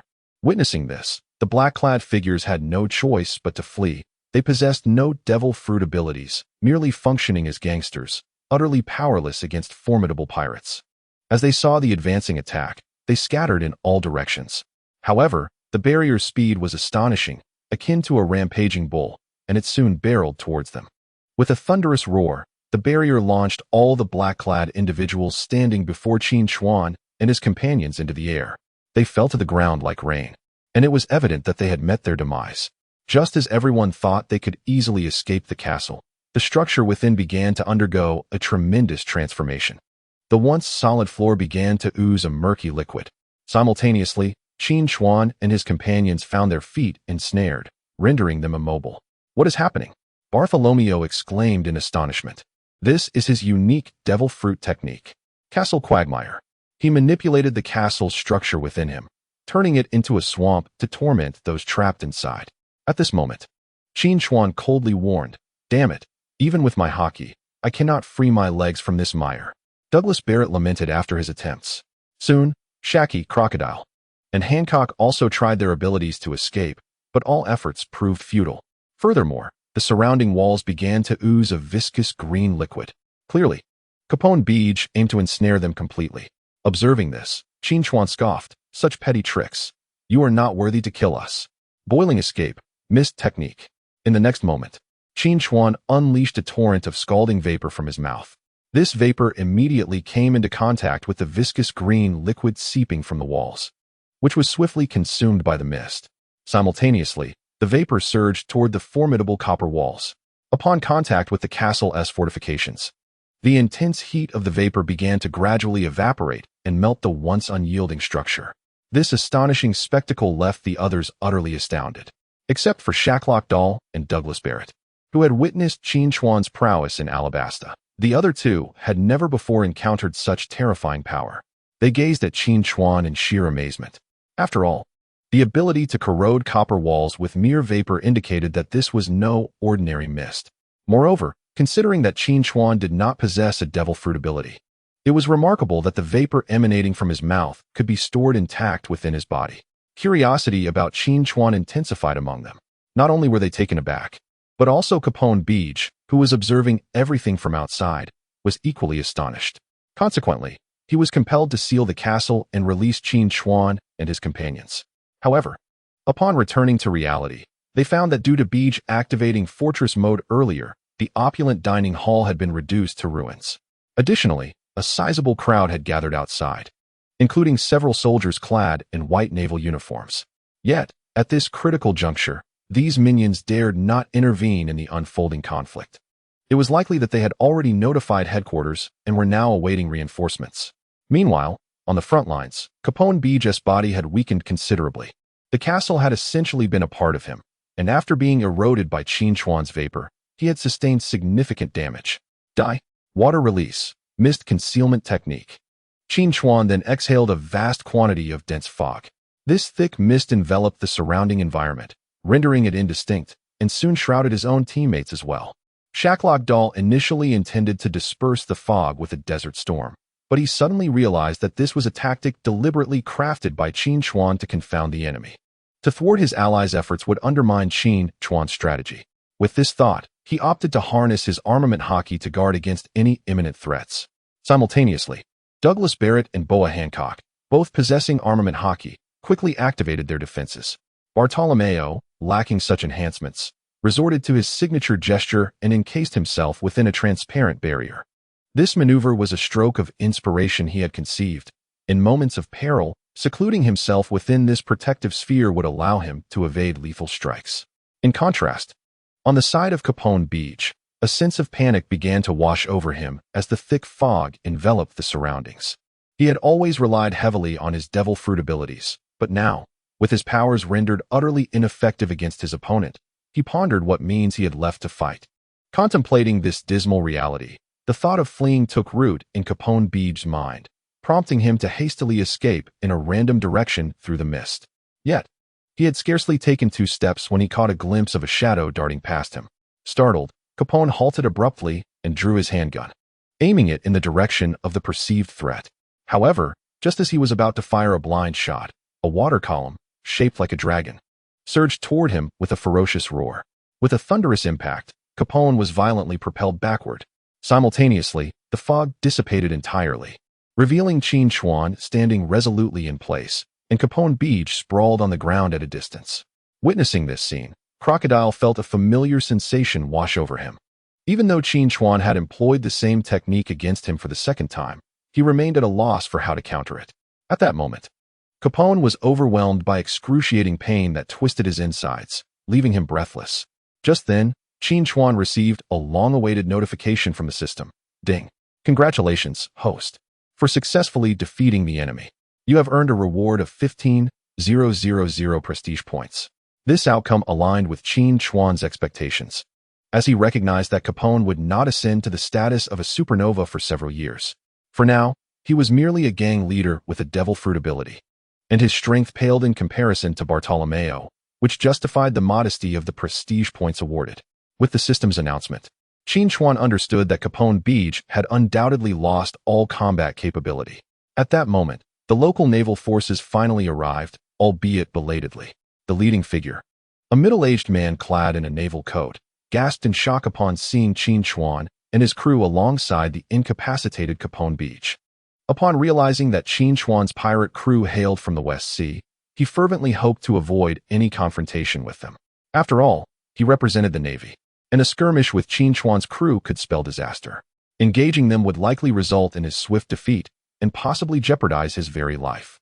It was common knowledge that Smoker, who possessed a Logia-type devil fruit, had been severely beaten by Qin Chuan and his companions, only saved by the timely arrival of a Navy admiral, currently stationed in the West Sea, with several days' journey separating him from Marine headquarters in Mariawa.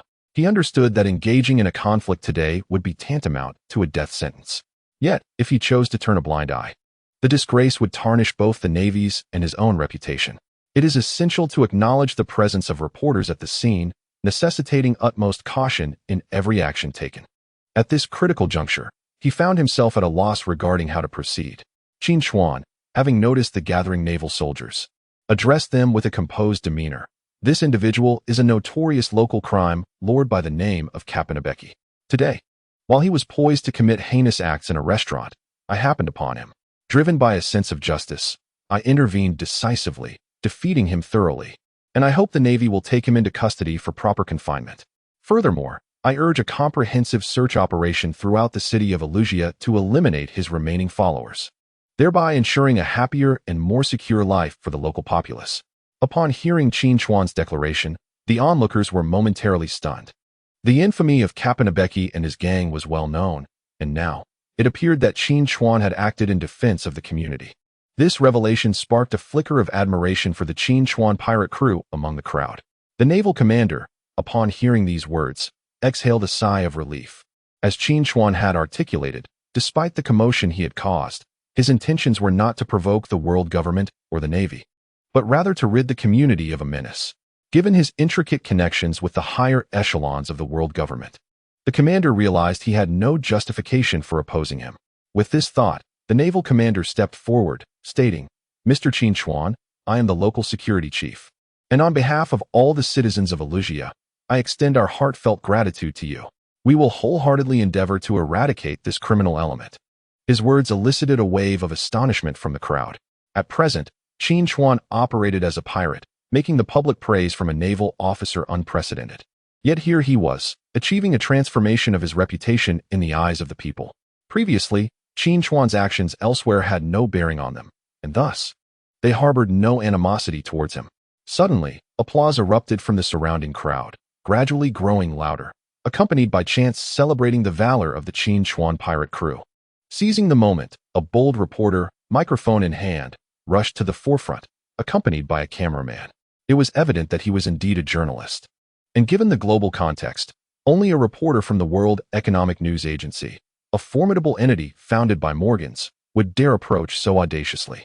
Even the Navy and the world government often find themselves compelled to show him a modicum of respect, let alone the ordinary pirates. Furthermore, at this juncture, Qin Chuan had already gained the recognition of the local Navy, making it even more improbable for him to engage in a violent confrontation. At that moment, a reporter rushed forward, promptly introducing himself. "Mr. Qin Chuan, greetings. I am George, a correspondent for the World Economic News Agency stationed in Russia. May I ask if you would be amenable to an interview?" "Certainly, feel free to ask." Qin Chuan, eager to seize the opportunity to promote himself and his crew, welcomed the inquiry. Meanwhile, several crew members gathered around him. Thus, in the camera's frame, Qin Chuan stood at the forefront, flanked by 4 members of his pirate crew. "Mr. Qin Chuan, it is said that you have escaped from the depths of the Great Prison. Can I assume that, to this day, you identify as a pirate?" George, undeterred, posed this audacious question right from the start. "You could say that," Qin Chuan replied candidly, without hesitation. Upon hearing his response, the crew members behind him suddenly appeared somewhat uneasy. Clearly, it was the first time they had openly acknowledged their pirate status before the world. "I would like to inquire further. You mentioned that defeating Capone Beach was for the sake of the local populace. As a pirate, what was your motivation for this action? Is it true, as the outside world suggests, that you are about to negotiate with the world government and pledge your allegiance to them? Are you, therefore, seeking to atone for past deeds by vanquishing the warlords of the sea and these minor pirates, all while establishing a commendable new image?" At this juncture, Douglas Barrett, standing behind, felt a surge of indignation. He had never participated in an interview and was unaware of the journalist's incisive questioning. However, glancing at Qin Chuan, he sensed that there was no trace of anger in his demeanor, prompting him to suppress his frustration. "This topic is rather intriguing. To the Navy and the world government. I am a pirate. In the Great Prison, I was a prisoner. Yet, before the citizens of Russia, I am a savior.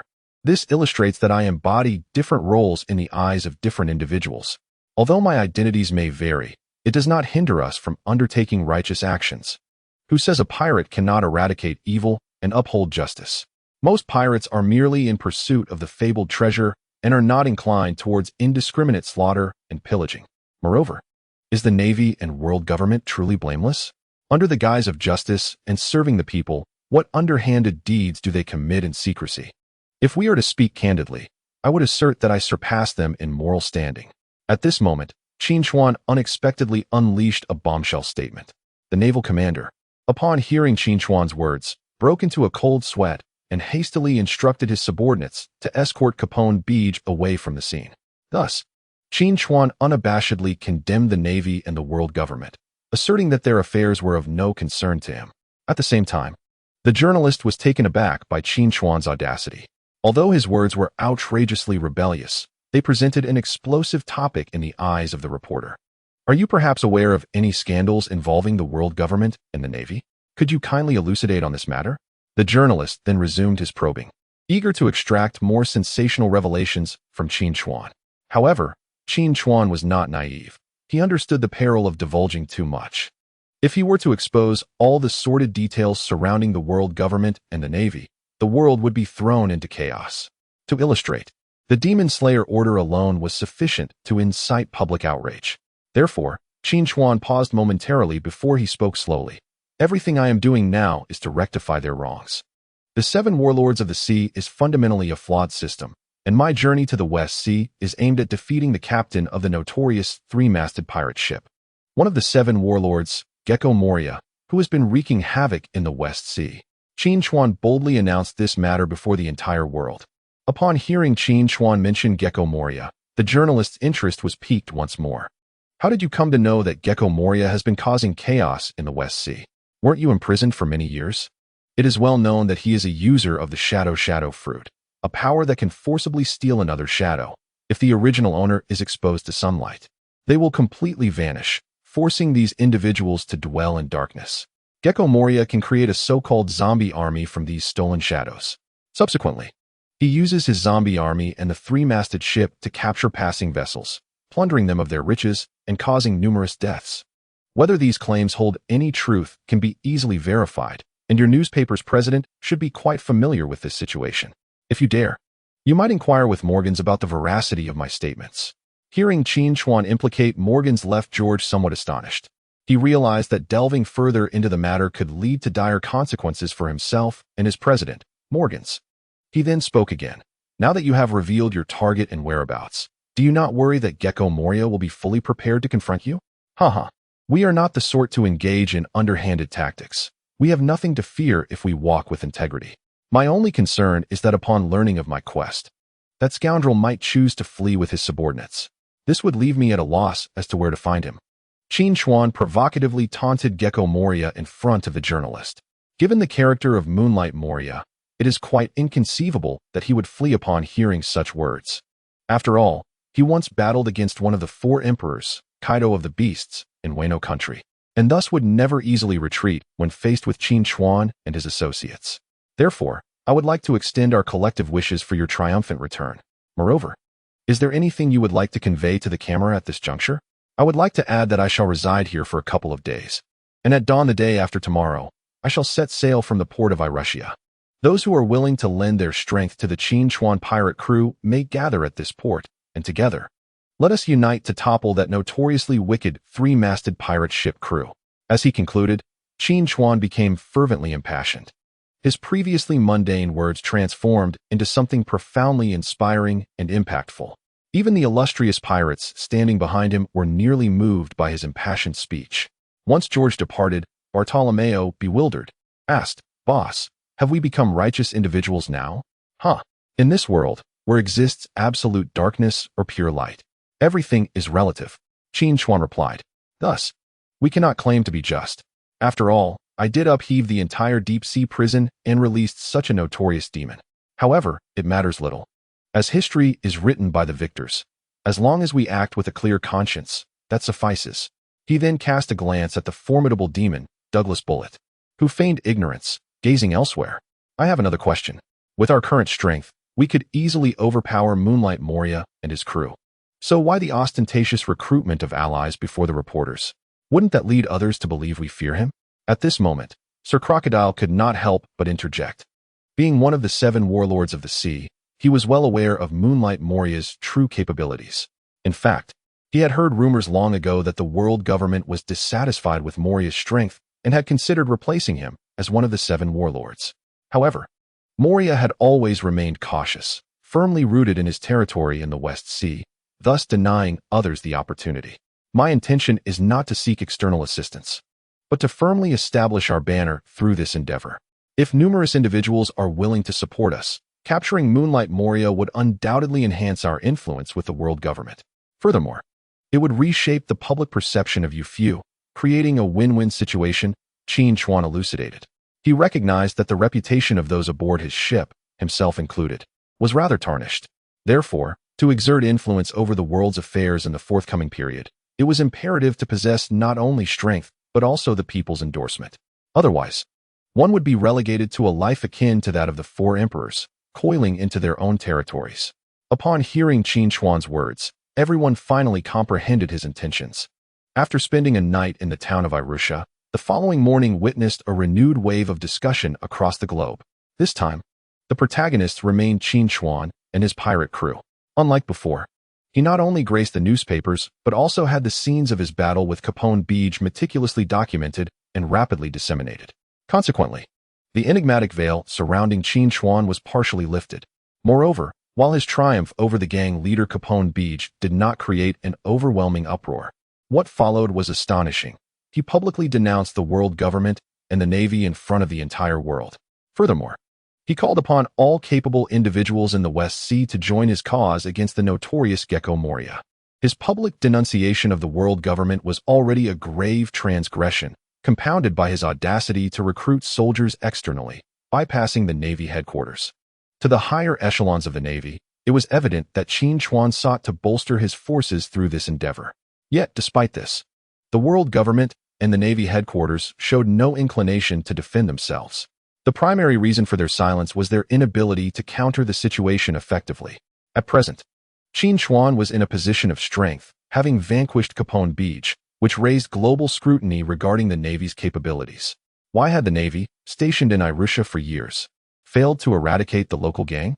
Meanwhile, Qin Chuan had only arrived for a mere half-day before defeating their leader, a direct slap in the face to the Navy headquarters. Additionally, Qin Chuan's recruitment was aimed at confronting Gecko Moria, explicitly stating that Moria's long-standing reign of terror in the West Sea was a consequence of the Navy and the world government's indulgence.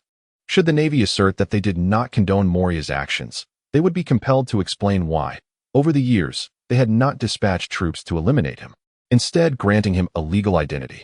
Thus, Fleet Admiral Sengoku found himself once again seething in frustration. I have always said this fellow cannot be allowed to remain. Now, it seems the Navy's reputation is in tatters. At this moment, Akainu stood before Sengoku, visibly disgruntled, expressing his grievances. He had consistently been a staunch advocate for military action and yearned for another opportunity to confront Qin Chuan. After all, during their brief encounter, he realized that Qin Chuan was not as formidable as the world perceived, and had it not been for the peculiar devil fruit ability of his subordinate that ensnared him, he was confident he could have dispatched him swiftly. However, the tides had turned. Qin Chuan had become a hero in the eyes of the people, and within the town of Irusha, trust in the Navy was waning. Consequently, seeking to request an assault on Qin Chuan's pirate crew had become increasingly arduous. Sakazuki, now is not the time to deliberate on this matter. I believe we should immediately command Colonel Ischias of the Naval Division stationed in Ilyusha to assemble his forces and merge with the Qin Chuan pirates at dawn tomorrow, setting out together to encircle the formidable Gecko Moria in the depths of the West Sea. At this moment, Carp, who had been nonchalantly crossing his legs in silence, finally spoke up. What? Are you suggesting we allow the Navy to follow him? Wouldn't he that imply to the world that Qin Chuan has the audacity to ride upon our backs? Hearing Carp's words, Sakazuki found it utterly incomprehensible. I find Vice Admiral Carp's proposal rather astute. We are currently under immense pressure, and if we remain idle at this juncture, public outrage will only intensify. Since we can no longer salvage the situation, we might as well burn our boats. Let the world government strip Gecko Moria of his warlord title, and then we shall deploy forces to subdue him. In doing so, we could restore some semblance of our image in the eyes of the West Sea populace. Porcelino interjected as well. Indeed, that proposal holds merit. Kazan, this West Sea falls under your jurisdiction. You shall issue the attack orders to the Navy stationed in Ilyusha as an admiral. Furthermore, make it abundantly clear to Ischias that this battle must be fought with distinction, or he shall resign and be dismissed. After a moment of contemplation, Sengoku finally reached a decisive conclusion. Once again, Sakazuki found himself on the losing side. Humph. You shall reap what you sow in due time. With that ominous remark, Sakazuki strode out in a huff. Oh, Sakazuki seems increasingly irate. It appears Qin Chuan has thoroughly provoked him. Observing Sakazuki's demeanor, Porcelino remarked with a sense of amusement. You all may leave. I need to confer with the 5 elders regarding the removal of Gecko Moria. At this moment, Sengoku issued an eviction order. It is imperative that he swiftly persuades the 5 elders to expunge Gecko Moria from the ranks of the warlords in the name of the world government. Otherwise, the Navy cannot publicly side with Qin Chuan to engage in battle in the West Sea. Meanwhile, aboard the terrifying 3-masted ship, upon seeing the newspaper's humiliating portrayal of him by Qin Chuan, Gecko Moria was consumed by rage. He was not one to shy away from confrontation. Now, With the world's gaze fixed upon him, he realized that fleeing would lead to his utter disgrace. Thus, he found himself with no avenue for retreat. Qin Chuan, I demand that you remain my shadow forever. Moria clenched the newspaper tightly and bellowed into the thickening fog ahead. His shout startled every crew member aboard the terrifying three-masted ship, who were already feeling the pressure of facing a formidable foe. Moria's roar sent them into a state of sheer terror. Early the next morning, Qin Chuan and his companions had already arrived at the port of Ilyusha. As they arrived at the harbor, they were utterly mesmerized by the scene before them. An array of vessels had anchored along the slender coastline, including several warships moored beside the Red Force. Simultaneously, the decks of the ships along the coast were teeming with people. Upon witnessing the arrival of Qin Chuan and his companions, they erupted into thunderous cheers. Down with Moonlight Moria. Justice shall prevail. Down with Moonlight Moria. Justice shall prevail. Clearly, these individuals had gathered in response to Qin Chuan's rallying call, urging them to venture deep into the West Sea. This spectacle astonished not only the others in his party, but also left Qin Chuan profoundly taken aback. He had anticipated that perhaps only a few attention-seeking pirate crews or grassroots organizations would join the fray. Yet, it appeared that numerous individuals from Ilyusha and the neighboring towns had turned out. Furthermore, the naval officer who had been present the previous day now stood at the port, accompanied by a sizable contingent of soldiers clad in white naval uniforms.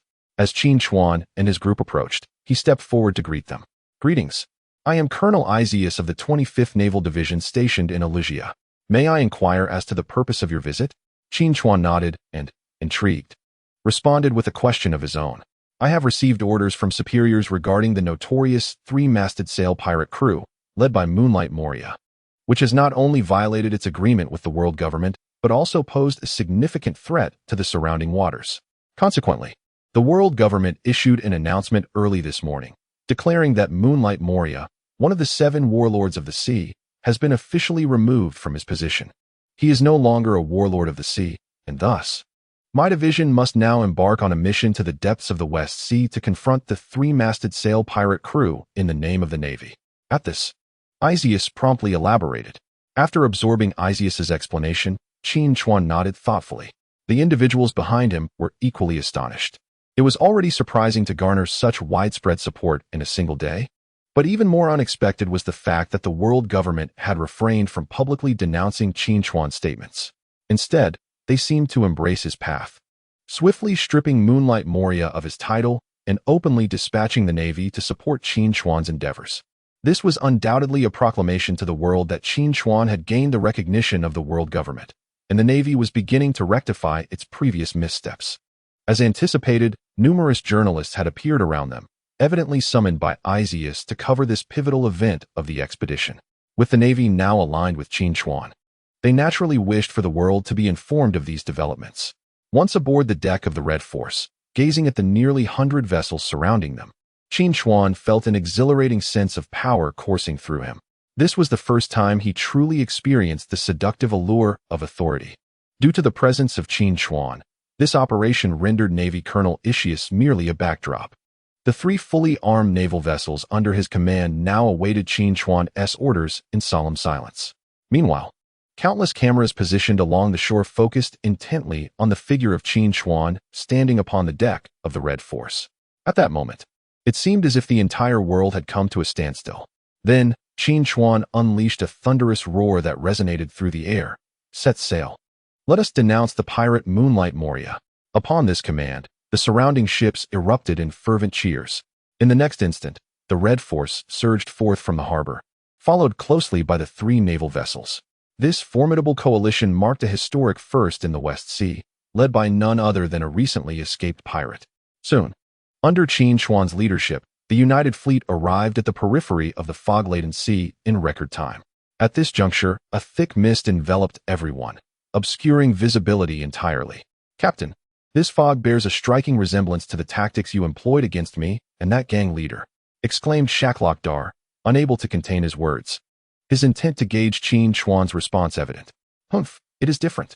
My fog is of my own creation, while this mist is purely natural. Likely a consequence of the local geography. Qin Chuan retorted. Oh, I had assumed it was conjured by Moonlight Moria. Upon hearing this, Boa Hancock's curiosity was piqued. She found herself somewhat envious. If her daughter's island could be shrouded in such fog within the doldrums, it would significantly bolster her nation's defense capabilities. Fog, in essence, can be regarded as clouds close to the ground, influenced by seasonal changes and local temperatures. The notable temperature differential between day and night in this vicinity likely contributed to the formation of such dense mist. Captain, what shall we do now? We have only just arrived at the outer edge, yet visibility is nearly non-existent. If we recklessly venture in, we may easily fall into the enemy's trap, Douglas Barrett remarked, turning to Qin Chuan after assessing the surrounding conditions. Qin Chuan glanced back at the ships behind him. Everyone was awaiting his command, their eyes fixed upon him. At the same time, even before fully entering the fog-laden waters ahead, his vision had already grown somewhat hazy. Moonlight Moria was inherently a master of deception, and with his formidable three-masted ship, a careless move could lead to dire consequences. The Red Force might withstand the onslaught, but the other vessels might not endure the assault of his zombie army.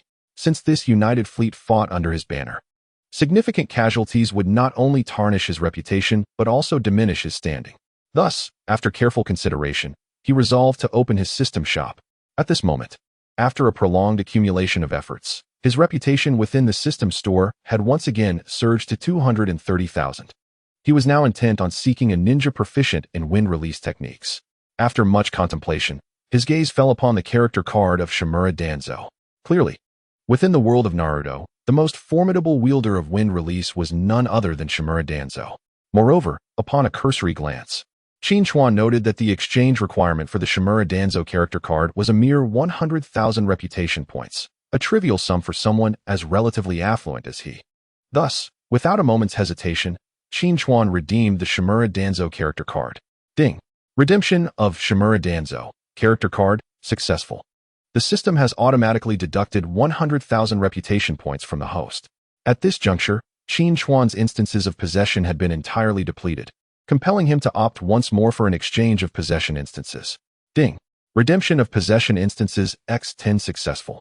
The system has automatically deducted 50,000 reputation points from the host.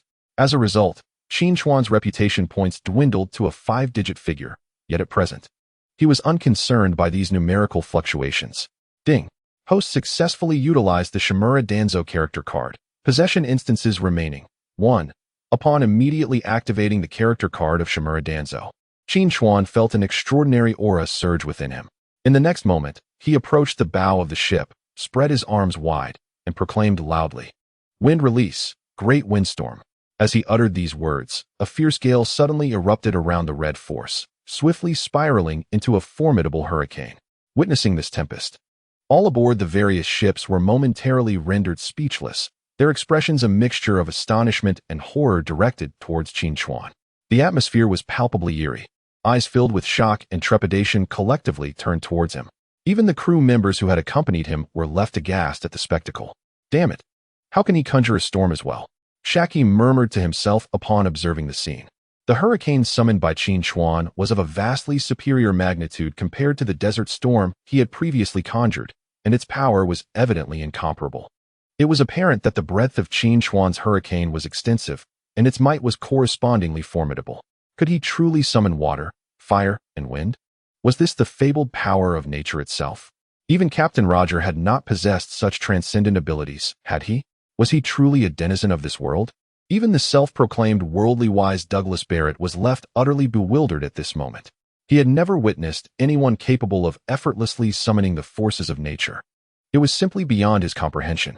Meanwhile, aboard another warship, Issues watched the ever-expanding storm with trepidation, unable to suppress a gulp. He was fortunate that he had refrained from taking decisive action against Qin Chuan and his companions back in Alusia. Otherwise, he might well have met an untimely demise. Yet now, everything has changed.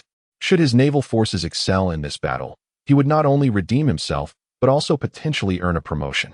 Meanwhile, aboard a small vessel adorned with a black flag, George from the World News Agency, astonished yet invigorated, promptly activated his camera to capture this miraculous moment.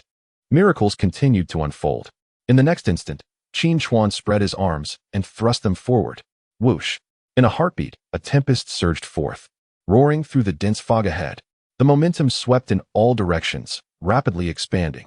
Subsequently, the previously tranquil sea surface was suddenly upheaved by this tempest, unleashing a terrifying tidal wave.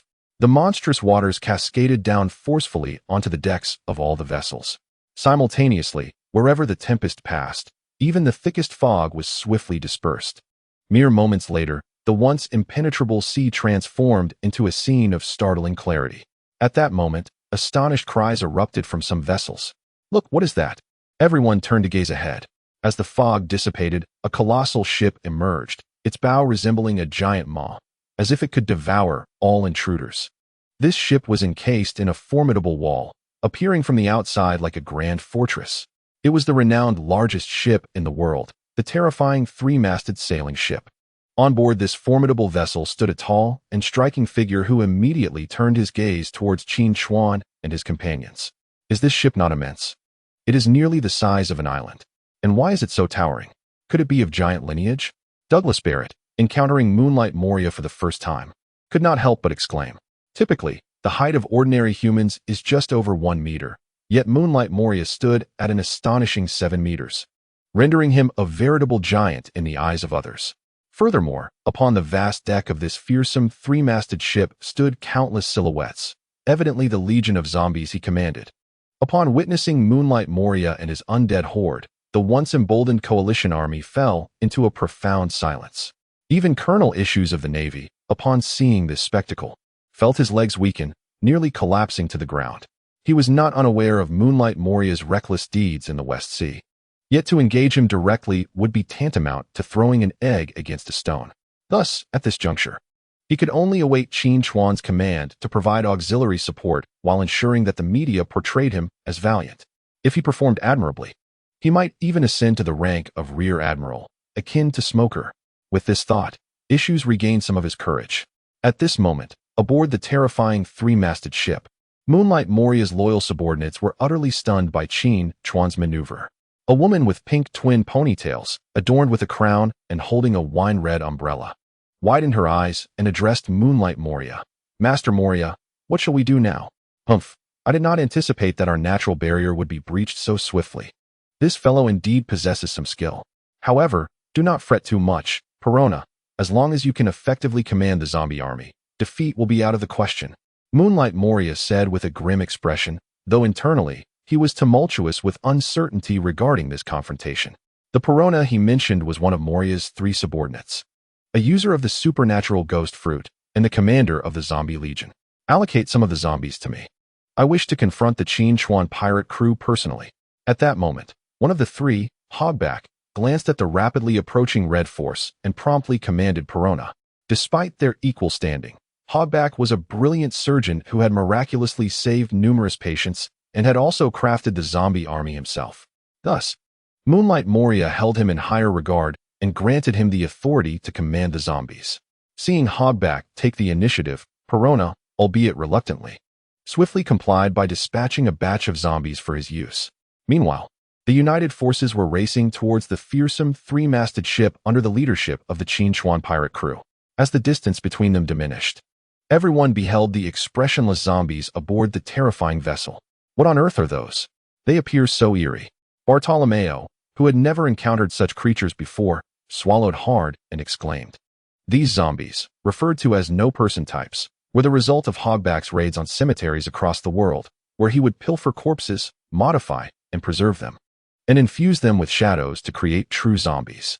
These creatures possessed the personality and combat abilities of their shadow masters, and if a contract to sever ties with their original nature was established, they would completely lose the memories of their former selves. The longer the shadow and corpse remained fused, the more the zombies would transform from rebellious entities to obedient servants. Moreover, the combat prowess of the Shadow Master directly influenced the strength of the zombies. At this juncture, Qin Chuan shouted to Bartolomeo and the others aboard the nearby ships. His proclamation served to elucidate the nature of these so-called zombies to everyone present. "What should we do?" In response to Qin Chuan's words, the closest individual, Issues, urgently called out from the warship. "There is nothing to be done.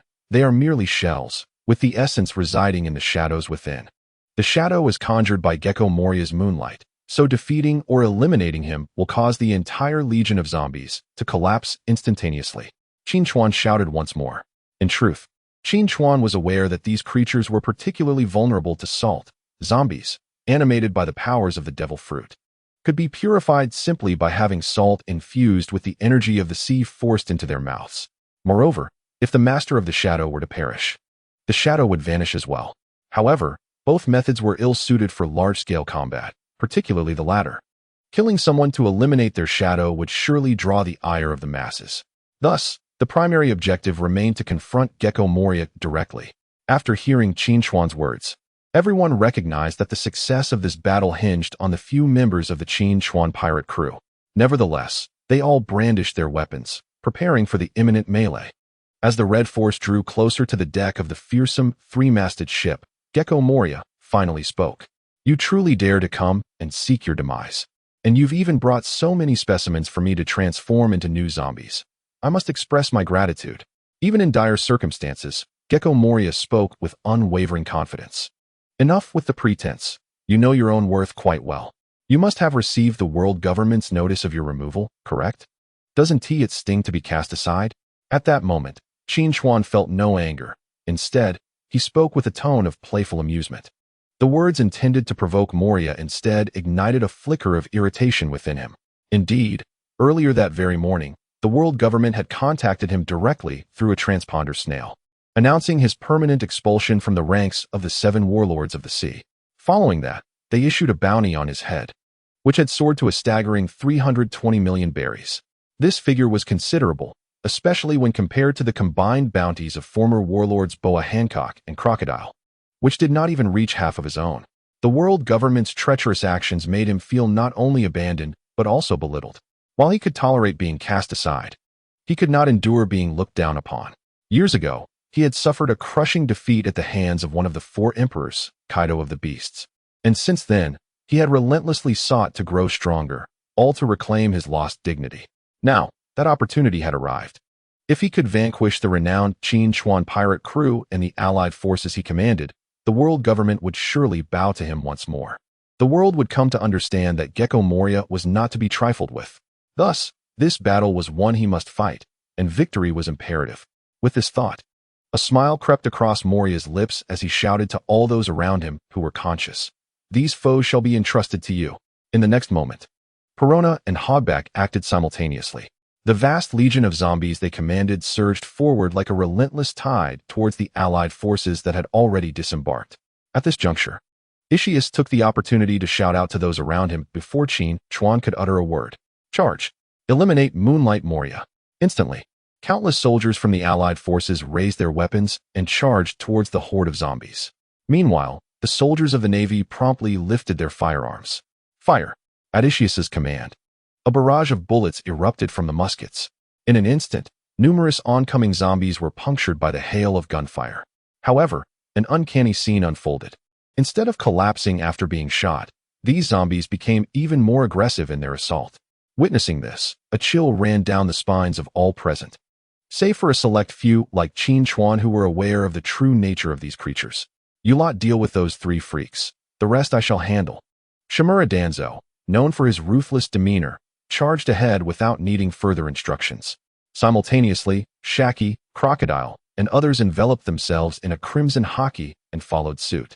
In an instant, both sides plunged into hand-to-hand combat upon the expansive deck of the ominous 3-masted vessel. Moonlight Moria, your opponent is me. Behold, wind release, vacuum sphere. As Qin Chuan surged forward, he bellowed, releasing the accumulated energy from his mouth like bullets. Whoosh! Several projectiles hurtled towards Moonlight Moria. Yet at that moment, an eerie smile crept across Moria's face. The instant the bullets were about to strike his massive form, his body suddenly became ethereal. The bullets, as if striking nothingness, sailed harmlessly into the distance, ultimately vanishing from sight. Concurrently, Moonlight Moria reappeared on the opposite side of his own shadow's reflection. Humph, a shadow manipulator. Swapping positions with your own shadow. What a clever defensive technique. Observing this, Qin Chuan felt no surprise, instead mocking him further. Upon hearing Qin Chuan name his technique and its effect, Moonlight Moria was momentarily taken aback, though his expression remained composed. Now it's my turn. Swarm of bats. In the next moment, Moonlight Moria unleashed his power, rapidly splitting the shadow before Qin Chuan into a multitude of bat-like shadows. These shadowy bats surged forward with frenzied intent, as if eager to devour everything in their path. All right, since you can control shadows, let us see if you can guess which one is my true self. Shadow Clone Technique. With a thunderous sound, the battle commenced. Initially, a dense fog enveloped Qin Chuan, and as the mist dissipated, 3 identical figures of Qin Chuan suddenly manifested in the same spot. This astonishing phenomenon startled the onlookers who had been keenly observing the unfolding battle. After delivering a devastating punch that pierced a zombie's skull, Douglas Barrett's eyes widened in disbelief as he gazed at the trio of Qin Chuan. Simultaneously, Boa Hancock and Crocodile exhibited expressions of incredulity. Goodness, Lord Ischias, how could that individual manifest 3 identical bodies? Meanwhile, amidst the desperate struggle of the Navy forces, some noticed this extraordinary occurrence. Forget everything else. We can only pray that he swiftly eliminates that Moonlight Moria, or these relentless zombies will exhaust us to our demise. At this moment, Ischias was valiantly defending against the assaults of 5 zombies with his formidable sword. Just as he spoke, another zombie lunged at him, aiming a strike at his face. Ischias, taken aback, hurriedly attempted to evade, but the assailant was far too swift, and he failed to dodge in time. Swish! A deep gash appeared across Ischias's chest, blood immediately oozing from the wound. Damn it, come assist me, Ischias shouted to the surrounding Navy soldiers while clutching his injury.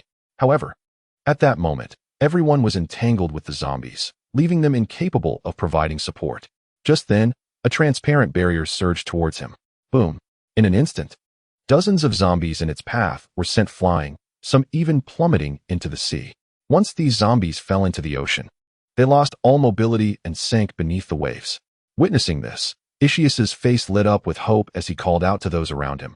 Push them into the sea. Hearing Ischias's plea, the beleaguered coalition forces glimpsed a flicker of hope, prompting them to begin driving the zombies towards the edge of the terrifying 3-masted ship.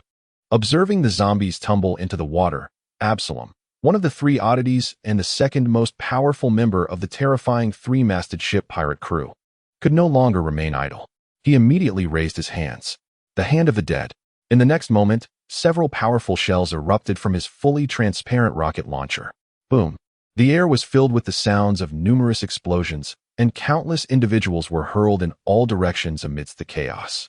The zombie horde, undeterred by cannon fire, posed no concern for Absalom, who was confident that his comrades would remain unharmed.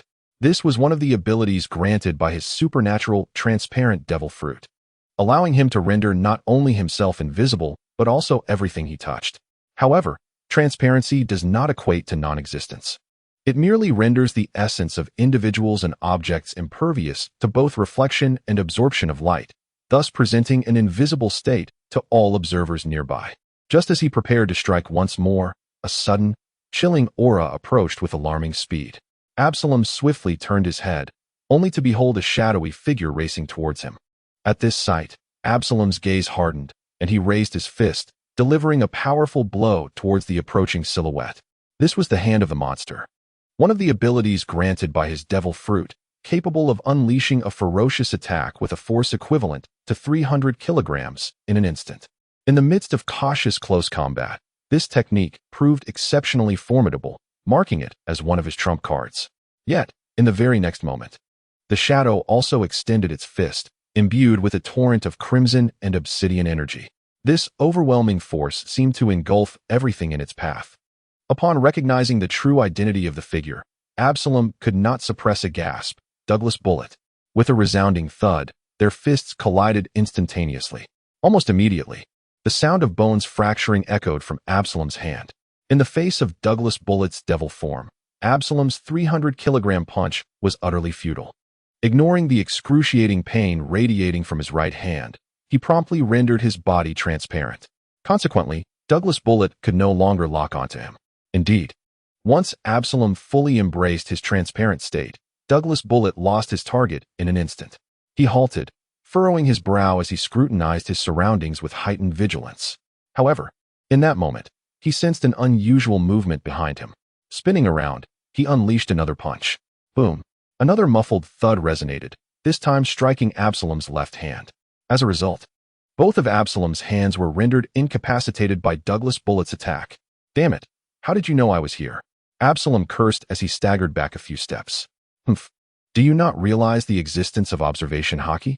Douglas Bullitt replied calmly, brushing off the dust from his attire. Damn it, he possesses observation hockey as well. Absalom thought, realizing that this ability granted a wide-ranging perception of the surroundings, allowing one to anticipate opponents' moves. Unbeknownst to him, Douglas Bullett's mastery of observation hockey had reached a terrifying level. As this realization settled in, Absalom swallowed hard, his face betraying a hint of panic. The situation was dire. Their zombie legion had suffered substantial losses, and Perona and the others were now entangled with members of the Qin Chuan pirate crew. Moreover, the most critical point is that the disparity in strength between the two parties is exceedingly vast, while his own power is formidable. When confronted by the legendary descendant of demons, Douglas Barrett, he found his arms utterly incapacitated after merely 2 rounds. Thus, continuing the battle seemed devoid of purpose. Subsequently, he disregarded Douglas Barrett and rendered his body once again completely transparent. Upon witnessing Absalom's renewed invisibility, Douglas Barrett harbored no intentions of allowing his opponent to escape effortlessly. He promptly unleashed his Kinbunshika hockey, endeavoring to discern Absalom's location through its formidable powers. Indeed, when Absalom attempted to vanish from the scene, he was precisely tracked by Douglas Barrett's acute perception. In the next instant, Douglas Barrett surged forward like an apparition. Boom. The sound echoed as Absalom was forcefully slammed into the ground once more. This time, Absalom's transparency faded entirely, as his body was now drenched in copious amounts of blood, staining him a vivid crimson in an instant. Under such circumstances, his stealth was rendered wholly ineffective. Cough, cough. After a violent bout of coughing, Absalom struggled to rise. However, he did not glance at Douglas Barrett. Instead, he turned to his master, Gecko Moria. Master, flee, he uttered, but his countenance suddenly froze in place. He then offered a pained smile to Gecko Moria before collapsing heavily to the ground. At that moment, Gecko Moria, engaged in a fierce battle with Qin Chuan not far away, turned his gaze toward the sound. Upon witnessing the grievous wound in his subordinate's abdomen, his expression shifted dramatically. Absalom, Gecko Moria bellowed, prepared to rush to his aid. However, at this juncture, Qin Chuan let out a cold laugh. Thinking of leaving? Let us descend into hell together.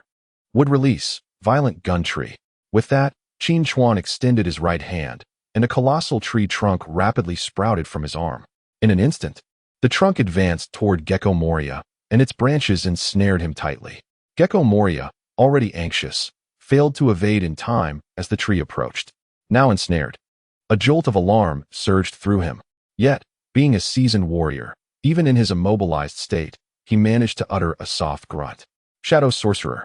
Soon after, a massive shadow clone rapidly split from him, charging towards Qin Chuan, who stood immobilized, one arm firmly restraining Gecko Moria.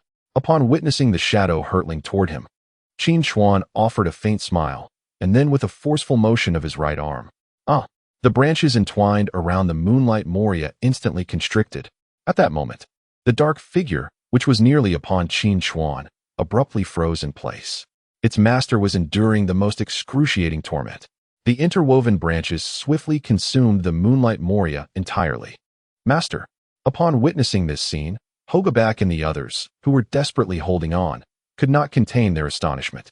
At this juncture, the towering figure of Moonlight Moria had vanished without a trace. Moreover, the trunk that Qin Chuan had extended began to seep a copious amount of blood. Even the shadow emitted by the Moonlight Moria dissipated into nothingness in an instant. In that moment, the battlefield, once rife with fierce combat, fell into a profound silence. All eyes turned toward Qin Chuan, for it was evident that the fate of Moonlight Moria was crucial to the outcome of this battle. If the master still lived, then these zombies remained, signifying his survival. Just then, Hogabak could no longer maintain his composure. The death of Absalom had already severely dampened their morale, and now, if their spiritual pillar, Moonlight Moria, were to fall, there would be no reason to continue the fight. Yet, as soon as his words left his lips, the trunk of the tree rapidly contracted once more. In the next moment, a torrent of blood erupted forth. Subsequently, the very zombie legion upon which they relied began to collapse in droves. Such a phenomenon among the zombie horde could only arise from two possibilities. Either the one controlling them, Moonlight Moria, had voluntarily relinquished his hold, or he had been forced to do so. If it were the latter, it would mean that Moonlight Moria was either dead or severely incapacitated. Everyone, cease your resistance. Whoever dares to defy me shall be mercilessly slaughtered. At that moment, Qin Chuan bellowed with authority at all those around him. Hogabak's inner world shattered entirely. He dropped to his knees, tears of despair streaming down his face. Meanwhile, Perona, pinned to the ground by Boa Hancock and rendered immobile, closed her eyes in utter hopelessness upon seeing the state of Moonlight Moria. It was then that Qin Chuan fully retracted the great tree, as the entwined branches finally loosened. The grotesquely contorted visage of Moonlight Moria emerged before the crowd. His face had been frightful to begin with, and now it startled everyone anew. Yet, at this moment, Moonlight Moria was devoid of life. Suddenly, he collapsed with a thunderous crash before the eyes of all. Ding! Congratulations, host, on your victorious conquest of the enemy. You have earned a total of 30,000 prestige points as a reward. This time, Qin Chuan unexpectedly acquired 30,000 prestige points, indicating that Moonlight Moria possessed a certain degree of power. Alas, he was simply too unfortunate to encounter a being like Qin Chuan. Thus, the battle has reached its definitive conclusion. With the absence of the zombie legion and the demise of their absolute leader, the remaining living pirates aboard the terrifying three-masted ships dared not resist any further. They began to surrender their weapons to the Allied forces in droves. The remaining two officers of the fearsome three-masted pirate crew, Hogabak and Perona, were firmly bound by the Navy, led by Issues, with chains made of sea stone. Sea stone, akin to the crystallization of the ocean, possesses a composition similar to that of the sea, representing its solid form. Consequently, those endowed with devil fruit abilities not only fear the ocean, but also dread the presence of sea stone. When the Navy initially crafted sea stone, it was explicitly for the purpose of countering those with devil fruit powers.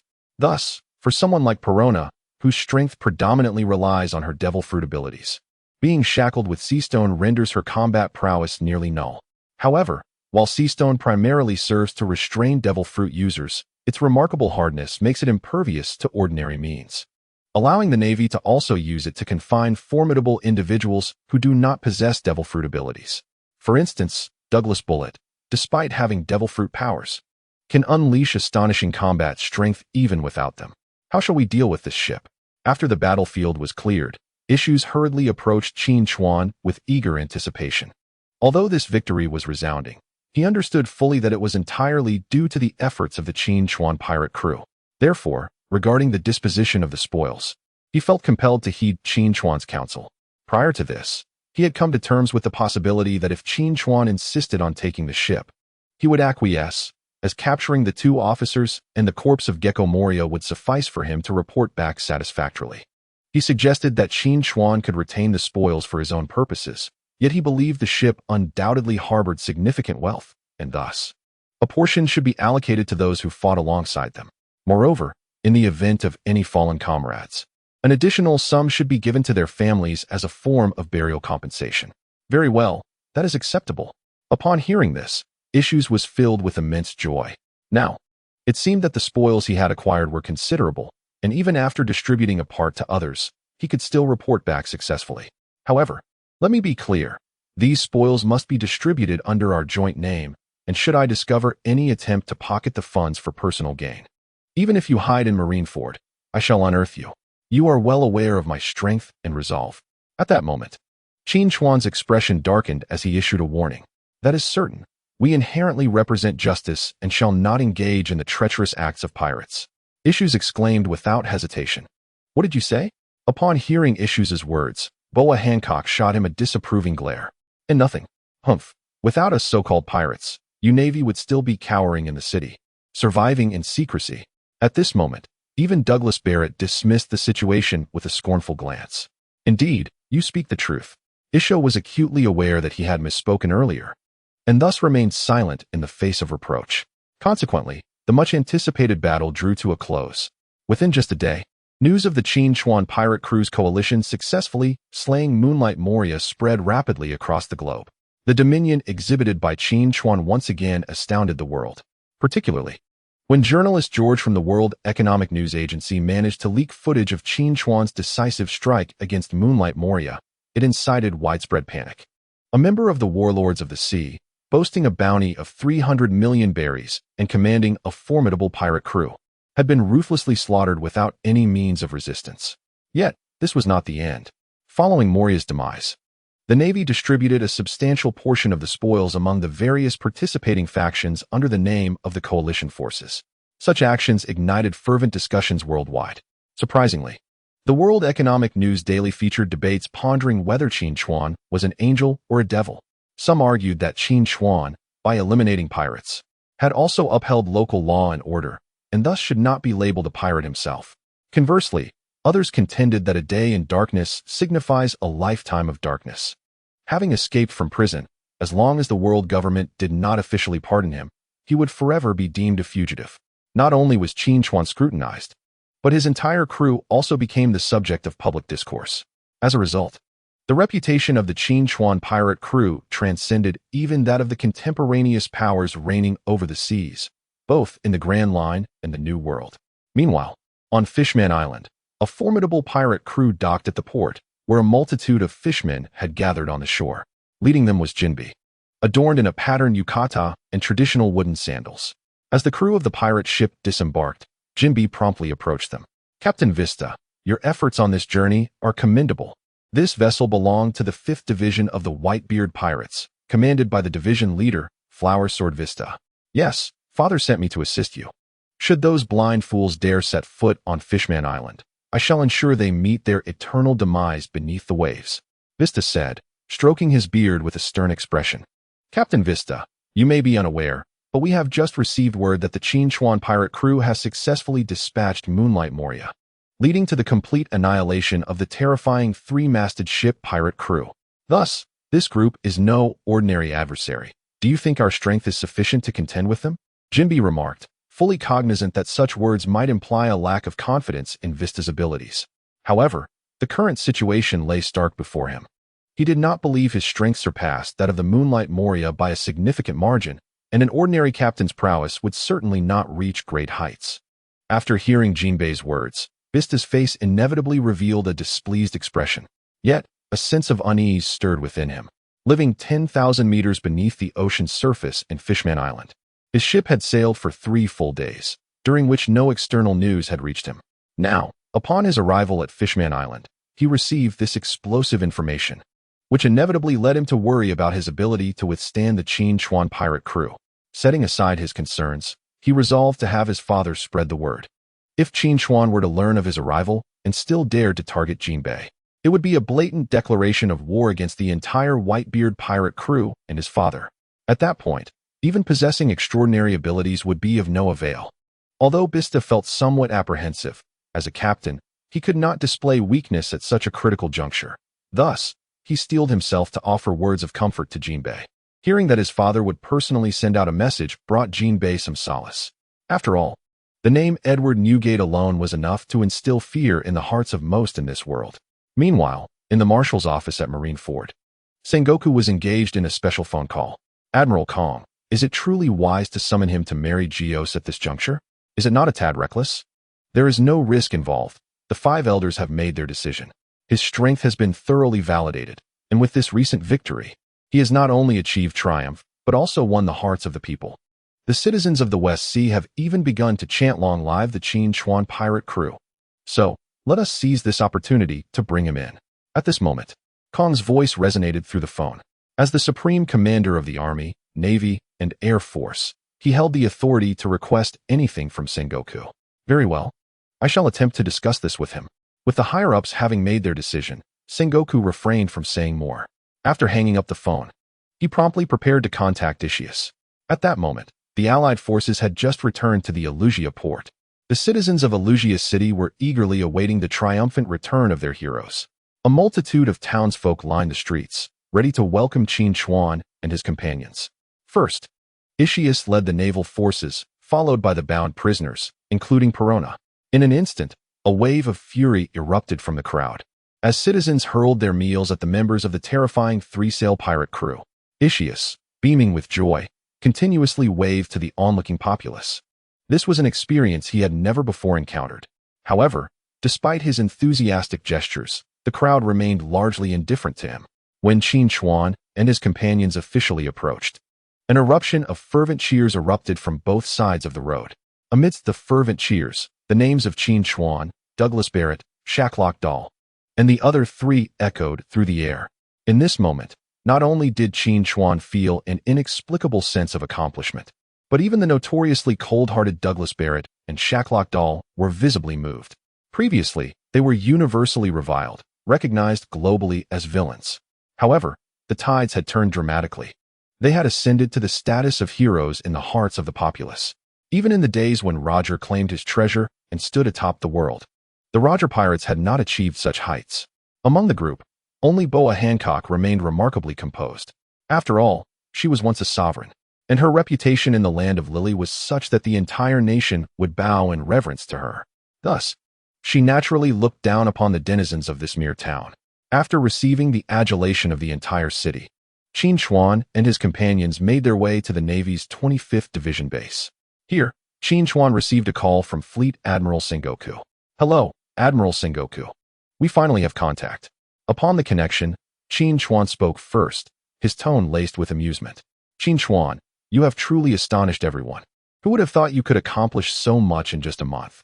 I have some good news. The world government has made a decision today. We would like to formally invite you to the Holy Land of Mariewa to discuss a series of cooperative matters. What do you think?" Sengoku addressed the matter directly. "Oh, so, the world government has agreed to my previous proposal?" Qin Chuan replied, betraying little surprise. For it was evident to any fool that his strength was now formidable enough to challenge any of the 7 warlords of the sea. "I cannot guarantee that, but the invitation from the world government signifies our sincerity. If negotiations falter, you will allow us to part ways, correct? I must admit, I am somewhat concerned that you might turn hostile." Are you really worried about that?" Sengoku retorted. "Haha, it's hard to say. If your navy mobilizes en masse, with so many admirals and vice-admirals charging forth, I doubt I could take down many of them." Qin Chuan jested, attempting to ease the tension. "Rest assured, the Navy has received no orders to confront you. Furthermore, if you agree to travel to Mariewa, I will assign an admiral to escort you personally," Sengoku added, emphasizing the point. Rather than merely sending an admiral to guide them, it was more akin to monitoring their movements. "Very well, but please do not send a Kainu, otherwise I cannot guarantee his safety," Qin Chuan warned, his words laden with meaning. In truth, this was a deliberate attempt to inform Sengoku that if an admiral were to be dispatched, a Kainu should not be considered, lest an unpleasant confrontation ensue, complicating matters further. "Understood. In 3 days, I will have Kizaru waiting for you in the city of Orhuz on the Red Line. Over there, he will personally escort you to the pinnacle of the Red Earth continent, the Holy Land of Mariewa." Sengoku spoke in a low voice. He was well aware of Qin Chuan's intentions, and without being reminded, he would never consider dispatching Sakazuki. Thus, after much contemplation, he chose to send a relatively obedient admiral who did not seem to harbor a deep-seated animosity towards pirates. Upon hearing that Admiral Borsalino would personally come to escort him, Qin Chuan couldn't help but laugh. In fact, among the 3 admirals, Borsalino's identity was the most questionable prior to his arrival. The anime's narrative had not revealed whether he was indeed an undercover agent for the Revolutionary Army. Hence, Qin Chuan was genuinely eager to meet him in person. After hanging up the phone, Qin Chuan gathered everyone once more. Their faces were all adorned with smiles, clearly still basking in the cheers of the entire city. "So, what did Sengoku say?" Shikuyaku asked. "He mentioned that the world government wishes to discuss matters with us and has requested that we meet Admiral Borsalino in the city of Orhuz on the Red Earth continent 3 days hence. At that time, he will personally lead us to the Holy Land of Mariewa." Qin Chuan replied, "What? Are we really going to negotiate there? Isn't that a bit too risky? In my opinion, it would be wiser to find an island outside and have the world government send someone to talk to us first." Boa Hancock immediately opposed. She knew the upper echelons of the world government all too well. In the case of Qin Chuan, they were playing a duplicitous role. On one hand, they acknowledged Boa Hancock's status, but on the other, they incited Qin Chuan to defeat her. Thus, traveling to Mariewa as pirates would undoubtedly be an unwise choice. Indeed, even we, the officially recognized warlords of the sea, would not dare to go to Mariewa while still identifying as pirates. It was only after the world government issued a proclamation appointing us that we were able to enter Mariewa legally. As it stands, not only do I and Boa Hancock have our statuses to consider, but you too are still fugitives. If we were to recklessly proceed, and the opposing side decided to take action, we would have no justification. At that point, even if something were to happen to us, no one would stand by us or sympathize with our plight. Shikuyaku added as well. After all, the world government was not an institution known for keeping promises. Haha, do you lack confidence in me, or in yourselves? It's merely Mariewa. No one in this world shows sympathy for the weak. And let us not forget, the holy land of Mariewa is home to the ruling celestial dragons. Do you think they would be afraid of us capturing a few celestial dragons in retaliation? Qin Chuan remarked dismissively. Upon hearing this, everyone gasped in shock. The celestial dragons are the descendants of the 20 kings who established the world government 8 centuries ago, and they represent the absolute rulers of this world. Even the world government and the Navy headquarters hold them in high esteem.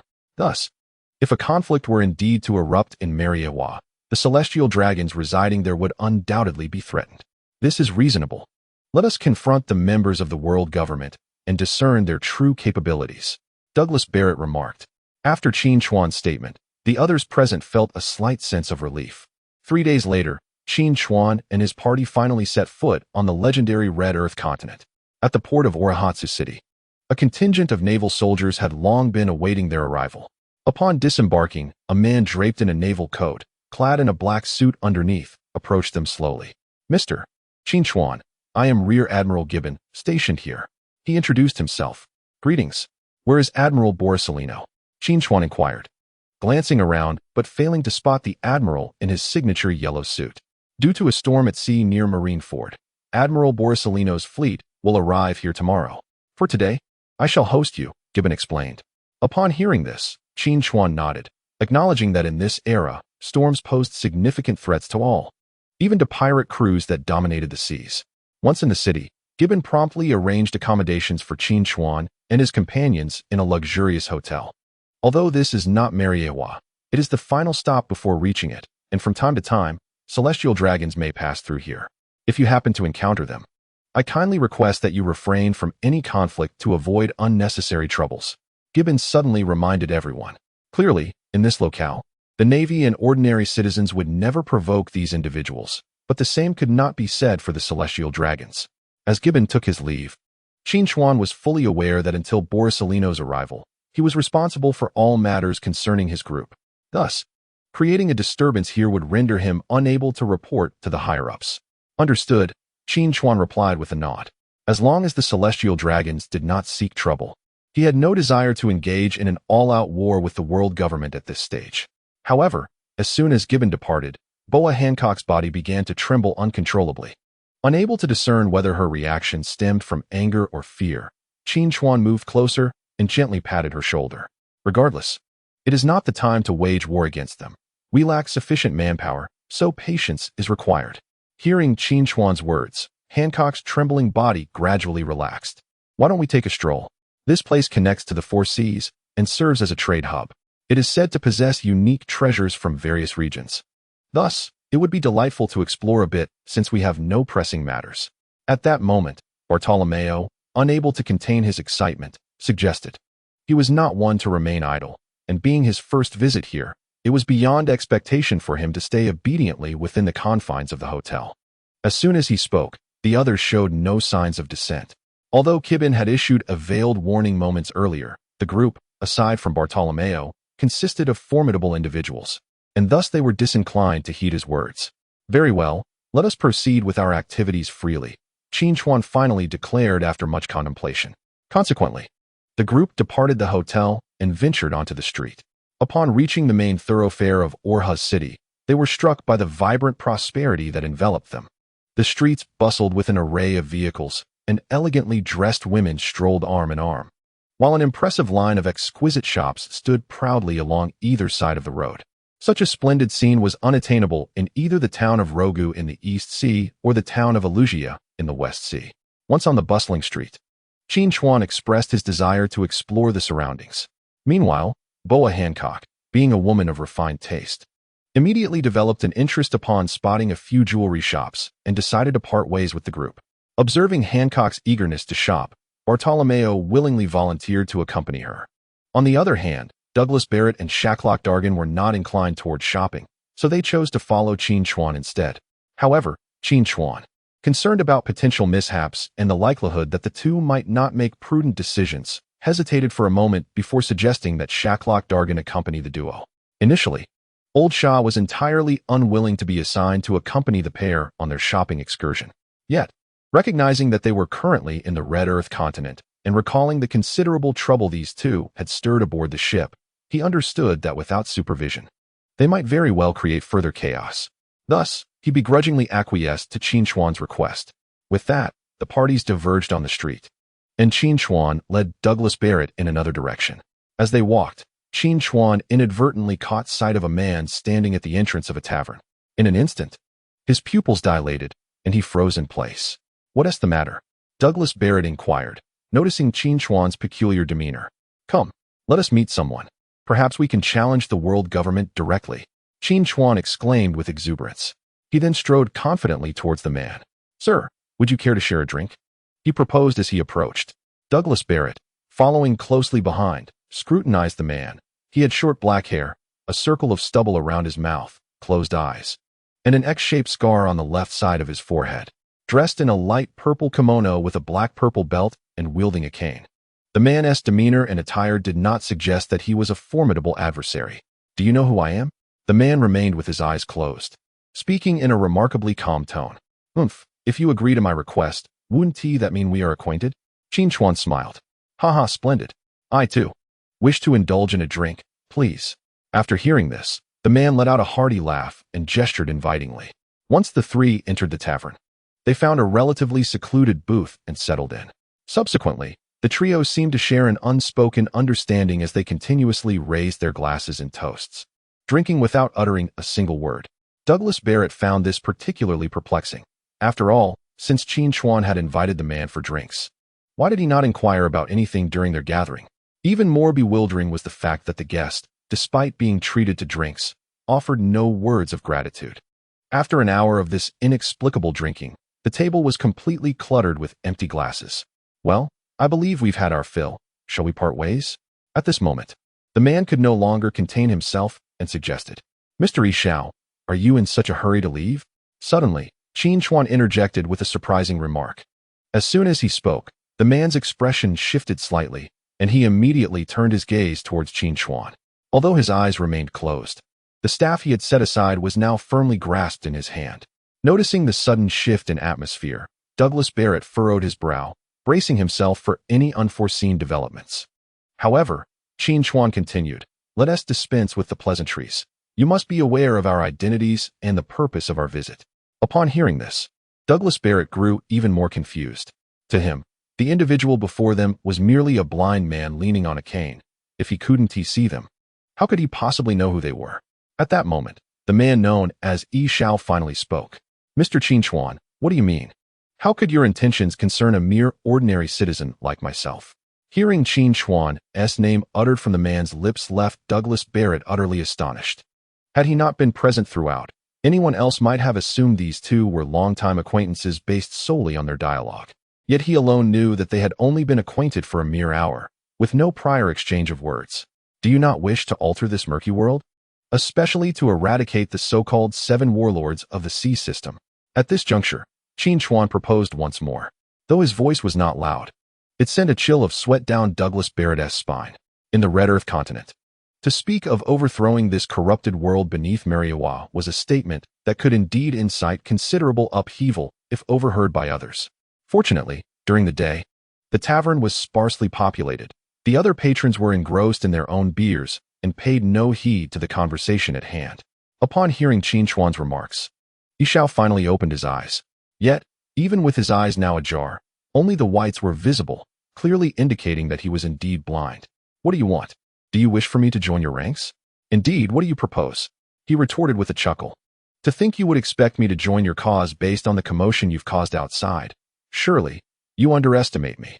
Despite the turmoil he had stirred, Ishao regarded it as trivial, unimpressed by the gravity of the situation. At this juncture, Douglas Barrett's face betrayed a flicker of anger. How could such an inconspicuous blind man dare to look down upon them? This vexed him greatly. Barrett, do not be hasty. This fellow possesses strength rivaling that of an admiral. His words may seem audacious, but they are not without merit. Qin Chuan interjected calmly, defending Yi Xiao. The revelation that this blind man might indeed possess the prowess of an admiral took Barrett by surprise. Throughout their encounters thus far, aside from two figures of vice admiral caliber in Impel Down, they had not encountered anyone formidable. Even during their clash with Sakazuki, they had not held a clear advantage. Thus, if this individual truly held such strength, he could indeed boast. However, Douglas Barrett was no fool. He would not concede that his own might paled in comparison to an admiral's. Do not be so arrogant. To me, admirals are of little consequence, he declared. Though you are powerful, you remain unaware that there exist entities even more formidable than an admiral in this world. When that time comes, you shall realize that your strength is still woefully inadequate. Yi Xiao responded with a serene demeanor. Are you referring to those 5 individuals? Douglas Barrett had yet to speak. But Qin Chuan interjected. Not only them, there are others above them. While I cannot ascertain the true extent of that individual's power, it is evident that those 5 elders, being so obedient to him, must possess remarkable qualities. At least at this stage, your strength is not enough to contend with them. Yi Xiao cautioned. I know whom you speak of. That individual indeed appears quite formidable. However, my arrow has already been loosed and cannot be recalled, which is precisely why I have come to extend this invitation to you. I shall remain here until tomorrow, should you have any thoughts. Feel free to find me at the Osman Hotel, Qin Chuan concluded. Upon hearing that, Qin Chuan seemed to have an inkling of the person in question. A smile flickered across his face, revealing a hint of change. However, after a brief moment, he merely nodded. Subsequently, the 3 of them exited the tavern together. Yet, scarcely had they stepped outside when they caught sight of Bartholomew rushing towards them in a flurry. Not good, Captain Qin Chuan. Something has happened. Upon seeing Qin Chuan and the others, Bartholomew exclaimed as if he had encountered a savior. What is the matter? Witnessing Bartholomew's evident distress, an ominous premonition arose within Qin Chuan. For this individual to be so anxious, it was evident that they had stumbled upon something grave. Indeed, after taking a deep breath, Bartholomew hastened to explain. It transpired while the 3 of us were idling in a jewelry store that, quite suddenly, a celestial dragon entered. Initially, upon seeing the celestial dragon, we thought it best to avoid confrontation, so Boa Hancock set down the accessory she was holding and prepared to leave. However, at that moment, the celestial dragon's gaze fell upon Boa Hancock, and he began to scrutinize her with a lascivious stare. In response, Boa Hancock instinctively shot him a glare. Yet, this mere glance incited the celestial dragoness' wrath, and he promptly commanded his aides to seize Boa Hancock. At this juncture, Shakrok Dal intervened, effortlessly halting 2 of the celestial dragon's subordinates with a single move. However, this only fueled the celestial dragon's fury, compelling him to encircle us to prevent our escape. Seizing the opportunity, I quickly slipped away to find you. After a lengthy explanation, Bartholomew finally clarified the entire sequence of events. As he concluded, all 3 present furrowed their brows in concern. Here, one could offend a marine admiral or even the world government. But it was imperative not to provoke a celestial dragon lightly. Come, let us confront them. I wish to witness just how arrogant the celestial dragons can be. Qin Chuan declared, striding forward with determination. The others promptly followed suit. After a brief interval, they arrived at the entrance of the jewelry store, where a considerable crowd had gathered. Qin Chuan forcefully pushed through the throng and entered. Inside, he beheld several men clad in black encircling Shakrok Dal and Boa Hancock. At the center of this group stood a rotund man, his head encased in a bubble-like helmet with a malevolent countenance. Recognizing him instantly, Qin Chuan realized that this man was none other than one of the celestial dragons, Charles Saint. It became abundantly clear to Qin Chuan that the events of the day would not conclude easily. Indeed, Charles Saint drew his pistol, aiming it directly at Shakrok Dal without uttering a word, and fired a shot at his head. Bang! The bullet instantaneously pierced through Shakrok Dal's skull. In that fleeting moment, Shakrok Dal transformed his head into pure elemental form, successfully evading the bullet aimed at him. The next instant, his head reverted to its original state. Yet, despite enduring such humiliation, Shakrok Dal merely regarded his adversary with a frigid gaze, harboring no intention of retaliating. Beside him, Boa Hancock observed the unfolding scene with palpable tension. How audacious to oppose me, a wielder of devil fruit powers. But do you truly comprehend who I am? I advise you to kneel before me and send that woman to serve me for 3 days and nights. Otherwise, I shall ensure you remain here forever.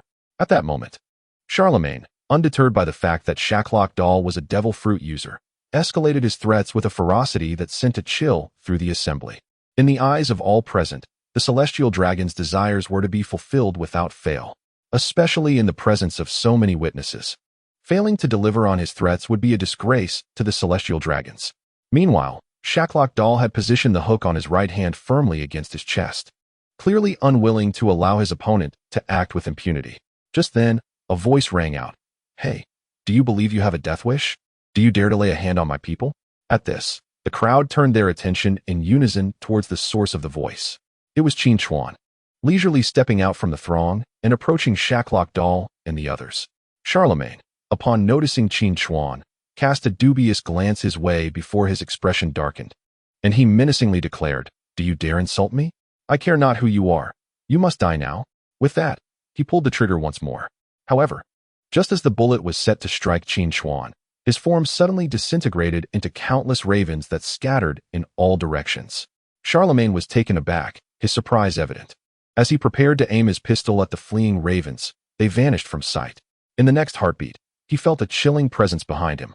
"You truly seek your own demise," Qin Chuan exclaimed, delivering a powerful punch to the back of Charlemagne's head. With a resounding thud, Charlemagne's bubble helmet shattered, and he crashed violently to the ground.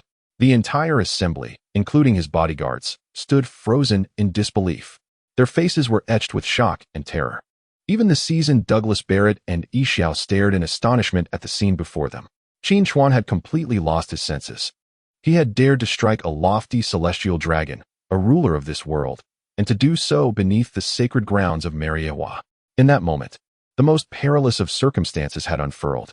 To publicly assault a celestial dragon is tantamount to declaring war on the world government. This matter cannot simply be resolved through diplomatic negotiations. Throughout an extensive history spanning 8 centuries, no one who has dared to lay a hand on a celestial dragon has met with a favorable outcome. Boa Hancock, evidently shaken by Qin Chuan's actions, found her mind momentarily blank. Initially, she believed Qin Chuan's claim of annihilating the celestial dragons to be mere jest. Yet, in less than a month, he had indeed taken action before her very eyes. Although it was merely a punch, the implications were sufficient to astonish the entire world. After all, even among the formidable pirates of the New World, none have ever dared to strike a celestial dragon. Charlemagne was utterly unprepared for Qin Chuan's sudden assault. Crashing to the ground, he could not suppress the torrent of blood that erupted from his mouth, tears streaming down his face in utter humiliation. For years, he had never endured such indignity, especially not in front of a multitude.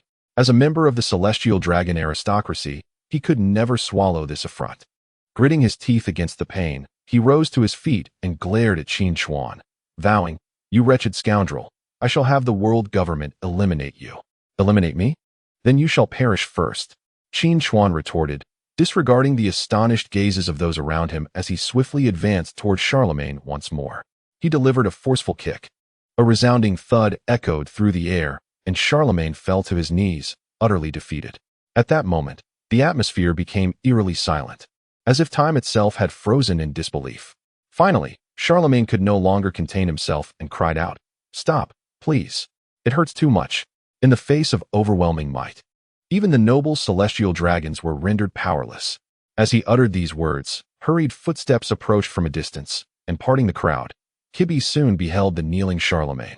Upon recognizing who dared to act so brazenly, he was met with the familiar faces of Qin Chuan and several members of his pirate crew. Kibbe's mind raced in shock. He had left for but a brief moment, and the very calamity he feared had indeed transpired. "Did you not just declare your intent to kill me?" Qin Chuan mocked, tugging at Kibbe's hair as he spoke. "Mr. Qin Chuan, Captain Qin Chuan, Brother Qin Chuan." In unison, the surrounding crowd erupted in fervent exclamations, clearly anxious that this fearless individual might genuinely pursue the assassination of a celestial dragon on this sacred land. Particularly Boa Hancock, who recognized that this predicament stemmed from her actions, understood all too well the repercussions of Qin Chuan's boldness. Unless unforeseen circumstances intervened, the forthcoming negotiations would undoubtedly become exceedingly arduous. However, the celestial dragons remain alive, leaving room for hope. Yet, should Qin Chuan truly take action to eliminate that individual, they would have no choice but to flee immediately. The world government would never permit a celestial dragon to be slain, especially in the glaring light of day upon the red line. Silence, all of you. Upon hearing the cacophony of voices directed at him, he suddenly erupted with a commanding shout. In that moment, his overwhelming authority was unmistakably on display. Even Brigadier General Jiben dared not utter a word at that juncture. It was not fear of being struck by Qin Chuan that silenced him. Rather, it was genuine concern that Qin Chuan might indeed follow through with the execution of the celestial dragon. After all, a man capable of obliterating the deep-sea prison and executing the legendary pirates confined in the 6th level of hell was capable of anything. Douglas Barrett and the others were also momentarily taken aback by Qin Chuan's thunderous voice, and soon silence enveloped the gathering. At that moment, all eyes were fixed upon Qin Chuan. "Hey, I'm addressing you, Charlemagne Saint. Did you not just declare your intent to kill me?" Qin Chuan inquired, lowering his gaze to the barely conscious Charlemagne Saint. "If you truly intend to kill me, you shall not escape the consequences." Though Charlemagne Saint dared not voice further threats, as a celestial dragon, he still clung to a shred of defiance. Upon hearing Charlemagne Saint's words, Qin Chuan's smile vanished, and he swiftly delivered a resounding slap. The sharp crack reverberated through the street, leaving 5 crimson imprints on Charlemagne Saint's face. The force of the blow was not overwhelming, yet it nearly rendered the defenseless Charlemagne Saint unconscious. "I ask you again, do you intend to kill me?" Qin Chuan pressed once more. "Aye, aye." Charlemagne Saint struggled to respond, but before he could finish, another slap from Qin Chuan met him. Each time Qin Chuan struck Charlemagne Saint, the hearts of those surrounding them raced violently. Even the usually composed Yixiao furrowed his brow in concern. "Captain Qin Chuan, please desist, otherwise, dire consequences will ensue." At that moment, Boa Hancock, visibly distressed, rushed to Qin Chuan's side, desperately attempting to grasp his hand to halt his aggression. Meanwhile, Charlemagne Saint was left in a pitiful state from the relentless onslaught. "Are you afraid?" Qin Chuan released his grip on Charlemagne Saint and turned to regard Boa Hancock with calmness. "I am not afraid.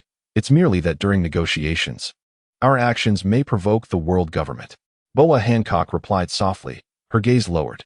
"The world government will not spare us. You may be mistaken. I have come to negotiate with them out of respect. If they choose to wage war over a celestial dragon, then I, Qin Chuan, shall engage them to the bitter end." With his declaration, Qin Chuan suddenly steeled himself, raising his foot with intent. In that instant, everyone realized Qin Chuan's impending course of action. Douglas Barrett and Shacklock Darrell were acutely aware of the dire consequences that would ensue should Qin Chuan proceed with his intended action. Instantly, they rushed forward, followed by Keban, a naval officer who could no longer afford to hesitate. Yet, they were a moment too late, for Qin Chuan's murderous intent was resolute, and no one could impede him. As they reached Qin Chuan, his foot had already descended forcefully upon Charlemagne's face. With a resounding crash, Qin Chuan unleashed the formidable strength reminiscent of the world of Naruto, channeling all his energy into his right foot. Upon impact, the once serene earth was instantly transformed, creating a profound pit into which Charlemagne's head was forcefully thrust. In that moment, all present were rendered speechless, utterly astonished that Qin Chuan had acted with such lethal intent. The collective assessment suggested that the defenseless celestial dragon was undoubtedly facing certain death. The atmosphere became palpably bizarre. Many onlookers discreetly retreated, for in this land, the death of a few was commonplace. However, the prospect of a celestial dragon meeting such an end was profoundly terrifying for those who inhabited this realm. Uncertainty loomed over what might transpire next, with the realization that remaining on the scene could spell disaster for them as well. "Captain Qin Chuan, have you truly killed him?" Shacklock Darrell, having dealt with the world government for years, understood their thresholds. It was evident that Qin Chuan had crossed a line, leaving no room for negotiation. "He threatened to kill me. Since he has declared such intentions, I shall send him on his way, liberating myself from his future torment," Qin Chuan stated calmly. Despite his composed demeanor, an imposing aura emanated from him, instilling fear in those nearby. Shacklock Darrell found himself at a loss for words. realizing the validity of Qin Chuan's reasoning. The threat posed by Charlemagne was genuine, and releasing him would surely invite retribution. Thus, Qin Chuan's decision to act was, under the circumstances, justifiable. However, they had never before witnessed the death of a celestial dragon, especially not in such a shocking manner before their eyes. At that moment, Boa Hancock remained frozen, clutching Qin Chuan's hand in disbelief, overwhelmed by the gravity of the situation. Suddenly, an irate voice erupted from Qin, "Surround them. Do not let a single one escape."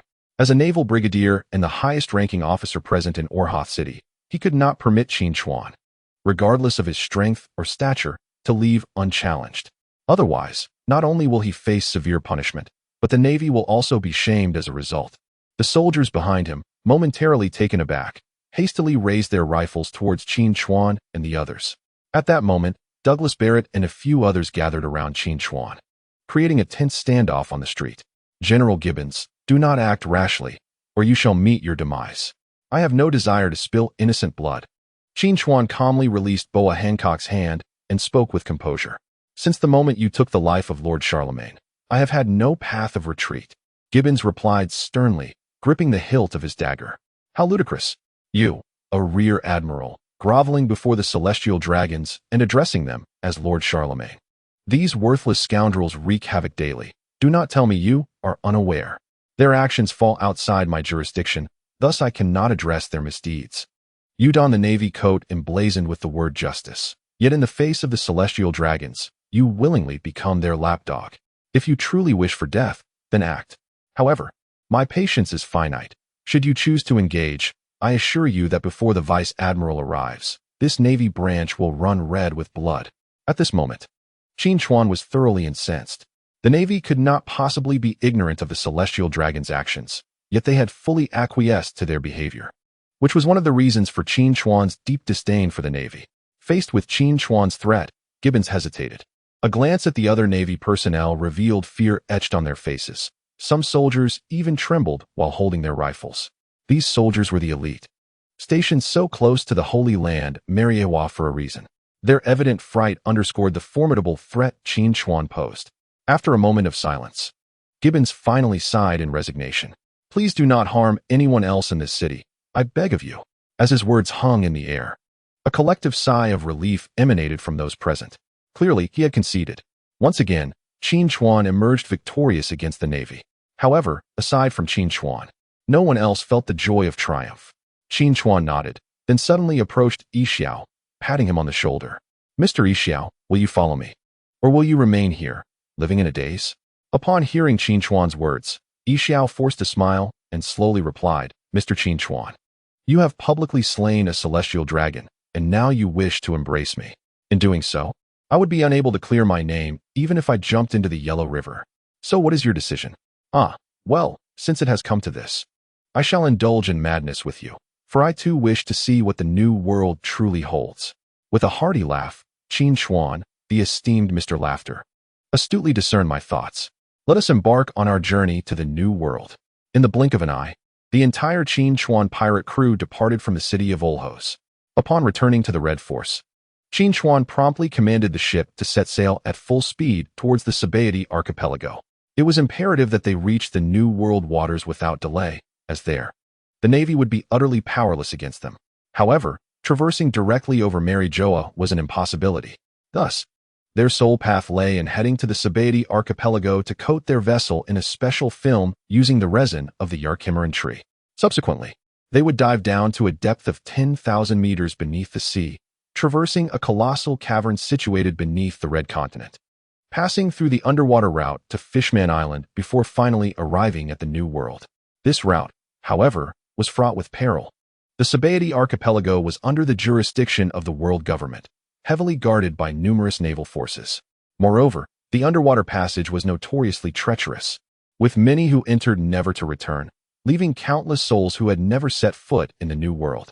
The following morning, as Pallisolino, having just evaded a storm, prepared to dock at the port of Olhos with his fleet, he suddenly received a call from the Navy headquarters.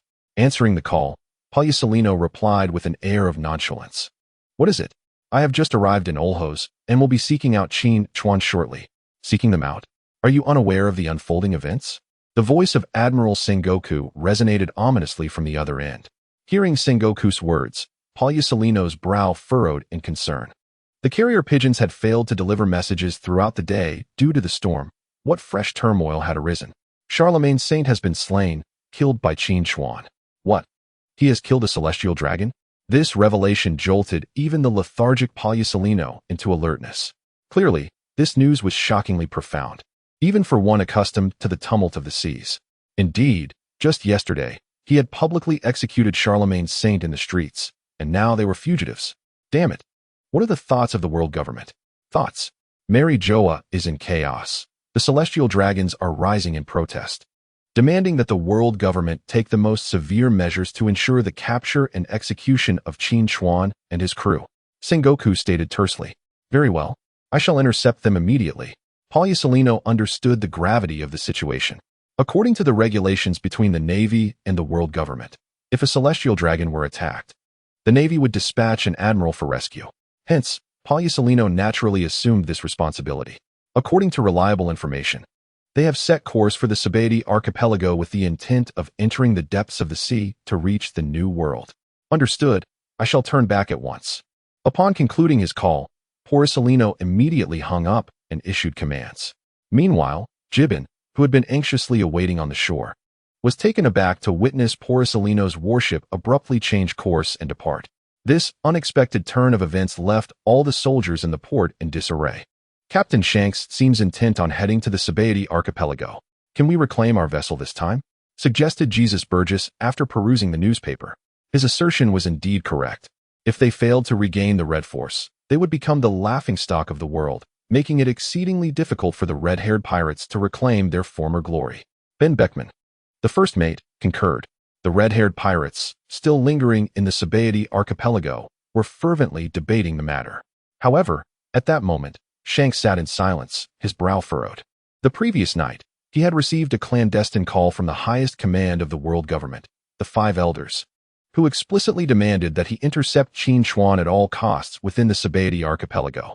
Yet, Qin Chuan's prestige had reached unprecedented heights. Prior to this, he had effortlessly led the vast allied forces of the West Blue to a swift victory over Moonlight Moria, garnering immense renown. Now, he had gone so far as to slay the celestial dragon, the despised and feared aristocrats of the world. Although no public statements had been made globally, it was universally acknowledged that after this act, Qin Chuan had ascended to a godlike status in the eyes of many. To confront him as a pirate would undoubtedly subject Shanks to immense public scrutiny, a prospect he wished to avoid. Additionally, the members of the red-haired pirates were eager to reclaim their honor, compelling him to face Qin Chuan. With these thoughts weighing on him, Shanks finally spoke. Issue orders for strict surveillance of Qin Chuan and his crew. If they dare set foot on the Sabeti archipelago, inform me immediately. Upon hearing Shanks' words, the gathered crowd erupted with excitement. This indicated that Shanks was indeed prepared to engage Qin Chuan in battle. Meanwhile, Rayleigh, seated at the tavern counter, furrowed his brow. Is that old fellow finally making his move? He pondered. A nearby Shaki, handing him a beer, quietly inquired. Indeed, it has been over 20 years. I wonder about his current strength. Is he still the formidable descendant of the devil that instilled fear in many? I must admit, I am rather intrigued. Rayleigh replied with a wry smile. Simultaneously, news of Qin Chuan's actions set off a global frenzy. What? Qin Chuan has killed a celestial dragon? At Fishman Island, 10,000 meters beneath the sea, Jinbi found himself once again seated with Bista. Indeed, they have not only slain a celestial dragon, but are now advancing towards the Sabeti archipelago. It appears they are preparing to traverse the underwater tunnel to the New World. Jinbi stated solemnly. What does the world government have to say? Bista inquired. No official announcement has been made yet. However, it is customary for the world government not to let them off lightly, nor will they engage in negotiations with them again. Given this, there is no need for them to confront us in battle. Perhaps they will inevitably pass through Fishman Island, where we may very well encounter each other in a skirmish. Nevertheless, if the agreement between him and the world government is shattered, it could be beneficial for us. Jinbi elaborated once more. Regardless, you must ensure that your subordinates remain vigilant during this period. Not even an ordinary vessel should be allowed to escape easily. Just then, the world government released a new communique. In this announcement, The world government vehemently condemned Qin Chuan and the pirate crew he leads for their various atrocities during this time, particularly highlighting their assassination of the celestial dragons in the city of Orhoth. Ultimately, the world government decided to empower the Navy, demanding that they swiftly apprehend Qin Chuan and his crew for trial at Judicial Island. Furthermore, the latest bounties for Qin Chuan and his crew once again came to the public's attention.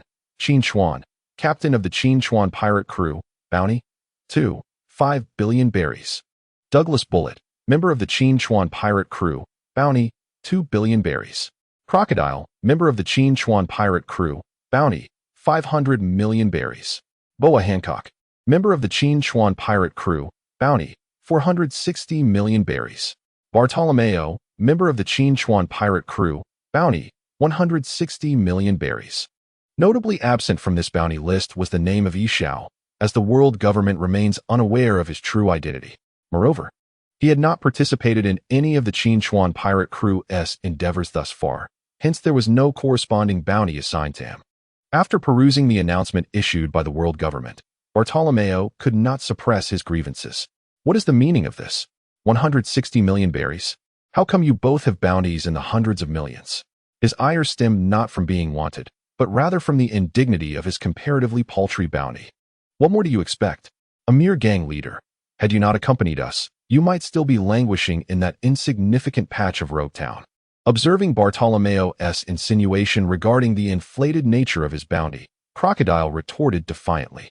In truth, Crocodile's bounty prior to joining the Seven Warlords was a mere 81 million berries.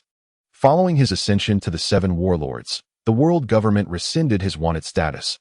Thus he possessed no bounty thereafter. Yet now, in the span of just a month, his bounty had skyrocketed to 500 million berries, evidently due to their public execution of the celestial dragons yesterday. Ultimately, a pirate's bounty is not solely contingent upon their strength, but is more indicative of the level of threat they pose to the world. If an ordinary pirate indiscriminately slaughters the innocent day in and day out, his bounty will undoubtedly soar to unprecedented heights.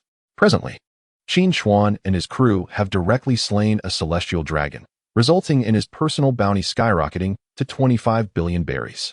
Such a bounty, when viewed across the globe, can only be surpassed by a select few who have long dominated the New World seas. What do you mean by that? I single-handedly trapped Admiral Sakazuki in Logue Town. Otherwise, wouldn't you have been reduced to a mere sieve? Upon hearing Crocodile's words, Bartolomeo immediately retorted, "Humph, do you truly believe your invisible barrier is invincible? Enough. Stop the bickering. Are we not all aware of the current situation? The world government has openly declared its intention to confront us.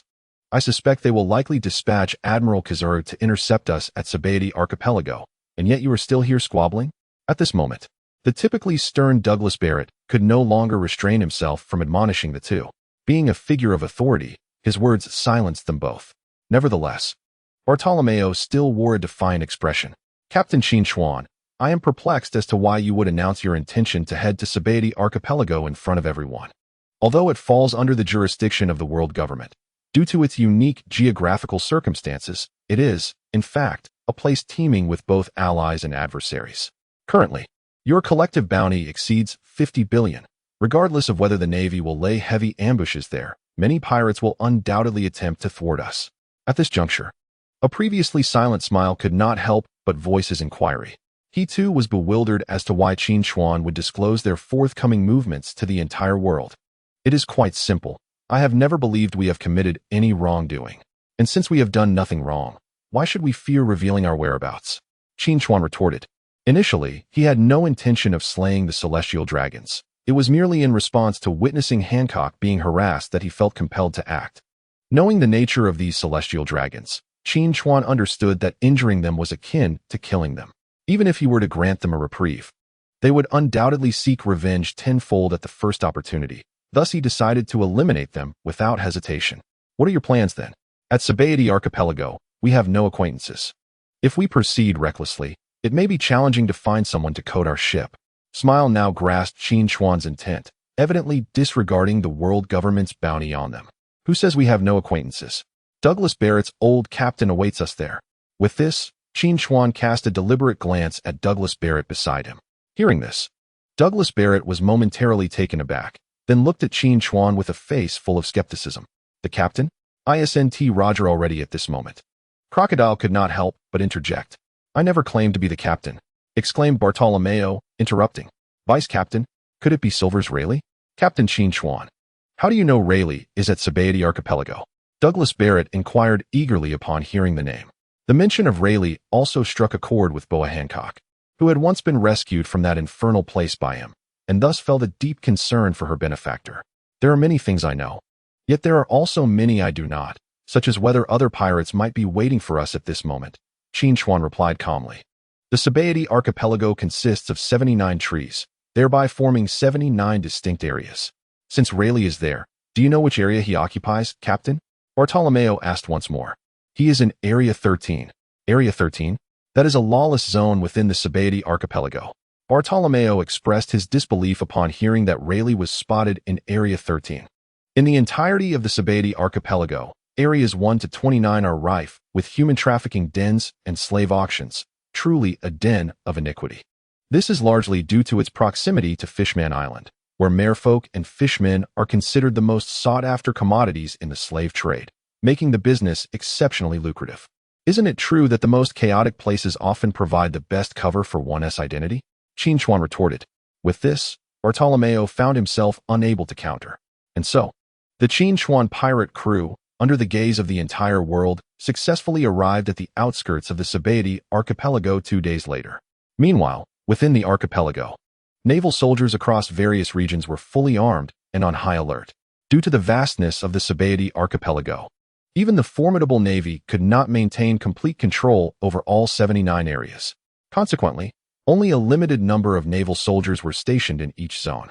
At this moment, nearly all the naval personnel were fervently hoping that the Qin Chuan pirate crew would refrain from landing in their territory. Ultimately, the Red Force docked at the port of Area 13. The pirate crew's conspicuous presence ensured that news of their arrival quickly spread throughout the region. Soon, various factions within Area 13 began to stir with anticipation. As the crew stepped onto the streets of Area 13, a commotion suddenly erupted not far ahead. In the next instant, a group of fierce-looking individuals obstructed their path. Isn't this the recently renowned Qin Chuan pirate crew? It seems fortune smiles upon us, encountering you here. This saves us the trouble of searching for you, exclaimed a one-eyed man at the forefront, his eye concealed by a military cover, resembling the archetypal pirate captain from tales of old. To speak candidly, only such individuals can truly be deemed pirates in the most authentic sense. Behind him, a throng of marauding pirates wielding large blades gathered. Have they arrived so swiftly? Douglas Barrett remarked with skepticism. To his dismay, Qin Chuan could not suppress a sardonic comment, lamenting that his first battle upon stepping onto the island was against a rabble of inconsequential foes. Youngster, being audacious in the grand line does not signify your prowess. I have emerged from the new world, where true hell resides. Upon hearing Qin Chuan's mockery, the man darkened his visage and let out a sinister chuckle before responding. The Ghost Eye Pirates? At that moment, Boa Hancock beside Qin Chuan suddenly recalled something, exclaiming in astonishment. You are familiar with them? Crocodile inquired with curiosity. The Ghost Eye Pirates are a venerable crew that has risen in the South Sea. Their captain, the infamous Ghost Eye Baigus, claims to commune with human souls. If I recall correctly, his bounty has escalated to an astonishing 360 million berries. Boa Hancock elucidated. Oh, is that not Boa Hancock of the Amazon Lily? Those maidens captured from the Kingdom of Lily were indeed delightful. I wonder how the king of the Kingdom of Lily fares in bed. Baigus guffawed upon recognizing Boa Hancock, his laughter echoing with debauchery. At his words, Hancock's countenance darkened, clearly recalling a painful chapter from her past. What transpired? Qin Chuan questioned, turning to her in confusion. They had ambushed a naval base and fled to the Isle of Women, coinciding with her absence as she was in Mary Geos receiving an appointment from the world government. Consequently, the defenses of the Isle of Women had been significantly weakened, allowing their adversaries an opportunity. By the time she returned, they had abducted several female inhabitants of the island. This is inexplicable. The Isle of Women lies within the doldrums. How could they infiltrate the Kingdom of Lily? Bartolomeo wondered. After all, Qin Chuan and the others had only managed to capture the Sea Kings with the collaboration of him and Crocodile. Did I not mention? That fellow, with his obscured eye, can communicate with the souls of living beings. Thus, I surmise he must have employed such a technique to control the Sea Kings, utilizing their formidable strength to reach the Isle of Women. Upon hearing Boa Hancock's words, everyone fell into deep contemplation. Controlling souls was not a novel experience for them. After all, they had encountered the fearsome captain of the thriller bark, Gecko Moria, who could manipulate shadows. However, the Moonlight Moria extracts and manipulates a person's shadow, while the ghostly-eyed Biggs seems capable of directly controlling one's soul. If this is indeed the case, the terror inherent in both abilities diverges significantly. Controlling the soul? Bartolomeo, have you not always lamented the inadequacy of your bounty? Let this be your moment to shine. Should you successfully defeat this individual with a bounty exceeding 300 million berries, your own could ascend to the heights of 4 to 500 million.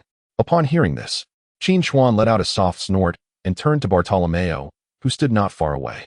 Bartolomeo, upon being singled out by Qin Chuan, exhibited no signs of trepidation. Rather, his eyes brimmed with fierce combat fervor. He then strode boldly toward the opposing group. Today, I shall entertain you thoroughly, he declared. Humph. Sending such a minor character to deal with me? It appears you truly underestimate the Ghost Eye Pirates. Witnessing this blatant disregard, Biggs could not suppress his indignation. Captain, is it wise to let him face them alone? Boa Hancock inquired softly from the side. She was somewhat aware of their adversary's strength and had a rough understanding of Bartolomeo's devil fruit abilities. Let him give it a try.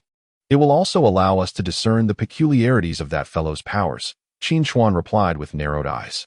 He was acutely aware that if what Boa Hancock suggested was true, Biggs might indeed possess an ability akin to the Sharingan from the Naruto world, capable of weaving illusions.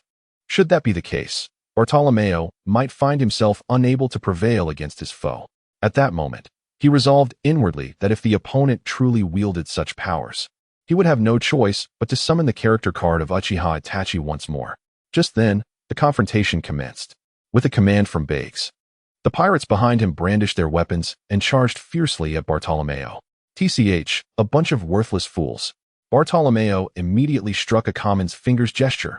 In the next instant, a transparent square protective barrier materialized before him. He then abruptly spread his hands wide. Suddenly, this transparent shield surged forward with great speed. Boom! The barrier barreled through, akin to a bulldozer, sending all members of the Ghost Eye Pirates flying in its wake. Biggs quickly dodged to the side, but despite his evasion, his subordinates suffered catastrophic losses in an instant. In the blink of an eye, the ground was strewn with corpses, the remains of the Ghost Eye Pirates scattered everywhere. These casualties were the result of the damage inflicted by Bartolomeo's devil fruit technique, the barrier charge. From the first round of this clash, it was evident that Bartolomeo had secured a distinct advantage. As Bartolomeo beheld this scene, a hint of satisfaction crept across his face. However, at that very moment, the formidable Biggus finally made his move. He removed his military eye mask, revealing a terrifying sight to all present. His right eye glimmered with a pale green hue. Suddenly, this eerie eye began to spin at an astonishing speed, and a peculiar smile curled at the corners of Bigus's mouth. The once proud Bartolomeo found himself momentarily taken aback. In an instant, his entire body began to tremble violently. Witnessing this, everyone at the scene, except for Qin Chuan, was taken aback in shock. Just then, Biggus surged forward with remarkable speed, swiftly closing the distance to Bartolomeo. Astonishingly, Bartolomeo stood there, dazed, failing to activate his protective barrier. The next moment, everyone watched in disbelief as Biggus delivered a powerful punch directly to Bartolomeo's face. A resounding thud echoed. Bartolomeo was sent flying backward, crashing into an ordinary residential building, which promptly collapsed under the impact. Thick smoke billowed up, obscuring the view for those outside, leaving them unaware of Bartolomeo's fate. At this juncture, Shacklock Dar attempted to intervene against the eerie-eyed Biggus, but was abruptly obstructed by a wooden staff. What do you intend to do? From the very beginning, Shacklock Dar had harbored doubts about this Xiao, especially upon learning of his admiral-level strength, which further fueled his distrust. After all, in this world, how could someone with such immense power remain unnoticed for so long? Faced with this obstruction, Shacklock Dar expressed his displeasure. Young man, you all should step back. That fellow has a peculiar eye. If I am not mistaken, his pupil can emit some form of special radioactive substance. This substance can temporarily paralyze the opponent's brain nerves. leading to a state of confusion and loss of control. To counter his devil fruit ability is, in fact, rather simple. One must avoid direct eye contact. If my conjecture holds true, then it is most fitting for a blind man like me to confront him. At that moment, Yi Xiao had seemingly discerned the nature of Baigas's devil fruit powers with remarkable clarity. Upon hearing this, Qin Chuan's heart trembled, and he regarded Yi Xiao with newfound respect. Although Yi Xiao's assertions may not be entirely accurate, his theoretical approach was certainly not flawed.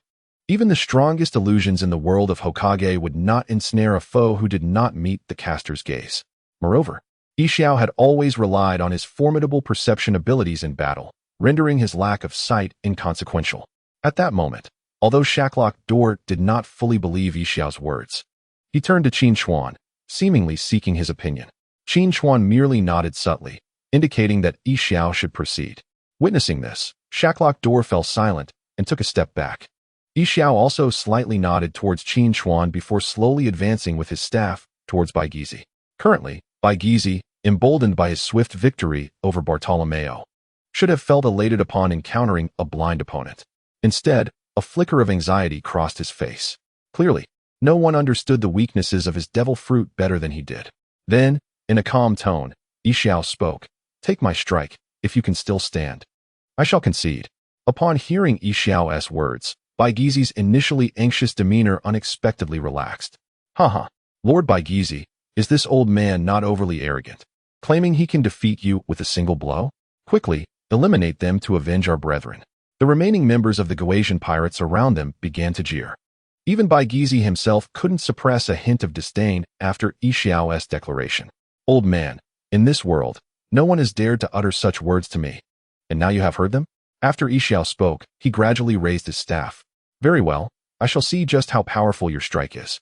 Prepare to meet your end," Baigizi declared, his eyes once again darting rapidly. However, Yi Xiao remained utterly composed, standing firmly in place. In the next moment, Baigizi charged forward once more, employing the same tactic as before. Yet, it was then that Yi Xiao finally made his move. He swiftly lifted his staff, and in that instant, a surge of dark violet energy enveloped both his palm and the staff. Gravitational Blade, Vicious Tiger. With this incantation, he unleashed a ferocious swing of his staff, channeling the dark violet energy that surged forth like a roaring purple tiger, hurtling towards Baigizi. Along the path, the violet tiger cleaved through the solid stone pavement effortlessly. Baigizi, taken aback, hastily raised his fist to counter the incoming violet tiger. A resounding crash echoed as the violet tiger collided with Baigizi's fist. The powerful shockwave radiated outward, prompting everyone nearby to quickly avert their eyes. When the crowd turned back, they stood frozen in disbelief. Baigizi had collapsed right in front of Yi Xiao. Had this been the victory? Shacklock Door twitched his lips at this sight, muttering softly to himself. Meanwhile, Douglas Barrett finally comprehended why Qin Chuan had previously asserted that this individual possessed strength rivaling that of an admiral. It was evident that he could sense that Yi Xiao had not exerted his full power. Subsequently, after resting his scepter against Baigas's head, Yi Xiao spoke nonchalantly. "It appears that the pirates of the New World are not as formidable as I had anticipated." Upon hearing these words, Baigas could no longer contain himself and spat out a mouthful of blood. At that moment, he truly grasped the disparity in strength between himself and Qin Chuan's pirate crew, and hastily began to plead for mercy. "Yes, I apologize. I was overestimating my abilities. I implore you, spare my life." As Baigas uttered these words, the members of the Ghost Eye pirate crew behind him were left utterly dumbfounded.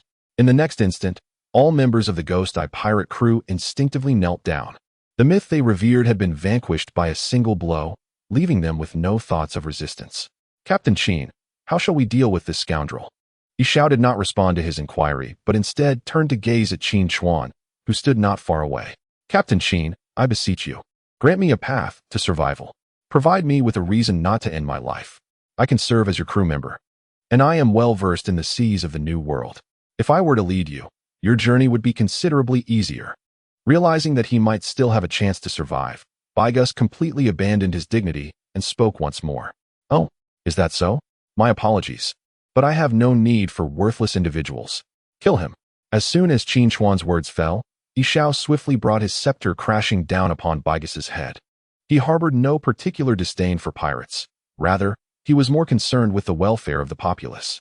This Baigus was clearly a notorious pirate, and thus, eliminating him posed no burden for Yishao. With a violent strike, Baigus's head was struck, and blood erupted forth instantaneously. The scene was horrifying, causing even Boa Hancock, accustomed to life and death, to furrow her brow in dismay. What are you still dawdling for? Finish off the remaining pirates. At that moment, Qin Chuan abruptly turned to the others beside him and coldly commanded. Upon receiving Qin Chuan's order, Douglas Barrett wasted no time, utilizing the ground for propulsion. He surged forward like a phantom towards the kneeling members of the Ghost Eye pirate crew. In an instant, cries of anguish and pleas for mercy echoed throughout the ranks of the Ghost Eye pirates. Simultaneously, Shaki and Boa Hancock swiftly followed suit. Although the Ghost Eye pirate crew was numerous, Qin Chuan's crew fought with a prowess that allowed one to stand against 100. In the blink of an eye, the streets of Area 13 were awash with blood. At that moment, a scarred figure, with several torn holes in his shirt and bruises adorning his face, slowly crawled out from the ruins of a collapsed building. As he emerged, he was momentarily taken aback by the sight of the streets strewn with corpses and the lifeless remains of Beige Sea. Subsequently, Bartholomew lowered his head and walked over to join Qin Chuan and the others. It was evident that he had been knocked unconscious by Beige Sea's single strike. By the time he regained consciousness, the others had already dispatched the foe, leaving him feeling profoundly disheartened. However, Qin Chuan placed a reassuring hand on his shoulder and remarked, "Do not be disheartened. Your mission was merely to test the capabilities of our opponent's devil fruit. Among us, aside from Yishao, anyone else might have met the same fate." Initially engulfed in despair, Bartholomew's spirits lifted upon hearing Qin Chuan's comforting words, and his earlier gloom vanished without a trace. Despite being in a lawless territory with no permanent naval forces stationed, the commotion we caused must have drawn attention, and someone is likely to have reported to the Navy in other districts. Hence, we should hasten to find Mr. Rayleigh, Yishao suggested upon returning to Qin Chuan's side. In truth, he was not particularly keen on meeting Rayleigh. His primary motivation for leaving was to avoid an encounter with naval soldiers. Given their adversarial relationship, a meeting here would likely lead to a bloody confrontation, with the Navy's soldiers inevitably bearing the brunt of the injuries.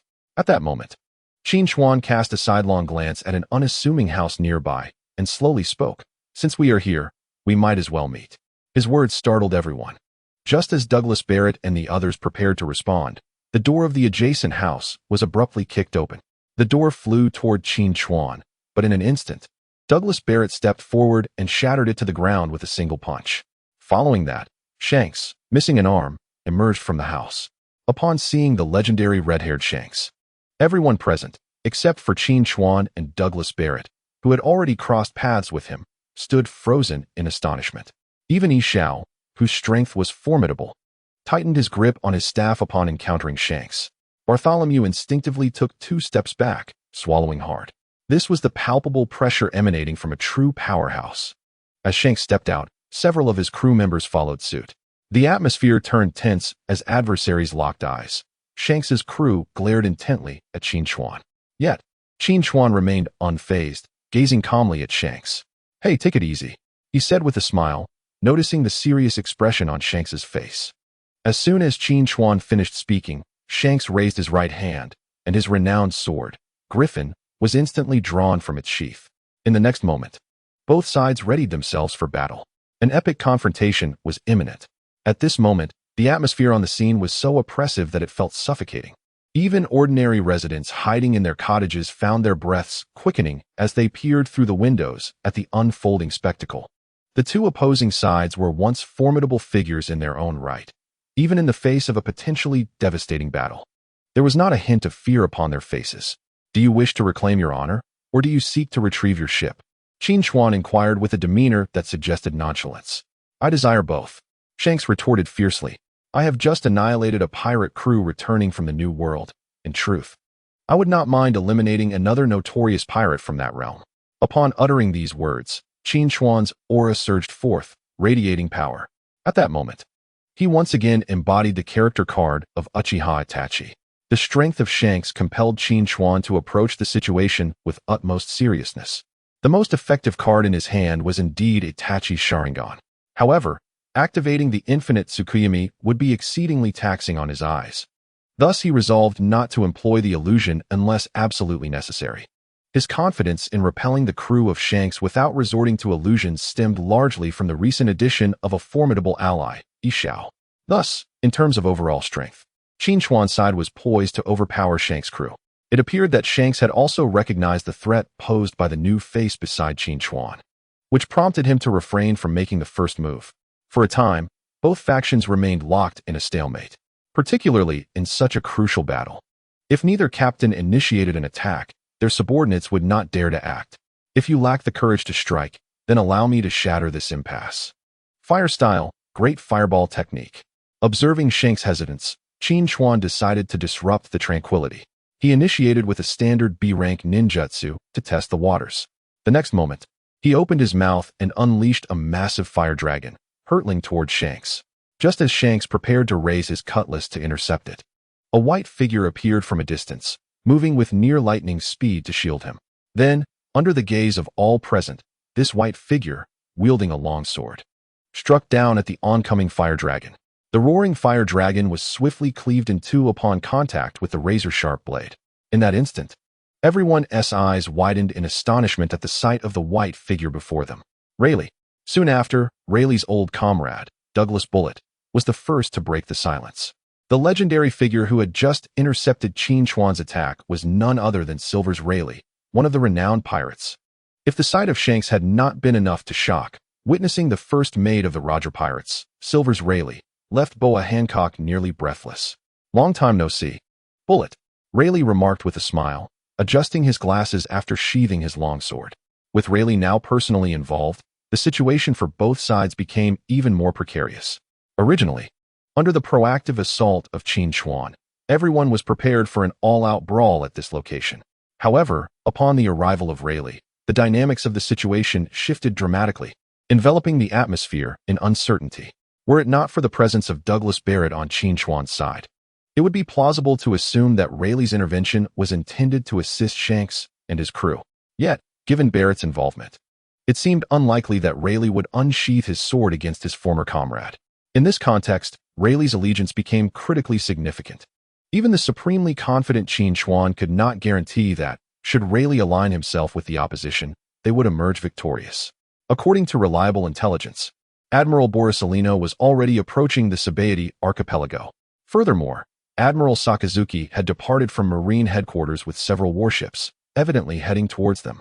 At that moment, Rayleigh fixed his gaze on Qin Chuan and spoke in a low voice. "Are you genuinely offering me a warning, or merely attempting to intimidate me?" Uncertain of Rayleigh's intentions, Qin Chuan's tone was far from cordial. "Both sides have my crew aboard. As the former first mate, I naturally do not wish to see you slaughter one another," Rayleigh asserted solemnly. Upon hearing Rayleigh's words, the others present exhaled in relief, for it signified his neutrality.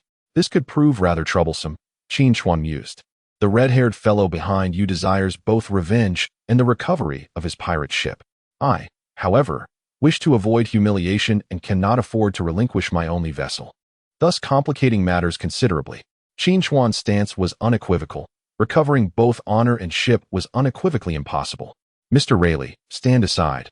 I intend to settle matters with him here," Shanks interjected, unafraid of confrontation. Despite having previously experienced Qin Chuan's formidable prowess, after a profound dialogue with Rayleigh, he felt he had discovered a means to counteract Qin Chuan's illusions, particularly in the midst of a chaotic battle. He doubted Qin Chuan would dare ensnare him in a mirage under such circumstances. "Let us avoid conflict this time. If you could just grant me this favor, it would be appreciated," Rayleigh remarked, noting that neither side showed any inclination to relent.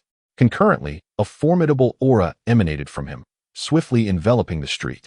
Instantly, everyone in the vicinity felt the weight of this invisible pressure. Confronted with Rayleigh's overwhelming presence, Qin Chuan was taken aback. Clearly, this was the manifestation of Rayleigh's conqueror's haki. The fact that he could wield it with such mastery indicated his profound command over this formidable power. "Captain, for today, could you do me this favor?" Douglas Barrett, standing nearby, could no longer contain himself. Rayleigh, being the former captain, found himself in a delicate situation. Given that the opposing party had spoken up, if Qin Chuan were to insist on taking action, it would undoubtedly tarnish his reputation. Observing Douglas Barrett's assertion, Qin Chuan felt it was inappropriate to say more. He then remarked, "Since everyone has voiced their opinions, it would be rather ungracious of me to proceed with hostility. However, how do you intend to resolve the grievances between us?" At this juncture, Qin Chuan presented the dilemma to Rayleigh. If he wished to act as a mediator, he must find a resolution to the current discord. "It's quite simple," Rayleigh replied. "The Red Force shall be returned to Shanks. As compensation, I will personally provide you with a sizable vessel. While this ship may not quite match the Red Force, it will certainly be a worthy substitute." Upon hearing Rayleigh's proposition, Qin Chuan felt a flicker of interest. After all, the Red Force had initially been seized in a moment of desperation, and he had never relished holding on to something that belonged to another. However, he had lacked a suitable pirate ship to replace it thus far, rendering him reliant on it for the time being. Now that Rayleigh was willing to offer a brand new ship, he was inclined to return the Red Force. Moreover, this arrangement served a dual purpose. By voluntarily returning the Red Force, it would appear to outsiders that Qin Chuan was compelled by Shanks to relinquish the ship. In this way, although Shanks had not directly defeated Qin Chuan, he would regain a measure of face. Thus, the crux of the proposal hinged on Qin Chuan's willingness to accept it. Indeed, as soon as Rayleigh finished speaking, Shanks, standing nearby, exhibited no objections but rather cast a piercing gaze at Qin Chuan, evidently awaiting his response. Meanwhile, everyone on Qin Chuan's side turned their attention to him. Should he reject Rayleigh's offer, the negotiations would likely end unhappily, and they would soon face an onslaught from the red-haired pirates and Rayleigh. Hence, Qin Chuan's next words would indirectly determine their collective fate. After a moment of silence, a subtle smile emerged on Qin Chuan's previously calm face. "Since you, a venerable senior, have proposed such a thing, and considering my crew shares a long-standing camaraderie with you, I shall reluctantly acquiesce. However, I must add, should the vessel you provide exhibit any leaks or issues, I would not hesitate to visit your old friend at that tavern for a personal discussion." At this, Rayleigh was taken aback. He had lived incognito with Shaki for many years, and aside from a select few old crewmates, no one knew of their whereabouts. Even Shanks had only discovered their location through extensive inquiries. Yet now, Qin Chuan seemed to be aware of his hiding place. Consequently, Rayleigh instinctively glanced at Douglas Barrett beside him. At that moment, Douglas Barrett's face was a canvas of bewilderment. Noticing that his old crew member appeared oblivious to the situation, Rayleigh turned his gaze towards Qin Chuan. "Surprised that I am aware of your hiding place? Would you like me to elaborate further on your affairs?" Old Ray, the one with the veneer. Upon hearing Qin Chuan's last remark, Rayleigh could not suppress a twitch of his expression. Old Ray with the veneer was a moniker used by ordinary people who worked alongside him, and even the likes of Shaki were unaware of this unique title. Yet, Qin Chuan seemed to possess knowledge of it. Furthermore, Rayleigh was certain that Qin Chuan had only just set foot in Area 13 that very day. This implied that there was no possibility of Qin Chuan having previously arrived at the Sabaody archipelago to gather information about him. Consequently, Rayleigh's interest in Qin Chuan's identity began to peak. Initially, when Shanks had informed him that Qin Chuan possessed illusionary skills, he had not paid it much heed.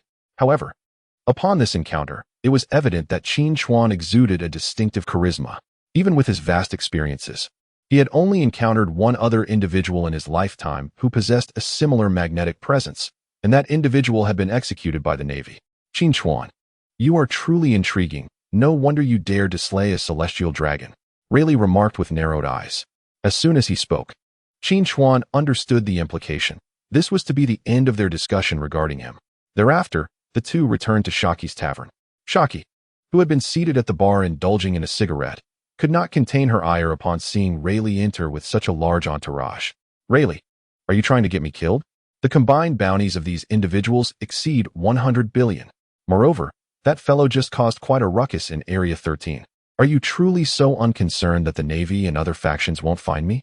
As the head of intelligence, Shaki had immediately been apprised of the situation after the Ghost Eye pirate crew was eliminated. Thus, upon witnessing Qin Chuan and the others follow in, she could not help but unleash a tirade of expletives. The same applied to the red-haired pirates, for Shaki had previously taken them in due to their discreet visit, which had remained largely unknown to outsiders. However, their identities had now been thoroughly exposed, and barring any unforeseen circumstances, the Navy stationed in the Sabaody archipelago had likely already commenced their actions. It matters not. I revealed myself the moment I took action.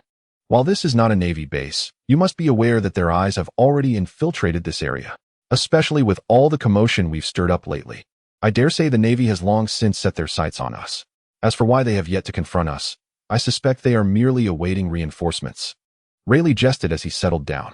Upon hearing Rayleigh's words, Shaki merely scoffed before returning to her cigarette.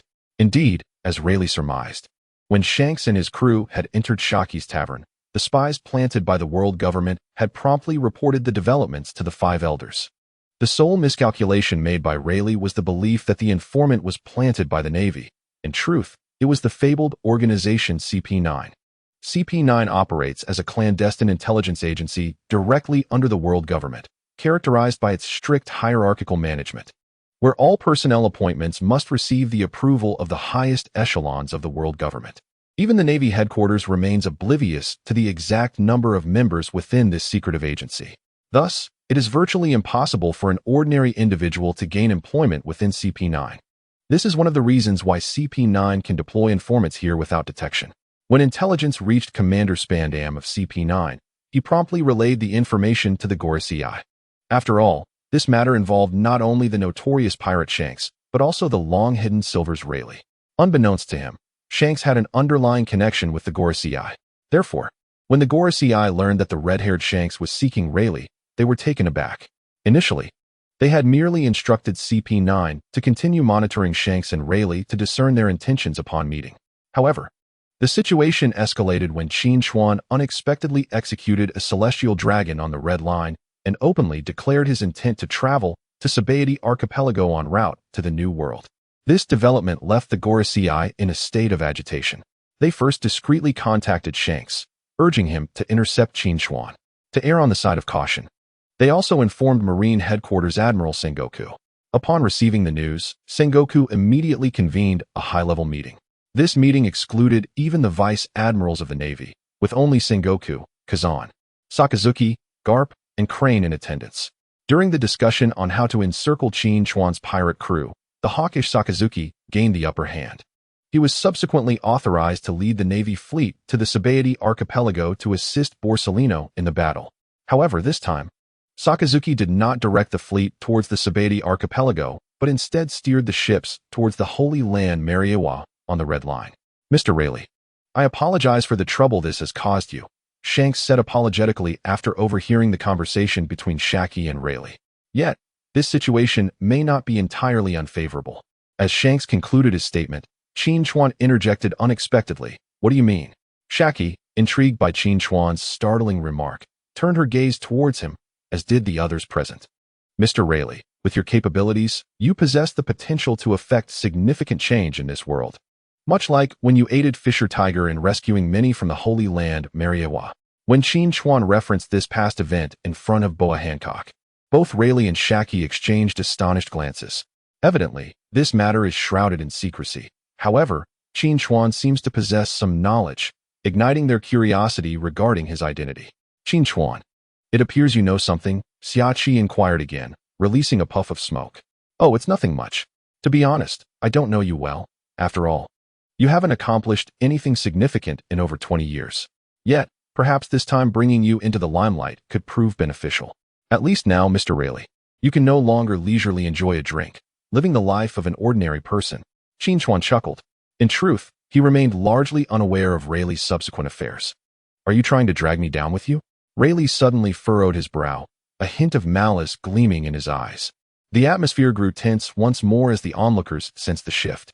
Those standing behind Qin Chuan resumed their vigilance, wary of an imminent attack from the other side. "If I said I wanted to invite you aboard my ship, would you agree?" Qin Chuan provocatively suggested, startling Shanks, who had been attentively observing the exchange. If Rayleigh indeed chose to join Qin Chuan's pirate crew, it could herald the domination of the New World by his band for an extended period. Currently, among the three most formidable pirate crews in the New World, apart from their captains, no one could rival titans like Rayleigh and Douglas Bullet. Moreover, it was evident that the blind man he had encountered previously possessed considerable strength. Although he was uncertain how Qin Chuan had located him, it was clear that anyone capable of boarding his vessel was no ordinary individual. I will not join any pirate crew. If I were to join, it would only be the Roger Pirates," Rayleigh replied with a dismissive huff. "Do not be so hasty in your decision. You have yet to witness certain events, so refrain from jumping to conclusions. Oh, what do you wish for me to see? I shall unveil matters that could overturn the world, and at that moment, you will willingly seek to board my ship. Qin Chuan responded with a tone of unwavering confidence. Is it the act of slaying the celestial dragons you propose? Apologies, but I have no interest in such affairs. Moreover, if you truly desire to kill, the celestial dragons frequently roam areas 1 to 29. You could wander nearby. Rayleigh retorted nonchalantly. While the celestial dragons are regarded as the world's elite, to Rayleigh and his ilk, they are no different from ordinary folk. Provided they do not provoke him, he prefers to avoid entanglements. A mere celestial dragon. Killing one would merely be an appetizing morsel. Once I dominate the entirety of the pirate world and establish a formidable empire in the New World, you will comprehend the veracity of my words. You too desire Roger's treasure? Rayleigh countered, intrigued. No, I desire the entire world. In this moment, Qin Chuan once again exuded an overwhelming charisma. If, prior to this, someone had audaciously uttered such words before Rayleigh, he would have mercilessly mocked and belittled them. However, now, a young man in his 20s made this bold declaration, and Rayleigh found himself devoid of any desire to ridicule him. In fact, it could be said that Rayleigh's inner resolve had begun to waver. This was because the man before him bore an uncanny resemblance to the formidable figure who once dominated the seas, and he even possessed the potential to surpass him. At this juncture, Rayleigh started to genuinely believe everything Qin Chuan had just proclaimed. Hey, you haven't even defeated us yet, do you understand? At that moment, an incongruous voice shattered the atmosphere. Everyone turned to see that it was Ben Beckman, the first mate of the red-haired pirates. Clearly, as the vice-captain, it was his duty to constantly remind everyone that the red-haired pirates had yet to be vanquished by anyone. Otherwise, the entire crew would be faced with an unexpected crisis. By emphasizing this point, he aimed to instill confidence in the crew and to assert the position of the entire red-haired pirates. That day will come, but it is not today. Additionally, Mr. Rayleigh, I wish to refrain from excessive chatter. Can I take the ship in a few days? Qin Chuan inquired with a smile, a hint of mischief at the corner of his mouth. Tonight, I will apply a coating to the ship. If all goes well, you should be able to set sail by tomorrow morning. Rayleigh explained. Tomorrow, you say? It seems I may indeed have to face an admiral once more. Upon hearing Rayleigh's words, Qin Chuan pondered thoughtfully. Due to their differing objectives, and to avoid implicating Rayleigh and Shucky, Shanks and his crew bid farewell and departed from the tavern. Clearly, he intended to take charge of the Red Force, which was docked at the harbor. Furthermore, given the extensive connections of the red-haired pirates in this world, he could easily find someone in Sabaody Archipelago to assist with the ship's coating. Thus, he would not linger here awaiting Rayleigh's aid. Once the entirety of the red-haired pirates had left, the atmosphere in the tavern gradually relaxed. Bartolomeo and Boa Hancock, who had been on edge, finally exhaled a sigh of relief. As night fell, however, the Sabaody Archipelago was stirred by unseen currents. At the stroke of midnight, a colossal warship slowly arrived at the port of Area 13 in the Sabaody Archipelago. Nearby, a considerable number of Navy soldiers had gathered. Subsequently, a man clad in a Navy justice coat, underneath which he wore a yellow suit, leaped down from the deck. Report: Admiral Borsellino. Qin Chuan and his group are currently drinking at a tavern on the street, and our men have been monitoring them closely. At this moment, a Navy soldier approached, saluted, and respectfully spoke. Humph, these rascals dare to disregard me. Has there been any news from Sakazuki? Upon hearing the report, Borsellino understood that although he held the rank of admiral, he was nonetheless a user of a natural-type devil fruit. The opposing forces were numerous, especially since he had just received intelligence from Sengoku. The entire Area 13 was not merely occupied by the Qin Chuan pirates. The red-haired pirates and that legendary man were also present. Thus, it seemed exceedingly difficult for him to pose a significant threat to the Qin Chuan pirates on his own. Admiral Sakazuki does not appear to be heading this way, a naval soldier stammered. What? Borsellino furrowed his brow at the revelation. According to our surveillance in the waters surrounding Sabaody Archipelago, no naval vessels have been detected within a radius of several hundred nautical miles. After processing the report, Borsellino began to harbor doubts. Marineford was not far from the Sabaody Archipelago. If Sakazuki had departed yesterday, he should be nearing the archipelago by now. Yet, the station naval forces had failed to spot Sakazuki. This left only one possibility. Sakazuki had no intention of coming to the Sabaody archipelago. Damn it. Could that fellow have gone to the New World ahead of time? Borsalino mused inwardly. Meanwhile, aboard a massive warship, a youthful-faced middle-aged man clad in the Navy's Justice Code and a red suit stood on the deck, gazing intently at the distant holy land of Mariawa. Report, Admiral Sakazuki. The passage documents have been secured, and the world government has permitted us to traverse through the holy land of Mariawa. You may disembark now. A naval soldier approached, running with utmost respect. To these soldiers, the admirals were akin to towering mountains, seemingly insurmountable. How are the arrangements at the G1 branch? The fleet at G1 is already awaiting us at the entrance to the New World. Once we pass through the holy land of Mariawa and land safely, they will receive us without delay. Very well, let us proceed. After hearing this, Sakazuki stepped down from the warship. Indeed, as Borsalino had surmised, after leaving Marineford, he had not adhered to the operational plans established during the high-level naval meeting. Fueled by extreme confidence and a desire to regain his lost prestige from Lobetown, Sakazuki ordered the warship to change course and head toward the Red Line. In the Grand Line, there were two routes to enter the New World. Now that Qin Chuan and his associates had ventured to the Sabaody archipelago, they could only access the New World through the underwater tunnel. As an admiral of the Navy, tasked by the world government to apprehend pirates, he could naturally apply for passage directly through the holy land of Mariawa at the peak of the Red Line. However, this would necessitate abandoning the ship and utilizing special transportation instead. Thus, Sakazuki requested the immediate dispatch of warships from the G1 branch of the Navy, tasked with maintaining order in the New World seas, to his location. At that moment, the commander of the G1 base was none other than Admiral Weasel, whom Sakazuki had personally summoned to join the effort against the Qin Chuan pirate crew. Admiral Weasel was among the few high-ranking officials within the Navy headquarters who championed direct confrontation. Moreover, having underperformed in the previous battle at Lobetown, he wasted no time in leading a formidable fleet to the entrance of the New World to rendezvous with Sakazuki. However, this predicament left Admiral Borsalino in an exceedingly awkward position. As a Marine admiral, having already landed on the Sabaody archipelago, it was no longer feasible for him to turn back, given that it was already deep into the night, if he were to request reinforcements from headquarters. The earliest assistance could arrive would be the following morning, requiring a full 2 days to reach Sabaody. Thus, this option was utterly impractical. At this juncture, he had no choice but to confront the Qin Chuan pirate crew alone. Contemplating this, Borsalino spoke gravely. Lead the way. Shouldn't we confirm Admiral Sakazuki's movements with headquarters first? A Marine soldier timidly inquired, noticing Borsalino's intent to proceed independently rather than await reinforcements.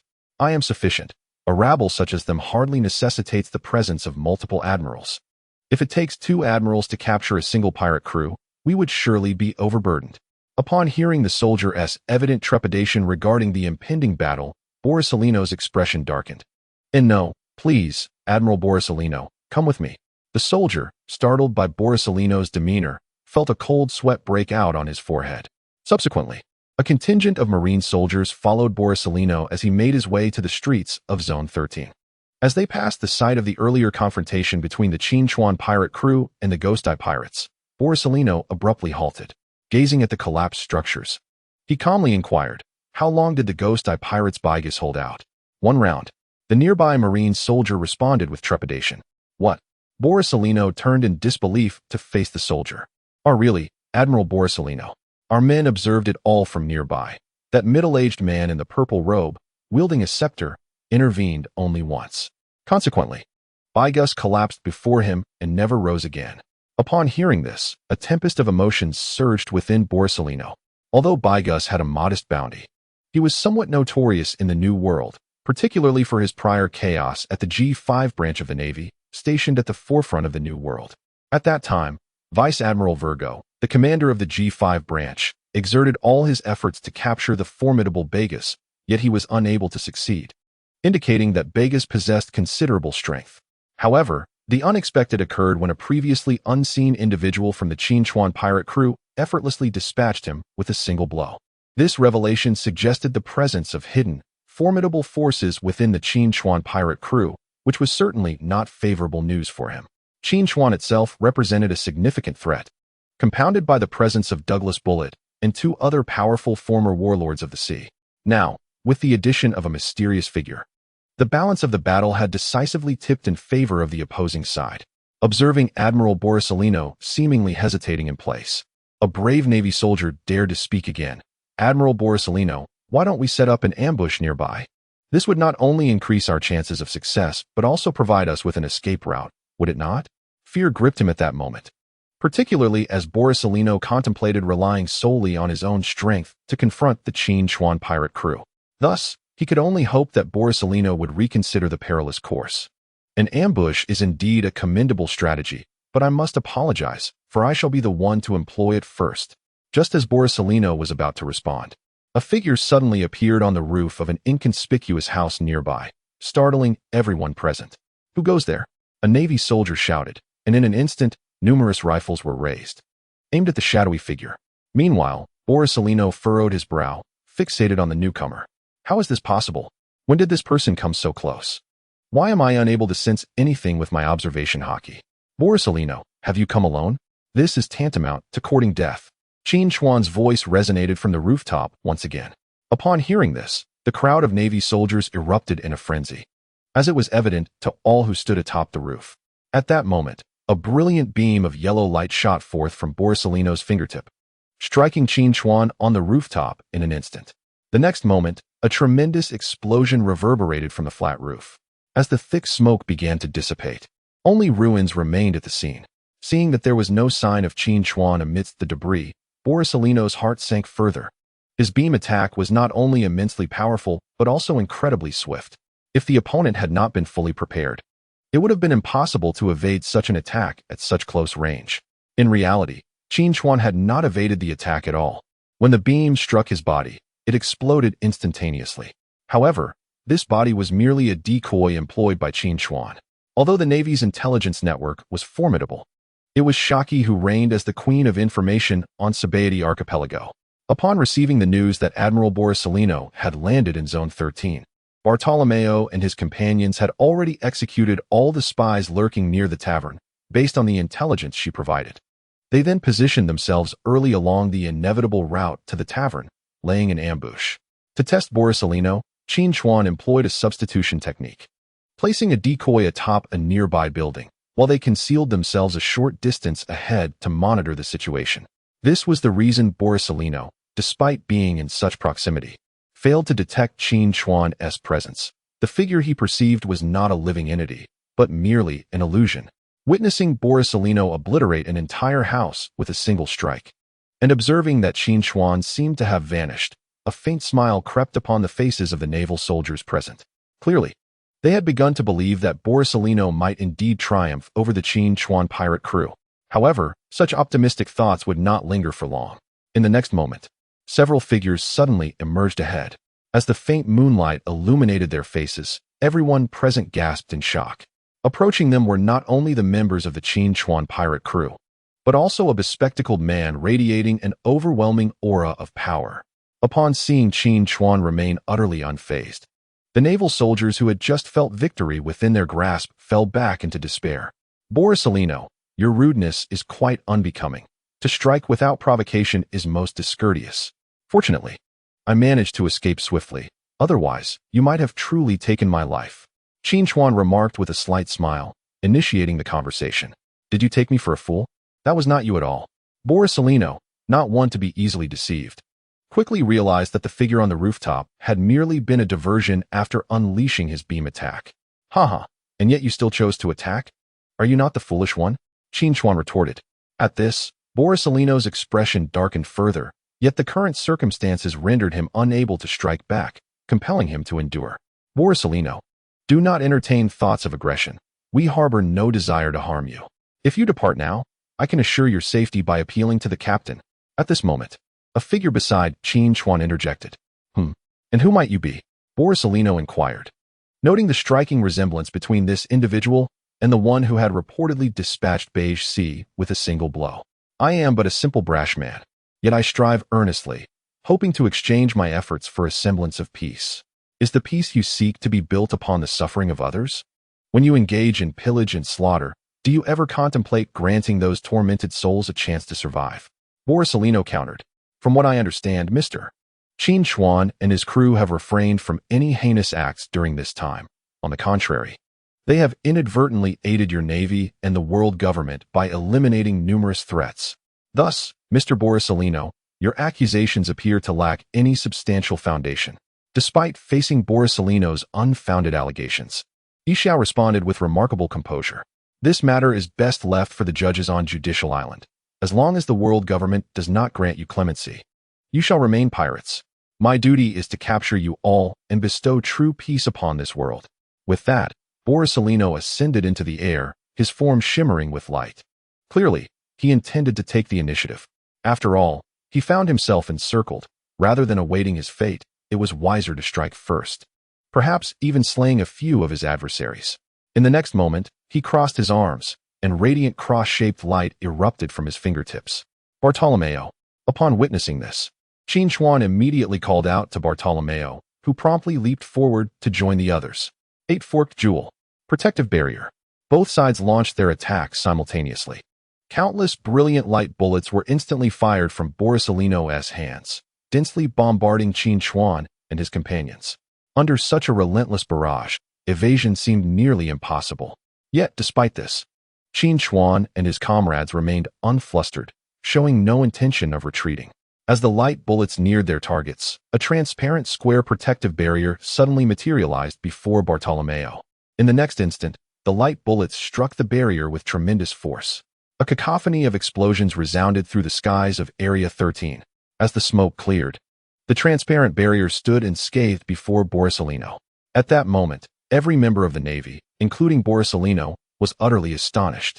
Borsalino understood the power of his attack.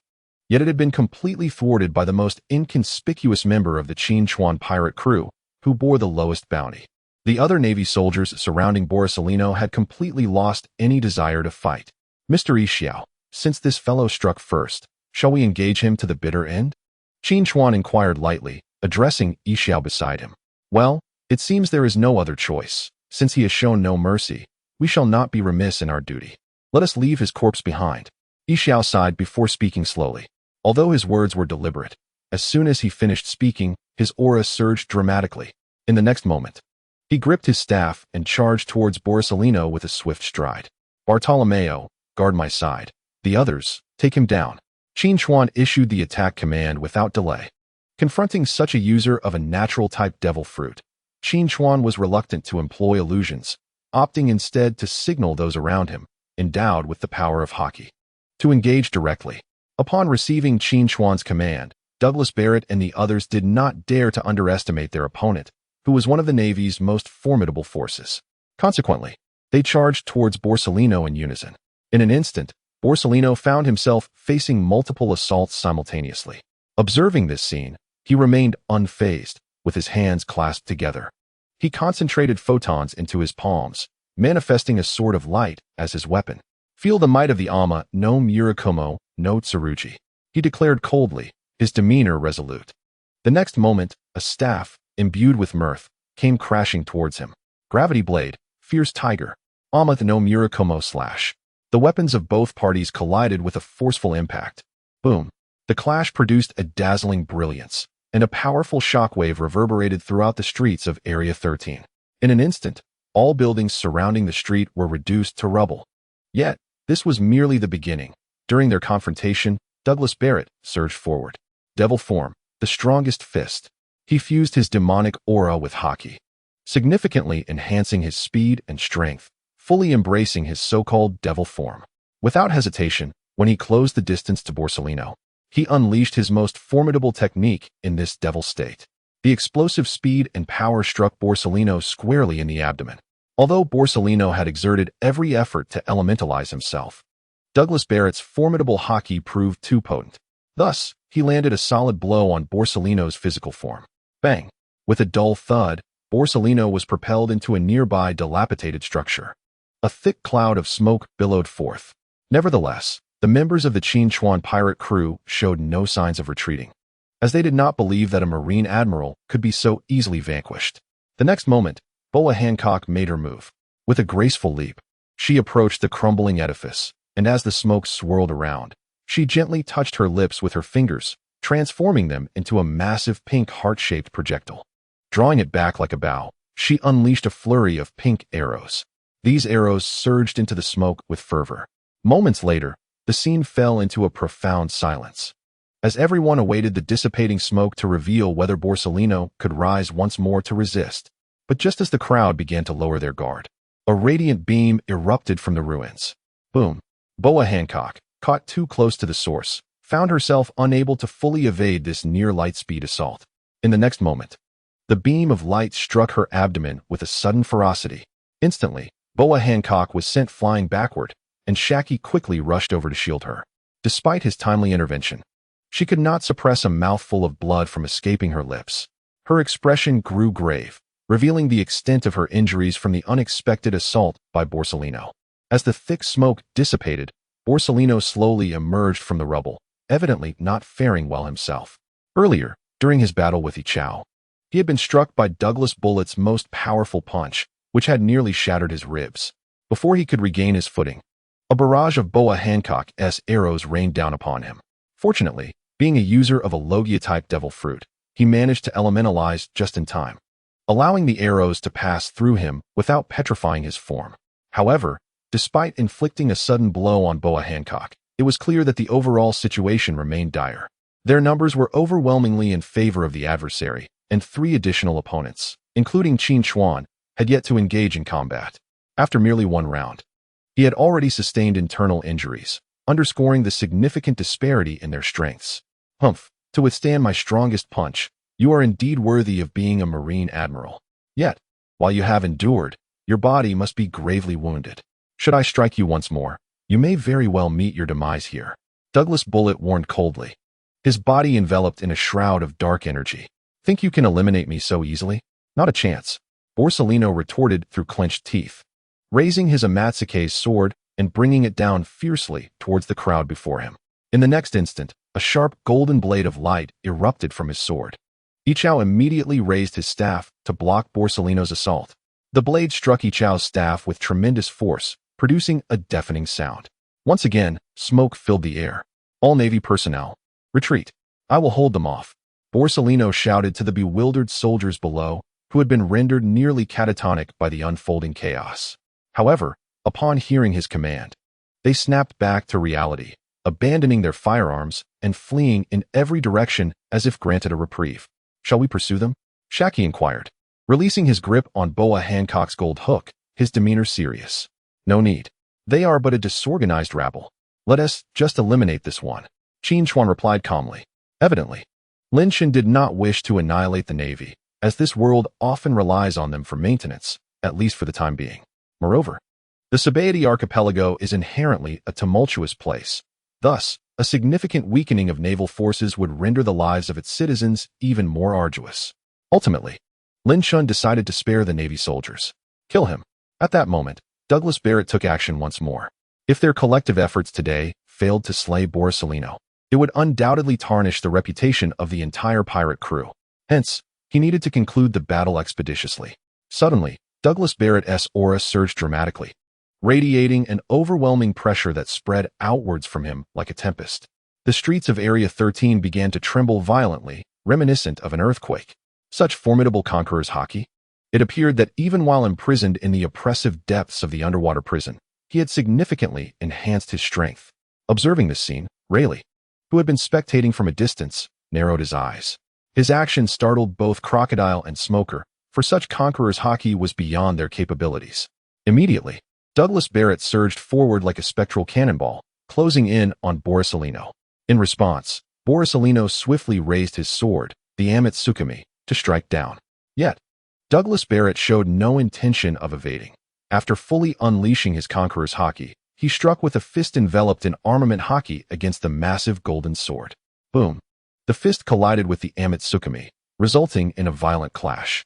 Borsellino, wielding the sword, felt his hands tremble violently, as if his entire being were subjected to an immense force. Conversely, Douglas Barrett's expression turned ashen, seemingly enduring considerable damage as well. However, the confrontation was far from over. At that moment, another powerful pressure suddenly emerged beside them. Confronted with this unexpected spectacle, Borsellino was taken aback. he exerted force through his hands, forcing Douglas Barrett back while retreating several steps himself. Simultaneously, everyone turned to follow the direction of this newfound pressure. Before them stood Boa Hancock, who had just been struck by a beam of light, her brow furrowed in concentration, emanating a strange dark red aura. Clearly, this formidable pressure was a manifestation of her own power. What? She possesses Conqueror's Haki as well.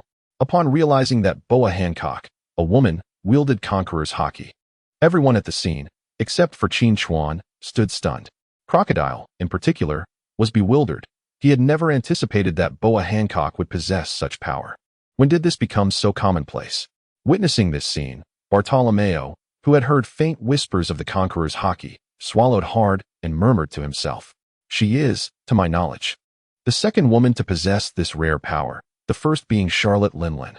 At that moment, Qin Chuan unexpectedly made a startling remark. Upon hearing his words, the crowd collectively gasped. Among them, Borsalino, standing on the opposing side, wore an exceptionally grim expression. It is crucial to note that the Conqueror's Haki cannot be acquired through mere training. This rarity is precisely what makes it so coveted. Even within the entire Marine headquarters, only the Fleet Admiral Sengoku currently wields such power. To discover that this newly emerged pirate crew boasts two individuals with Conqueror's Haki left Borsalino engulfed in despair. "You injured me just now. I shall repay you in kind." After speaking, Boa Hancock delicately touched her lips with her finger, conjuring a diminutive, pink heart-shaped substance. This pink entity was enveloped in a faint crimson aura, evidently surrounded by armament Haki. In the next instant, before Borsalino could utter a word, the heart-shaped substance shot forth with astonishing speed. Simultaneously, Boa Hancock fully unleashed her Conqueror's Haki and charged forward. Under the distraction of the two concurrent releases of Conqueror's Haki, Borsalino's thoughts were already significantly affected. Thus, he dared not underestimate the imminent attack imbued with armament Haki. Swiftly, he sidestepped to evade. The pink heart-shaped substance grazed past his chest, colliding with a massive tree behind him. Boom! The once unscathed giant tree collapsed instantaneously. Yet at that very moment, Boa Hancock had already closed the distance to Borsalino. "Die!" she exclaimed, executing a fierce kick towards him. Borsalino immediately raised his right hand in defense. Bang! Hancock's kick sent Borsalino flying. After retreating several meters, he finally managed to regain his footing. However, even as he steadied himself, he was panting heavily, beads of sweat streaming down his face. A Marine Admiral? Humph. Boa Hancock relished a moment of triumph, a hint of disdain flickering across her features. "It seems today I truly cannot glean any advantage." At this point, Borsalino remained unperturbed, calmly stating, "You think you still have a chance?" For during their fierce exchange, the Marine soldiers had long since vanished without a trace. He was well aware that individuals of Qin Chuan's stature were unlikely to seek out trouble for no reason. Thus, with only himself remaining on the scene, the situation had become significantly simpler. Douglas Barrett slowly approached Borsalino. "I may have no chance, but it won't be so easy to kill me," he declared. Eight-pointed mirror. Borsalino grinned, then placed his hands over his chest, rapidly accumulating a radiant light akin to that of a mirror. In the next moment, this beam of light swiftly shot towards a nearby wall. Upon striking the wall, the light refracted and bounced toward another surrounding building, continuing to refract anew. Consequently, the entire scene formed a luminous trajectory. This light path was exceedingly slender, with its source extending several kilometers away. "Farewell." Borsalino smiled faintly, and in an instant, he transformed into a golden beam of light. This golden beam then moved rapidly along the light path, disappearing from their sight in an instant. "He fled?" Bartolomeo murmured, frowning at Borsalino's escape. Clearly, he had not anticipated that Borsalino could elude capture amidst such a crowd. Simultaneously, he felt a twinge of displeasure, as this battle was crucial for his rise to fame and a significant increase in his bounty. Yet, he found himself immobilized by Qin Chuan. After witnessing Borsalino's escape, Douglas Barrett's expression darkened as he cast a glance at a nearby figure, who was clearly not exerting any effort. It seemed that Shacklock Doll behind him had no intention of intervening either. Thus, relying solely on himself and Boa Hancock could injure Borsalino, but they could not intercept him. Meanwhile, Rayleigh, who had been observing the entire scene, squinted at Qin Chuan. To him, it appeared that Qin Chuan had never intended to kill Borsalino. His actions were merely a means to intimidate the opponent. Captain, what should we do? Should I go look for him? Douglas Barrett, feeling the weight of his failed mission, could not help but speak up as he returned to Qin Chuan's side. Forget it, let him live. His speed is too great. Even if you transformed into your devil form, you might not catch him. Moreover, killing him holds little significance for us at this moment. Our priority is to head to the New World Sea area. Qin Chuan replied solemnly. According to intelligence reports, no naval reinforcements had been discovered in the vicinity of Sabaody Archipelago, so you should be quite safe in the coming days. Thus, by tomorrow morning, once my ship is coated with a layer of natural resin, you will be able to traverse the underwater tunnel. Rayleigh added, stepping forward. No rush, Mr. Rayleigh. We will be dealing with some matters at Sabaody Archipelago for the next couple of days, so you can take your time. At that moment, Qin Chuan suddenly spoke again. Captain, what are we still doing here? The red-haired pirates have already departed. Bartolomeo inquired, intrigued by Qin Chuan's intention to remain. Though the Shampoo Islands are governed by the world government, the incompetence of those imbeciles and the naval headquarters renders them ineffective in maintaining order. Consequently, at least 30 of the 79 regions are engulfed in utter chaos. Thus, we shall act on behalf of justice and endeavor to do good for the people here. Furthermore, let us take a detour to Fishman Island, Qin Chuan remarked with a subtle smile. Upon hearing his words, those present were left in a state of bewilderment. However, they had long since grown accustomed to Qin Chuan's eccentricities, so they did not dwell on it. Having successfully driven away the navy, Qin Chuan and his companions returned once more to Shaki's tavern. Upon seeing these harbingers of misfortune return, Shaki could not resist a few jabs before retreating to her room to rest. After Rayleigh departed, Douglas Barrett approached Qin Chuan. Captain, why did you not capture that Marine Admiral directly? Slaying him would not only dampen the spirits of the world government and the Navy, but it would also mitigate some future threats. It was evident that Douglas Barrett was aware that Qin Chuan had deliberately let Poliusolino escape. After all, he had no intention of engaging in combat from the outset. Do you think it's so simple to kill a Marine Admiral? His speed is not easily dealt with. Moreover, your first mate is no fool. He did not come to assist us, but rather to stand in the middle.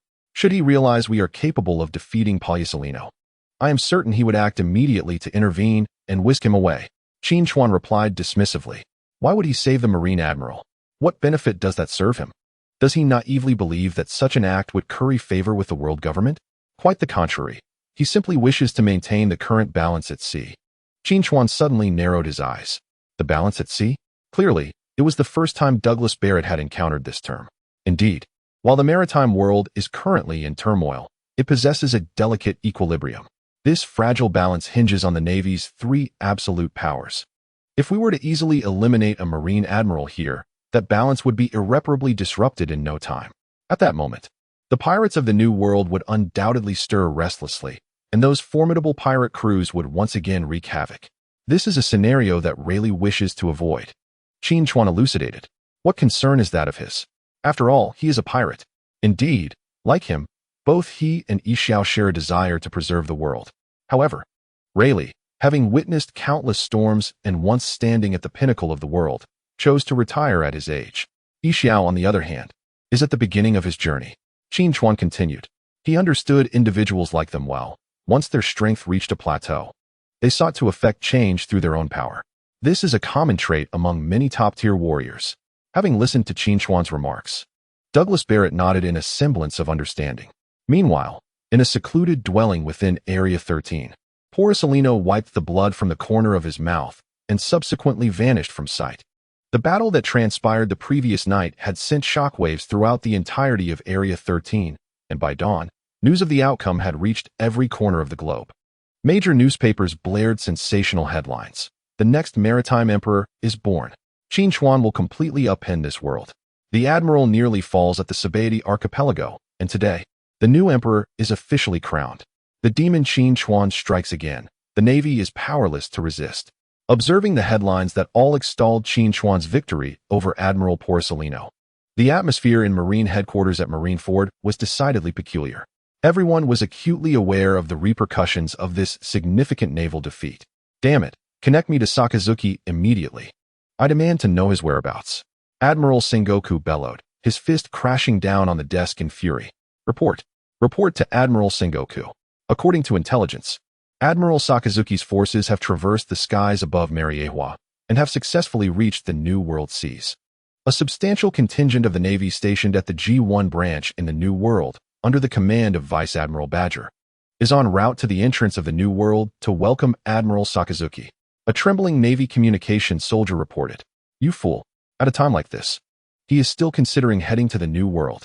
Sengoku seethed with anger upon hearing the news. His fury stemmed not only from Sakazuki's failure to rendezvous with Porcellino, but also from the repeated insubordination displayed by Sakazuki, compelling Sengoku to rely on intelligence to ascertain his whereabouts, which was a grave embarrassment for the fleet admiral. According to the information relayed by Porcellino this morning, it was evident that no one within the Sabaody archipelago was capable of thwarting the Qin Chuan pirates. Kapu, take Kazan and head to the Sabaody archipelago, Sengoku reluctantly commanded after a brief silence. The Marine headquarters was nearly devoid of personnel, and as fleet admiral, he must remain in Marineford. Thus, apart from Kapu and Kazan, no one else in the Navy could contend with the situation. Sengoku, from my perspective, perhaps we should let them go. It might not be a bad thing.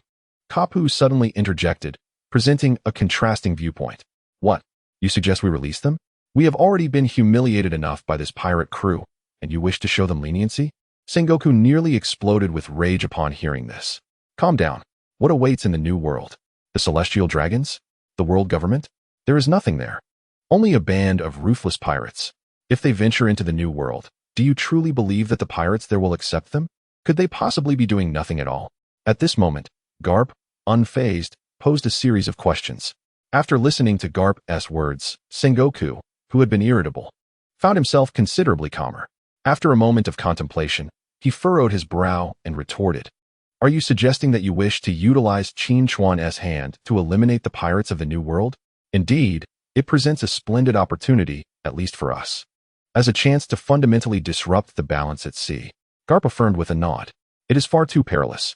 Even if they manage to exterminate all the formidable pirates in the New World, their own strength would inevitably reach a terrifying level by that time. Capturing them then would be exceedingly difficult." Akainu immediately opposed. "Humph, was the Rocks pirates not powerful back in the day? Yet they were ultimately defeated." Garp suddenly squinted his eyes. This statement drew Sengoku's thoughts back to that era of great pirates. During that time, the Rocks pirates emerged with an extraordinarily luxurious top-tier lineup, dominating the seas for a while. However, it was then that Garp secretly allied with the Roger pirates to execute an unprecedented ambush. This battle ultimately led to the complete downfall of Rocks, scattering the entire pirate crew. To this day, among the four mightiest pirate crews in the New World, the captains of the Whitebeard pirates, Charlotte Linlin, and Kaido all hail from the illustrious Rocks pirates. Presently, it is evident that the Qin Chuan pirates have yet to reach the heights of the Rocks pirates. Are you truly willing to gamble the entire Navy on this? At this moment, Sengoku remained somewhat indecisive. Humph, should we win this gamble, a long era of peace will follow, which I believe is worth the risk. Moreover, I do not believe his pirate crew can seize the entire New World unscathed. Not to mention, even the Whitebeard pirates led by Edward Newgate would be a formidable challenge. Garp stated composedly, as if wagering the entire Navy were of little consequence in his eyes. Sengoku understood Garp's temperament. Once he had made a decision, it was unlikely to be altered. If Garp were unwilling to lead the charge, even with Kazan's assistance, it would not guarantee the complete annihilation of the Qin Chuan pirates. With this thought, Sengoku dismissed the idea of sending the Navy to encircle the Qin Chuan pirates. Thus, it signified the Navy's complete abandonment of the plan to eradicate the Qin Chuan pirates in the first half of the Grand Line. Meanwhile, at Sabaody Archipelago, in Area 1, outside a colossal auction house, unlike Area 13, this region displayed a scene of prosperity. The streets bustled with voices, and smiles adorned the faces of the people, seemingly unfazed by the events that transpired in Area 13 the previous night. However, this prosperity had no connection to the Navy or the world government. It was solely linked to one individual in the New World. The individual in question is none other than the current warlord of the sea, Don Quixote Doflamingo, a formidable user of a potent devil fruit.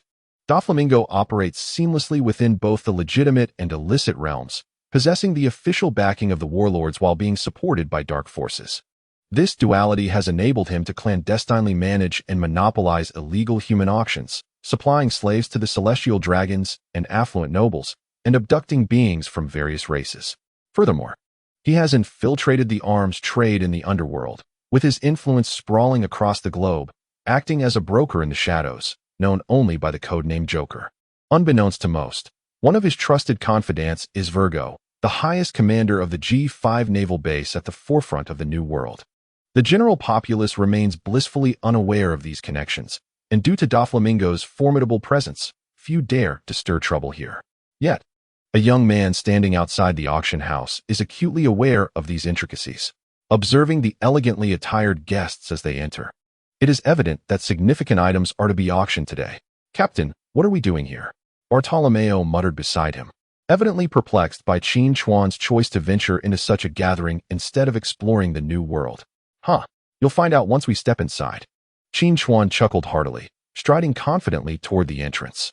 However, just as they were about to enter, a menacing figure stationed at the door blocked their path. "Hey, what do you think you're doing? This is an auction house. Entry is not permitted for just anyone."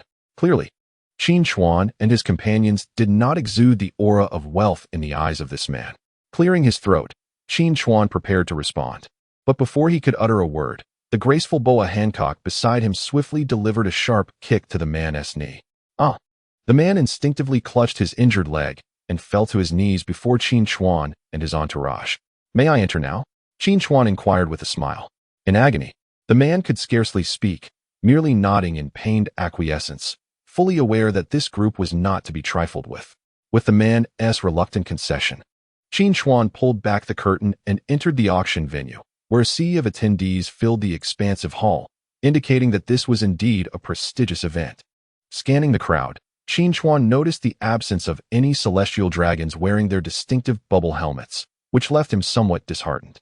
After all, having already dispatched one celestial dragon, he would not have minded eliminating a few more. Just then, the dimly lit stage was suddenly illuminated by dazzling lights overhead, transforming the atmosphere entirely. The once boisterous crowd beneath the stage fell into an almost immediate hush. Shortly thereafter, a middle-aged gentleman, adorned with a gentleman's hat and clad in a suit, gracefully made his way to the center of the stage. "Ladies and gentlemen, welcome to our esteemed auction house. As you are undoubtedly aware, today marks our monthly auction gala. We have meticulously curated a selection of valuable auction items for your enjoyment, including the much-anticipated merfolk and fishmen." As soon as the man concluded his statement, the atmosphere erupted with excitement. It was evident that the attendees were drawn here primarily for these rare beings. Within the global population auction industry, the most coveted treasures are the merfolk and fishmen, residing at depths of 10,000 meters beneath the sea. The merfolk, the royal lineage of Fishman Island, possess a pure mermaid bloodline. Their scarcity renders them exceptionally valuable, particularly the female merfolk, whose auction prices can soar to 70 million berries, 70 times that of their male counterparts. They are also the favored objects of desire for the celestial dragons. In contrast, the fishmen, offspring of the union between merfolk and humans, inherit the robust physical attributes of merfolk alongside the intellect of humans, resulting in formidable combat prowess. While fishmen are more numerous than merfolk, their prices are less exorbitant, typically around 1 million berries. Today's auction promises not only the sale of fishmen, but also the appearance of merfolk, which explains the considerable excitement surrounding the event. Could it be that my recent public execution of a celestial dragon has caused them to adopt a more subdued demeanor? Even in such a significant setting, they seem to be avoiding the spotlight? Qin Chuan murmured to himself, and indeed, this was the case. Ever since Qin Chuan had slain a celestial dragon in public, the inviolable privileges of the celestial dragons had been profoundly challenged, leading many to temper their behavior. The celestial dragons, typically active in the Sabaody archipelago, had retreated upon hearing that Qin Chuan and his crew had landed, fearful of provoking such a harbinger of misfortune. Conversely, the general populace did not harbor the same dread towards Qin Chuan and his crew. Throughout their journey, there had been no reports of the Qin Chuan pirate crew targeting civilians. Additionally, his previous triumph in the West Sea against the nefarious Gecko Moria had further alleviated the fears of the common folk. Thus, today's auction still attracted a considerable number of affluent attendees. At that moment, a large crimson curtain behind the gentleman was dramatically drawn aside, revealing a dazzling array of fresh items before the astonished eyes of the audience. As the crowd beheld the lineup of merfolk and fishmen, a collective gasp of astonishment echoed through the space. Qin Chuan quickly surveyed the scene, and to his surprise, he spotted a female merfolk among them. Positioned at the heart of the group was a woman with lustrous black hair and a crimson fishtail. However, she appeared to be intensely fearful of humans, as she immediately lowered her head upon encountering the throng of onlookers. Moreover, there are the ordinary male merfolk and fishmen. Their prices are not exorbitant and lack much spectacle, which is why the attention of the crowd has fixated upon the female merfolk. Please remain patient. I understand your eagerness, but our auction house adheres to its protocols. Thus, I implore you to allow me to commence bidding with the first item. The initial item for auction is a middle-aged male from the merfolk, named Ferrari, a formidable warrior of his kind. At this moment, the gentleman in the suit began to introduce the merfolk seated in the front row, farthest to the left. This merfolk displayed sharp fangs, a high ponytail, and tattoos adorning his long-bearded left arm. His face was etched with anger, seemingly displeased at being captured for auction. However, his furious demeanor did little to intimidate the audience. Rather, it heightened their excitement. The rarity of merfolk, especially those with combat prowess, rendered him a highly coveted prize. Thus, despite his male status, anticipation ran high. Indeed, when the gentleman in the suit announced the opening bid of 1 million berries, hands shot up throughout the audience. Number 16 bid 1.05 million berries. Number 27 bid 1 million berries. Number 74 bid 2 million berries. In no time, the bidding escalated, and the price for this merfolk warrior soared to 3.5 million berries. Ultimately, a woman dressed as a refined matron, likely in her 50s or 60s, emerged victorious. Observing her greedy expression, Qin Chuan couldn't help but entertain some dubious thoughts. However, considering that merfolk possess fish tails, the logic seemed somewhat convoluted. Due to the unexpected popularity of the first item, subsequent auctions were equally fervent, each fetching commendable prices. After all, in this era, merfolk and fishmen are becoming increasingly scarce. Soon, all preceding items were sold, leaving only the final piece de resistance. Thank you for your support and patience. We shall now transition to the grand finale, the auction of the enchanting merfolk, Alice. At the conclusion of the gentleman's announcement, the venue erupted once more. Many stood, vocalizing their determination to win this auction. Calm yourselves. Clearly, you are all well aware of the current market value of female merfolk, so I shall refrain from further ado. The starting bid is set at 80 million berries, with minimum increments of 1 million. At that moment, the gentleman in the suit finally declared the base price for the merfolk, Alice.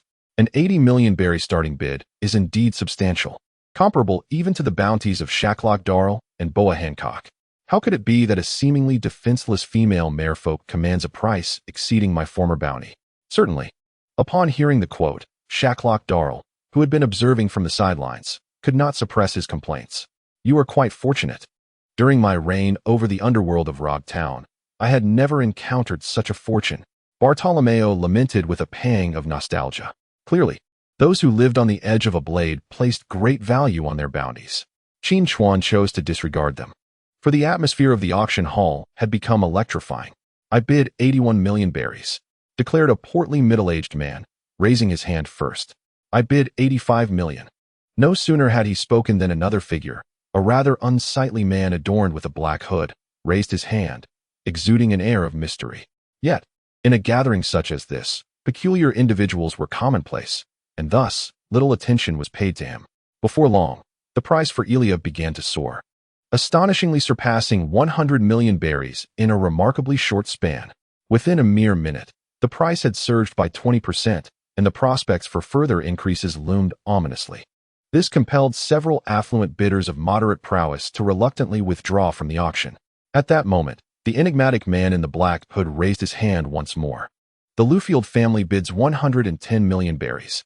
I hope everyone will grant me this favor. Should anyone wish to counter my offer, I shall perceive it as a provocation against our family. He not only announced a figure, but also invoked a name. The utterance of that name rendered the room silent. Indeed, after his declaration, no one dared to raise their hand again. The other nobles, who had previously contemplated increasing their bids, now shook their heads in resignation. Meanwhile, the gentleman in the suit on stage wore an increasingly grim expression.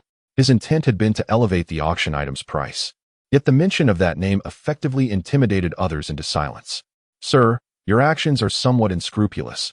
Our rules do not permit guests to intimidate others with their identities. Even the celestial dragons, the world's nobility, adhere to these unwritten rules. After a moment of silence, the suited man finally spoke. Although he was aware of the other party's background, his own influence was formidable as well. To remain passive now would suggest fear on his part. Evidently, his words stirred discomfort in the other party. I apologize, Mr. Anderson, but I am here on the orders of the clan leader and must take the merfolk with me. Therefore, I kindly request your leniency. Upon invoking the name of the clan leader, Lufield, Anderson's expression darkened, and he chose to remain silent thereafter. Who exactly is this Lufield? He appears to wield considerable power, inquired Boa Hancock with keen interest. Before Qin Chuan could respond, Shaki interjected, one of the titans of the dark world. Known as the King of Usury, he specializes in lending and possesses enterprises across the globe. His might is truly formidable. Do you know him? Boa Hancock asked, astonished. After all, she has served as a member of the 7 warlords of the sea for many years, yet I have never heard this name before. Speaking of which, my Baroque works still owes him a considerable sum.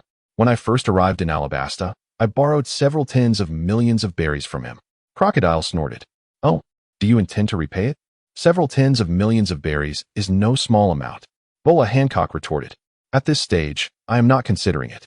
If I manage to acquire some funds in the future, I will repay it double. It seems you are somewhat wary of that fellow, aren't you?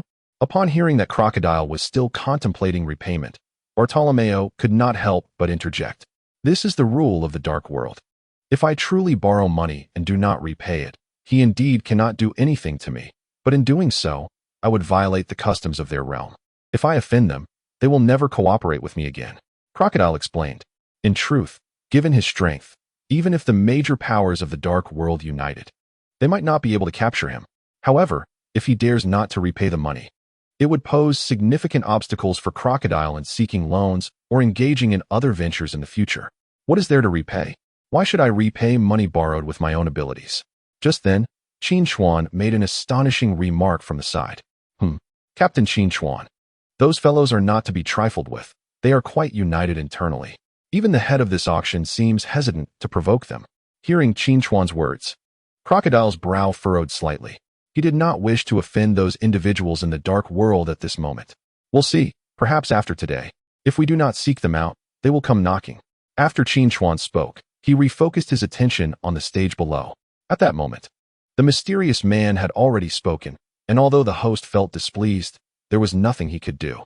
Though everyone desired to acquire this Alice, they were even less inclined to offend Rufield over this matter.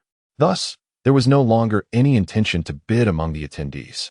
Witnessing this scene, the host shot a fierce glare at the mysterious man and prepared to announce the successful auction of the mermaid. But just then, a discordant voice echoed from the audience. I will bid 10 billion berries for all the auction items on this stage. The moment these words were uttered, a wave of astonishment swept through the crowd. Everyone turned their gaze towards Qin Chuan. Douglas Bullet and the others looked at their captain with disbelief. Clearly, they understood that their entire pirate crew could not possibly possess 10 billion berries. The suited host, taken aback by Qin Chuan's declaration, asked with a hint of confusion, "Who are you, sir?" Though Qin Chuan and his crew were renowned, the number of individuals who had met them in person was still limited. Most had only heard of their names in newspapers. In the dim light of the room, the other party failed to recognize Qin Chuan and his group at first. Without hesitation, Qin Chuan boldly declared his name. The mere utterance of his name sent shockwaves through the crowd, prompting many to leap to their feet in a frenzied bid to escape. Meanwhile, the host and the mysterious figure donning a hood exchanged concerned glances. Mr. Qin Chuan, this may not be in accordance with our established protocols. All the auction items here have already been claimed by others. Even if you were to offer a substantial price, we cannot disrupt the rules of this venue. The host explained, acutely aware that Qin Chuan and his associates were not to be trifled with, as even the Navy had found them formidable. He was reluctant to see the integrity of the auction house compromised, fearing the repercussions on their reputation. Very well, I shall have a word with them, Qin Chuan replied, his demeanor unfazed. Bartolomeo, you guard the entrance. Anyone attempting to flee will face dire consequences.